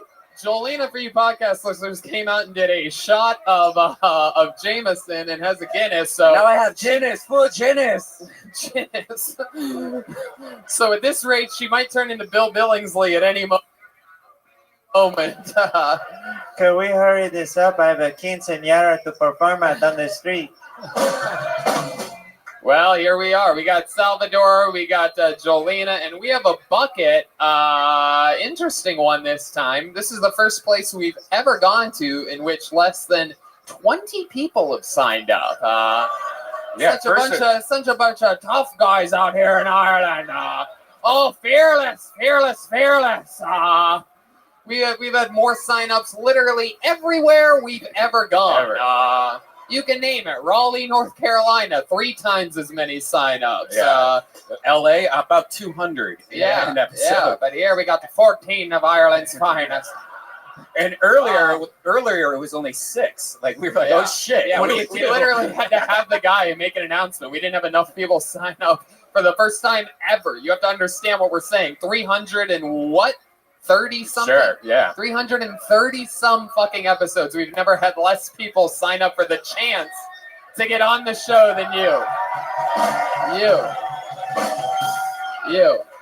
So many people I can tell fucking, I'm going to do it. I'm going to face my fears. Well, that kind of makes sense, though. I mean, it doesn't make sense because there's so many, like, famous Irish comedians. Yeah, so many of them. There's a good old Gallagher and Gabriel Iglesias, George Lopez. How did you guys get here, by the way, Salvador and Jolina? I find this in a giant suitcase full. Sometimes I hide underneath my hat. We're going to have a lot of fun tonight. I have a bucket filled to the brim with 13 names of Irish people. Could be their first time. Maybe they're the biggest comedian in the city. We don't know what's going to happen. If you get pulled out of the bucket, you get 60 seconds uninterrupted. You know your time's up and you hear the sound of a kitten. Then wrap it up then. We brought the West Hollywood Bear with us. Wrap up or else you're going to hear the West Hollywood Bear. It sounds like this. Nope, doesn't sound like that. That doesn't make any sense. Very good. We brought the West Hollywood Bear with us, and we had to drag him out of the George. He was at the George, and there you go. Nailed it. Thank you to our taxi cab driver for answering my... He's a bunch of fruitcakes. Yeah, he did. That is what he said. I go to the cab driver. I go, is there a gay area of Ireland? Like a whole, like LA, we have West Hollywood. You guys have a gay area? He's like, no, but we have a bar. All the fruitcakes is what he said. We're like, Jesus Christ. He also said, you know what? We'll give you another quote from him. Joel at one point goes, "You guys have a lot of people from different like countries, a lot of immigrants that come and become cab drivers." He goes, "Oh, the worst is the Nigerians." Can't make this shit up. The Apollo 13 would have lost their goddamn minds if they heard that. And after you perform stand-up comedy, if you get pulled out of the bucket, we talk to you, we find out more about you, figure out what the fuck makes you different than everybody else that's ever been on this show. And we are ready to begin. Dublin, Ireland, are you ready to actually start this shit? It's going down. Anything can happen. This is the first stop on the first ever Kill Tony World Tour. Dublin, you are number one. And it starts now with your first comedian getting 60 seconds uninterrupted, going by the name of Aiden Shields. Hey! Stairways right down the middle here, Aiden. Yeah! All right. Oh, Ireland. Give me a shout. Fuck yeah. I love Ireland. Fucking hell, man. Ireland's great. Fucking hell. Shit. Yeah. Man, fucking. Holy fuck. Yeah. Oh, shit. That's my first joke, man. Yeah, man. Fucking. Oh, shit. Damn. Yeah, man. I'm an Irish Canadian. I love Ireland. You guys smoke weed? Your weed smoking crew? I smoke weed. I used to smoke weed because, you know, it got glamorized by the likes of Snoop Dogg. Snoop Dogg used to smoke weed. Fuck bitches. I used to smoke weed. Couldn't even talk to bitches. Didn't help that I called them bitches, but, you know, I did get a girl, ladies and gentlemen. Pregnant. Yeah, man. Young mothers are cool, man. Young mother, my missus, she did that thing that all young mothers do. She changed her Facebook profile picture to the picture. You changed tequila. So, all right. Hey, what you got against young mothers, eh? Hey. Aiden, okay, let's talk about it. You love Ireland, you pandering fuck. That was Come 40 on, seconds of that. Yeah. Yeah. That's not how I knocking planned over it on going. people's drinks like Gallagher. Everybody's wet in the front row now. So Aiden, before we get to you, let me just remind a lot of the people that maybe have pre-gamed here today and whatnot that during the people's 60 seconds, you're not allowed to yell out anything. No one wants to hear fucking people yell Belfast or Get It Together or anything from you. If you want, you could maybe check in. You could ask for Jeremy maybe at that place over there, and you still possibly maybe could sign up. But if you didn't sign up for this show, you don't have the fucking balls or the right to yell at anybody that did. So no more of that. Aiden's the only one. It probably helped Aiden a little bit. Let's face it, this guy didn't have a fucking thing to talk about in the world. But, was that your first time on stage? No, not at all. Oh, wow. Wow. This is Dublin's #1 comedian here. Aiden, how did you become Dublin's favorite comedian? I just tell them that I love them over and over again. I don't have a single punchline. I took his stand-up comedy class, actually.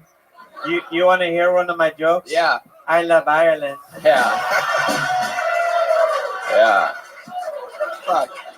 Wow. Yeah, Aiden, that set was bumpier than the cobblestone street at the Temple Bar. I know. Yeah. Is that true though? You smoke weed and you got a lady pregnant? Yeah. How was that joke gonna end? What did she put on her Facebook profile? She changed her Facebook profile picture to the picture of the baby, and I thought, oh, that's sweet. But now when my friends come looking for me on Facebook, it just looks like Aiden Shields is in a relationship with a baby. Yep. Okay. You got to hear that. Wow. I like the thing about Ireland more. My goodness. So, how old's your baby? 1.5. 1.5. You yeah. still with the girl that you got pregnant? Yeah. Yeah. I've got a 14-year-old from a previous You have a relationship. 14-year-old from a previous relationship. How old are you? I'm 35. 35. Oh, we're Mexican, and that's even crazy for us. I was gonna say that 14-year-old's ready to be a mom already. My goodness. Did you plan on staying with the girl that you got pregnant, or was it just like, was it a one night stand? How long were you with her until you got her pregnant? With the 14-year-old? No. Wait. Shit. No, I mean, I had like a. You fucked your 14-year-old daughter? For the record, I did not fuck my son. No. No. I was with her for about 3 years, and then we split, and then met a new girl and had a different kid. And so, how long were you with the girl that has your 1.5-year-old? About 5-6 years. Oh, okay. Have you heard of condoms? Coming from a Mexican. Whoa! Watch this. I love Ireland. Jolena gets it. So Aiden, how long have you been doing stand-up? About 6 years. 6? Yeah, it doesn't show. I know, motherfuckers, it doesn't show. My goodness, Aiden. 6 years, and what do you do for work? How do you make a living? I know it's not from stand-up. Yeah, I'm not really working at the moment, but I'm an English language teacher. I teach a lot of Mexicans. Okay, you're a teacher of what? English language teacher. I teach English. You teach English. As a farmer. Okay, everybody repeat after me. I love Ireland. Yeah. So there's Mexicans here in Ireland? There's a lot of Mexicans and Brazilians, which was actually supposed to be my first joke. There's a lot of Mexicans in Ireland. Yeah. Really? What do you consider a lot? 1? Probably about 10. Enough. Wow. Here we go. This is well, there you go. Okay. So why are you not teaching right now if you're a teacher? because I'm just nursing some injuries at the moment. So what injuries? I had a shattered hip and leg for the last year. How'd you shatter your hip? I got punched by a scumbag in Dublin. You got punched in your hip?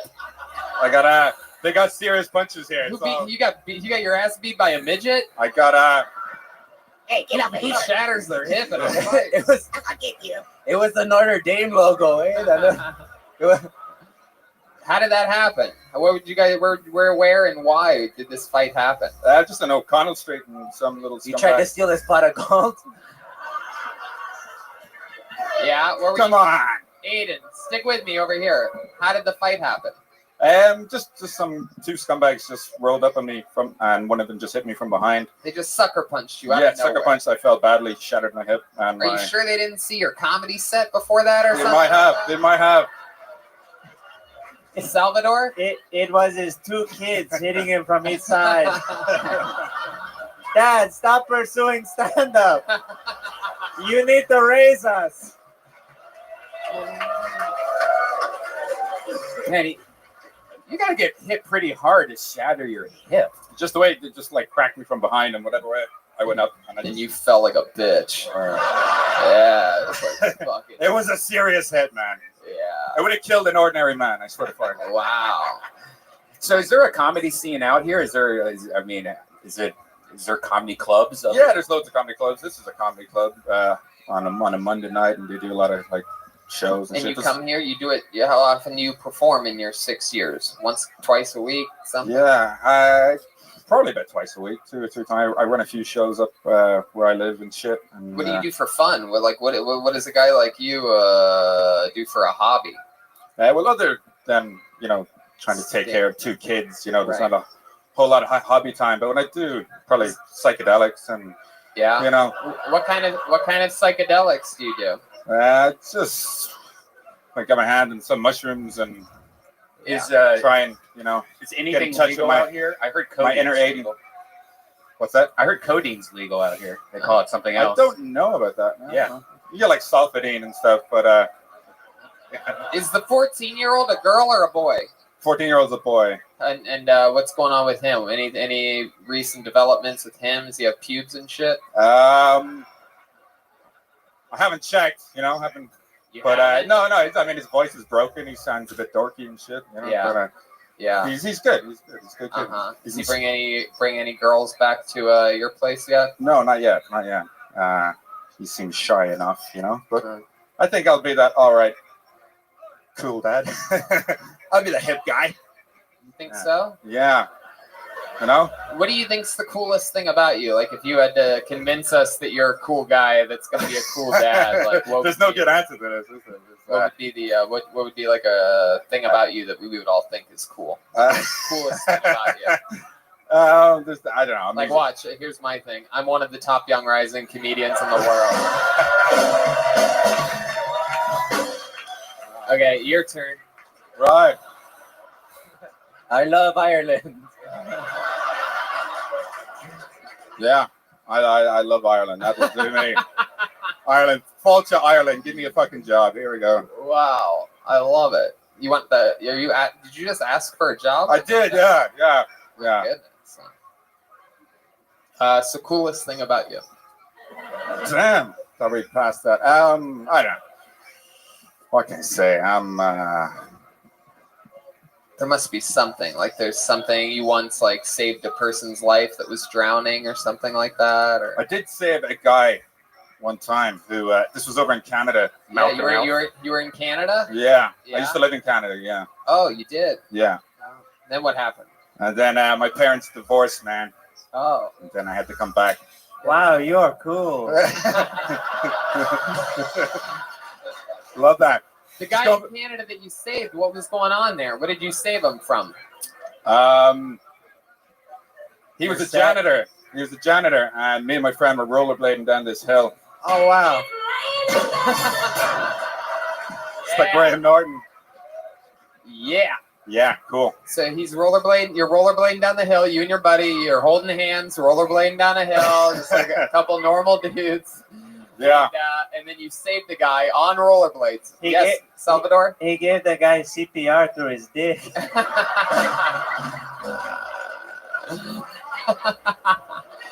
Ese chiste. So you're rollerblading down the hill, and then what? And my friend went through the glass. There was like glass doors at the bottom of the hill. He didn't brake fast enough, and he went through the glass, ripped out a big like lump of his arm. Oh. And then the janitor or the caretaker came over and was like, "Oh, does this guy have some fucking blood? Is he a hemophiliac? Is he a hemophiliac? Yeah. Because I don't want to, I'm a hemophiliac, and if he has, he started talking about some diseases. I was a 10-year-old kid, I didn't know, so I just blocked my friend's wound to stop this caretaker from passing out. What'd you block it with? My hands. You just put your hands. It was real fucking good. Lifesaver moment. Your friend probably lost his arm from an infection. My friend actually putting your dirty rollerblading hand right on an open wound. My friend ratted me out and said that we had made a pact that if one of us was to go through a window, that the other one would jump in front. Even though I got him an ambulance and saved him and took him out and shit, he was a real dickhead friend, like. Wow. Wow. There you go. Cool story, bro. That is definitely the coolest thing about you, indeed, that we finally found it out. Aiden, it was a pleasure. You got it started. It's the hardest spot on the whole show, dude. Yeah. Aiden Shields, Wait, everybody. He's on Twitter at the Aiden Shields. AIDAN Shields.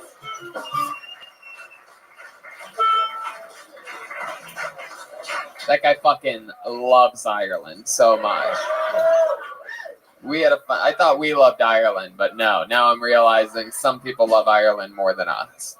Okay, this appears as though it is a name. Make some noise for Achim Kunitaki. Achim Kunitaki. Here we go. Here he comes, right down the middle.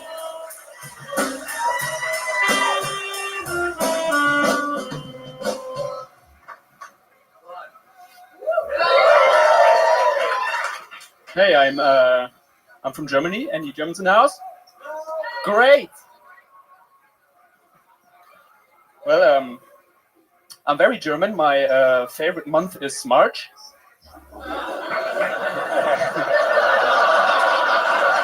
Wait. My least favorite month is July.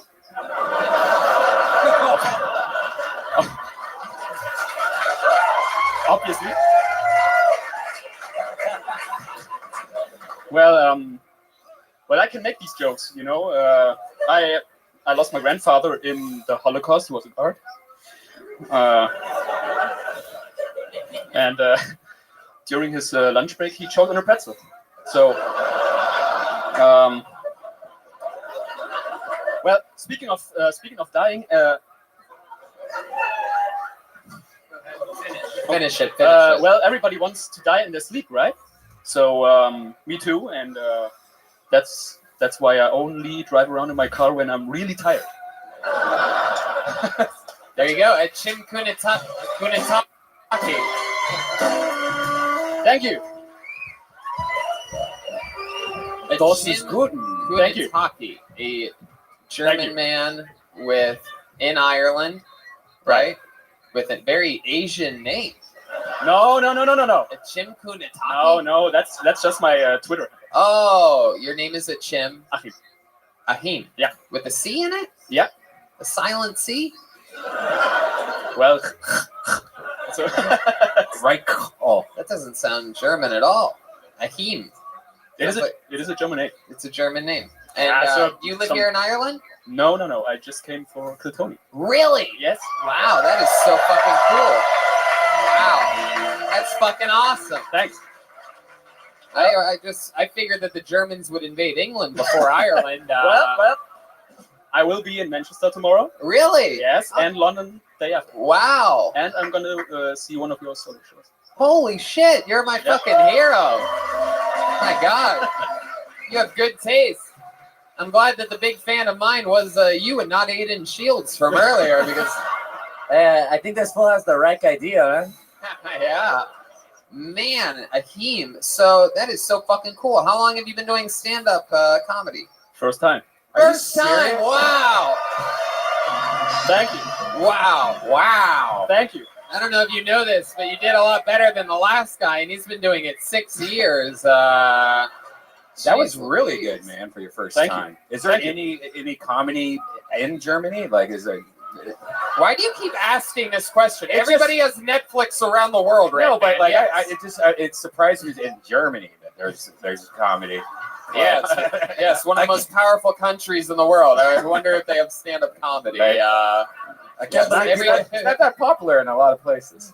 What are you talking about? Yes, the Schindler's List theme song. That'll pull us out of it. So, what do you think's the most German thing about you? I'm always on time. I like that. Very good.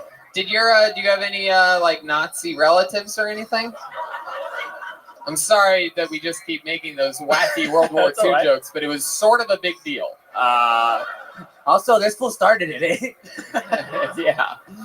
I literally was watching my favorite thing on Netflix that I've literally watched like 15 times from beginning to end is World War II in color. They went and colorized everything, so we could really clearly see how big a piece of shits you guys were, too. It's pretty amazing. And I realized like Ireland didn't get touched at all because England's in between it, and plus there's nothing here that you guys would want to take over anyway. Yes, let's get Ireland for all their trees and moss. Yes, that's what we need.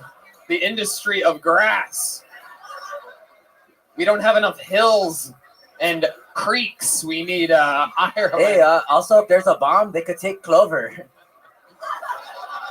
Take Clover? Take cover? Oh, yes, take Clover.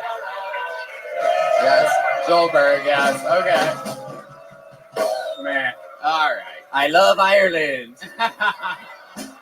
So, Ahim, that's your first time doing stand-up. How old are you? 37. 37. What do you do for work? Well, I'm a mailman and bike messenger and a tutor. A mailman and a bike messenger. So not only are you funnier than Aiden Shields, you also have 3 more jobs than him.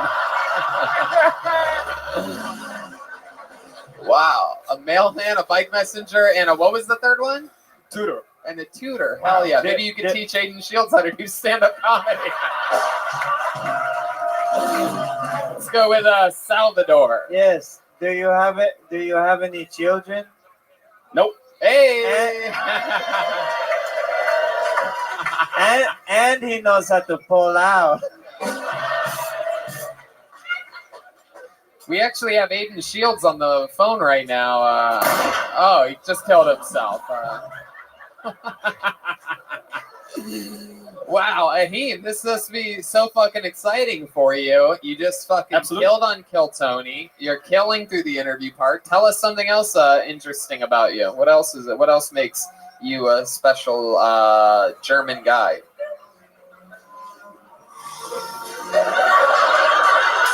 You like shit porn? Yeah, that's a good question. Germans are into some kinky stuff. What's the kinkiest thing you've ever done with an animal? Nothing. Nothing like that. Nothing like that. No. Come on, there must be something. You once jerk off a tiger or something like that? No. No? You ever been tied up? Nope. No? You ever tie someone up? You ever wear one of those leather masks that Germans like to wear while getting like shit on and pissed on? You ever been jacked it off by a chola? Hey! Because if you had your first time on stage, you could have your first time getting jacked it off as well. Well, it just say the word. Technically not my first time on stage, but doing stand-up. Oh yeah, what have you done on stage before? I played piano, concerts and stuff, and played in a band. Wow, what do you play? What instrument do you play in a band? Piano? Yeah. Wow, they have piano. People are part of bands in Germany, huh? Wow, you tickle the ivories, huh? Right. Do you tickle them with a feather sometimes in the bedroom? You kinky German fuck! Tell us the truth. He's like, really? Nothing kinky about me at all. A dildo falls out of his ass. I don't know how that got up there. I'm just a normal German guy. I'm pretty boring in this department, I swear. Really? No, I don't know if you saw The Last Comedian. That's no. Wow. So that's so fun. What's it like being a mailman in Germany? You wear like a goofy like hat with a feather coming out of it, like, hello everyone, I'm German. More mail coming every day. I'm not really good at accents. I wear a cap like this and listen to podcasts all the time. Listen to podcasts right. And fucking deliver mail. I like your style, dude. You have a Pittsburgh Steelers hat on. That is an American football team. What's up with that? I like American football. Really? Yeah. Have you ever been to America? Sorry? Have you ever been to the U.S.? Not yet. Well, guess what? We have an all expense paid trip. Yes, you're flying Ryanair all the way to.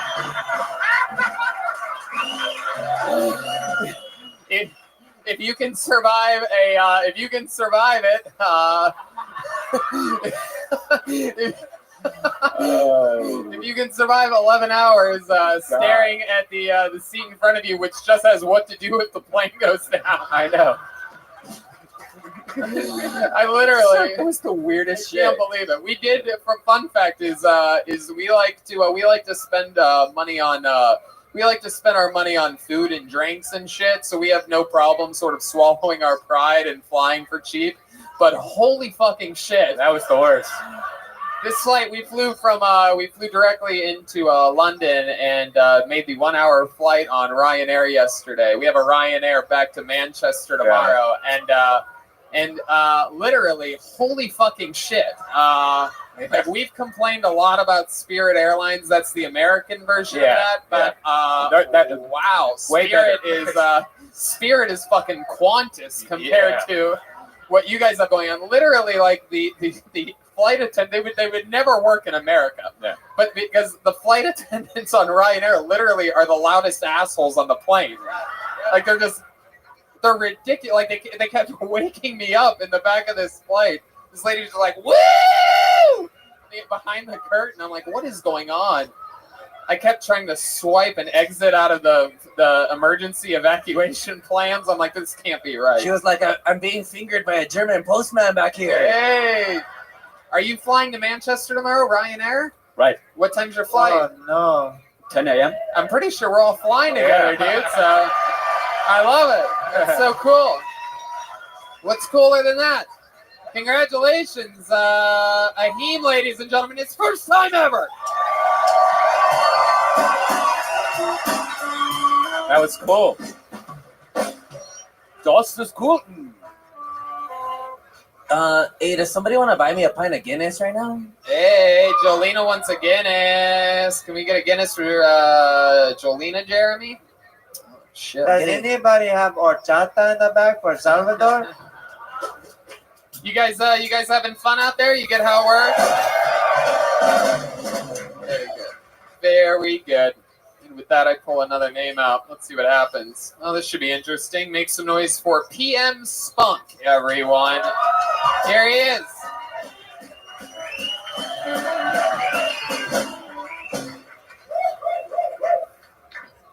I'm a hino, not a wino. I'm the proud owner of a cock, so I don't need a gyno. Fuck the lino and referee. I've got no eyebrows, so I am defenseless against sweat, water, and debris. Fee, na Fianna Fáil. Fuck them Muppets at the doll. You make my dreams come true, said Hall. And oaths. When it comes to poetry, I am totes. The best in the world at what I do. Who? The fuck is Alice?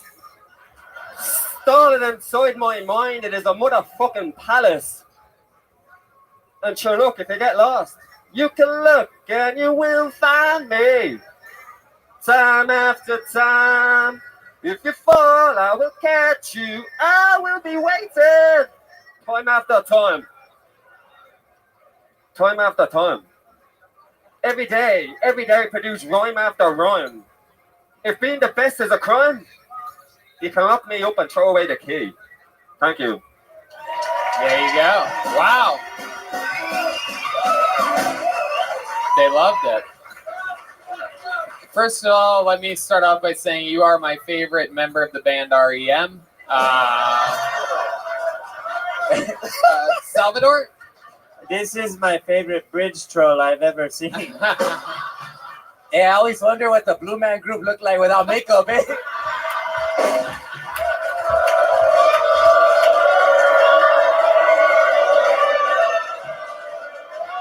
Wow. For those of you listening to the podcast, this guy looks like a member of the Blue Man Group if he wasn't wearing makeup. Exactly. Clearly. Holy fucking shit. Why does this guy look super German unlike the other guy? It's true. Oh my This guy goodness. is scary. Well, PM Spunk, let me be the first. This is your first time doing stand-up since going through chemotherapy, correct? Yes. First time doing stand-up? No, a year and a half. Year and a half. And does Salvador? When was the last time you defeated Superman?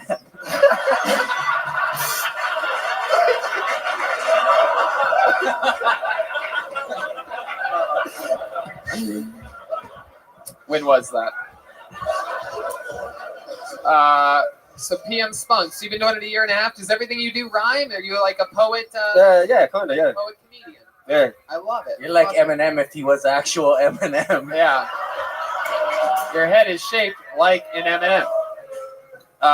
So that's fucking awesome. How old are you, PM? 25. 24? 25. 35. Okay, very good. Man, You have a really thick accent. hell yeah. Very thick. Very, very, very thick accent. 25.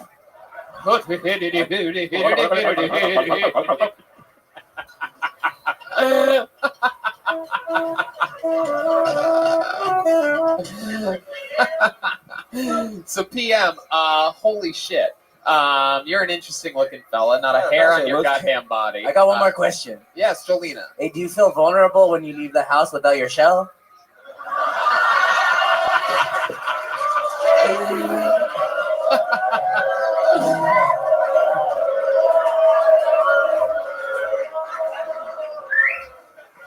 I know. No. I think I'm going to hell. You may think I look like a turtle, but I am underneath this wearing a girdle. I'm Turtle 5. So, PM Spunk, been doing it a year and a half. Everything rhymes. Tell us more about you. What do you do when you're not doing comedy? Spoken word. Spoken word. Hell yeah. Can you do an American accent? Like, can you turn off your accent completely and try to act can like you one? like an impression of one of us? Like, totally. That actually helps. That actually helps. He just said a word that we say. It still sounded, Salvador. I think he should try to answer the next question doing his best Tony Hinchcliffe impression. I think so too. I agree with that. Okay, so you do your best Tony Hinchcliffe impression and answer the question, what do you do for a living? That's you. What do you do for a living? Comedian / spoken word. That sounds just like me. Spoken word. No, it's good. That's what you do for a living. Wait. He's got it. Do it more. Hold on, wait a second. Go. I'm number one. Okay, hold on. Don't help him, Brian. Okay, yeah, forget it. We got to move on. So, PM, I don't understand. What exactly do you do for a living? Like, how do you make money? Yeah, spoken word and comedy. People pay for that. Yeah. You make a living off that. Well, I have a gig now in for St. Patrick's Day Festival. Like, I'm getting a paid gig, so I'm doing that.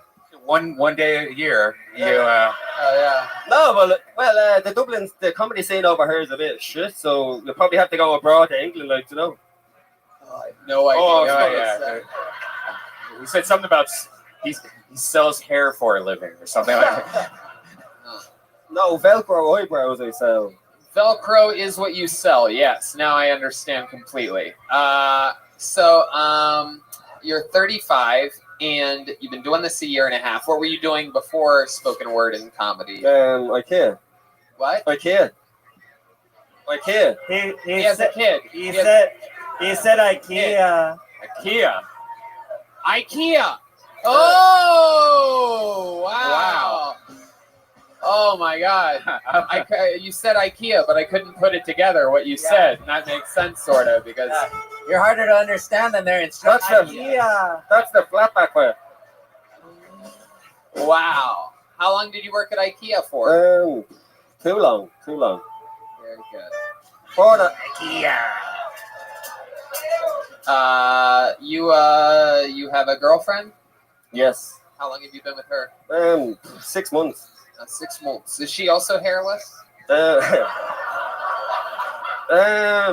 she has no curtains down below. Do you know She hasn't. For a guy that does spoken word, I cannot understand a fucking thing you're saying at all. You said what? She has what? She's no cubes. She has no pubes. Oh. Hell yeah. I think you should do the rest of the interview like you answer normally, but then he asks you again and be like very blunt, like you are. She's got no pubes. Wait, that's interesting because you seem like the bald cunt in the relationship.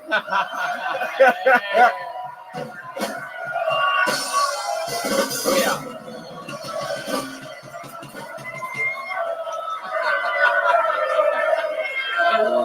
Wow. Well, PM, we're gonna keep getting people up here flying through names. That was very different, and I love it when people are doing different things and being original. How about another hand for PM Spunk, everyone? Oh yeah, there you go. Fuck yeah. Thank you.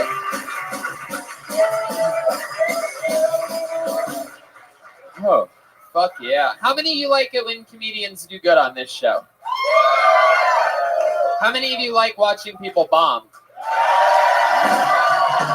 Ooh, wow. You guys are some evil fucks. Punching people in the... Okay, What? make some noise for Chris O.D., O.L.D., O.A.D., Chris O.D., Old, Wow. Chris Old, Chris Ode. There you go. There he is.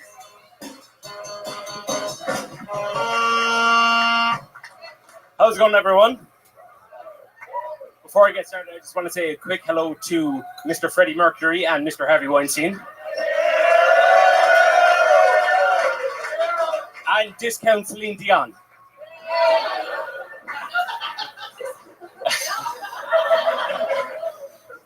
Oh, fuck. Where to go from here? So today's my birthday. Thank you very much. Thank you very much.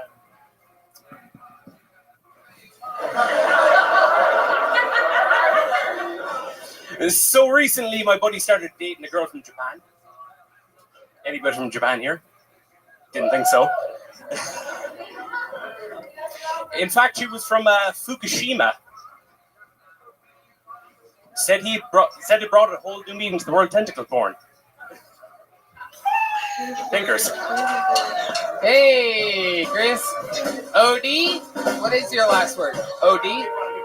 Oh, okay. OD. So it must be Chris O'Donnell, right? No, I'm kidding. Close, but no cigar. Okay, Chris. I wouldn't want to give my last name either if I performed like that. You called me Freddie Mercury, but you're the one that could have used some aids up there tonight to help you.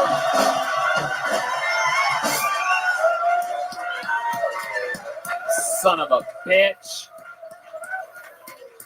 Yeah, I mean, by your handwriting, I thought you didn't have any arms. I was like expecting somebody with a wheelchair to come up here or something. Yeah, your handwriting just got motherfucking roasted. You fucking dork. Is it really your birthday?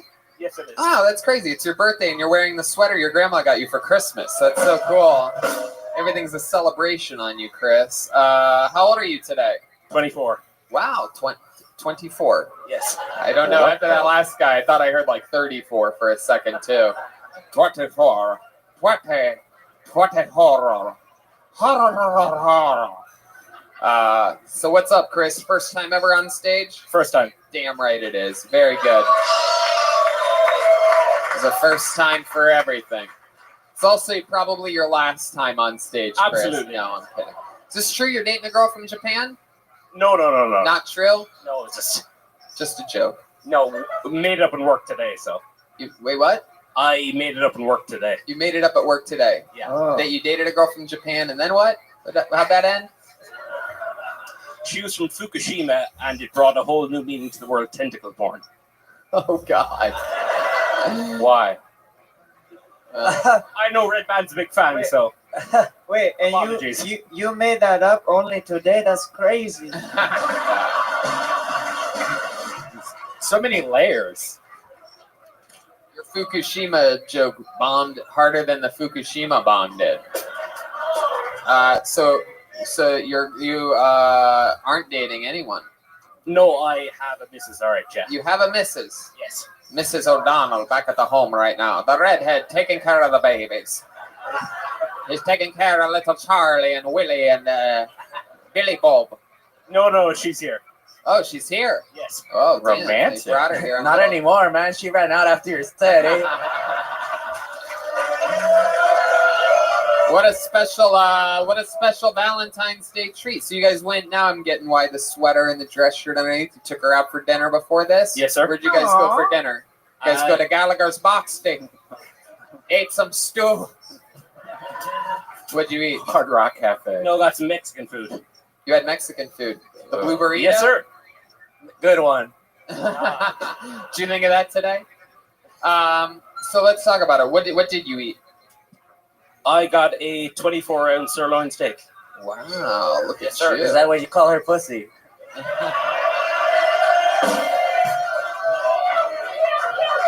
What do you do for work, Chris? I work for a multinational telecoms company. Talent? Telecoms. Telecom. What is that? So that's what exactly? Like what do you do? T-Mobile or. Oh, okay. You know. How long you been doing that for? A year.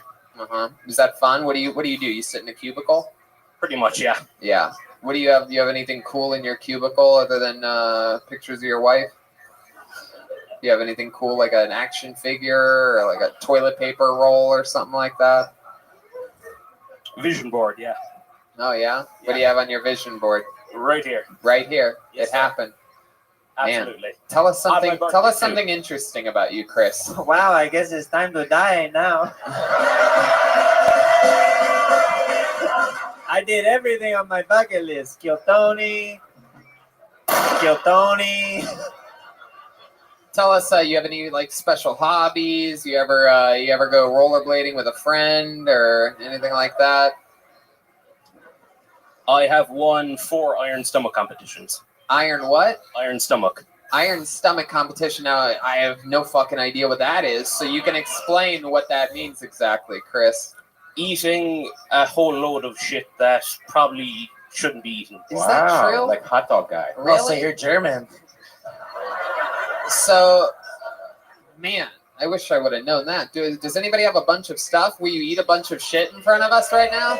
What was up in the green room? Did they have food up there? Not No. really, huh? What are some of the stuff that you ate? Alternatively, I can down a pint of Guinness in about 3 seconds. Is that true? That's absolutely Really? There you go. There you go.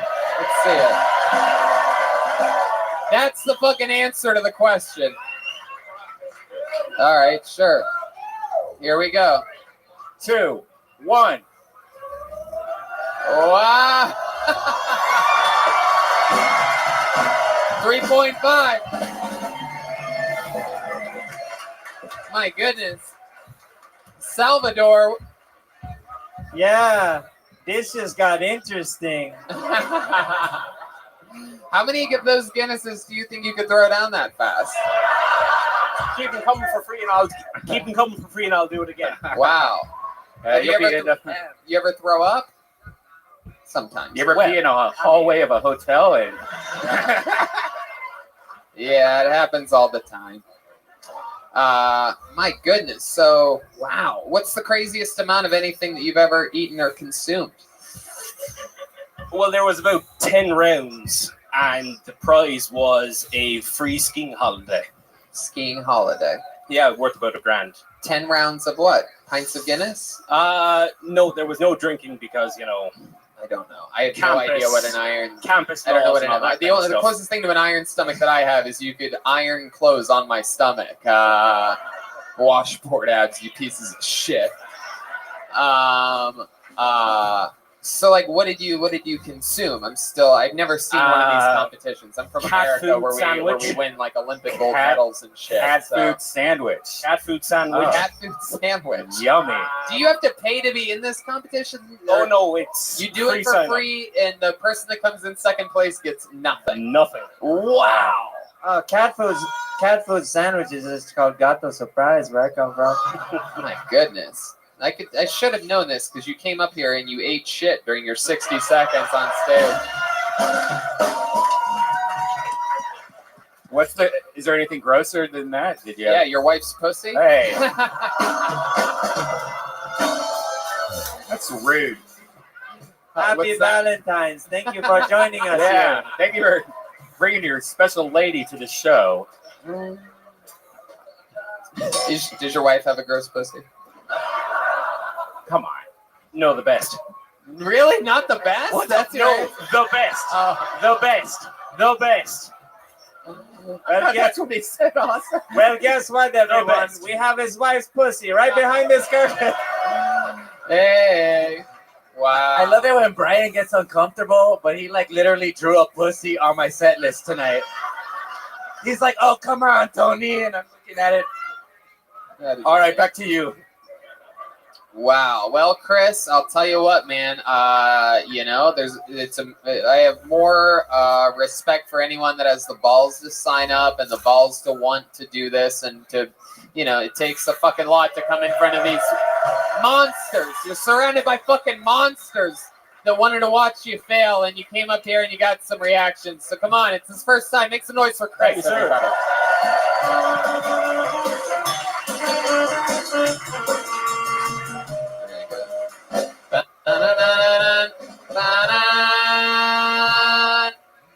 Hell yeah. All right. Wait a second. How the fuck is that possible? This person already went up. Aiden Shields signed up twice. What a liar. What a fucking liar. That was You owe me a pint. Time after time? How did you have that ready like that? Because he signs up time after time. The fuck? Come on, hey, let's see how loud this place can boo Aiden Shields right now for signing up twice. We don't sign up twice. Fuck with the bucket. Okay, make some noise for Richie Shihai. Richie Shihai. Here comes Richie. Oh, fuck yeah. Come on, make some noise for Richie.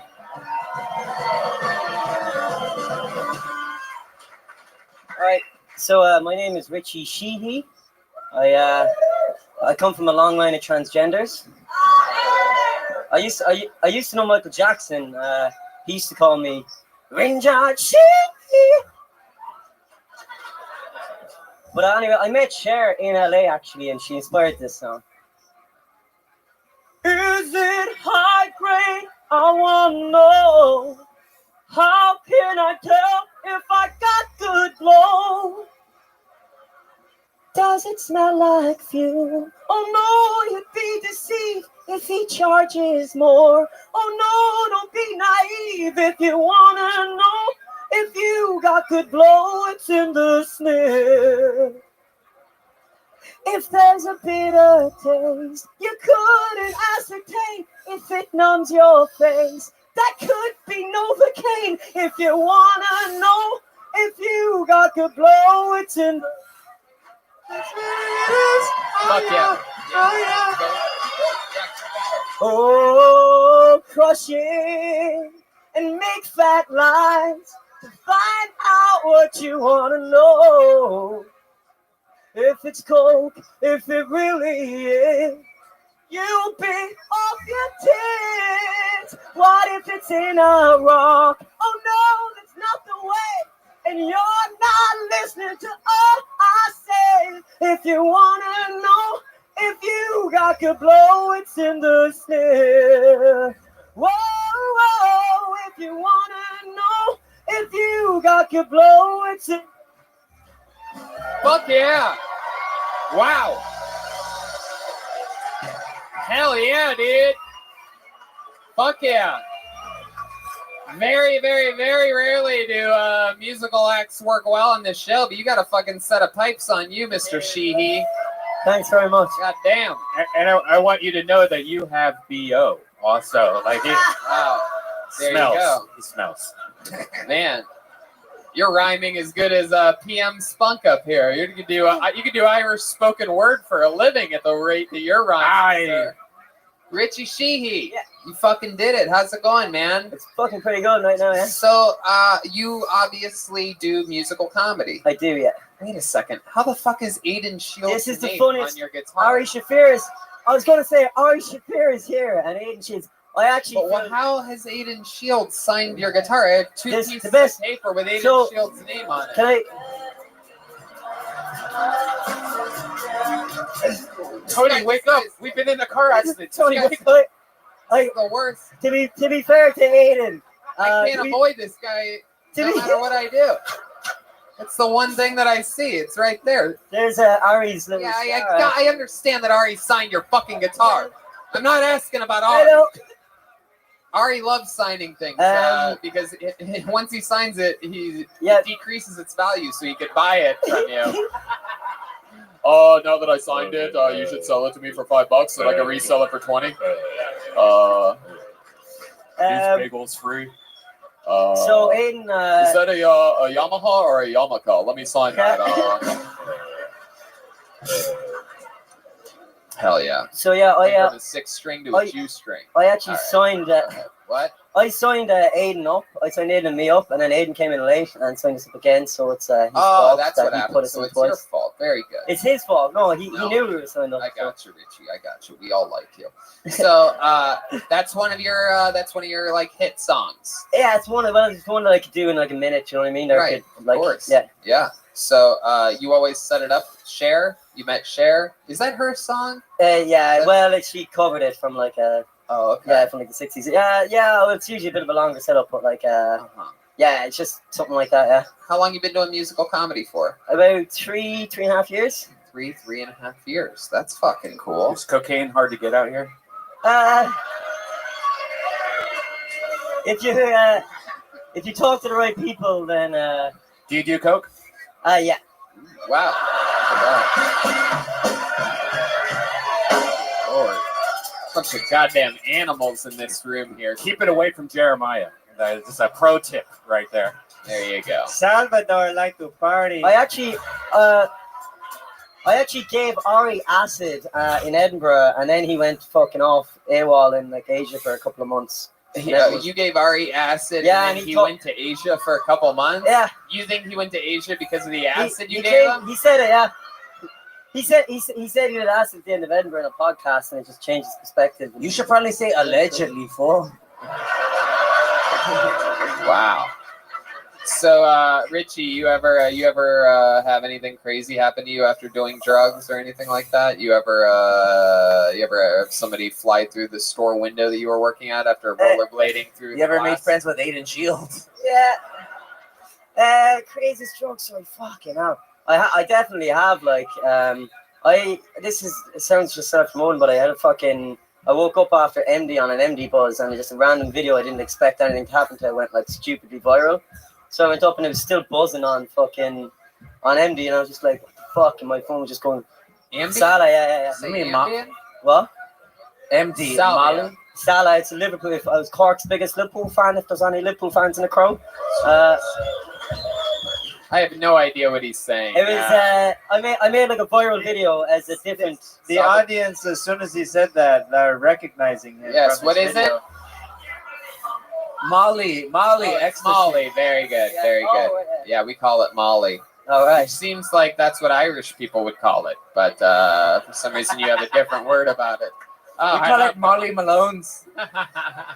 They call it flogging Molly. Richie, when you're not doing drugs or performing, what else do you do? What does your life consist of? Every Tuesday, I go into the post office. Every Tuesday, you go to the post office.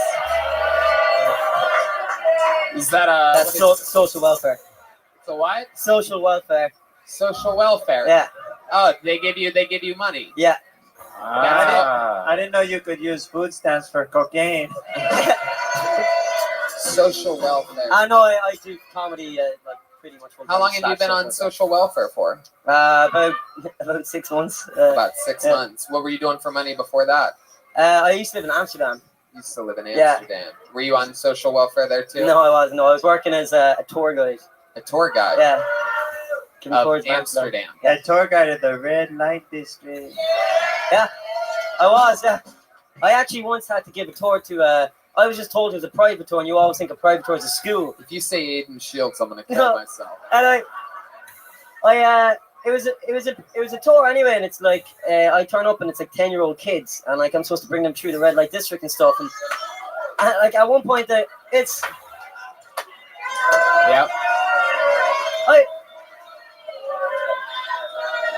Yes, continue with the story that you were telling that Jolena just for some reason interrupted for no reason. I wasn't prepared. Like their teacher was there, and I was like, "Am I supposed to do the red light thing?" She's like, "Yeah, do it." And I'm just like, "Okay." And then like I'm walking these kids down and fucking through this narrow little alleyway with windows on either side. True. You said the word "true" there. Did he? Yeah. True. Yeah. Very good. Speak fucking American. Yeah. Okay, so you're walking the kids through down this little alleyway, and there's like windows on either side with girls, and there's this, like one little legend kid is like, "Hey, ladies," knocking on the windows, and then I have to try like tell them about the red light district, but try to live edit my actual tour because I now realize they're 10-year-old kids, like, so that was the strangest one. How many of the 10-year-olds did you fuck? Yeah. Let's get to the good part of this story. Not enough. Not enough. Did you sing them a song while you were walking through going, "How much is that pussy in the window?"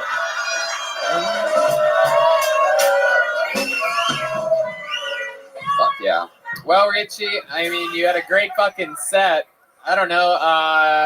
Maybe if you want, you can stand on the other side of Jeremiah and Joel and back them up on guitar. Maybe if yeah. No. Right. I mean, maybe. Sure, yeah. Why don't you take a chair, sit it over there? You strum along if you want. You want a Guinness or something? Can we have a Guinness for Richie? You want a drink? Sure, get a Guinness for Richie. He'll sit up here. Is that okay with you, band leader Jeremiah? Let him play guitar a little bit? I don't know. Seems like a special thing. He had a good set. Joined the band. Grandma Chris is gonna be pissed. All right, pulled another name out of the bucket. Hey, we finally got a lady up here. Put your fucking hands together for Ashley Forbes. Here we go. Ashley Forbes.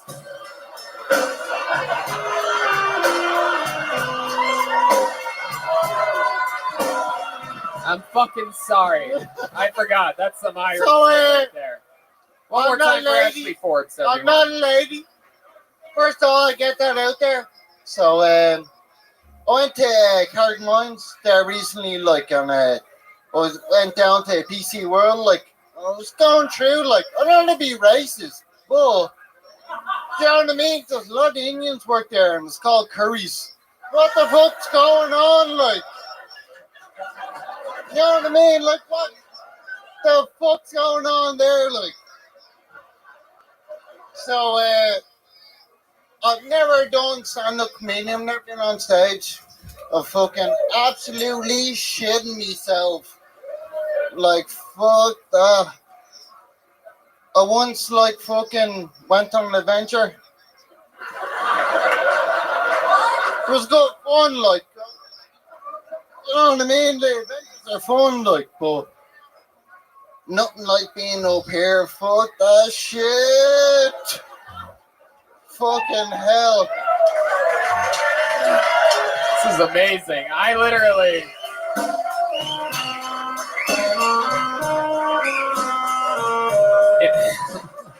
I literally have no fucking idea what you just said at all. I think I'm sorry. Oh, you don't fucking know either. Some of your Irish accents are so much thicker than others. Weird. My favorite part, though, is when the audience is just cracking up. I'm like, what did I miss? I know.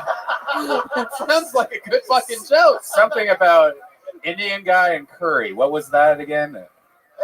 We have a shop over here. The PC World. Yeah. But it's owned by Curry's. But there's a lot of Indian guys that work there, so. Oh, that shit's just racist, fool. I opened up the joke with, I'm not racist, but. Is racism pretty strong out here? All right. Yeah. Hey, chill, somebody put that cross out. Yo, Ireland's racist as fuck. I think the racism's stronger than your ponytail, man. Damn. My goodness. Ashley, I'm sorry for bringing you up like a female. Salvador? I don't mean to be crass, but this is the ugliest female I've ever seen. I don't think that's true, man. Ashley, for those of you listening to the podcast, looks like the Geico Caveman crossed with the Geico Caveman. So you look like the fucking Geico Caveman. What's a Geico Caveman? Oh, you don't know what that is? No. Oh, you guys don't have car insurance out here. That's good.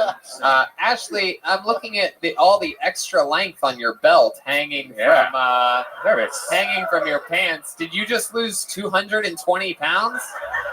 Wow, look at this. You guys should touch tips. Oh, they're touching tips. Whoa, look at that. Wow, What there's is the going third on line. here? My God. These people look like they just got back from a fucking weight loss convention or something. Hey, look at all this extra belt, Holmes. My God. It doubles as piñata rope for later. Ashley, how long you been doing stand-up? Never done it for me life. In me life, first time. Oh, man. That's fun. To be honest, I was fucking shitting myself. You were shitting myself. Yeah. Very good. Yes, Big time. Big time. Indeed. There was a long pause there, probably because I brought you up like a female, right? I forgot Ashley. To be honest, I knew that was coming. Yeah, no, I mean probably. If there's someone named Stephanie, I'm probably gonna do the same thing. But here, Ashley is a popular men's name, right? It's my mom's English, and Yeah. it's a. Ew. In England, it's How many of you think this guy's mom's a cunt? I agree. You agree with that? I agree with that. Does your mom have the same facial hair that you do? No. Do you and her get along? Oh yeah, big She's time, cool. man. Yeah. Oh, she's grand, yeah. So what were you saying? Your mom's British, and that's an English. That's an English thing. Yeah, maybe. Irish people don't get on. Right. No, Full I know. stop. No, I get it. It's like how we're with Mexicans. Oh yeah. Or like Irish people with Americans. Right. Irish people and Americans. Okay, I guess I sort of get. I'm taking this. No, I gotcha, Ashley. So this is your first time doing stand-up. How old are you? I'm 24. 25. And what do you do for work? How do you start? In between jobs at the minute. Oh, you're going to. I know you. And me too, man. I know you. You're going to the post office on Tuesdays. Collect that though. What jobs are you in between right now? I was warehouse job. I was in beforehand. What? I was in warehouse. Shut the fuck up! I know who you are. I got you. It's him? You're taking the blame for that? All right, here's the deal. Next time you yell out, anybody behind you is allowed to pour their drink on your fucking head. Yeah. Hey, Tony. State of it, I don't think anybody in Ireland's ready to give up their drink, dude. Right. Yeah. And plus, he'll just lean back and do it. I fucking drank it. So what was the last job that you had? I was looking for industrial cleaners. Oh, yeah. You're a fucking super janitor. Yeah. All right. Damn, white people are taking all of our jobs out here, right? You have a girlfriend? You're I'm Valentine's single at the Day. moment. Your face is covered in pubes. Yeah. Single at the moment. Single at the moment. It usually happens when a guy's in between jobs. Usually, Yeah, for some yeah. reason, women aren't just spreading it quick. Lick that pussy out, tickle that asshole. Lick that Oh, pussy Jesus. and tickle that asshole.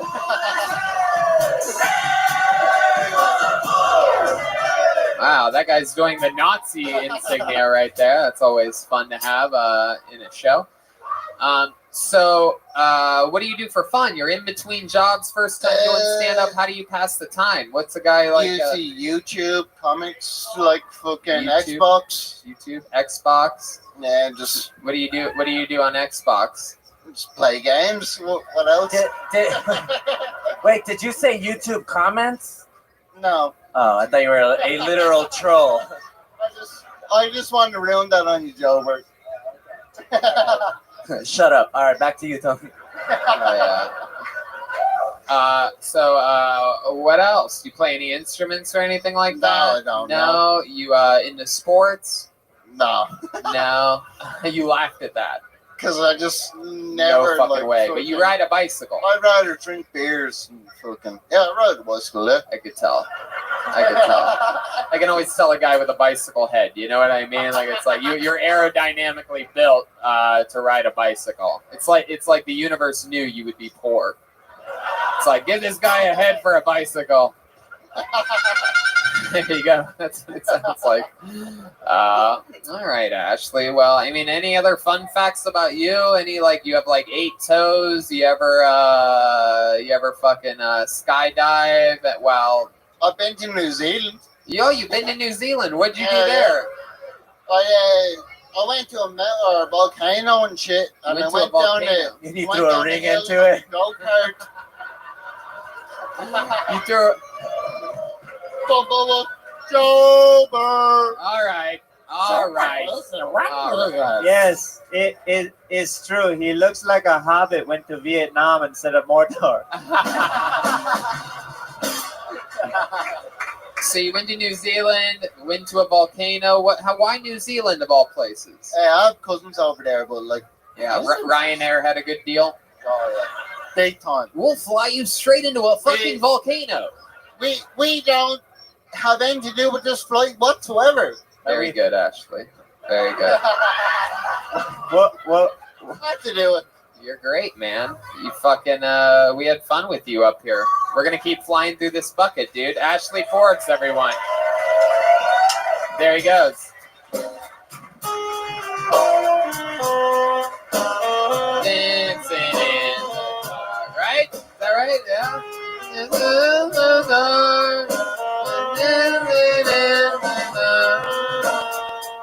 Is that Ed Sheeran? Oh. Wow. Put your hands together for the band.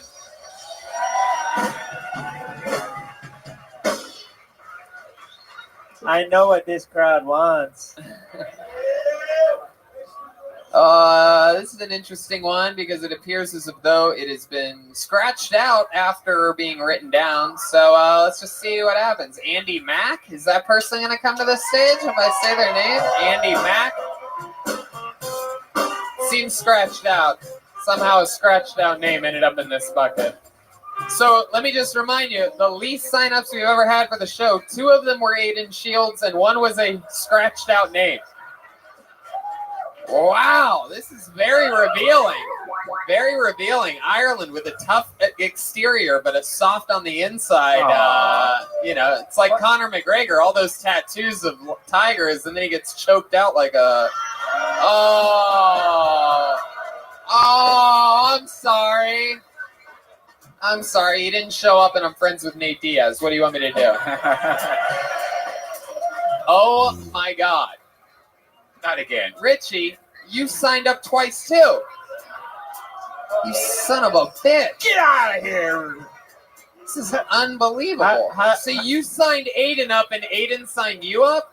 You guys are all fucking retarded. So let's go back. Let's do another count now. What's that make it? Well, we're going to find out here in the end because I'm swirling around 4 names right now at the tip of my fingertips. This is called fucking Hollywood acting right here with your saying, oh, all the names, oh. Bunch of shy guys out here. All right. Make some noise for Jim Sheep, Shop, Shoop, anything like that? Jim. Here he comes. Here he comes. Make way for Jim. Come on, guys, all at once. Make some noise for Jim.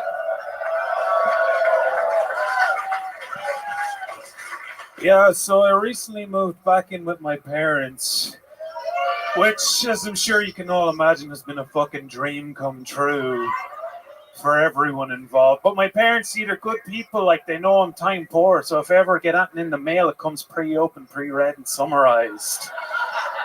Yeah, I got my dad there as well. He's really good at giving advice. You see, I came to him when I was getting into stand-up comedy. He said, Dad, I'm a bit nervous. He said, Jim, you got nothing to be nervous about. And here's why. You see, great comedy is born from great tragedy.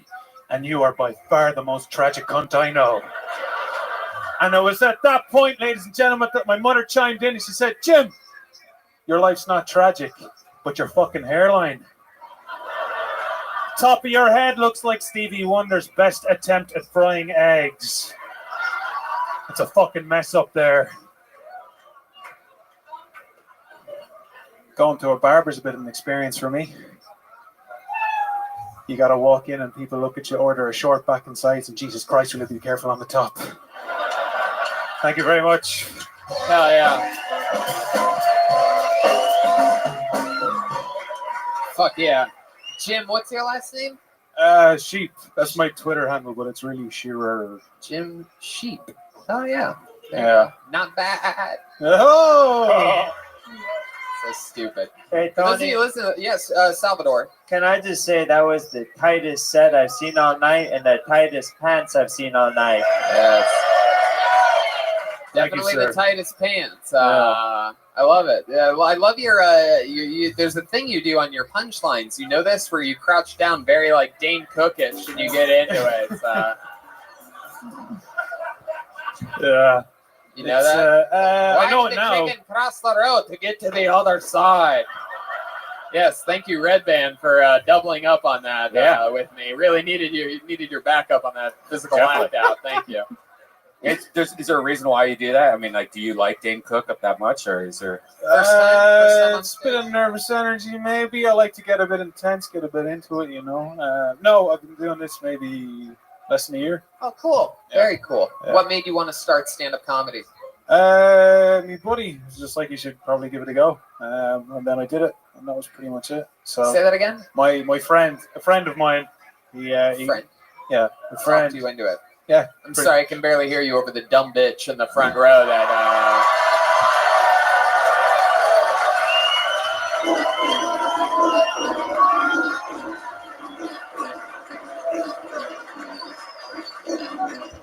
That's the nicest thing I'll say to you all night. So you might want to fucking get in shape and start paying attention because Hey, Tony. if you think that hurt your feelings. Tony, lady. can I put the dunce hat on her?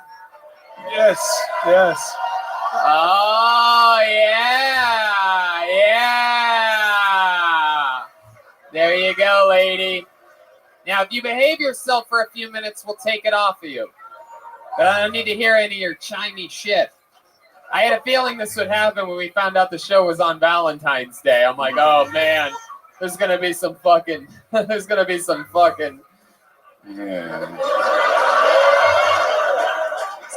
of the fans' girlfriends at the show.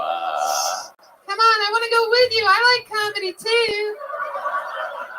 Come on, I know how to behave myself. We can have drinks beforehand. I'll be fine. Hell yeah, dude, that dunce hat fucking worked. She silenced up real quick. I like it. Hell yeah. Fuck yeah. Good job, babe. Hold it for a few more minutes. We'll take it off you, but then you can. Tonight is not the only VD she's celebrating.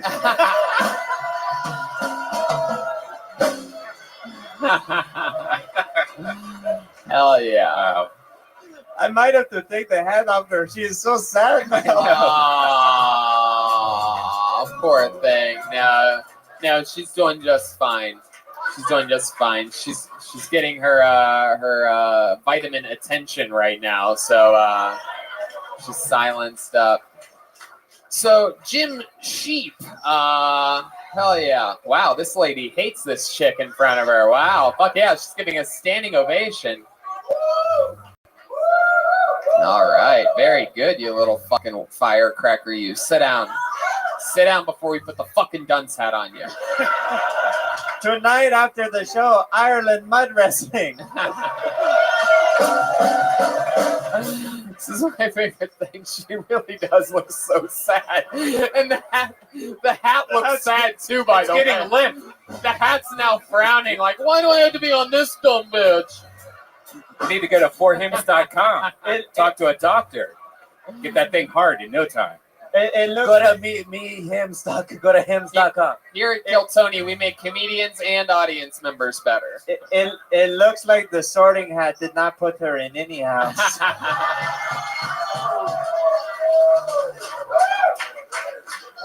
Heck yeah. All right, back to you, Jim Sheep. So you've been doing this for about a year. How do you make money? Work in advertising. Yeah? Yeah. What do you advertise for? Bits and pieces, cars, milk, generally. Cars and milk. Do you need to advertise milk? I mean, like, that's just like a thing, you know? Like, you either need it or you don't, you know? Delicious milk from a cow's udder. That's our next big promotion. Like, It's do just- you like write the ads ever? No, I'm the liaison between the people who want to make the ads and the people who make them. So I'm not really in any way talented when it comes to work. So yeah. Wow, you just got booed. I think you mean moo. I guess they're mooing you. You should moo this man. Oh. So Jim, tell us something else. What makes you different than all the other comedians that have ever been on Kill Tony? Is there any fun facts about you? Used to play the drums, so. What?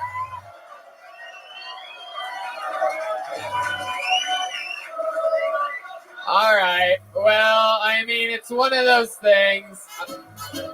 Hey.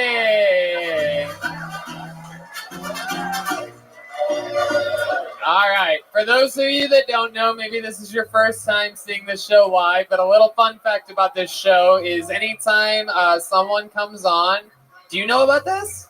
I don't know. I walked into something here. Better yet, my friend. Well, Jim, what would you say if I told you that there is a chance that you will no longer be working in advertising, but there is a chance that after tonight, there is a chance that you will be flying back to Los Angeles with us. You'll have to go to Manchester, you'll have to go to London, England, and then all the way to LA because you are about to have a drum solo off. Oh, fuck. Oh, shit. Listen to me, Jim. And if you win, and it's all about performance, all right? It's all about, fucking coming out and making the crowd go absolutely crazy. So if you win, you're the new drummer of the Kill Tony band. Okay. All right, I accept. It can happen so quickly. Chroma Chris got replaced tonight.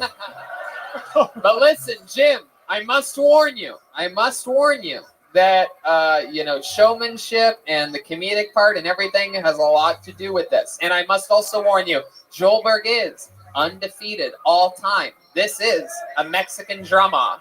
Mexican? Yes. Mexican drama. Okay, shit. Ladies and gentlemen, representing Ireland. Hey! He's sort of got the right idea. Is there anything else you want to take off before doing the... All right. Here he goes, doing a drum solo. Ladies and gentlemen, for the first ever time in Ireland, I give you an Irish Mexican drummer. Ladies and gentlemen, Jim Sheep.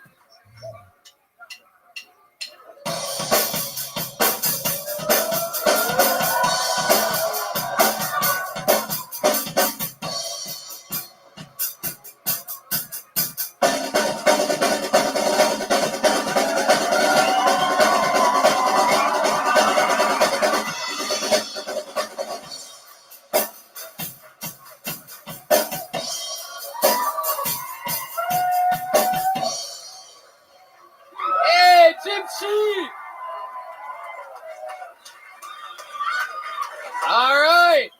And now I give you Joelberg Joel Jimenez.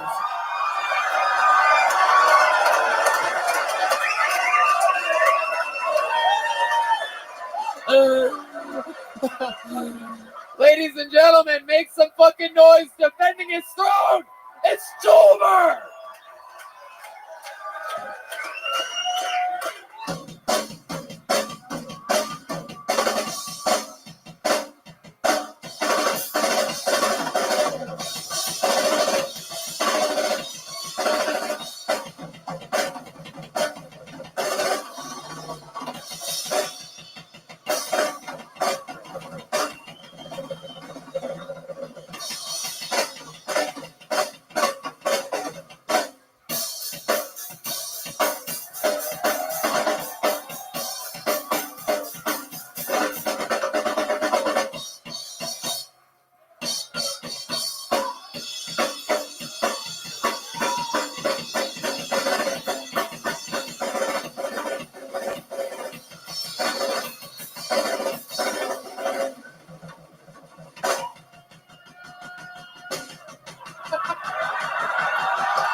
Wow.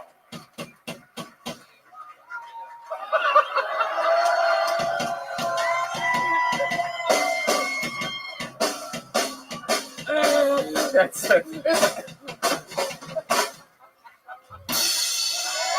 wow. Wow. Joelberg Joel Jimenez.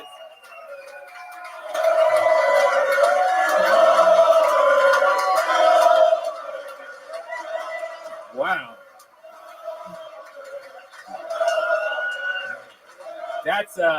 That's why Ludwig chose him. I've never seen a woman put a sock around her clit before. That was unbelievable. I just saw Joelberg's asshole, for those of you wondering. When he put his foot behind his head. Little tortilla coming out of there. I think he might want to build a wall around that asshole, Joel. I think I speak for everyone's eyes in here by saying, bitch, you need a wax. My goodness. Jim Sheep, step back up to that microphone. Some of my pubes are Earl Grey.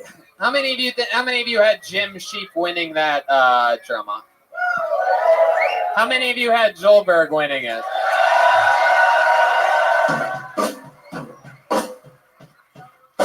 Well, Jim, looks like you're going to work in advertising for the rest of your life. Looks like it, yeah. You were really good, though. You were great, man, and congratulations on getting picked on the show. Fun times. Jim Sheep, everyone. Thank you.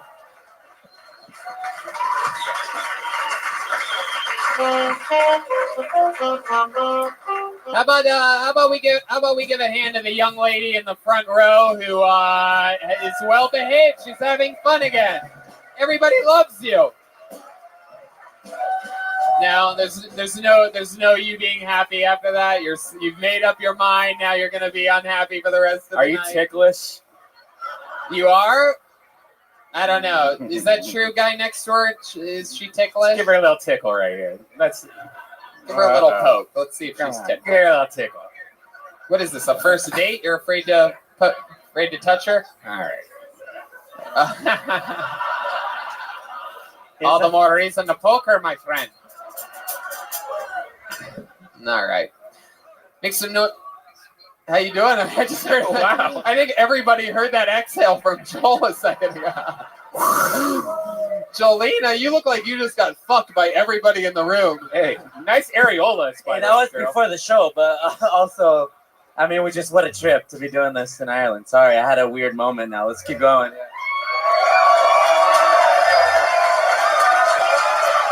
This is Joel's first ever time in a country other than America. How fucking cool is that? Is here tonight. All right, let's keep this fun Lou moving along. Make some noise for Scott Stevenson, everyone. Scott Stevenson. And back again. Your heart is true. You're a pal and a confidant. G'day. How are we? We good? So, parents are cunts. Think about it growing up. How many times did they lie to you? Tooth Fairy, Santa Claus, religion. But I'll go one better. My dad lied to us about being faithful to my mum. That's right, ladies and gentlemen, my father had the affair. You know, I was angry, I was disappointed, I was bitter, slightly impressed. Think about it, lads. Time management. How many times is your woman going on to you about it?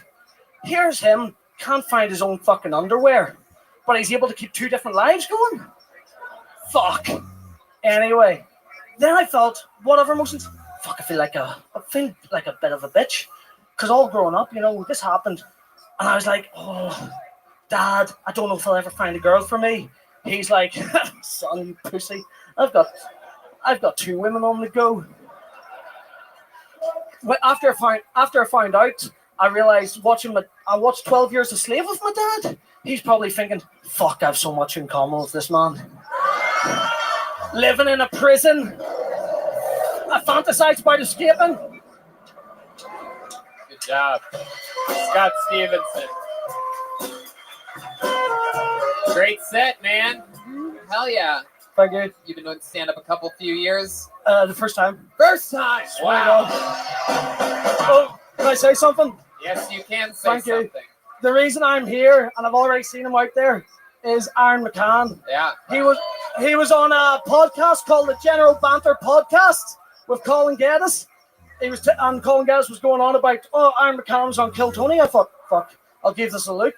Yeah. Next thing, I was just started watching his highlights, and I was like, fuck, this is pretty good. I'll keep watching. Next thing, I'm here. He's talking about Aaron McCann, the most famous Irish comedian that we've had on Kill Tony. He's a Kill Tony legend. So Scott, that's your fucking first time. That is so cool. Yeah, genuinely, yeah. So Aaron's sort of like a mentor to you, someone that you. No, literally, you've never met me before tonight. Wow. Yeah, I So you look literally up to just him. hearing Were him you on a little bit podcasts. starstruck when you met him? He was bigger than I thought he was, like literally height. Yeah. Like literally height. Yeah. In fairness, I said to my brother over there, I was like, fuck, Aaron's pretty tall.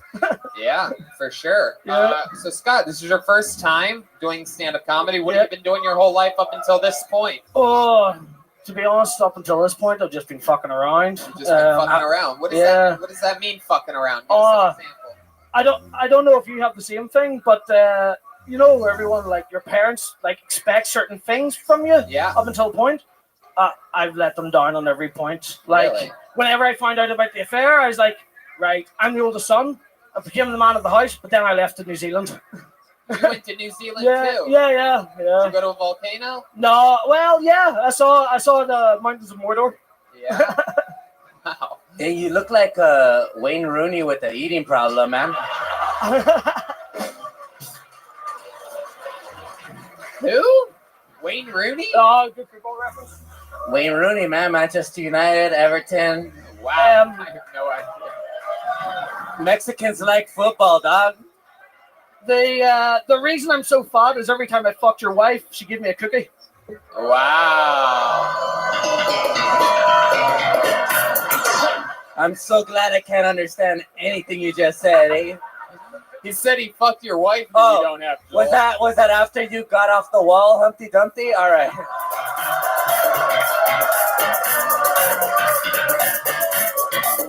For those of you listening to the podcast, Scott Stevenson does look like a gigantic 3-year-old boy. I mean, look at you big baby. You sleep in a big crib? No, just a regular You have a bed. big pacifier that you use. You sometimes just sit around in a big diaper and pout around. We lost the dunce cap girl decided on being mad. They left. So funny. Oh my god, I feel so bad for that fucking guy. Imagine that. Imagine you have. I felt bad for him. Imagine you have that kind of girlfriend that's like loud to the point to where it interrupts me, to the point to where I have to call it out, and then she gets so mad that she has to leave and ruin his night. Now he has to deal with that for the rest of the night, and he's probably not going to get any pussy. She seems like the kind of chick, though, that'll like wake him up in the middle of the night and be like, fuck me, put it in me. Just put it in. Put it in. Just put it in. She just lays there. Come on, shove it in. Come on, shove it in me. Because she wants to fuck, but like she can't like enjoy it. Yes, Jeremiah. Yes, I would love it if she just had to go to the restroom and she's on her way back.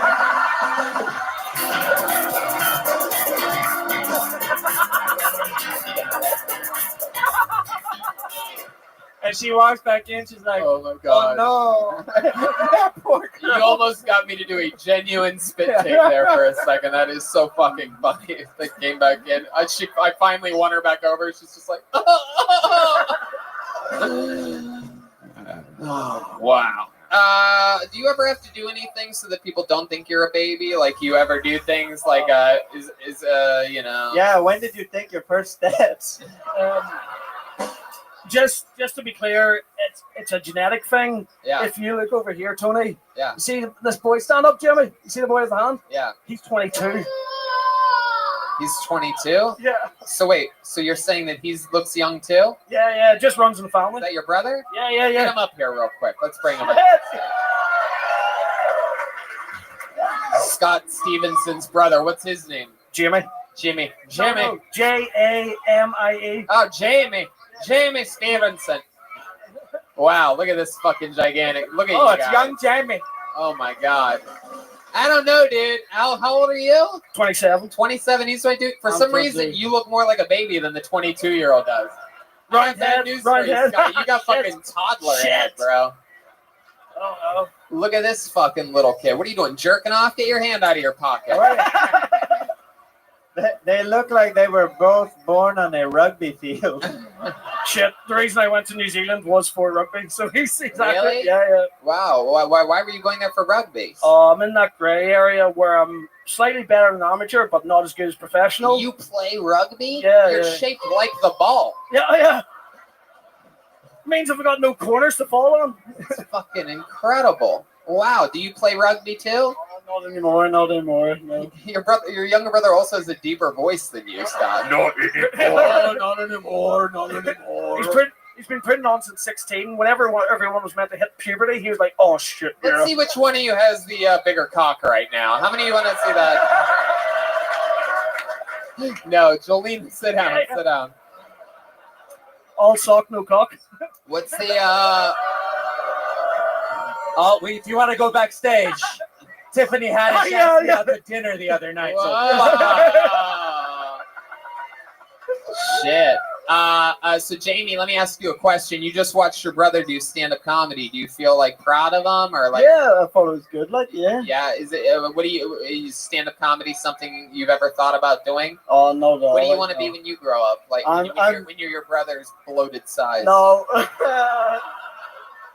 No, when I'm older, I'm just going to do IT and stuff like that. IT? Yeah. Well, that's what you're looking forward to? Yeah. So you're like, I just want to live my dream of sitting behind a computer keyboard.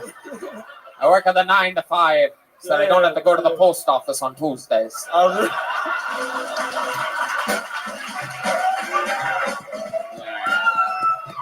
Okay.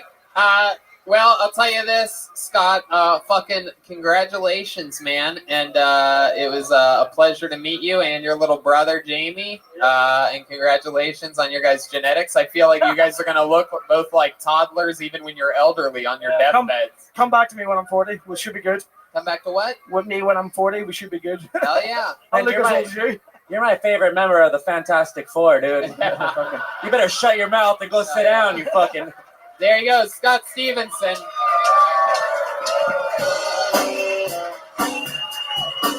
Yeah. Well, good news is that Scott Stevenson's mentor and role model is a very famous character from Kiltony's history. He's always been by far the biggest representative of Ireland. You know him from living in a house with 30 people and for some reason paying more rent than all of us. You know him as the king of the month of January. Ladies and gentlemen, make some noise for your very own Aaron McCann. What the fuck is happening, Dublin? It's gonna be back. Gonna get back from LA, back to Dublin. You know, back in the fucking local Tinder, crushing it. Can't wait, right? Fucking LA Tinder, nightmare. Too intimidating, right? LA Tinder, swiping through those girls is like applying for a job that you know you're fucking underqualified for, right? But you're like, fuck it, I'll throw my name in the hat, see what happens. Maybe they'll call me back by mistake, right? Match with this one girl, right? And she said to me that she was a big believer in astrology, right? Now, I'm a Virgo. You know what that means? My parents fucked in and around Christmas. That's all that means, right? And she pre-warned me. She said, listen, I might be a little bit moody tonight because like my moon is in like Sagittarius. And I was like, oh, so what you're trying to say, long-winded, is you're fucking mental, right? But obviously I went on the date, right? Obviously I went on the date. And like, this thing is, there was shit that happened in LA I thought only existed in the movies, right? Girl Scout cookies, a real fucking thing, right? Seen this little girl like, yeah, I'm just shifting these cookies 2 to 5. I was like, this is like Deliveroo for pedophiles. Like, you know, boom, Aaron McCann. Wow, amazing, man. Fucking incredible set. Really great stuff. Do you really use Tinder? Because, you know, I didn't even think about using Tinder out here, but the first one I pulled up, yikes. Okay, come on. What are we doing here, Brian? Podcast listeners. You do well. You do well. She would be wider than your hotel hallway. I'll tell you that. Oh, my God. Aaron, I fucking love your set, man. You have so much swagger. I could tell that you brought a lot of that LA confidence back with you. That's fucking awesome. You're staying there in the pocket, delivering jokes. You're the only person that's been on the show tonight that's done, 5, 6 spots on the show before? Yeah. So, yeah, you know.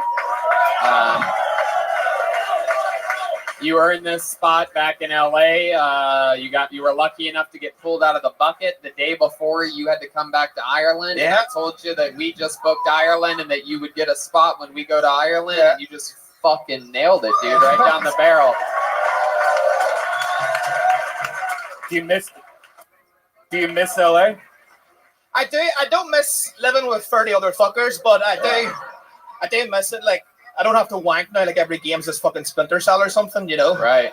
I can just do it in peace. Why do you look? Why do you look like you could be one of the Stevenson brothers? What the fuck? He's like the dad.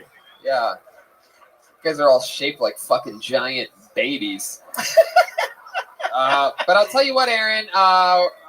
We're gonna keep fucking flying through this shit. We have a couple names left in the bucket, and but I mean, as far as I know, I'm pretty sure that while you're still sort of in the, how long you been doing stand up? 6 years. 6 years, and I'm telling you right now that with the Kill Tony bass behind you, I mean, I don't see what can stop you from being one of the biggest Irish comedians ever. So, congratulations. Aaron McCann, ladies and gentlemen, come on! Not easy to do a minute like that.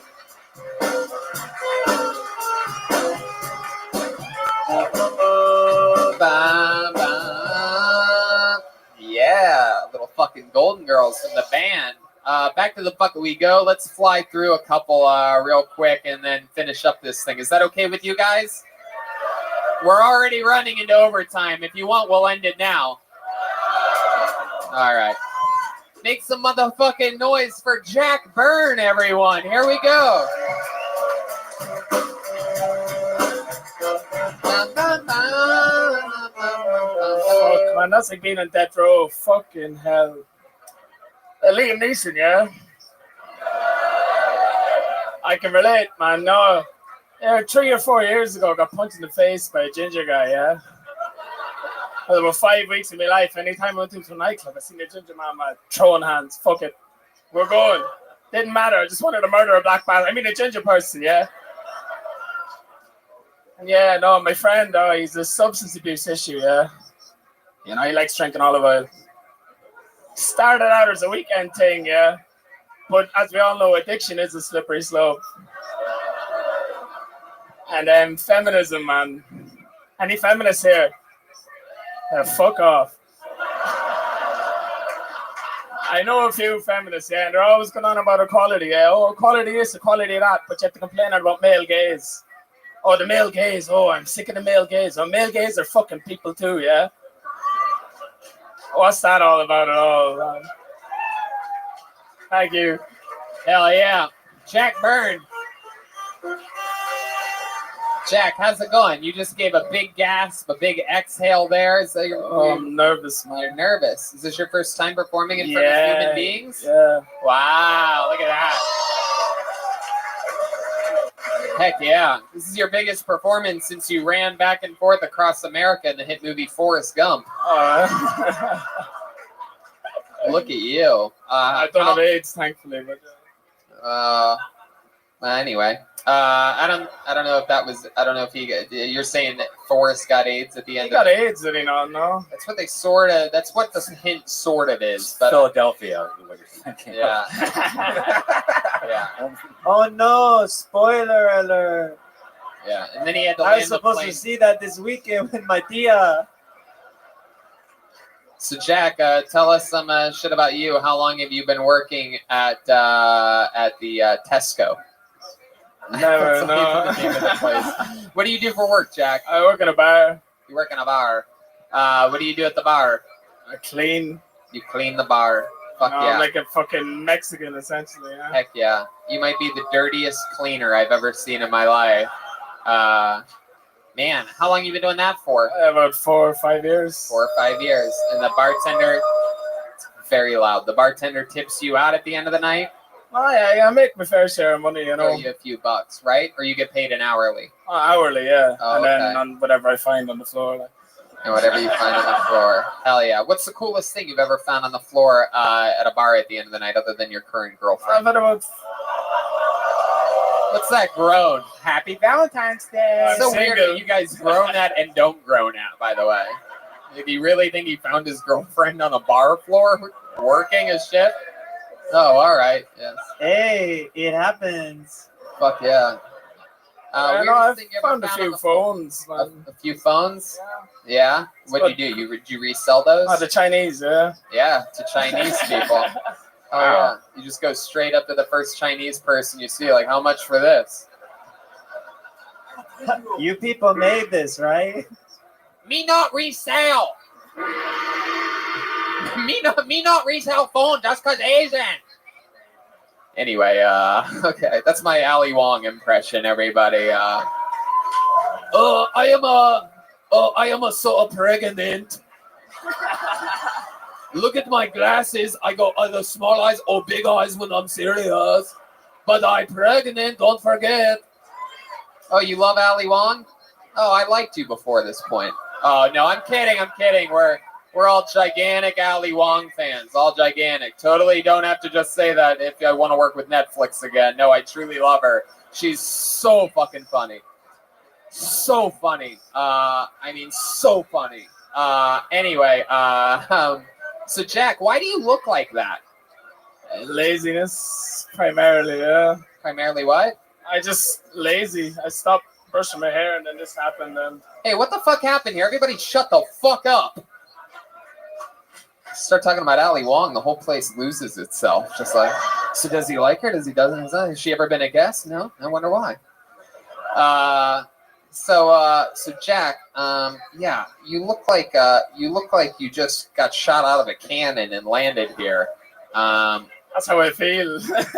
So tell us something else about you. Is there any other fun facts about Jack Byrne that might surprise us? You once swam the English Channel or something like that.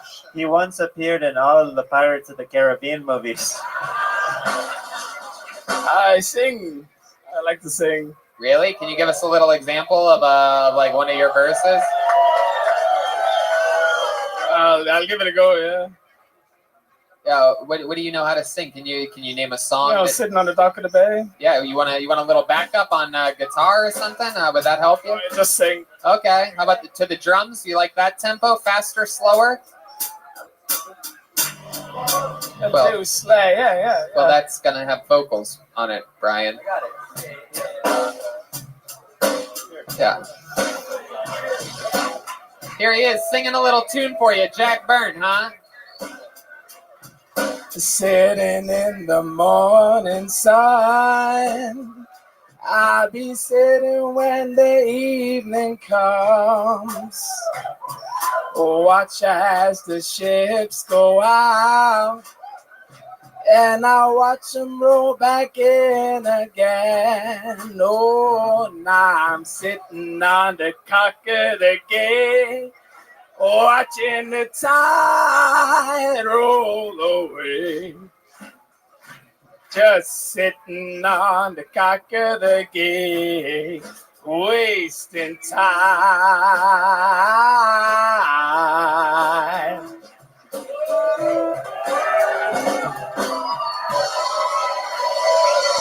That was great. That was great. On the cock of the gate. There you go. Make some noise one more time for Jack Byrne. Huh? Thank you.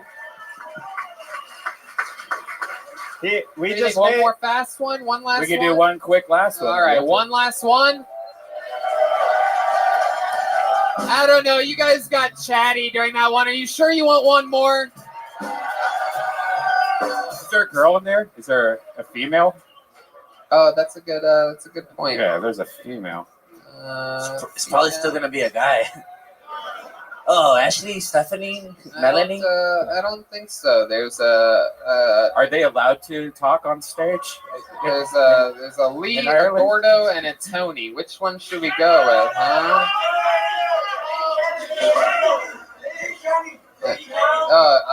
Unfortunately for you, sir, you've been heckly and annoying all night. So Lee Kenny's out.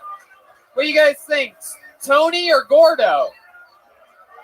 I mean, the name of the show's Kill Tony, right? But Gordo's a pretty cool Irish name. Gordo means fat in Mexican. So is that true? Yeah. Is that true? He's right, eh? It does. I hope How he's many of you fat. think it should be Gordy? How many of you think it should be Tony? Sounds like Tony. Starts with a Tony, ends with a Tony. Make some noise for your final comedian of the night. Sorry to Gordo Brennan. Make some noise for Tony Zaniga. Zaniga. Zaniga. Hi, everyone. If I know an accent, you guys can probably understand. My wife just had a baby. Not the reaction I had. It is mine. But no, my wife and I are more of a like dog folks. So that kind of got me thinking, like, what can you say to a dog owner that you couldn't say to like someone who has a child? You know, what kind is she? Are you gonna breed her?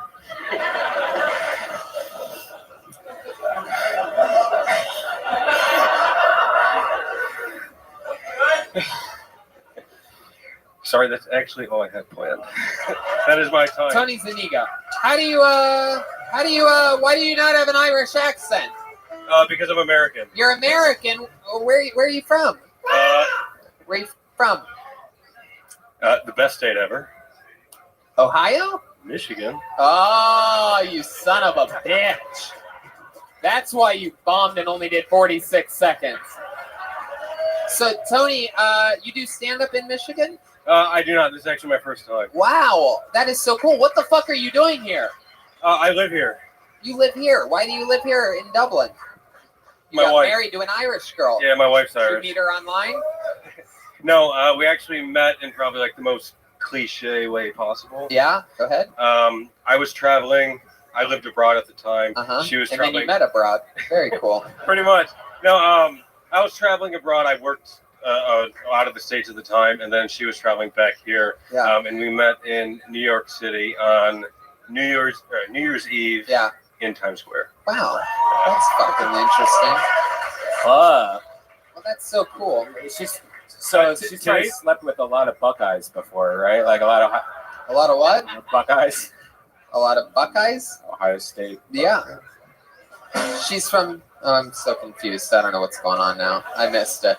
How long have you lived in Dublin? I lived here about 2 years full time, but 2 I've been years. here. I've been here on and off like the last 6 or 7. What's your favorite thing about Dublin? It's a lot of Don't fun. give these fuckers a chance at your stage time, Tony. You answer these questions right down the barrel.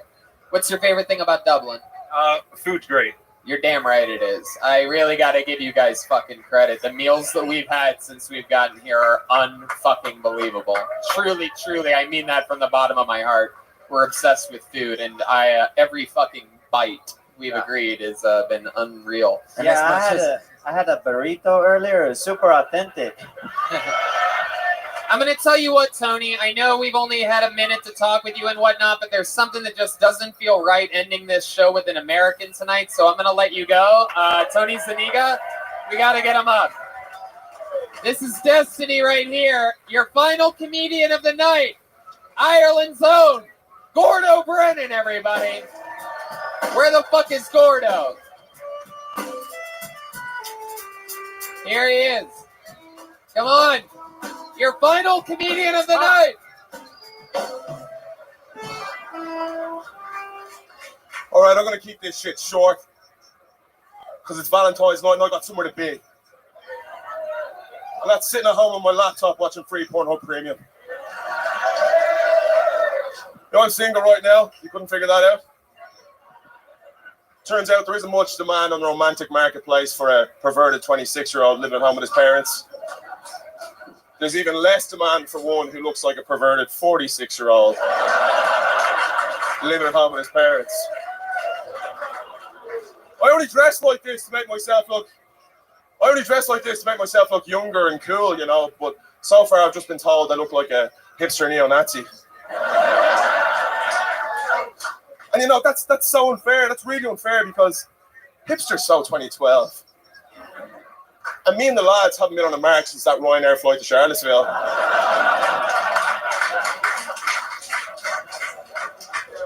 And you know, my friends, they say to me, both of them.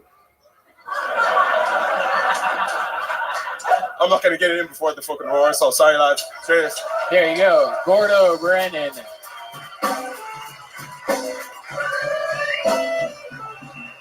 Hey, wait a second. Aren't you just the poetry guy with glasses and a mustache? No, he's a Monopoly guy with glasses. Yeah, this is a. That was my next joke. This is it. This is if the Monopoly guys started doing human growth hormone. Jolena. Tony, this fool looks like a cholo, eh? I'm ready to marry this fool, eh? Can I get a selfie, dog? Oh shit, Jolena wants a selfie, Gordo. Look at that. There you go.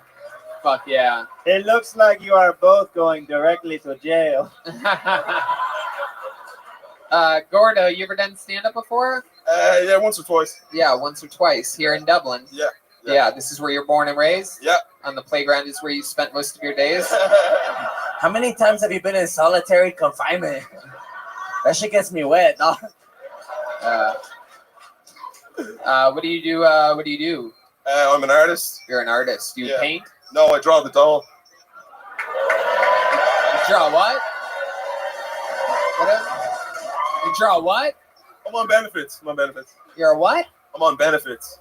Oh, you go to the post office on Tuesdays. Oh, I thought you did graffiti, fool. Get out of here. Heck yeah. How long have you been unemployed for? About a year. About a year? Yeah. Wow. What was the last job that you had? I was a marketing and sales executive for a construction company, boring as fuck. Do you have any special sexual maneuvers that you do when you're making love to another man? He leaves it in and he's like, chance. You ever blow a load on a girl's community chest? No. You ever shove it in her Mediterranean Avenue? Oh shit, the little firecracker likes anal. Hell yeah, hello. Anal queen in the house. Yeah, little fucking she likes it in the old cobblestone driveway, huh? Hello. Hey, have you ever been the cook of the Irish? I knew it wasn't gonna work. You ever have a one night? It's fine. You ever have a one night stand with a girl and then you make her go on her boardwalk of shame? Okay. All right. What is the craziest thing you've ever done sexually to another person before we get out of here? We're running way. This may be the longest episode of Kill Tony ever.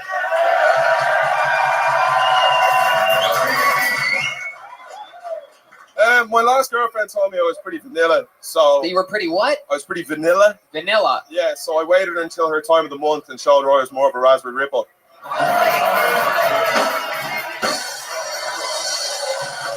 There he goes, Gordo Brennan, ladies and gentlemen. Gordo Brennan. Sure. Gordo Brennan, everyone. There you go. You can leave now, Gordo. Gordo Brennan, everybody.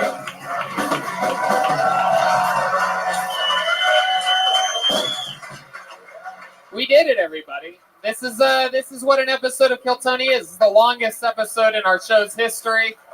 Live from Wheelands in Dublin, Ireland. You know, when we started this fucking podcast almost six years ago, it was never really, we never really fucking thought that we would be taking a podcast around the world, not to mention having unbelievable fire fucking awesome crowds like you guys to come out. So,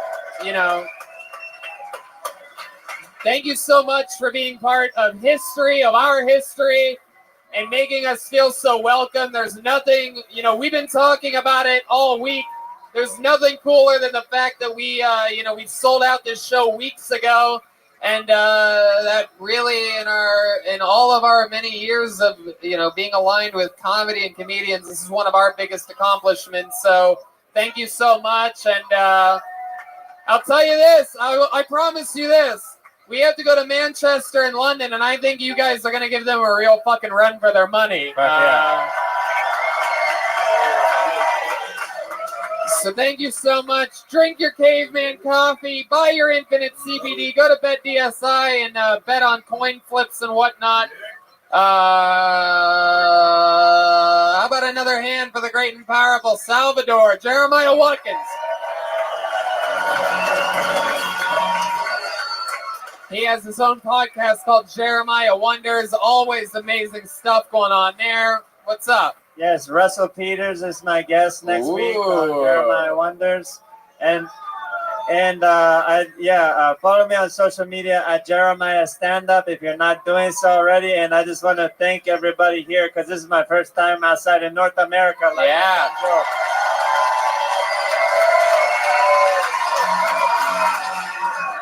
How about one more time for the great and powerful Joel Tolbert Jimenez? Yeah. Mostly sorry on all social media. Ooh. Anything you want to say, Joel? I mean, this is one of the coolest things I've ever gotten to do. Shout out to Ludwig Drums. Also, big salute to Robbie Keane, man. He did a lot for us back home, man. Shout out. We love you guys. Thank you, Ireland. How about one more time for the great and powerful Brian Redband, everybody? I love you guys. Thank you. Good night.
Hey, this is Redband coming to you live from Manchester, England for a brand new episode of Kill Tony.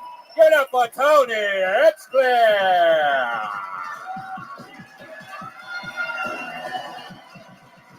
What the fuck is up, Manchester? Make some noise. We're here. We're live in goddamn England for the first time ever. Brian Redband is here. What is up, guys?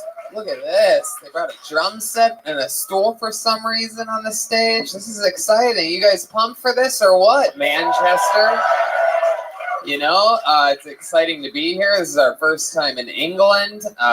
We flew from Ireland today. We flew Ryanair. Anybody know about... they're getting verbal booze. An airline is getting booze here in Manchester. I'm excited to be here. A lot of my favorite things are extremely English. My favorite band of all time, my biggest artistic inspiration is Pink Floyd. My favorite language is English. A lot of my favorite things. So I'm really excited about this. You like crumpets, don't you? You like little Yes, crumpets, trumpets, midgets. This is the home of midgets, right? It's good to be here at the Lowry. They gave us what appears to be the smallest venue in the entire place. They told us it was sold out a month ago. And wow, that's great. I'm glad we're performing in this gigantic closet. Good thing we flew 12 hours for this shit, huh? It's basically, we're back in the belly room again. Right. We walked into this place. I'm like, God damn, here we fucking go. It's going to be like a goddamn arena, and it's sold out. And there's like 45 people here just crammed together. It's real exciting. But, you know, a lot of people have social anxiety. It's hard to come out and be around a lot of people. So this is good for those of you that have social anxiety. You know what else is good for you listeners that have anxiety? Infinite CBD. They offer the cleanest, healthiest, and purest form of CBD available. I absolutely love it. The Freezing Point topical cream, great for injuries. You know, I've been doing a lot of sports lately. Yeah. I've been running around and going to the gym a lot. I tore a quad and a bicep the other day. Put a little CBD on it. I was just bench pressing hundreds of pounds again. I've been flying Ryanair and I'm very sore, and I wish I had some Infinite CBD to rub on my back and my neck right now. Well, good thing is I brought some. Oh, so maybe you could put it on me. Yeah, I'll give you a little rub down. All right. There's a lot of great stuff. CBD PM helps you sleep. The gummy bears. Oh, the Yeah, gummy the bears are nano great. CBD helps you recover from having too much fun. We had It's a like a night off detox. in Ireland a couple nights ago, and Yoy. yeah. And a whole lot of other products. So check out Infinite CBD and see which one of their products is going to enhance your life. Go to their website, infinitecbd.com. That's infinitecbd.com. And if you use the promo code Tony15, you will get 15% off any purchase. How many of you here in this audience like CBD? Where do you guys get it from? You have it delivered to you from Infinite CBD using the promo code Tony15? Is it legal here? Yeah. Oh, okay. Yeah, it's a good-looking audience. There's a lot of facial hair in this crowd. There's also a lot of gentlemen here as well. Glasses, goatees. This is very polite. This is very. This is sort of what I was expecting. There's a lot of distance in between us and this audience. Yeah. A lot of space. We probably could have fit another, 60 chairs in here, and yeah, right on stage. But you know what? Who needs money when you have infinitecbd.com? You know what I mean? So I'm excited about things. And yeah, you guys like coffee? How many of you like coffee? Did you know that Caveman Coffee delivers here? And you can use the promo code KillTony and save 15%. You could drink the same coffee as me and Red Band and Tate Fletcher and Joe Rogan and Brendan Schaub, all your favorite fucking people. There you go. All right, that was a monkey. All right. And yeah. So yeah. What do you guys say we just get into this bad boy? Let's we got that out of the way. I'm excited about this. Yes. I wonder if there's a band here. Makes me wonder. As we do with all of our road shows, we're gonna go guestless tonight. We don't want any fucking wacky Manchester local comedians slowing us up. So but we did bring the band. They are the best damn band in the land. Every single episode of this show, they commit to being different characters. I never know what they're going to be. Last night, it was the return of Salvador, the mariachi saxophone player, and Jolena on the drums. Fucking Ireland was spoiled rotten. So let's see what happens tonight. Who knows what they're going to be? They stay in character throughout the show. They're the best damn band in the land, all the way from the United States of America. Make some noise for Jeremiah Watkins and Joel Jimenez. The Kill Tony Band. Woo! Oh.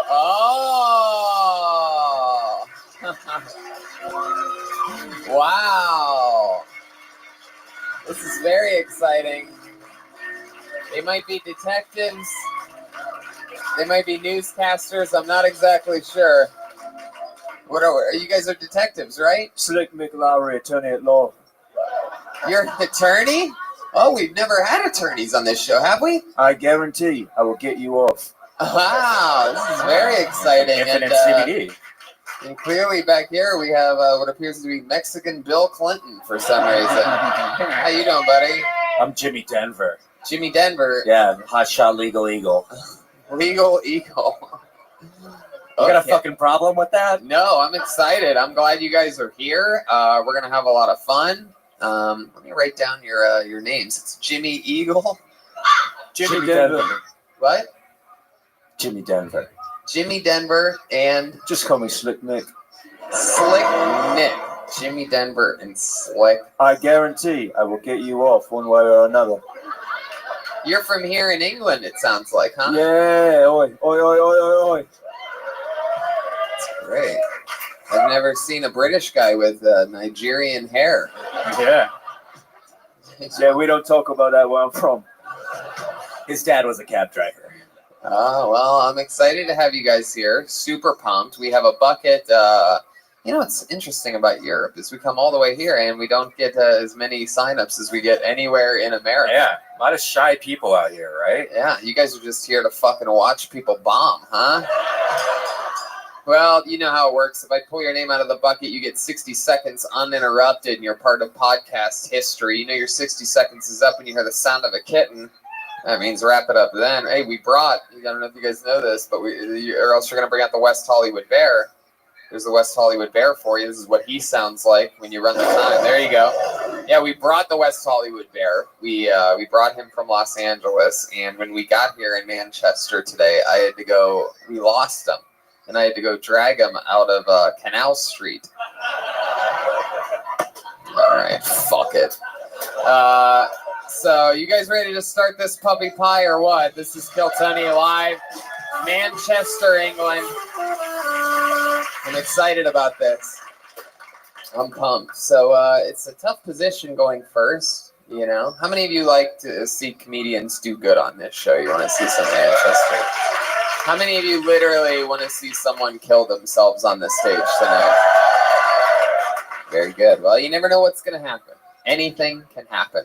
And your first comedian tonight goes by the name of Achmim Fagers. Achmim Fagers. Here he is. All right, we know this guy. Hey, we know him. It's Ahim. Fagers. Fagers. He was on last. Make some noise for Ahim. Thank you. Well, I'm from Germany. Any Germans in the house? Great. Well, I hope this goes well. I don't want to be like my grandfather 70 years ago. He also got on a plane to England, and all he did was bomb.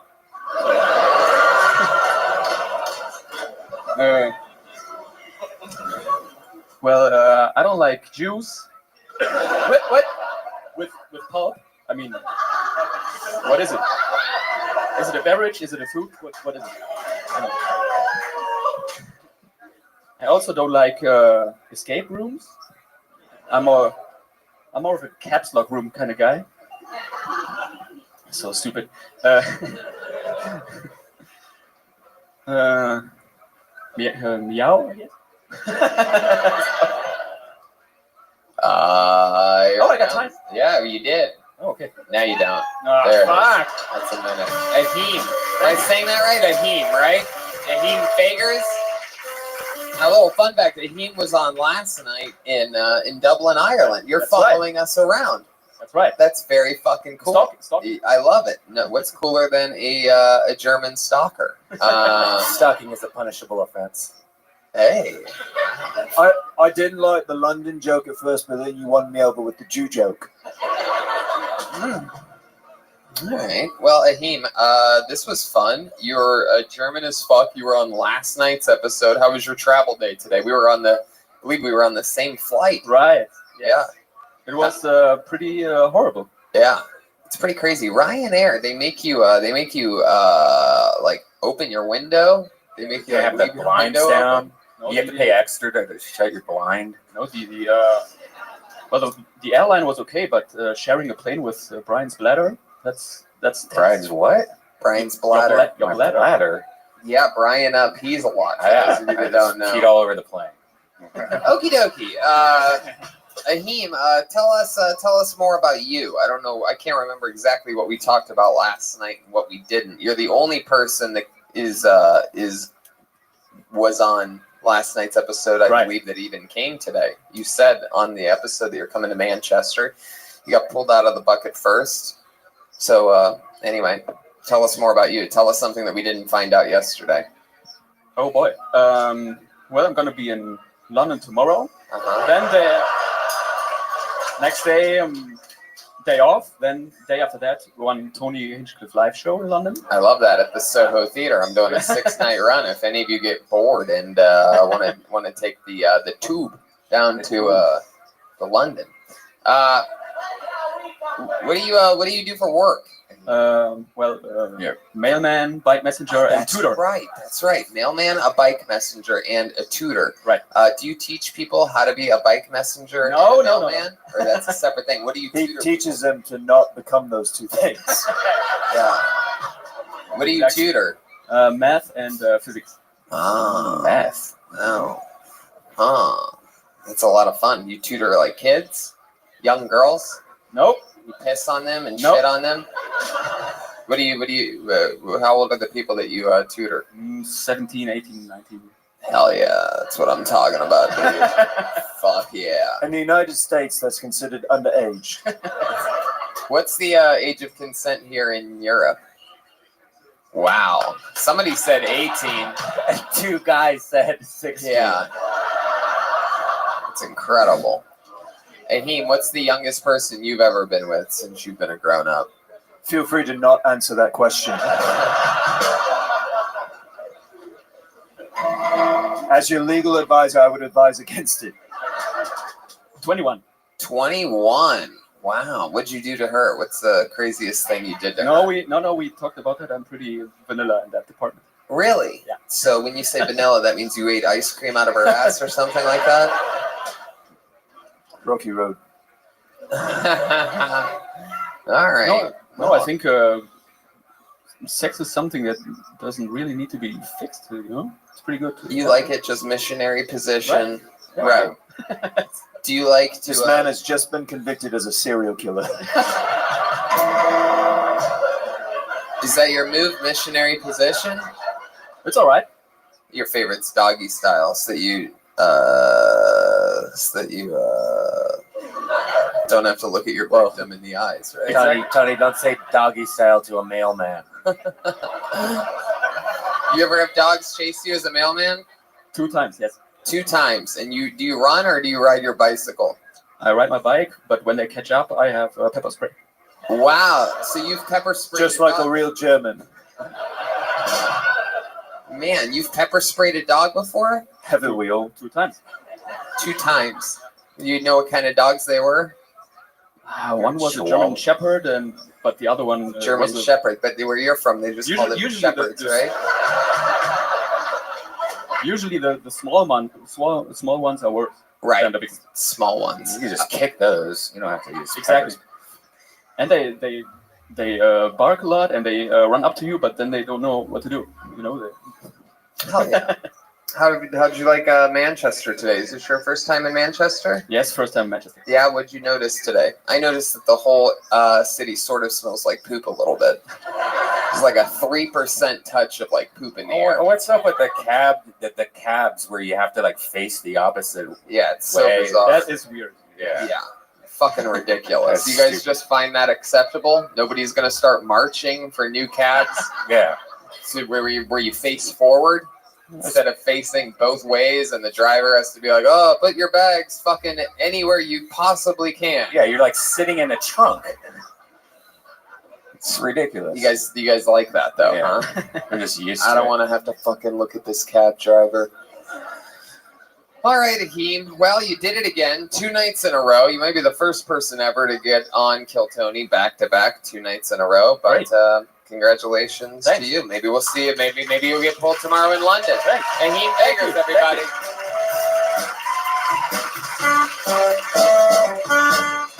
Hell yeah. You can tell the way he set up the microphone. He's planning on Andre the Giant. What the fuck? Next. Oh, yeah. Whoa. Oh. All right. Now, Gary Coleman. Joe Rogan up next. Come on. All right. Make some noise for your next comedian, Brian Shannon, everyone. Brian Shannon. Here he is.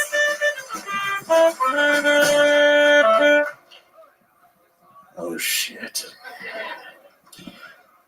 So happy after Valentine's Day, or as I like to say, Hotel Maid Appreciation Day.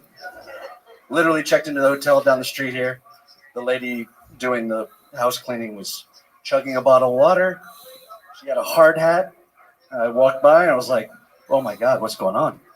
She's like, you have no idea. I was like, I think I have an idea. Oh God. So, been single for 15 years.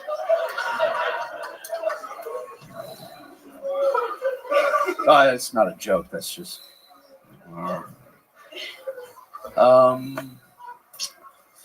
Had a lot of ideas. Now this shit just went.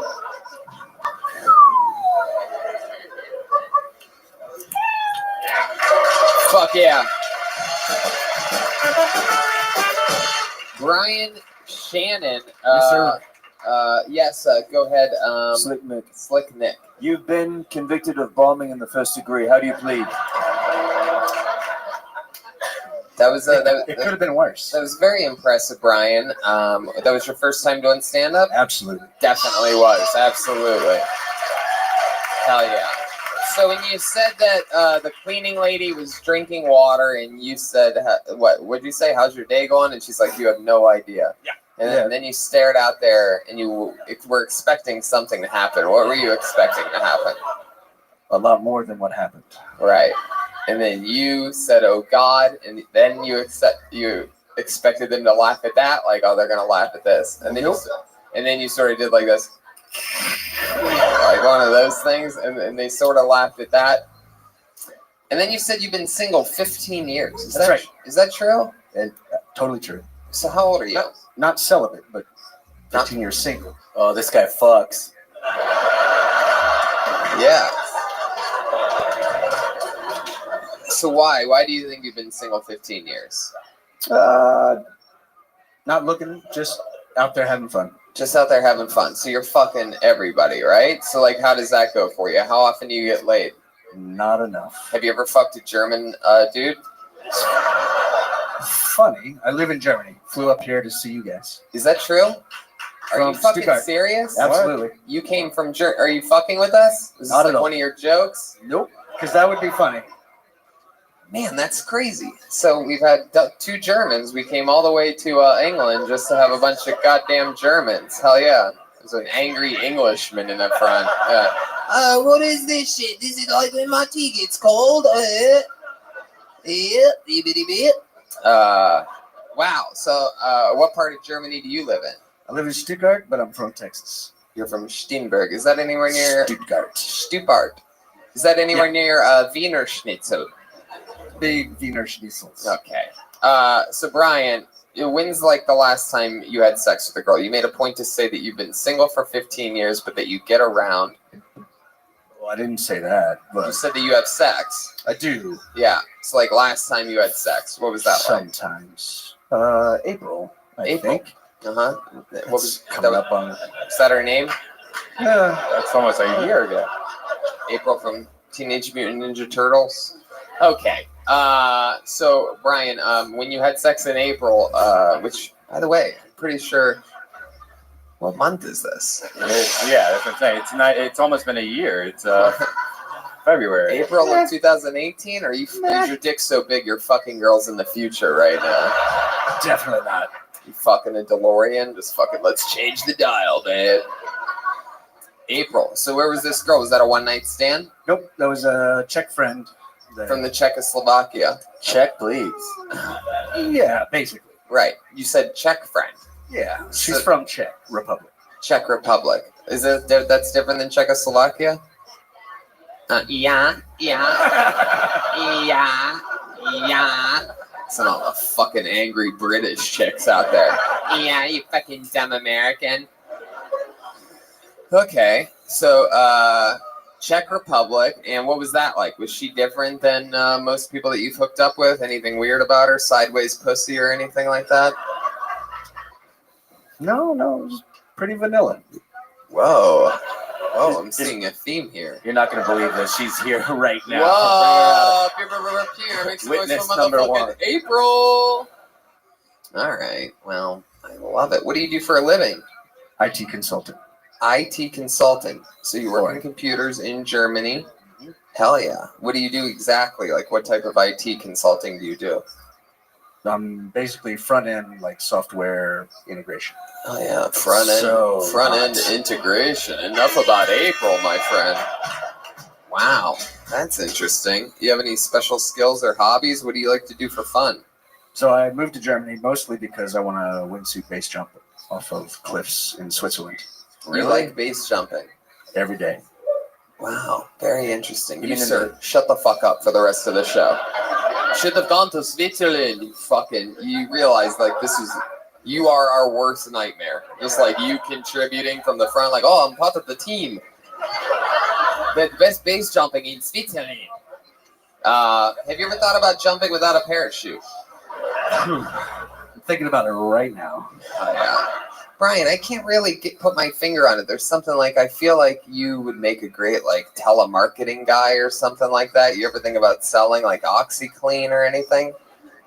Can you give us, like, a pitch if you were going to sell us something, like... Something. Yeah.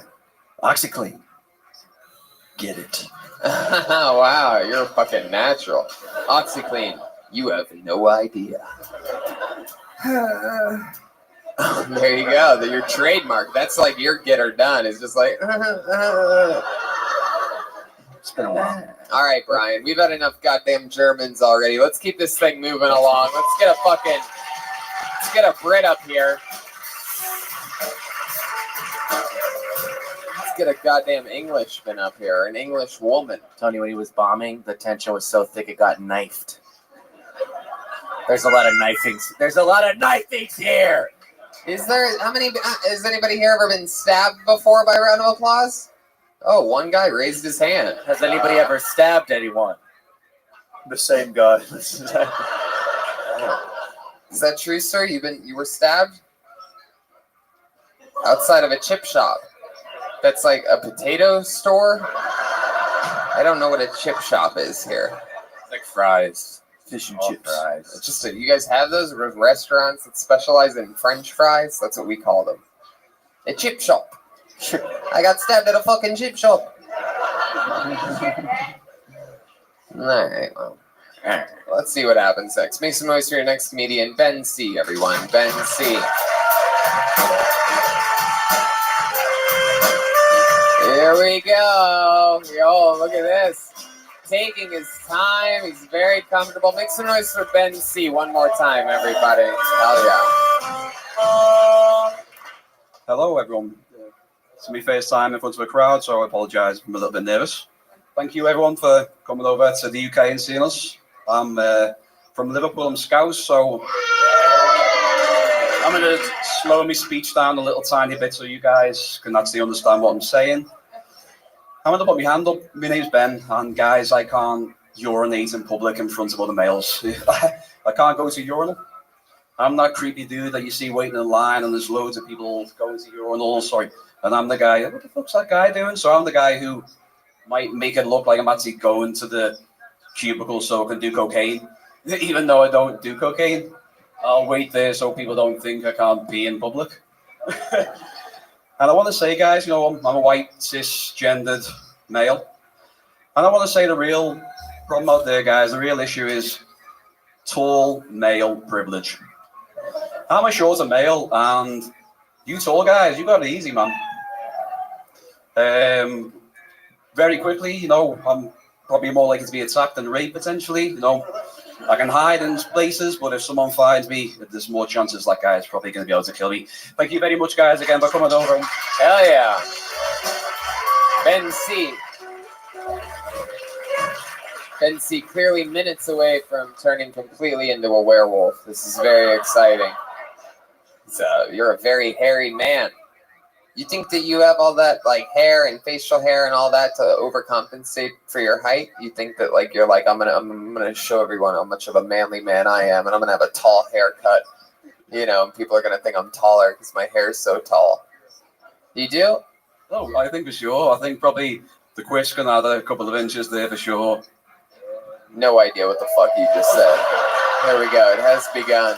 These guys, you guys are understood. Most of it.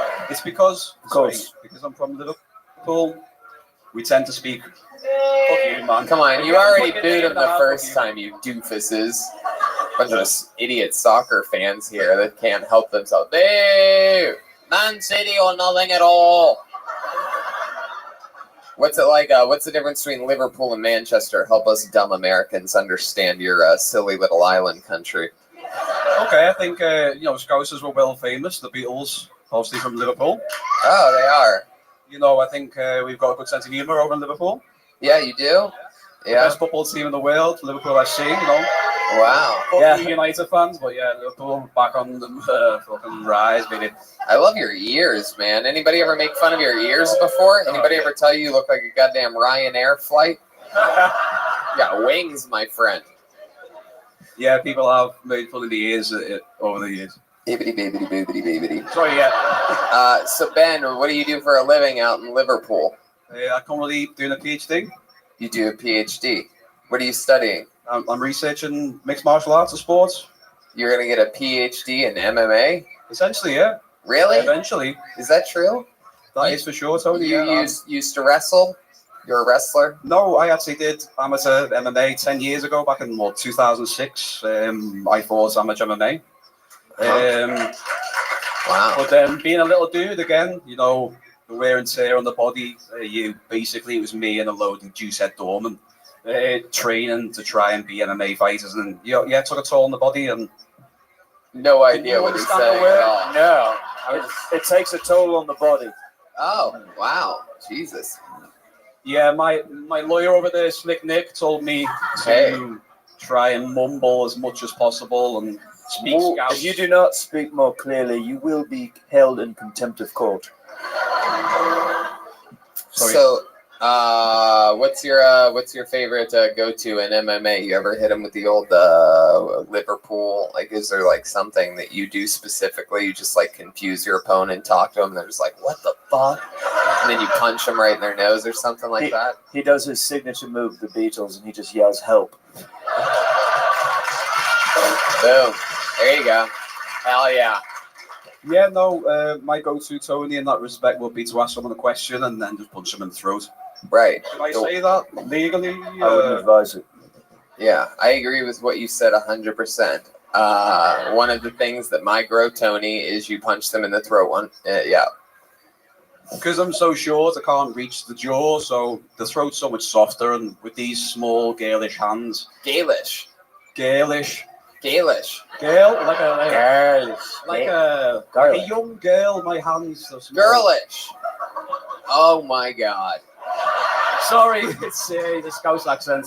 It's amazing that some people in England speak the worst English I've ever heard my entire life. Weird. Come all the way out here, and I just can't really decipher it. What's your favorite thing about being British? You have all these amazing English people here in front of you. You could really get them all on your side. What's your favorite thing? Well, to be honest, Tony, we have a phrase in Liverpool, and we say we're Scouse, not English, because Liverpool comes above being part of England. To be honest with you guys, sorry to say that, but I'm Scouse. I gave you a chance to get these people on your side, and you made them all very mad. Come to Liverpool next year, guys. We'll get a bigger venue, a better crowd, more people. You can get more. Yeah, really? Will there be more people? Yeah, but you might have a bigger audience. You might have a bigger audience in Liverpool, but will you have as many staff members getting paid for doing nothing at the same time? The fuck are you guys doing? Go walk around your fucking Lowry. There's nothing going on here. Jesus Christ, these fucking people. Whose paychecks do you think they're getting paid out of here tonight? Just fucking sitting there. Hey, gotta make sure. Gotta hire women. It's all even with security guards tip. If anything happens, we know how to handle the situation.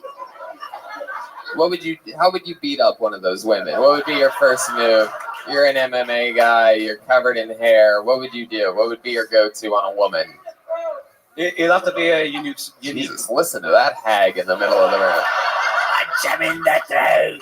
Punch him in the throat. Give me timbers. My God.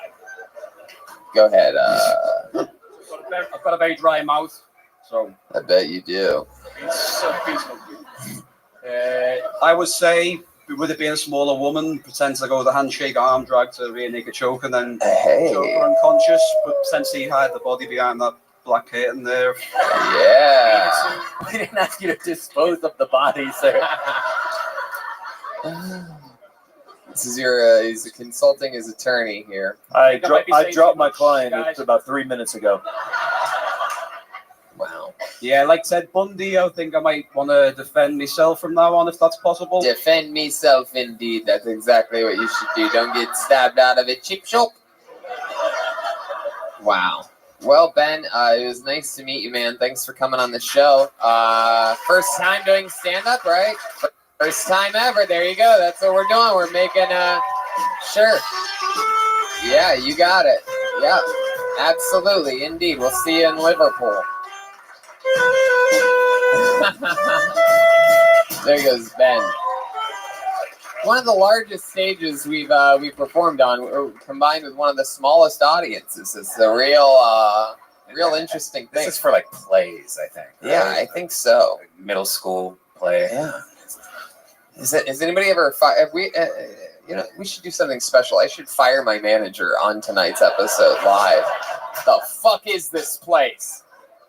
Anyway, make some noise for your next comedian, Randy Stamper, everyone. Randy Stamper. Here he comes.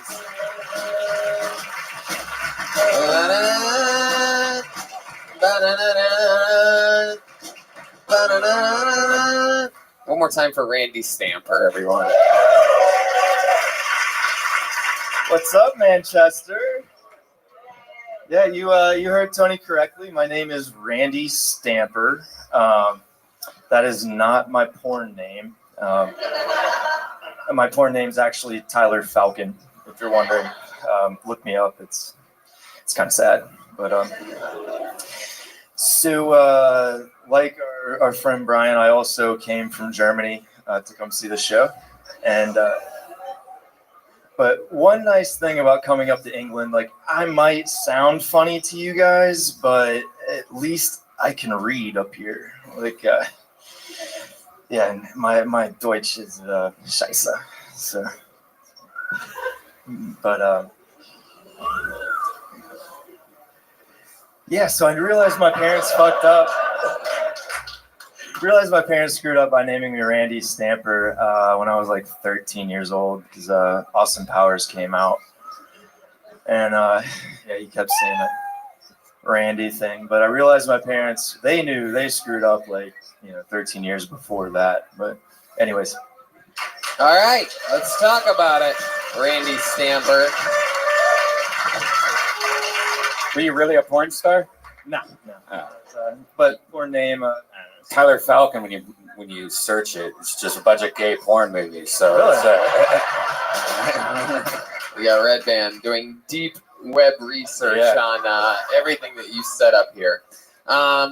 So Austin, what did you just say about Austin Powers? He said that, do I make you Randy, baby? Like, I've had Brits and Australians ask me if my name was legit, because Stamper and Randy.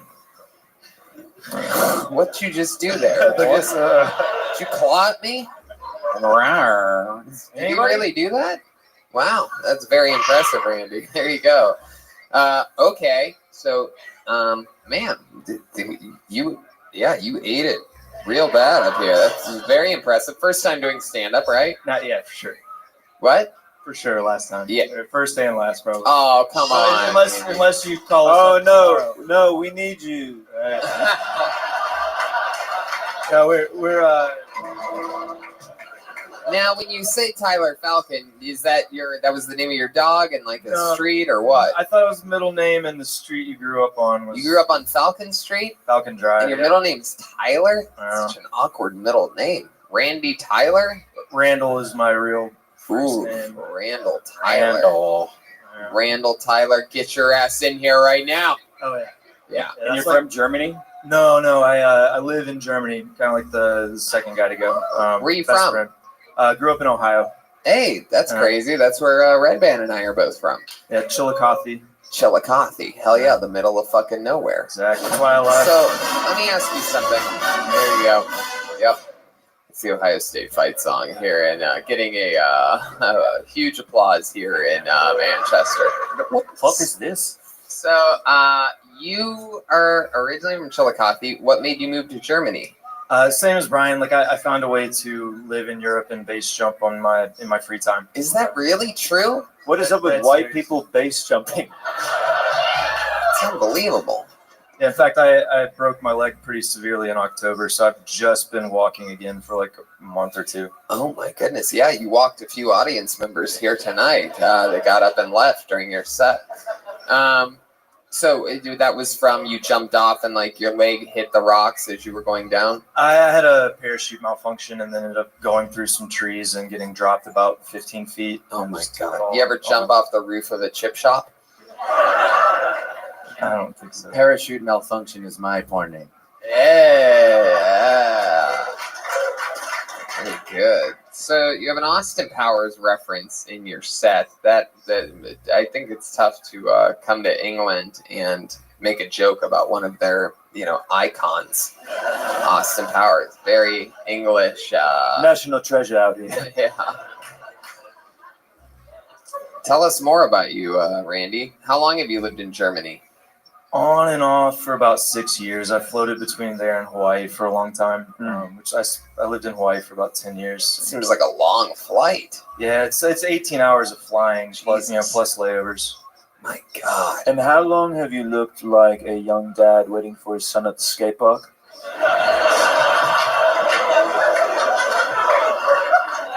For probably about 5 years, I'd guess. Are you scared to base jump again now since you injured yourself last time? Are you any? So this isn't my first accident, so it's like I wouldn't say it gets easier with time, but this one was more severe than the last one. But I'll go back to it. I'm going to change a few things. What are you going to change? How I fly and where I fly, largely. Like wow, great strategy. Damn. Randy, so I mean that's so interesting that multiple people are just German base jumpers here. Tomorrow night in London we'll have like 7 jumpers there, like because I invited a bunch of Tony. It's just life is too safe for white people. They got to figure out a way to make it dangerous. I guess so. I've never in my life seen a black base jumper, right? Oh hell no! Funny story. Oh hell no! Look at this guy. Black base jumpers feel like unicorns because there aren't that many of them, but like, they're out there. What the fuck did you just say to me? The fuck did you just say? Did you say you porn? No, black base jumpers exist. They're black base jumpers. When they jump, does it look like the Jordan logo? Whoa, there it is. First Joelberg chant of the night. Have you hung out with a black base jumper? Yeah, one of my. How does that work? So they take your wallet and then jump? Later, bitch. Later, Randall Tyler, you fucking bitch ass bitch. Got your wallet, bitch. You gonna break your leg trying to get it back. Break yourself, fool. You ever have a crime committed to you on you from a black man? You're from Ohio. It's happened. It's happened to both of us. Yeah, I mean, they've happened with white people too. Not really. Just really black people have committed crimes on me. But it ever happened to you? No, no. You ever have a crime committed on you from a white person? Have you ever been raped, perhaps, or molested as a child? I mean, I've got my wallet stolen. Yeah, who stole your wallet? Who do you think? Where'd that happen at? Charleston, South Carolina. Oh hell yeah! And I've had my passport stolen a couple times. So. Jeez, a couple times. Yeah, once in Thailand and once in Hawaii. Wow, what the fuck would they want to do with your passport? Oh shit, Thai guy. My name Randy Stampa. I look like I'm from Thailand, but I super American German. Look at my passport. I like base jump all time. It sounds scary, but you should give it to Thai. All right. I'm so bad at accents. Remember, he was in that movie, Die Hard. Remember? He was the bad guy. Die Hard. Yes, you are correct. Fuck yeah. Well, if he keeps base jumping, he's probably going to die hard. Has anyone ever told you look like a young Hans Gruber? No, I've never gotten that. No. You look like Deadpool got laid off.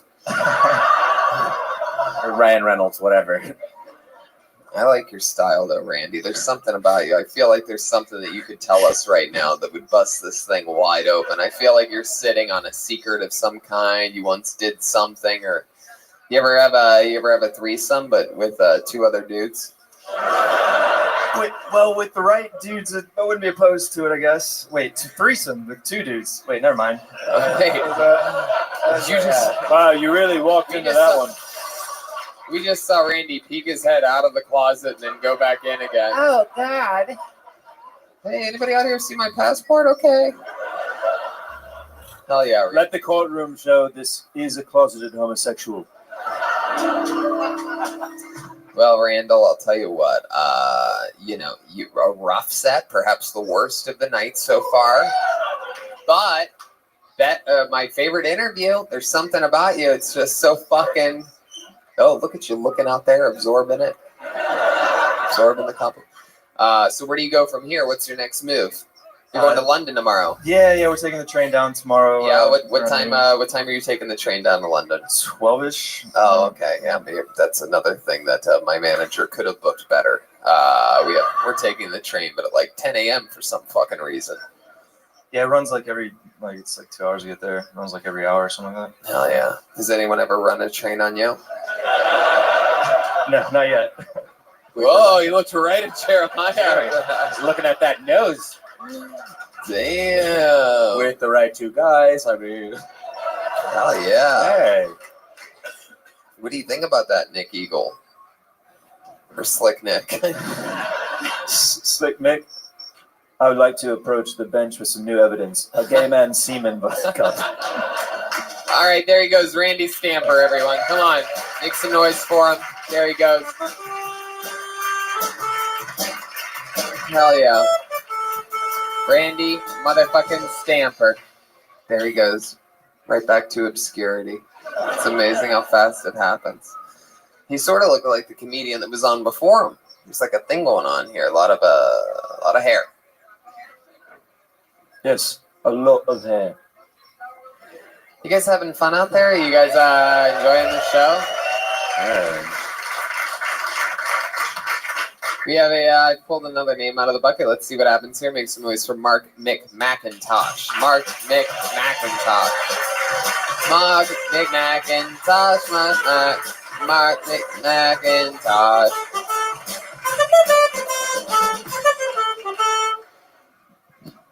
Hi guys.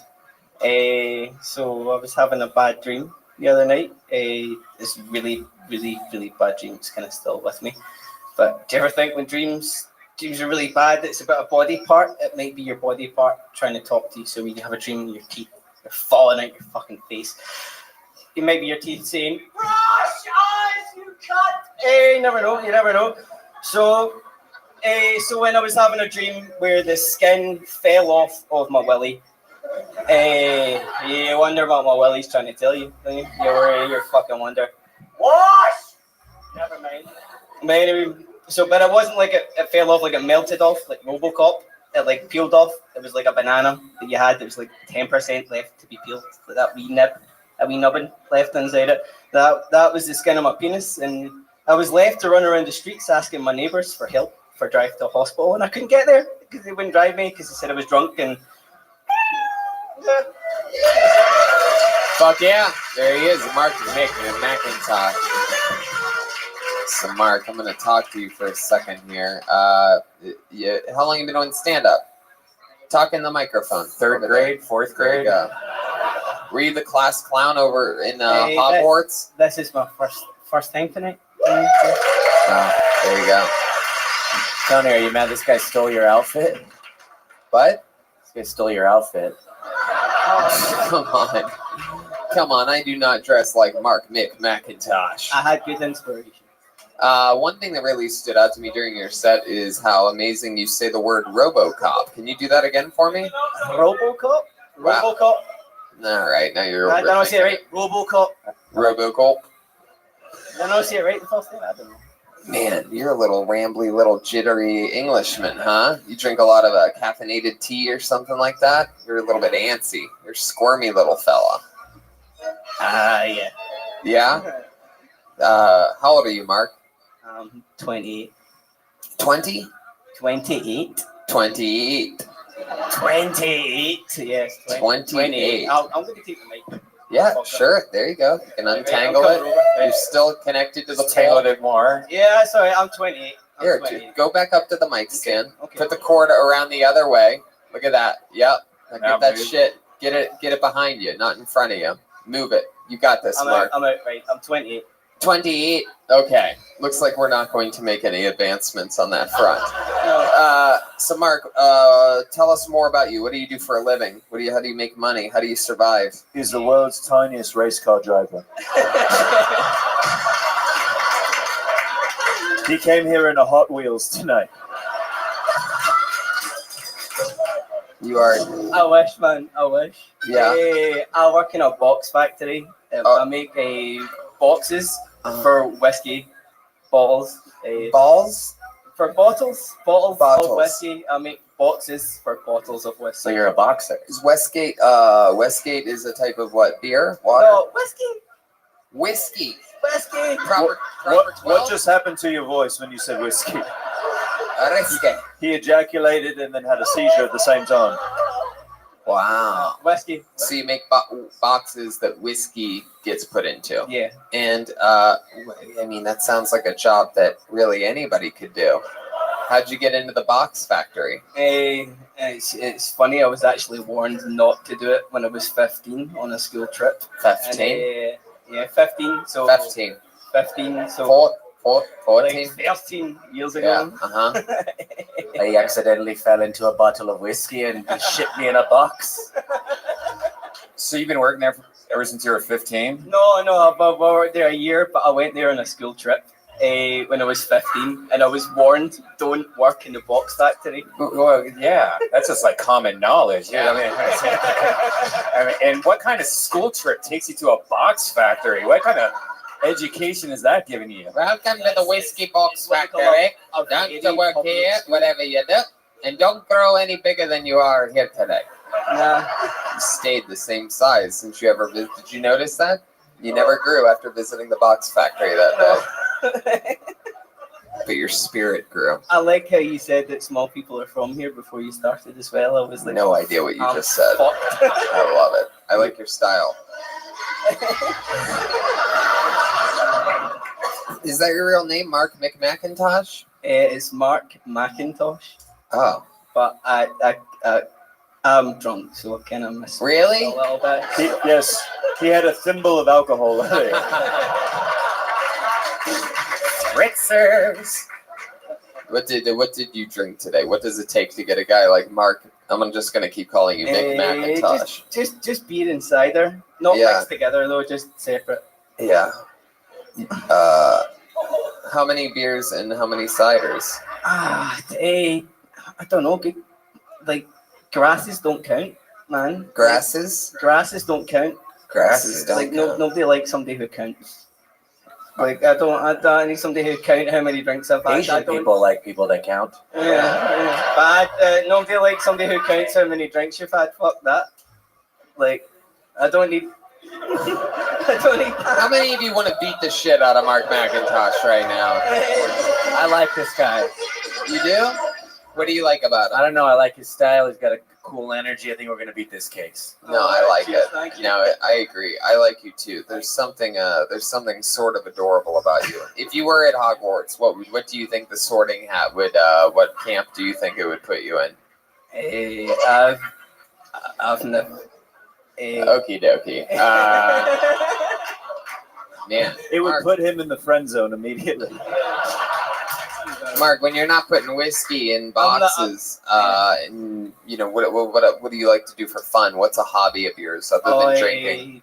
We play cards. Yeah, what kind of cards do you play? We play Switch. Switch. Switch is a game you play where you fuck over the person next to you. Oh. Instead of poker, where I don't know, it's different. We don't play for money. You play for pride. Pride? Pride. How can you have pride? You work at a box factory. Yeah. I love it. You're gambling with what little you've got left to try and get a bit more. I don't know. Pride. Would that be white pride? Mark, what's come your? to Scotland? There's only whites, man. You won't see many black people in Scotland, so there's only white friends in Scotland. But All right, that's enough out of you. Back to you, Tony. I'm not saying they're not welcome, man. I said shut up. Mark, what's your least favorite race of people? Oh man, that's hard. Wow, he's very excited to answer Dude, this that's question. hard. Yeah, that's really hard, man. My least favorite race of people. Fuck. Shit, and I can't even say us. Fuck on. Do you know what? Like, Black people, very good. I don't dislike them. But What do you mean by I take a long them? time to order in the Chinese restaurant. Wait, Chinese people think you take a long time to order in the Chinese restaurant? And I think that they are rushing me, Wow. and I don't like to be rushed. I'm a slow, not kind of guy. So I think that they judge me. I think they say you're slow. How do you know that they're mad at you, that they think you order? You must order now. You want to sit down? Order. You little shit. I don't want to be this guy. I want to say they're very short. Make your order now so I can go base jump. I have Thai passport. All right. Well, Mark. So you don't like people just because they rush you when you order their food? That's correct. No further questions. What do you end up ordering? What do you usually order when you get Chinese food? Shark ribs. I like the crispy shredded beef. Crispy shredded and the udon noodles. I like the udon noodles as well. Oh, there you go. You already know what you want. Yeah, for next man. time. I'm fucking hungry doing saying that, man. Why do you not say that when you get here? 10 minutes ago, udon noodle, shredded beef. That's the favorite, but I'll mix it up, man. I'll mix it up. You piece of shit. Spoiled white boy. All right. A little bit. Do you want me to get the fuck off here now? I hate it when people ask if like, Yeah. it's like, hey, you want me to go? It's like they I kind of feel like you're done with me though. Like I'm used. You are right. All right. Mark McMacintosh, everybody. Thank you. There he goes. There he is. He wants one of those little fucking fist bump. There he goes. Look at him. He's adorable. He just walked underneath the man's seat to get back to his. Just a little thing. Oh, he's sitting in a box.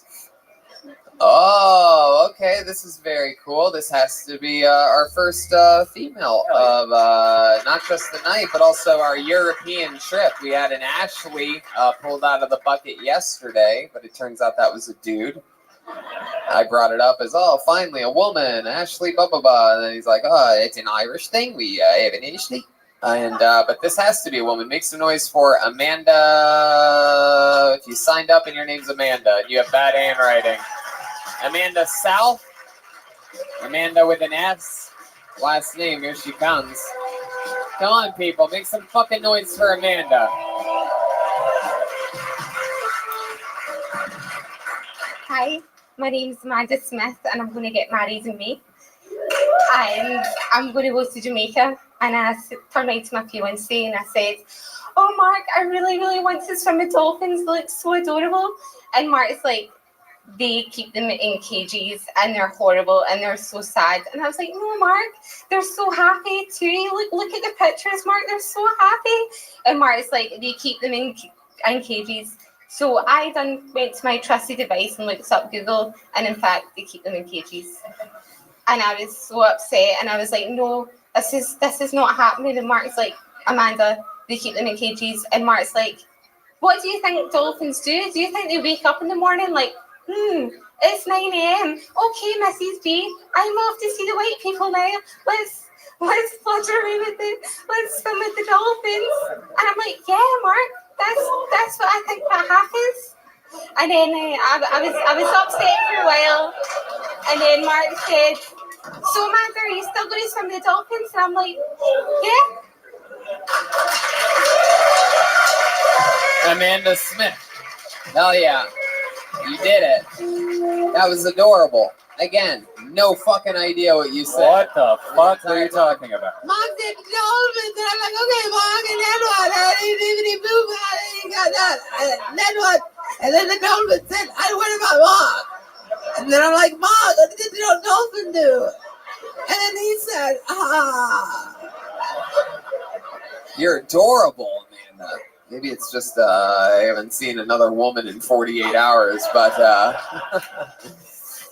how was that? Was that your first time ever doing stand-up? Actually, one is the earmarks Matthew on stage. the earmark on the Matthew on stage, absolutely. I have no idea what you said. What did you say? Yeah. Mark before he's going to be my husband. That's your husband? Wait, hold on. Wait a I second. didn't find out that Mark McMacintosh is married. But he's going to get married in May. He's gonna get married to you. Are you guys are engaged? Yeah. You're engaged to the guy that was just up here last. Wow. That's incredible. I can't believe that. Out of the entire interview process I had with him. He dared me to come on. And how long were you held hostage against your will? Really? It's incredible. He dared you to come on, and you came up here and somehow, without anybody understanding, you had a better set than he did. That's mind-blowing. That's going to eat at him forever. The wedding may be off at this point. When are you planning on getting married to? The 18th of May. The 18th of May. Isn't that adorable? Are you going to have it? A refrigerator box? Or... Yeah. It's just going to be really small. Yeah, we know that. Yeah, we are quite aware. Hell yeah.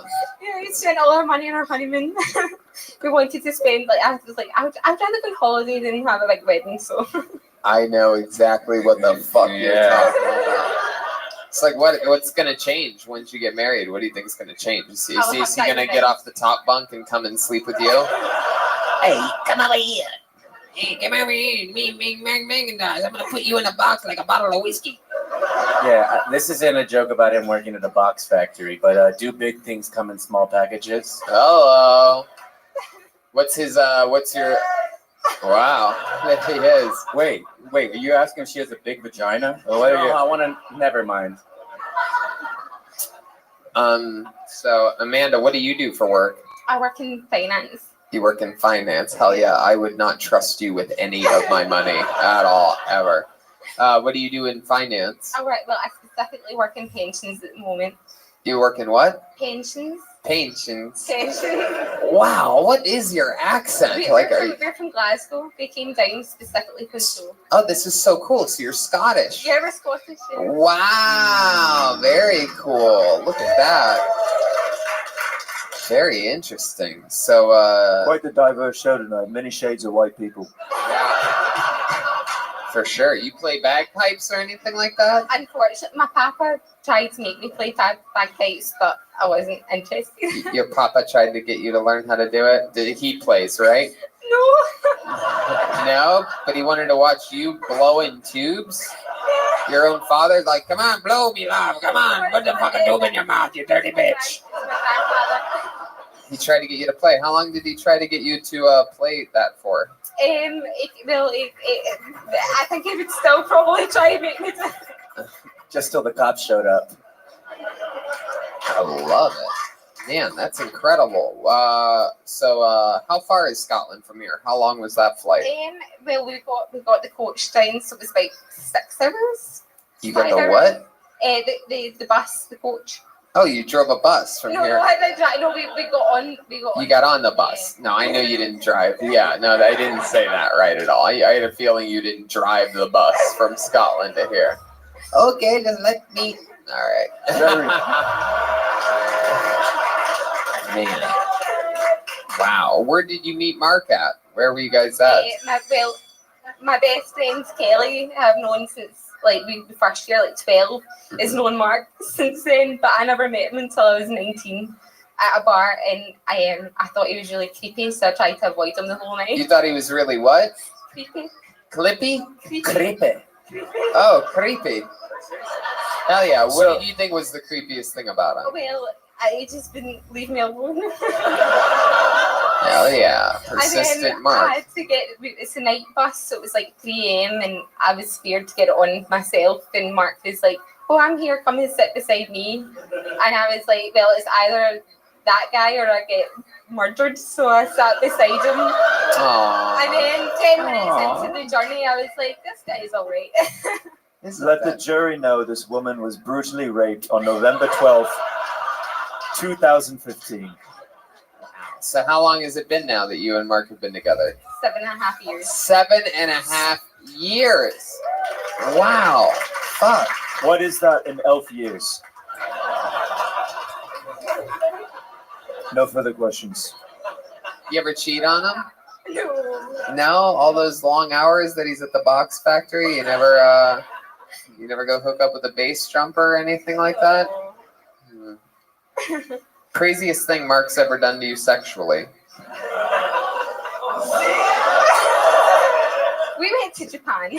Oh, you went to Japan. Hell yeah, I know what that means. Butt sex. Yeah, fucking yeah. I see Japan, you see China. Put it in. All right. What'd you do when you were in Japan? Did he put udon noodles in your butt or something like that? We were at that. Yes, like, Joelberg. I see Japan, you see China, I put an octopus in your vagina. Wow. Very good. we went to a department store. It was like the equivalent of a pine shop, and we got a vibrator, and it was like a wee hula girl, and then it had like little beads that kind of went like this. I really wish I knew what And you it were was- saying. Can you guys understand her? Yeah, you guys can. Man, this is crazy. I had no idea that we were gonna have such a hard time deciphering. Like, we need like a day. Can either one of you do nothing ladies over there? Either one of you know sign language or anything like that? Can you sign to me what these wacky Scots are saying? All right. You get to leave Scotland a lot. You've been to Japan. You're obviously in England right now. What's your favorite place that you've ever been? Well, I would say Tokyo, but Amsterdam or Prague probably. So you're a Democrat. What do you say? Prague. Amsterdam or Prague. Oh. One of the two. Yeah. So you get high. No. I just think they're Good answer. All right. Well, Amanda, I'm pretty convinced. I know this might be a bold thing to say, but I'm pretty convinced that you may have, signed up here on a fluke because your boyfriend dared you to, and I'm pretty sure you may have had the best set so far tonight out of any comedian. Maybe it's because you didn't put as much pressure on yourself. Maybe it was just a dare. A lot of people I think have probably been thinking about this for months or whatever since we announced it, and maybe they got in their head a little bit, and you were just loose and likable and sweet little thing. So thanks for coming on the show. There she goes, Amanda Smith. Lying son of a bitch. Who had a better set than her? Action. Well, yeah, he doesn't count though. He was on last night in Ireland, and he's a fucking German assassin. Okay. Yeah. I think sure. Yeah. Anyway, let's see what happens next. Make some noise for Massey, everyone. Massey. Come on. There he is. It's Massey. So I've been traveling for the past 6 years, and I just moved back to England, my country, to find that it's been overrun by a bunch of dirty, stinking homeless people. They multiply, and they're just letting anyone be homeless now, even morons. Homeless people camp out at cash machines and ask you for change, like you're just going to give them a £10 note. Like, why don't they just wait by a change machine? You have more luck. Hang around in like arcades and bowling alleys. At least in a bowling alley, they could change their shoes. If I saw a homeless person ask me for money and he was wearing bowling shoes, I'd give him a fiver. I'd be like, mate, I want to support this. It's good. Homeless people have dogs now. Like 50% of homeless people have dogs. How does that make any sense? Just eat the dog. Half of your problems are solved then. You may have to cross out hungry on your sign, but just write lonely in there. I'll give you some money. Maybe I spent too much time in Vietnam, but they don't have any homeless people there. They don't have any dogs either, so that's it. Okay, Massey. Welcome to the show. How you doing? Hell yeah. Good to have you here. You are, is this your first time doing stand-up? No, I've been doing it for a few years. Oh, cool. Lazily. Very cool. Well, welcome all here in Manchester. This is where you're from? No, I'm from Liverpool, unfortunately. Oh, hell yeah. That's I said the one unfortunately. chick with the groggy voice is from Liverpool, too.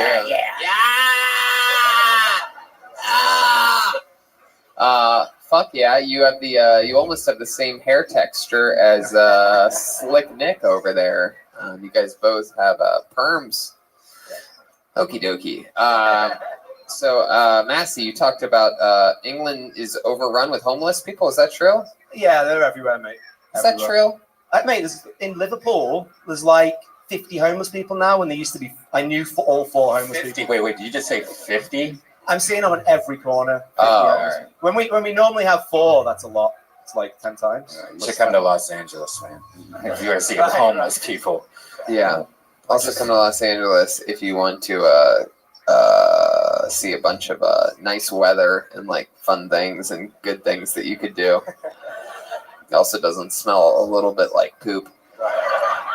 You guys notice that at all, or you're just used to it? Yeah, you're used to it. That's funny. Fuck yeah. So, you made fun of homeless people. Meanwhile, you look homeless. Did you know that? Yeah, I'm fully aware that I look homeless. What do you do for a living? I work for an escape room company. Wow, I love that. When did you escape? My wife is obsessed with escape rooms. Anytime I've realized that it's like a fucking like super shortcut. It's like a cheat mode in my relationship. If I, like for example, a couple weeks ago, I was hanging out at the Comedy Store, and it was a night where I just had a podcast and I didn't have a set that night, and I'm pretty busy, always working and whatnot. So I told her, I'm like, I'll probably be home at about 9 p.m. tonight. I got done with my podcast. I go to the back bar to just have one drink, and Ron White's sitting there. Next thing you know, we're throwing back tequila. We're smoking pot, right? I don't get home until 1 a.m. She was a little disappointed. She's like, I just wanted to hang out. I'm like, you know what? What do you say we go to an escape room tomorrow? And she loses her fucking mind. People love escape rooms. They like solving riddles. How long have you been in the escape room game? About 2 years now. 2 years. Yeah. What's the craziest thing now? Because for those of you that don't know, there's always someone like you that looks like some it's sort of like part of the creepiness of the whole adventure. Is like that's why I'm Hipster Frankenstein. Yeah, it's like I gonna rape us at some point. Like, but you're watching on cameras. They have a walkie-talkie, right? So if they need to communicate with you or want a hint or something, they can ask you. So what's the craziest thing that's ever gone down at your escape room? There's a guy in Toronto, because I work in Toronto, and he comes in with a different girl every week to do the same room, and he just goes for his first date, and he tests the chick. That motherfucker. It's amazing. He's a beast. Wow. And they're just like, oh my God, you're so smart. Wow. Yeah, babes. Let's get the fuck out of here. Laughing behind her back as we're like checking him, and he's like, same different girl every time, yeah. Tony, you know what I do?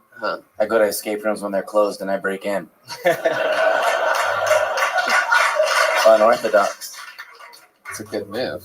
What do you like to do for fun, Massey? Do like a lot of traveling. Yeah. Where's some of your favorite places that you've been to? Vietnam, badass. Really? What do you love about Vietnam? Me and my friends. It's another country. For those of you that don't know, that America had to beat its ass in a war. You guys remember that? Remember that when you thought you could have our fucking country, you fucking dorks? They don't like you guys over there. What? They really don't like you guys over there. Where they put a presentation on. Yeah. And there was this girl talking. She's like, look at this young girl. She's only 6 years old, and she already killed many American. And this is like an educational thing they show. Jesus. Yeah, they fucking hate it. Hate you guys. Yeah. 6-year-old girl killing Americans. Like guerrilla warfare. Yeah, pretty bad. Wow. Oh, jeez. Don't call them that. Man. So, Vietnam, they don't like Americans, but what do you like about Vietnam? What's your favorite? 6-year-old hookers. I kill so many Americans. We did a motorbike trip through Vietnam. It was pretty cool. Mm-hmm. Yeah, so just travel, adventure. That kind How many times have you been to Vietnam? I've only been to once. Okay. Yeah, cool. Favorite place. And you live in Toronto. So I live like between Toronto and England. So I go out there for work and I work here as well remotely. Wait, Toronto and England. You live in between Toronto I'm and England. So I go out there for work a few times Oh, a year. I'm a gotcha. Canadian resident, and then it's a Canadian American. I thought there was some type of fucking spy. Oh God, what's that Tom Hanks movie where he's on? All right, forget it. Fuck yeah, man. What else? What else do you like about life? Mate, it's awesome. Been going for it with the Rubik's Cube lately. Really? That's your thing? Do you have one on you? I wish I did. Does anybody have a Rubik's Cube? Hit this guy with it. So that's your thing. You've gotten really good at Rubik's Cube.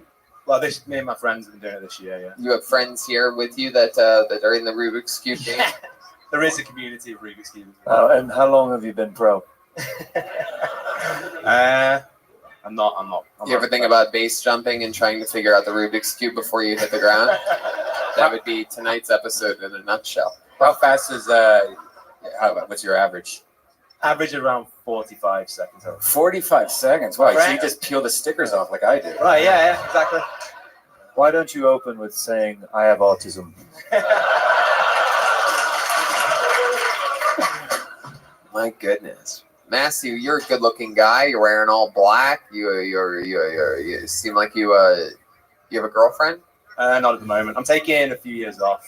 Yeah, why? Why is that? Because they just get in the way of you doing stuff, like living your dreams, like Rubik's Cube and stuff like that. Like what? Like what? Like Jesus. Like your last girlfriend. Like what did she keep you? Like what?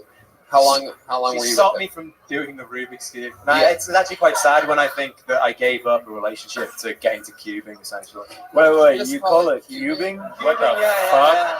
it? Wow. Okay, broke up with that bitch so I could clean the cube. Yeah.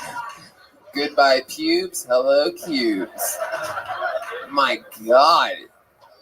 Really? So like, where do you and your buddies like Rubik's Cube at? Do you guys all have separate Rubik's Cubes and you're like, all right, guys, ready and go? We've all got several Rubik's Cubes. Could you just imagine how horrible this woman was that you would leave her for a Rubik's Cube? Several Rubik's Cubes. My God, did she have a vagina? Was it just like sealed shut down there or something like that? Like, oh, I got to get out of this, get in the Rubik's Cube game.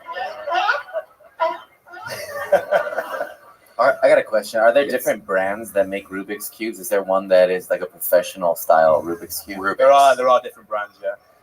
What's your favorite go-to? Oh God, GAN is my favorite. Wow, you actually have favorite brands. Oh, This is mate. incredible. Currently, a GAN is my main cube. That's Yeah. my main, You ever did the triangle one? No, the pyramid. I haven't tried that yet. That was my shit. You were a can do fan the of the pyramid. you were a fan of the triangle one. Yeah.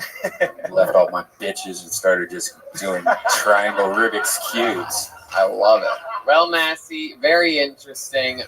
Maybe you'll make some Instagram Rubik's Cube videos and tag us in them so we could see what the hell you're talking about or something like And that. tag a picture of your ex-girlfriend. I want to see how horrible she was. Yeah. Let's see that. Sounds good. So, put your hands together for Massey, everybody. Thank you.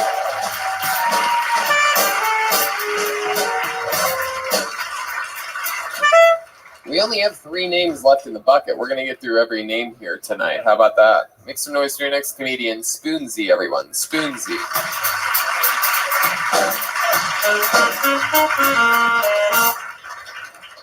What's the crack? I'm Spoonsy. As an Irishman, I have a lot of fun dating English women. This one guy used to fuck about me. We used to get fucking blind drunk, man. Cover each other head to toe in baby oil and just go at it. So this one night we're at it. She's on top of me doing her thing. And it's not until I reach around and try and put my finger in her bum that I realise my own dick has beat me to it. I swear to God, man, I've been fucking this doll for a solid 10 minutes without realising. So a couple of weeks later, right, same doll, we're at it again. And at the point of climax, she screams out that she loves me. And man, I don't know about you, but that fucking, it took me back a bit, right? So naturally, after, I'm like, what the fuck was all that about earlier? And she goes, oh, what I meant to say was, I love your dick. And I'm thinking, man, if you come up to me and ask me to write you a list of the top 3 things you don't say in bed, it would go, I love you. Scream if you want to go faster. And how long has my dick been in your arsehole? Fuck yeah. That lady from Liverpool, love that shit. Spoonsy, let's talk about it. What'd you put in her arse? What was I it? tried to put my finger in her Your arsehole. middle finger. You went like that. Is that your first go-to finger? You don't start with the pinky, get it warmed up. You go straight to the fuck you. Fuck you. Fuck you. Yeah, you need to surprise her. Like, give her the biggest first thing. Wow. Yeah. Okay, there we go. No need to have that soundboard out again. There you go. So, man, is that a true story? You really did that? True story. You always shove a finger in girls' butts? That's I mean, like this one of girl your was- thing? Because then once it's in there, you're like, yeah, you fucking dirty slut. You love it. Like that? This girl was pretty kinky, like the ride of my life. So Yeah. she was in She was Belfast. pretty kinky, and your middle Oh, finger yeah. was pretty stinky. See what I did there? Just writing fucking songs. One in the arse, two in the fucking sparse. All right. So Spoonsy, that's your go-to move, middle finger? Well, it's fun. Bit of Yeah. fun plays fun. Yeah. And you said she was a kinky girl. What are some other things that you would do to this girl? You're Irish? I'm Irish, yeah. Yeah. 100%. hmm Okay, so what are some other things that she was into other than a finger in the butt? I don't know. We used to ride for hours and hours. She was really into cocaine. So There you go. like really into. So You're in the that's I had to let her go because she was far too into it. right. I had to let her go because, well, I had a Rubik's Cube career to take advantage of. You said she was really into cooking? Cocaine. Cocaine. Oh. Da-na-na-na, cooking. She don't lie, she don't lie, she don't lie. Bum, bum, bum, bum, bum. Cooking. So you said you were fucking her for like 10 minutes and you had no idea No it was idea, in her like- ass. So she has a pretty loose asshole, I guess. So Yeah, there was a lot of baby oil going on, and it was A lot of what? baby oil. Baby baby oil. oil. Ha ha ha. A lot of baby oil. That's Baby. that's pedophilia. There's baby oil. That's a good point. That actually is a good point. I wonder if all right. So Spoonsy, what do you do for a living? This is your first time doing stand-up? 100%. Yeah. 100% first time. And tell us, what do you do for work? I'm a graphic designer. Graphic designer, my least favorite answer in the history of the show. So you make things on the fucking internet, basically on your It's computer. one of the biggest brand I work on comes straight out of America. Huh? One of the biggest brand I work on comes from America. Yeah, what's the brand?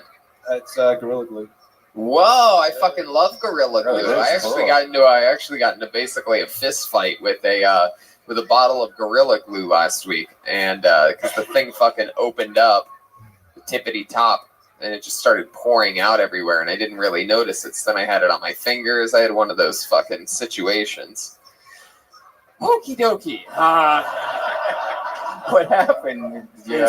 Well, I ended up having to get like nail polish remover, right? That stuff's tough. Like, Yeah, Gorilla Glue was almost impossible. I was quite frightened actually because I couldn't tell whether my skin was falling off or if it was the Gorilla Glue. You've had it. Well, I mean, you're a graphic I feel designer. like the girls you date should glue their ass cheeks together. yeah. Let's hope not. Hell yeah. Is your real name Spoonsy? No. Lurksy? Why Spoonsy? Why did you pick that? My friend gave it to me about 10 years ago after a house party I had. Yeah, why? I live in the country back home in Northern Ireland, so I had this house party and it went on for hours and hours and it didn't get shut down. So there was chaos, like there was windows broken, doors ripped off the hinges and all that. And I got a bit too drunk. Seeing it was at my party, people were handing me drinks all the time. I got a bit too drunk. The girl I was with took me to my bed to let me calm down a bit because my head was all over the place. And I spent the next 2 hours just laying spooning her, just like that. And the whole house was getting fucking trashed. Yeah. So I walked into school on the Monday, and my friend just coined the name Spoonsy. It's stuck. Wow, that's the longest answer that I possibly could have gotten to that question. The amount of times I've had to tell that story. Hell yeah. That was like a one-man play being performed here. Wow. It all started at a party.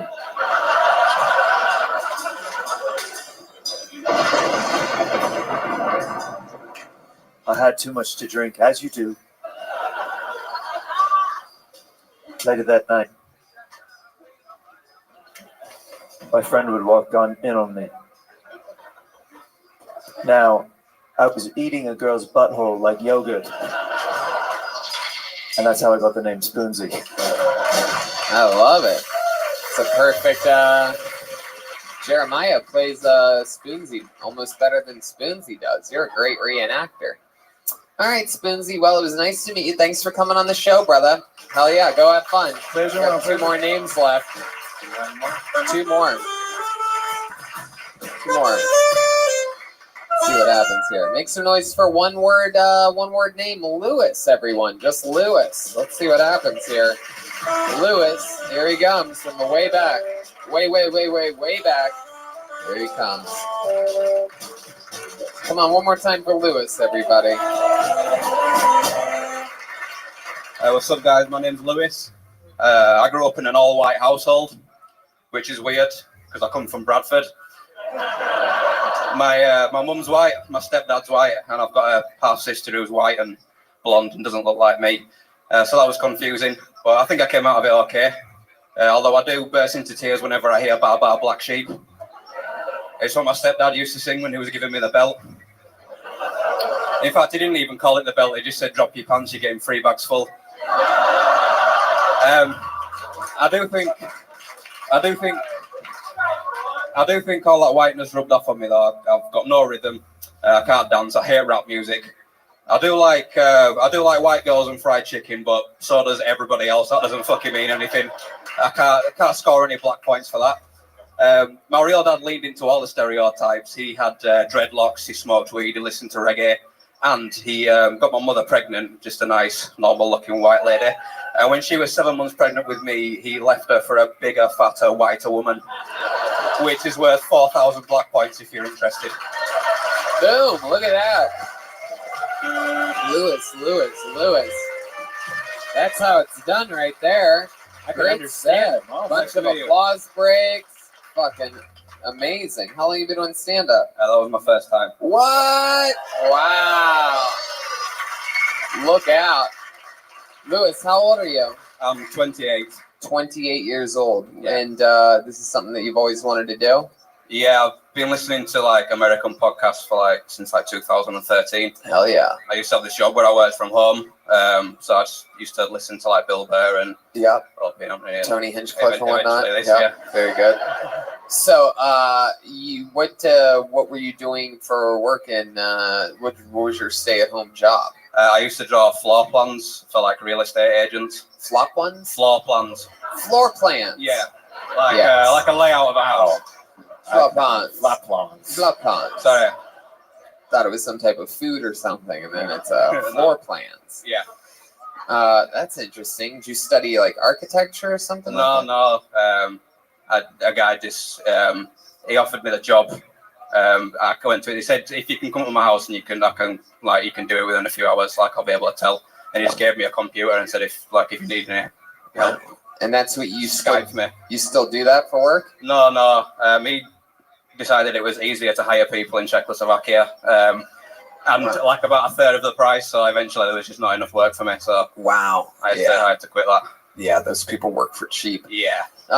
You mentioned the city of Bradford and Bradford. Yeah. And it got a huge laugh. Explain to us. We don't know. Bradford is the third most multicultural city in England, after London, Birmingham. Multicultural. Oh, what types of people are there? All types. Wow. Everyone. Yeah. Why do you? Guilty people. Why do you think they all go to Bradford?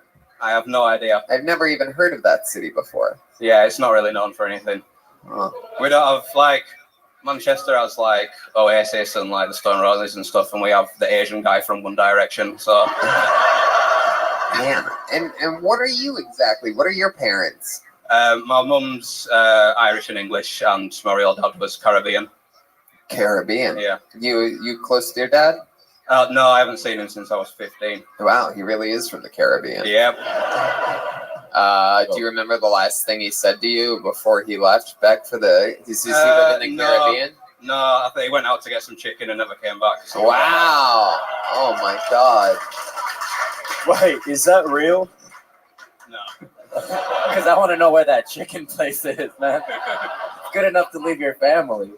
I have to sail the 7 seas to get fried chicken across the world. That's fun. You do you have any hobbies? You into Rubik's Cube or anything? No, I play guitar. I build Lego. Got comedy shows and music shows and stuff like that. You are the second member of the Blue Man Group we've had on in Europe. It's fun. You ever think about contacting your dad and maybe visiting him and hanging out or something like that? No, I've got nothing to say. I didn't see him from like being born to like 11 years old, and then I saw him for a few years, and then he just kind of dropped me off one day and stopped ringing. So, you have any brothers or sisters? Yeah, like I said, I've got a half sister who's white. Yeah. Oh, okay. Yeah. You ever throw a finger in her? Nah. It's just a half sister, guys. Come on. Just half a finger. Half a finger? Said half a finger? There you go. There you go. It's not incest if it's only a half a finger. So I thought. What else? What else are you into? What else? Any hobbies or anything other than that? No, that's it really. Like I say, we see comedy shows. I saw Bill Burr in Manchester last year. We went to the Comedy Store in Manchester last month. Oh, the Comedy Store in Manchester. They have a comedy store here. Yeah, they do. I think they've got one in Manchester and I think one in London. Huh. Very cool. Yeah. Very fucking cool. Very, very, very, very, very cool. I feel like you're getting bored of us, Tony. Getting what? You're getting bored of us, like. Getting what of you? Bored. Bored. Yeah. Yeah. No, you know what?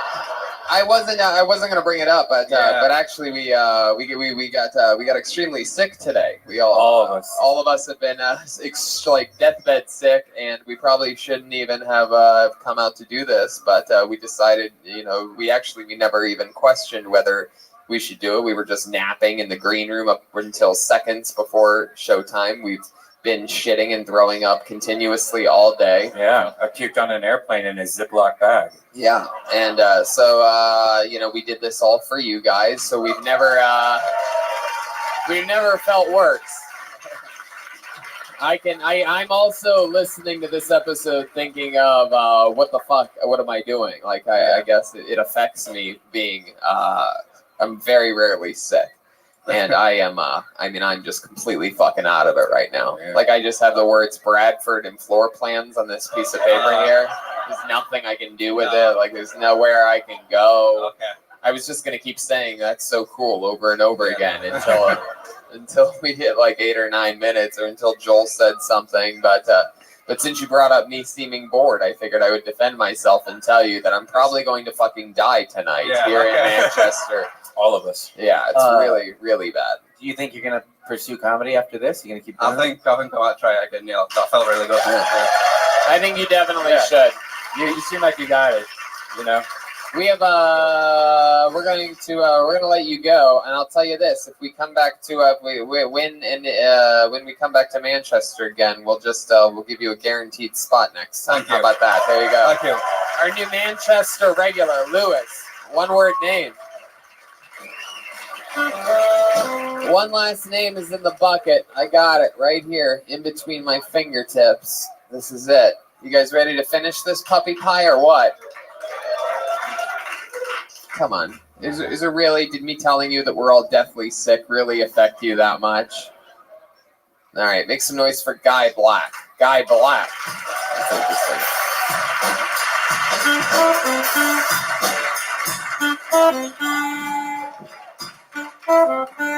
Hey everybody, my name is Guy Black, but my driver's license, my passport, and most strangers all call me Black Guy.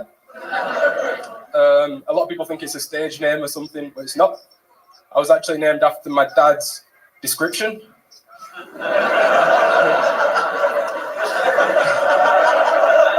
I don't even know why they call me that either, because like my man's brother, whoever he was before me, his sister was white. Like I was born super white. I had straight blonde hair, baby blue eyes, a tiny little penis.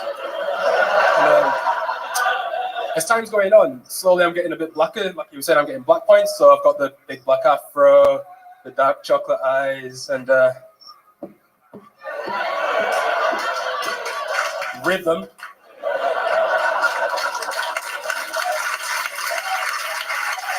Still waiting on that dick. Speaking of my dick, right?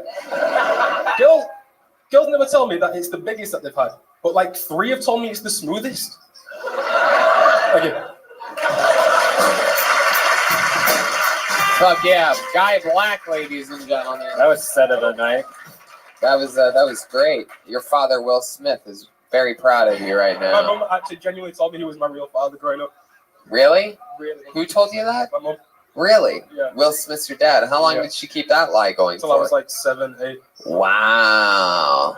Was that sad for you to find out that he wasn't your dad? Like, Yeah, God right. damn it, Mom. Yeah. Wow. He saw the Just the Two of Us music video and he was like, oh no. Hell yeah. So you are Guy Black, and you are a black guy. Slightly. That's the thing. You have black guy hair, the same skin tone as Lewis, but we'll let that slide. Not much darker than Lewis, who was just up here, but he has a Caribbean dad. Is your dad in your life? A bit more than his. What? More than his. More than his. Yeah. You hear that? Take that, Lewis. You're wearing a sweatsuit. You seem very comfortable up here. You dress comfortable all the time? Yeah. Yeah, that's your thing. What do you do for a living? Just started in a warehouse at FedEx. FedEx warehouse. What did you do before that, before this job? I was doing like house and office removals, so moving everything. Huh. Yeah.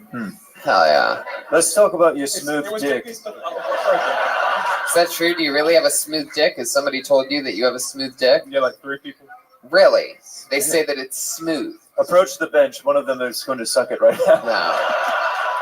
Like, are they talking about like a girl like touches it and they're like, "Oh my god, your dick is so smooth," like that? That's what you're saying. Pretty much. Like it's soft and and also it wears sunglasses and plays a little saxophone. So smooth. Hell yeah. It's got a picture of Santana and Rob Thomas on it. My goodness. Do you play any music? A little bit of guitar. Yeah, a little bit of guitar. What songs do you know? Just anything with chords. Anything with what? Chords. Just play chords. God. He plays chords. Chords. I'm from Leeds, next to Bradford, so we're northern as well. Where are you from? Leeds. He's next to Bradford, so I'm real close to the other guy. Okay. How far is Leeds from here? Like an hour. Okay. Did you take the train today? Yeah. Yeah. That's fun. Anything crazy happen on the train? No. Real boring train ride. Real boring train ride. What kind of penal care do you use for your smooth dick? Mostly cocoa butter. Cocoa butter. I didn't want to say it, but wow. Wow, you guys are really leadsing the witness right now. Leadsing the witness. They got a boo from the audience. We are fading away. I've never seen the opposite of a Joelberg chant happen before. And Manchester's like, yeah, we're done here. Yeah. Little fun fact, Joelberg's the only one out of us that isn't deathly ill. So I'm starting to feel it right now. Man, Guy Black, tell us something else interesting about you. What makes you different than the other people that we've seen here tonight? I'm English. Like most people are English. You hear that? Take that. He's English. Fucking Germans. Scottish. Yeah. English through and through. You ever have you ever have any race issues? People ever racist to you? Yeah, I lived in a place called Garforth in Leeds, which is like an old mining town, and they're super, super racist. Like, I used to go to a college there, and I stepped outside and literally was called the N-word as soon as I stepped out of the college. But what was the tone? Look at this happy little. In fact, yeah, I wish. But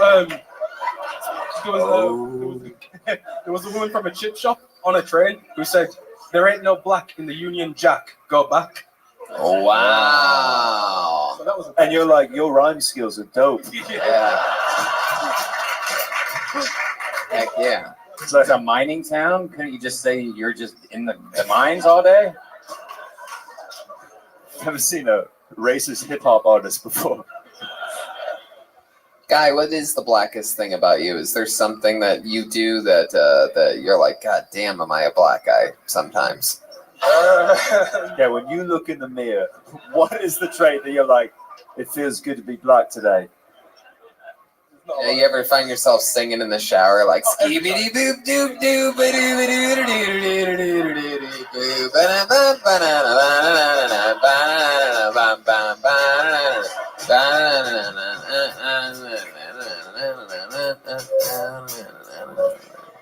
It's my favorite part of tonight's show. Was right there. Was that? You can see Tony's literally sliding off of his seat. Yeah. Yeah. What do you ever do anything that's super black? I only like white girls. Hey, hell yeah. Fuck yeah. Why? Why don't you like black girls? I don't know. I think like I just see them like sisterly. You know? Yeah, damn right. Sister act.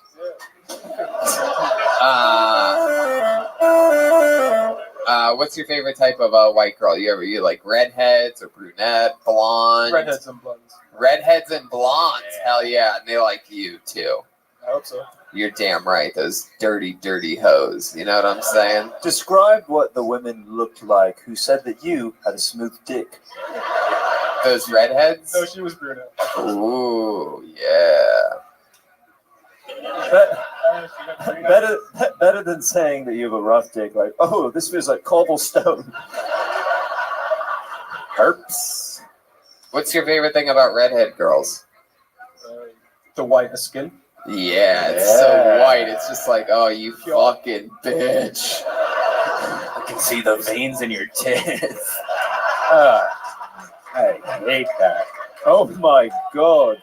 I used to have the biggest crush when I was like 11 or 12. I used to have it was like one of my first real crushes on this redheaded girl at this roller skating rink that I used to go to every Saturday. And she was the fastest roller skater, man. And she had her own skates. She had the thick wheels. Like she would just fucking glide, right? Hot redheaded 12-year-old, as weird as that sounds. But back then I was 12 too. And she was the first girl that I knew that started dating a black guy. Like I saw her skating one day with a black guy, and like the black guy was skating backwards, like holding her hands, and he had like cool roller skates too, right? And it was like he could obviously skate fast. And I'm like, fuck, this is where racism began for me. I can pinpoint it to that guy that fell in love with the girl that I had a big crush on. You ever roller skate? No, not really. Wow. All right, Guy Black. Well, thank you so much. Fun times, great set. There he goes, Guy Black.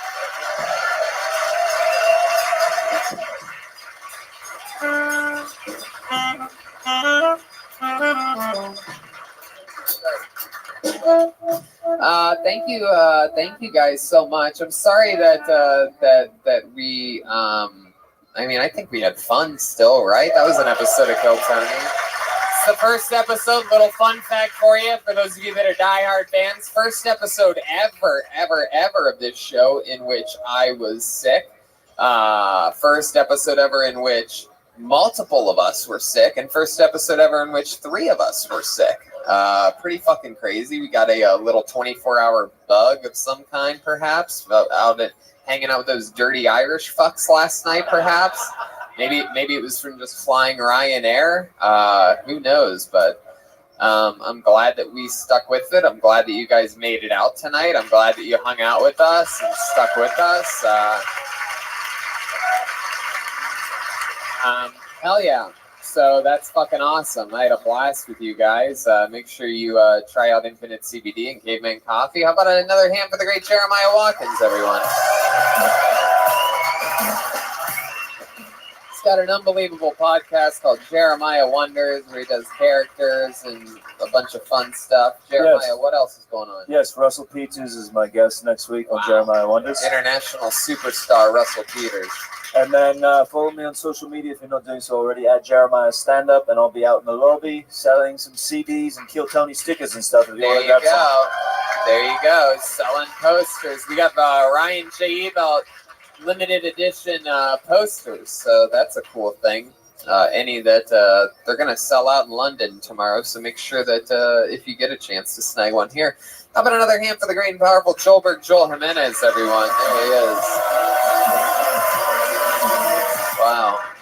Powerful.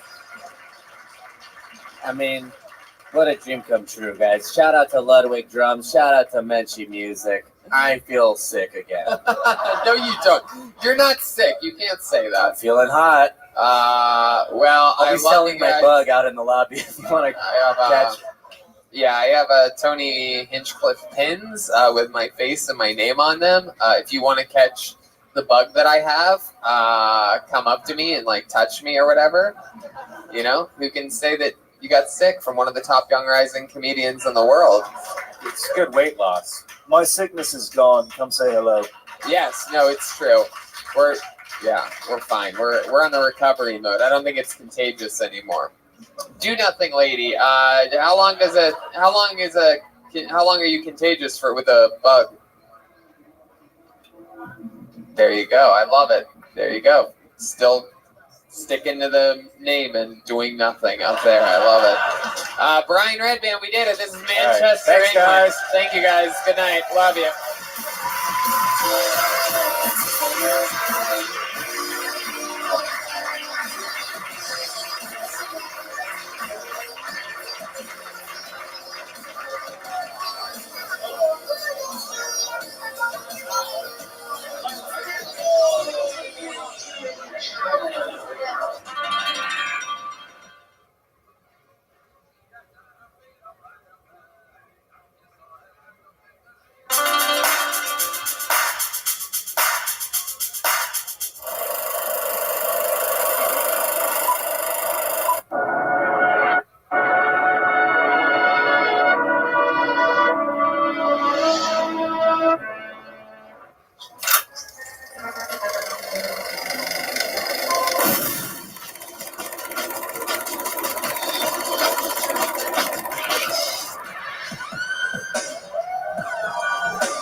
Hey, this is Rabbi coming to you live from London, England for a brand new episode of Kill Tony. Get up on Tony Hinchcliffe.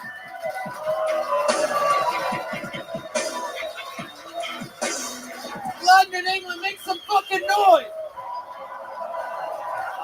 Hell yeah, let these people around the damn world know what's going on. Brian Redband's here, everybody! What's up, guys? We're here! It's Kill Tony, live from London, England. How exciting is this, buddy? It's great. We're feeling a lot better than last night, aren't we? Yeah, we got a little bug in Ireland. I'll be honest with you. We were probably at about 40% for Manchester. Yeah. So if you came to this show, you came to the correct show, everyone. Yes. We are back. We've had a solid meal today. We had coffee today, things we weren't able to do yesterday. Those dirty Irish fucks gave us something special. Yeah. It's good to be here in a nice, clean environment like London, England. I love that they laughed at that. I don't think that was supposed to be a joke. Is this a dirtier city than I thought? Okie dokie. Very good. We're here at the Bloomsbury Theater. A little fun fact for you. The bar is going to be open all night, so if you wanted any point to grab another drink, they asked if we wanted to keep the bar open. I'm like, we're not that fancy of a show. If the people want another drink, get the fuck up and have another drink. Why not? That's our policy, and, it's good to have that type of insurance in life where you can go have another drink if you want it. Speaking of which, life insurance is one of those topics that everyone knows a little bit about, but do you understand it well enough to feel comfortable buying it? Policy Genius is the easy way to get life insurance. In minutes, you can compare quotes from top insurers to find the coverage you need at a price you can afford. From there, just apply online, and the advisors at Policy Genius will handle all the red tape. They'll even negotiate your rate with the insurance company. No extra fees, no commission sales agents, just helpful advice and personalized service. So no matter how much or little you know about life insurance, you can find the right policy in minutes at policygenius.com. Policy Genius, the easy way to compare and buy life insurance. Yeah. Just a little reminder, you can always go to infinitecbd.com, use the promo code Tony15 and save 15%. Some of you have anxiety and aches and pains once in a while, right? Okay, there you go. And if how many of you like coffee? Sure, Caveman Coffee. Use the promo code KillTony, save 15% there too. Just a couple shout outs. Not even paid ads. These are little bonuses. Just These because are we our believe friends. exactly. We believe in their products. We use them regularly. Another little fun fact, I'm at the Soho Theater doing one-man shows. I'm all by myself all week, Monday through Saturday. Still tickets available. I know. I'm shocked myself and embarrassed. Monday through Saturday, every single night this week at 9:30, I'm at the Soho Theater all by myself. They have a big picture of me outside and everything. Yeah. So, that's how that works. So let's get right into this thing, shall we? You excited about this at all? We're live, London, England. We're the #1 live podcast in the world. It's only our first and only night in London. Pretty exciting. We, as usual, will go guestless tonight. Of course, the great and powerful Jimmy Carr has been on this show numerous times. We asked him if he could make it tonight. He's busy filming something.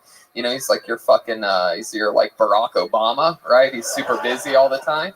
So exciting stuff, though, is normally on the road show. We don't have a guest anyway. These things are so chaotic and so much fun to meet new fucking wild, crazy people that we just blast through it.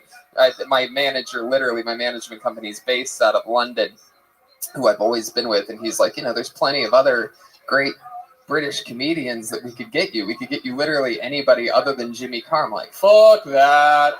Get the fuck out of here. Oh, but you know what I thought is Dibbity Bop. Fuck out of here with that shit. It's Jimmy Carr buzz. The good news is we have a band on this show, ladies and gentlemen. It's arguable whether we went over budget or not by bringing them all the way to Europe with us, but we fucking did it anyway. Shout out to Ryanair for making it all possible. We love you, Ryanair. Thank you. Without you, we would still be in Manchester. No, I'm kidding. We took a train today. But we do have a band. They are the best damn band in the land. They commit to characters. Maybe this is your first time seeing the show. Maybe you're the girlfriend of a guy that has great taste in podcasts. This is your first time seeing the live show. And so the band, they commit to staying in character every episode. We never know what they're going to be before the show. They have their own separate dressing room here tonight. So like they've gotten into character. In Dublin, it was Salvador, the mariachi saxophone player, and Jolena. Pretty controversial whether, a whole episode with Jolena Dublin got. That was crazy. Last night they were God, I was so sick. They were attorneys. Yes, they were attorneys last week. So fuck you, Manchester, right? And I don't know what they're going to be tonight. We're going to have a lot of fucking fun. They are the best damn band in the land. They're my favorite band in the world. Make some noise for them. It's the Kill Tony Band. Jeremiah Watkins and Joel Jimenez.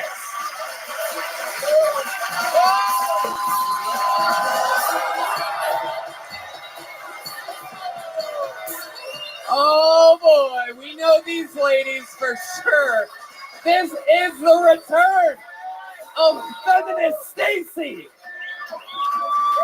Often confused for Feminist Tracy, she is back. You made it all the way to London? Yeah, I'm glad to finally be in a country that's led by a woman. Feminist Stacy, this is so exciting. And what's your name, you little blue-haired Mexican smurf? I'm Feminist Macy. Feminist Macy. I'll have to remember that one. I'm going to write that down. Feminist Macy, this is exciting. How do you feel about being in England? Empowered. Wow. Little fun fact. I don't know where Joel Jimenez went, but he's the only one that didn't get that filthy bug that we got. Literally, Red Band, me, and Jeremiah, all sick as dogs. So if you ever needed proof that Joel is Mexican, that's it. Their people don't get sick from things like that. They drink puddle water and whatnot. So we should also say that we're really sore anytime we laugh. It hurts. Yes, it really does. Especially Red Band. I puke the most. Yes, he has a soft stomach in more ways than one. So we have the band up here: Feminist Stacy, Feminist Macy, Red Band, and I. And look at this. I have a picture of names. It appears as though about 20 people signed up for tonight's show. Weird thing about Europe, less signups than any American or Canadian city. A lot of people, I think they're like, oh, I could do fucking better than that. And then they show up and they're like, oh, I'll see how everybody else does. Yeah. Hey, look at that. There's a girl in the audience with the same hair as Feminist Macy. This is very exciting. Stand up and wave to the crowd real quick, lady. Come on, don't be shy. Come on. Come on, stand up. Stand up. Hey, look at that. I love it. What a good-looking bitch. So you guys probably know how it works. I pull a name out of the bucket. They get 60 seconds uninterrupted to do stand-up comedy of any kind, really. We had a guy in Dublin do fucking poetry, and he laid it down. The guy didn't even have eyebrows, and he was able to have a good set. After that, we interview you. We talk with you about your life, maybe find out some juicy details that makes you a little bit different than everybody else that's ever been on the show before. You know, your 60 uninterrupted seconds is up when you hear the sound of a kitten. That means wrap it up then, or else you're going to bring out the angry West Hollywood bear. We brought the bear with us, folks, all the way from Los Angeles. When we got here today, we actually had to go find him. We had to drag him out of Soho area. Yeah. All right, it's got Tony, did you see what my shirt says? Yeah, what does it say? It says, warning, my sense of humor may hurt your feelings. Oh, wow. My God, you're a flat-chested chick if I've ever seen one before. Oh, is it all about big tits with you, Tony? Yeah, yeah. Why are feminists always like flat chest? Free the nipple, Tony. Oh, hey. Look at that. Once again, proof that he's Mexican. Look at those purple nips. Yeah. My God. Jesus, looks like two Jupiters next to each other.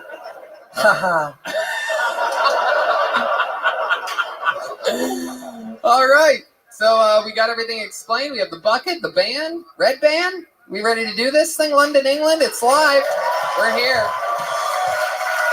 All right. Heck yeah. Fuck yeah. Look at that. We got the bouncer up there sitting all by himself in the top right corner. And it's the two old guys from the Muppets, too. Oh, yeah. Up in the Abraham Lincoln booths up there. That joke doesn't work here. You don't know what the fuck that means. That's so funny. He was an American president that got shot in the back of his head while in the upper deck of the theater. He was one of our best presidents. I know you guys probably don't like American history because you once almost had us. Then we had to beat your ass. You remember that? Revolutionary War, we strike on Christmas like all right, enough of the locker room talk. Let's get on with the show. Like savages. Okay, here we go. You guys ready to start this bitch? It looks like this. Your first comedian getting an uninterrupted 60 seconds tonight goes by the name of Mike Carrington. Here we go. Here he comes, right down the middle. Look at that. Stairways right over there, folks. Remember that for the whole show. It's the only way up. Don't try to be funny and climb up later. Here he is. Fuck yeah. Come on, one more time for your first comedian, Mike Carrington. Fuck yeah. So let's talk about hemorrhoids and how I currently have them. So yeah, the only reason I put my name in the bucket was to get a few minutes to stand up because I was in quite a lot of pain. As you guys did take a long time to come out. I mean, it did say 7:30 on the ticket. So, and also hemorrhoids is really, currently, yes, it really started to affect my relationship just after one day. I chose to get suppositories to cure that shit.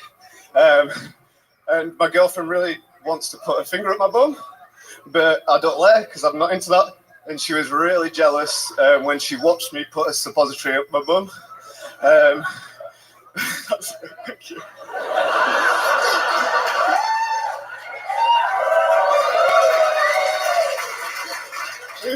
No, I'm done, thank you.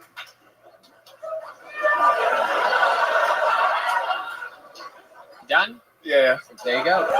That's a minute. And that is Mike Carrington.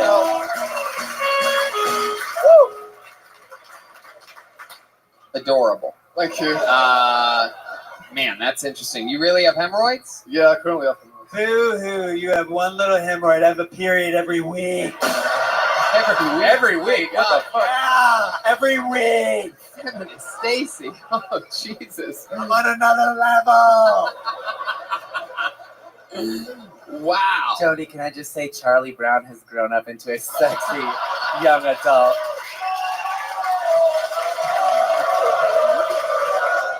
Let it begin. Solberg finding his rhythm early here in London, England tonight. I love it. Wow. How do you get hemorrhoids? I don't even know how a normal human really gets them. Just Eating weird shit, I guess. Oh I yeah, don't know. holding the microphone with too many hands. Yeah. Sorry. Is there really some things you can put up your ass to help it, like suppository? Oh, Red Band's excited. I actually wanted to Red talk Band's like, about oh, this works. I'll take a large black dildo, Yeah, please. yeah. So what have you been putting up your butt? Just like a little thing you take out of bucket. It smells a bit like Listerine. And Wow, just- you smell it before? Okay, Brian, very good. Yes, for you 3-year-olds listening to the podcast, that one was for you. Tony, that was me. So you smell it before putting it. Do you smell it after you put it up your butt as well? No, it disappeared. Oh, it dissolves. Oh, really? Wow. You just leave it up there like a little breath mint. This is awesome. I've never known about this. Wow, you have hemorrhoids? I have an internal one that comes out once a month. It's my man period. It's, Wow. I could go on the Omni, but I could. Well, I'd hate to burst show your you bubble, I guess. but it's already been burst. oh, all right. Is that true? Did your girlfriend really watch you put a suppository up your butt? Yeah. Why would you love this morning Yeah. and last night. Yeah. After we got home from the show in Manchester. Oh, you were in Manchester. Yeah, I got a photo and shit. Well, look at you. Oh, okay, I remember you now. Wait, what'd you say? I got a photo with you. Oh, you did? Wow, I didn't. Did you get a haircut since then? Just play with man. So Mike, tell us something about you. You from here in London? No, I'm from Leeds. Oh, there you go. There's a few Leeds. Yorkshire. Yeah, sure. I love England all booze each other when you're from different cities. It's like you guys are the It's all size. about football here. You guys are the size of one of our U.S. states, and it's like, fuck you. You're from down the road, you idiot. You're 20 minutes away, fucking loser. It doesn't make any sense to us whatsoever. Boo! Boo you! Tony, Boo you! We probably drink from the same water line. Fuck you! I've never heard a place more divided with the name United in their teams. Yeah. Holy shit. So, Mike It Carrington. could be called the United Queendom, but we'll get onto that later.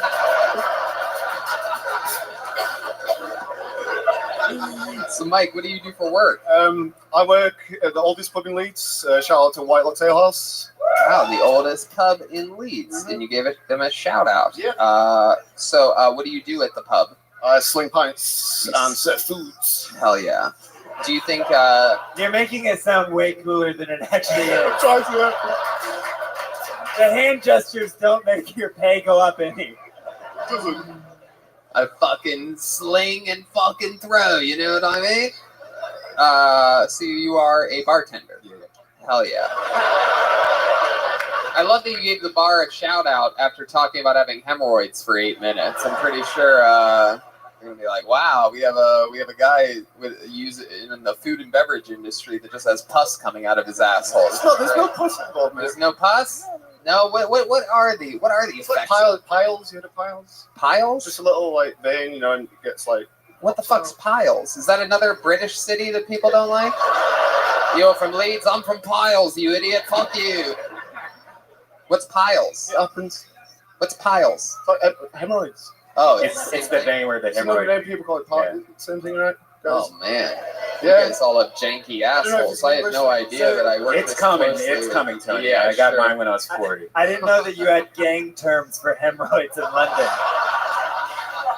Piles. So Again Mike, with the hand gestures. how long have you been a bartender for? Since May. Wow. Last year. What did you do before that? I was a graphic designer. Oh, very good. There you go. You went from the most boring job to one of the most interesting ones. That's true. I fucking hate it. Anything crazy you've seen at the bar that you've been bartending at? You have to break just up a lot any fucking Boondock Saints like brawls or anything like that? There's a guy that comes in the yard sometimes, and he's infected with HIV, and he has needles. Oh yeah, Needles, by the way, another city just outside of London. I'm from Needles. Fuck you. We're gonna beat you in soccer this year. All right. So he has needles. He has HIV. He threatens to stab people with So his needles. he tries to stab you with his needles. No, not me. It's happened before. And, He tried to stab someone Yeah, in the my bar. manager tackled him to the ground once, and all this pus started coming out of his leg, and he had to disinfect the yard. It's fucking gross. Oh my Get it god. on CCTV. Jesus Christ. Should be on HIV TV. But it's not in Leeds anymore, apparently. If anyone's from Leeds, don't be scared. I think he's in prison or some shit. Right. Yeah. Hopefully, Right. He's where people with HIV go. Obscurity. My goodness. Mike, tell us something else interesting about you. Any fun facts about you? Last night we had a guy on the show that can solve any Rubik's Cube in 40 nice seconds. Rubik's Cubes. Yeah. Just a very regular guy. Just smoke a bit of weed, you know. Play some guitar. Smoke a little bit of weed, then blow it out your ass, right? Tony, I like that. You don't meet just regular guys anymore. Everybody's like into some shit now. Right, everybody's got like hobbies and fun things that they like to do. Not this guy. He's just a regular guy. I like it. So hot. Well, I brought my girlfriend to the show last night. She fucking loved it. She's gonna start listening to it. Yeah, where's your girlfriend at? Is she here She's tonight? at home. She's going out on a night out. Oh, she's getting fucked right now by somebody. Oh yeah. Cheating on you. She's like, can I get fucked by someone that doesn't have fucking suppositories up his ass? Yo, where's your boyfriend at right now, huh? Oh, wait, did you make him a black guy? Of course I am. Wow, that's your black guy impression?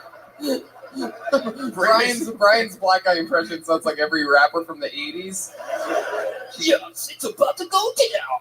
A skibbity scap and a dibbity gap. Okay.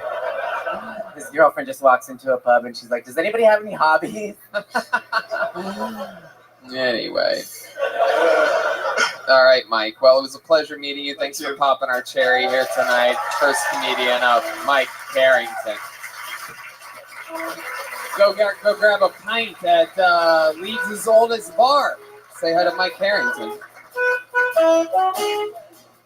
What was that song? Girls just want to have fun, you idiot.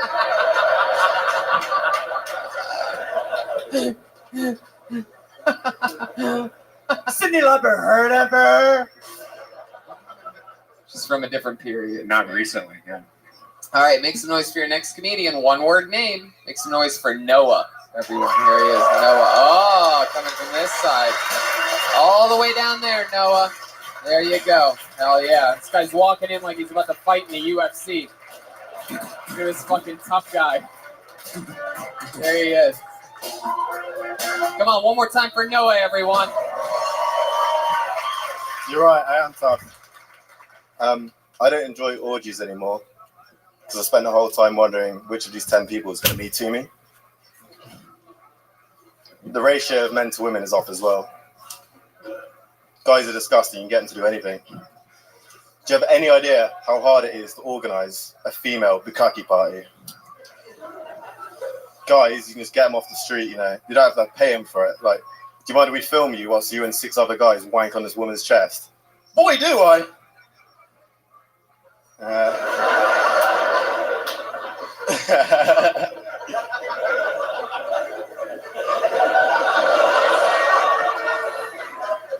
I don't think it's fair that disabled toilets have that little cushion bit because they're already sitting down for their whole lives.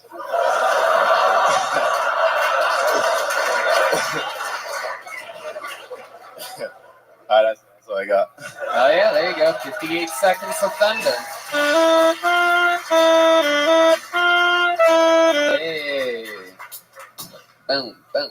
So Noah, let's talk about it. First time doing stand-up? Yeah. Hell yeah. Stand-up comedy is a lot like your nipples. Harder than you think. Don't cover those things up. Show this audience those hard nips. You be proud of those. Like, there isn't a shirt in the world that can hold these nipples. You need to start wearing a bra, my friend. You need to cover those fucking puppies up. What do those look like under the shirt? Why don't you lift them up? Show this crowd. Free the nipple. Oh, wow, look at that. Just little. He's got little billiards balls at the end of his chest. Somebody in the front row just got their eyes poked out. What? By your nipples. Anyway, so Noah, was that about porn the first bit? Gangbangs or porn? Like, what was that about? It's about No, I don't enjoy orgies anymore. orgies. Yeah. Uh-huh. And what was your take on it? You don't Well, enjoy- because you don't know the next week who's going to me to you out of the 10 people. Right. You could say something like me 10. 10, yeah, me 10 you. Yeah. It'd be funnier if Oh, fuck you. It'd be funnier with like my delivery and setup, but like I'll do it then. Just giving you notes. No, I'm not gonna do it. Here you go, take my setup, mate. Mike? Oh yeah. Have you ever been really in an orgy before? I haven't, no. No? When's the last time you had sex? A couple of days ago. Yeah, with your girlfriend? Just where is she? There she is. Hey, look at Where that is little she? fucking. Look at that little prime minister. Nipples and all. Hell yeah. Don't ever say that. That's so creepy. Nipples and all. Nipples and all. Disgusting. What kind of sex did you guys have? Regular bedroom? Fucked up shit. Really? Yeah, tell us about it.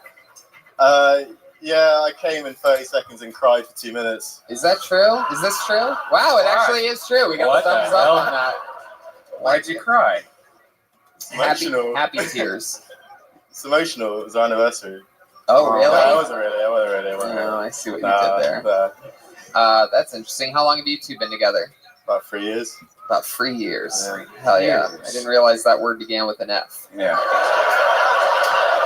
You fucking weirdos out here, I'll tell you. It's the little shit that we just never understand. It's like, oh, that's why we're the most powerful country in the world, because they can't even say the word 3 still. Fucking 3 years? Alright. So, Noah, where'd you meet her at?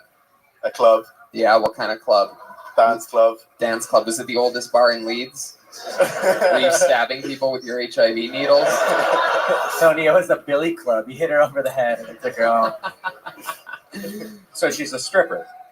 Hey, you fucking My kind whore. of club. No, I'm kidding. So Noah, what did you say to her when you met her? Like, what was your big pickup line? I didn't actually talk to her. So I Wow. was friends of friends, and then She talked thing to you. She's we have like, a I'm gonna go say something to that guy with the nipples over there. They're a statement. Yeah, they are. They're 2 periods. Put those things at the end of a sentence. I knew you were going to talk about the nipples. You're damn right. You're damn right. You knew that we were going to talk about those nipples. Are aggressive, sir. If I had those things, I would have a strap of duct tape around my chest. I'd literally just fucking tape those things There's down. those circle band-aids. That's why they're in the pack. That's why you know what I'm talking about? Yeah. Can you rub them? Just make them like, are they cold? Do they go They away? chafe, actually. Yeah. Yeah. When I Red run. Band with a little bit of giant nipple advice. Yeah. He's a master of all fucking weird symptoms. Hemorrhoids? I know all about it. All right. You can put hemorrhoid cream on that. Have you ever put hemorrhoid cream on? I had a hemorrhoid once. Really? Internal. I'm young as well. I know. Yeah. How'd you get it? Playing on games on my phone too much while taking a shit. Really? That is the most honest answer I've ever heard. Yeah. What kind of games do you play on your phone? I don't anymore because I don't want hemorrhoids. Wow, that's very good. That might be the best way to get off your gaming addiction. Start doing it on the toilet. Is that true that the toilets out here have a cushion on them? Is that what you The said? disabled ones do, yeah. Really? Yeah, it's not fair, is it? I already heard your joke, you son of a bitch. You're gonna do it again? This guy's doing callbacks already. That's interesting. In our country, they keep the toilet seats hard for the disabled people. It's like, fucking suck it up, bitch. They don't give a fuck. Have they always done that? Always cushions on the disabled ones? I haven't been around forever, but they have in my lifetime, yeah. They have in your lifetime. Very good. Well, with a name like Noah, I thought that you have been around forever. Son of a bitch. Fucking little attitude on this guy. Little fucking snapper you are. I haven't been around my whole life. Only about 33 years. I'm not that old, man. Noah, tell us something else interesting about you. Any other fun facts about you other than your nips? No. No, that's No, it? it's most What do you do for fun? What do you do for work? I work in a warehouse with my brother there. Oh, my dad. We got the whole family. Look at this fucking twink over here. Yeah, Look he at this signed up guy. as well. Hell yeah. This guy just blew me a kiss. He's your biggest fan. Really? Yeah, he's up there. He looks like my smallest fan from here. So what do you do for fun when you're not working in the warehouse? You're Get not... drunk, man. Enjoy the what? Get drunk. Really? What's your drink of choice? Beer. Beer. Lager. Lager. Yeah. Hell yeah, it is. What's the most you've ever drank in a night? Woo. Ask her because I won't remember. Don't go there. Hell yeah. Are you a bad drunk? Like, do you have any bad drunk stories that you did something horrible? Yeah, I get in fights and insult people. You lose. I'm an What's asshole. your street fight record? Oh, mate, it's good. Give us a ballpark of what you think it might be. I'd say it's 3-0 legitimate fights. 3-0. 3-0. 3-0. Oh, no. There was no contest. Were you on the receiving end of that no contest? It was downwards elbow. You took an elbow to the head? The 12-6. Yeah. And you got knocked out? No. So you only fight women, right? It's like John Jones. That's interesting. You're pretty good at fighting. You have any I training used to or fight, anything like that? yeah. Wow. Used to fight what? Men. Well. Oh, are women not good enough to get in the ring with you? I will go 10 rounds. Like, yeah. It's gonna be a bloody warfare, mostly because she's on her period right now. All right, Noah. Well, I mean, we got more names to get through. Fun times. Congratulations. His first set ever.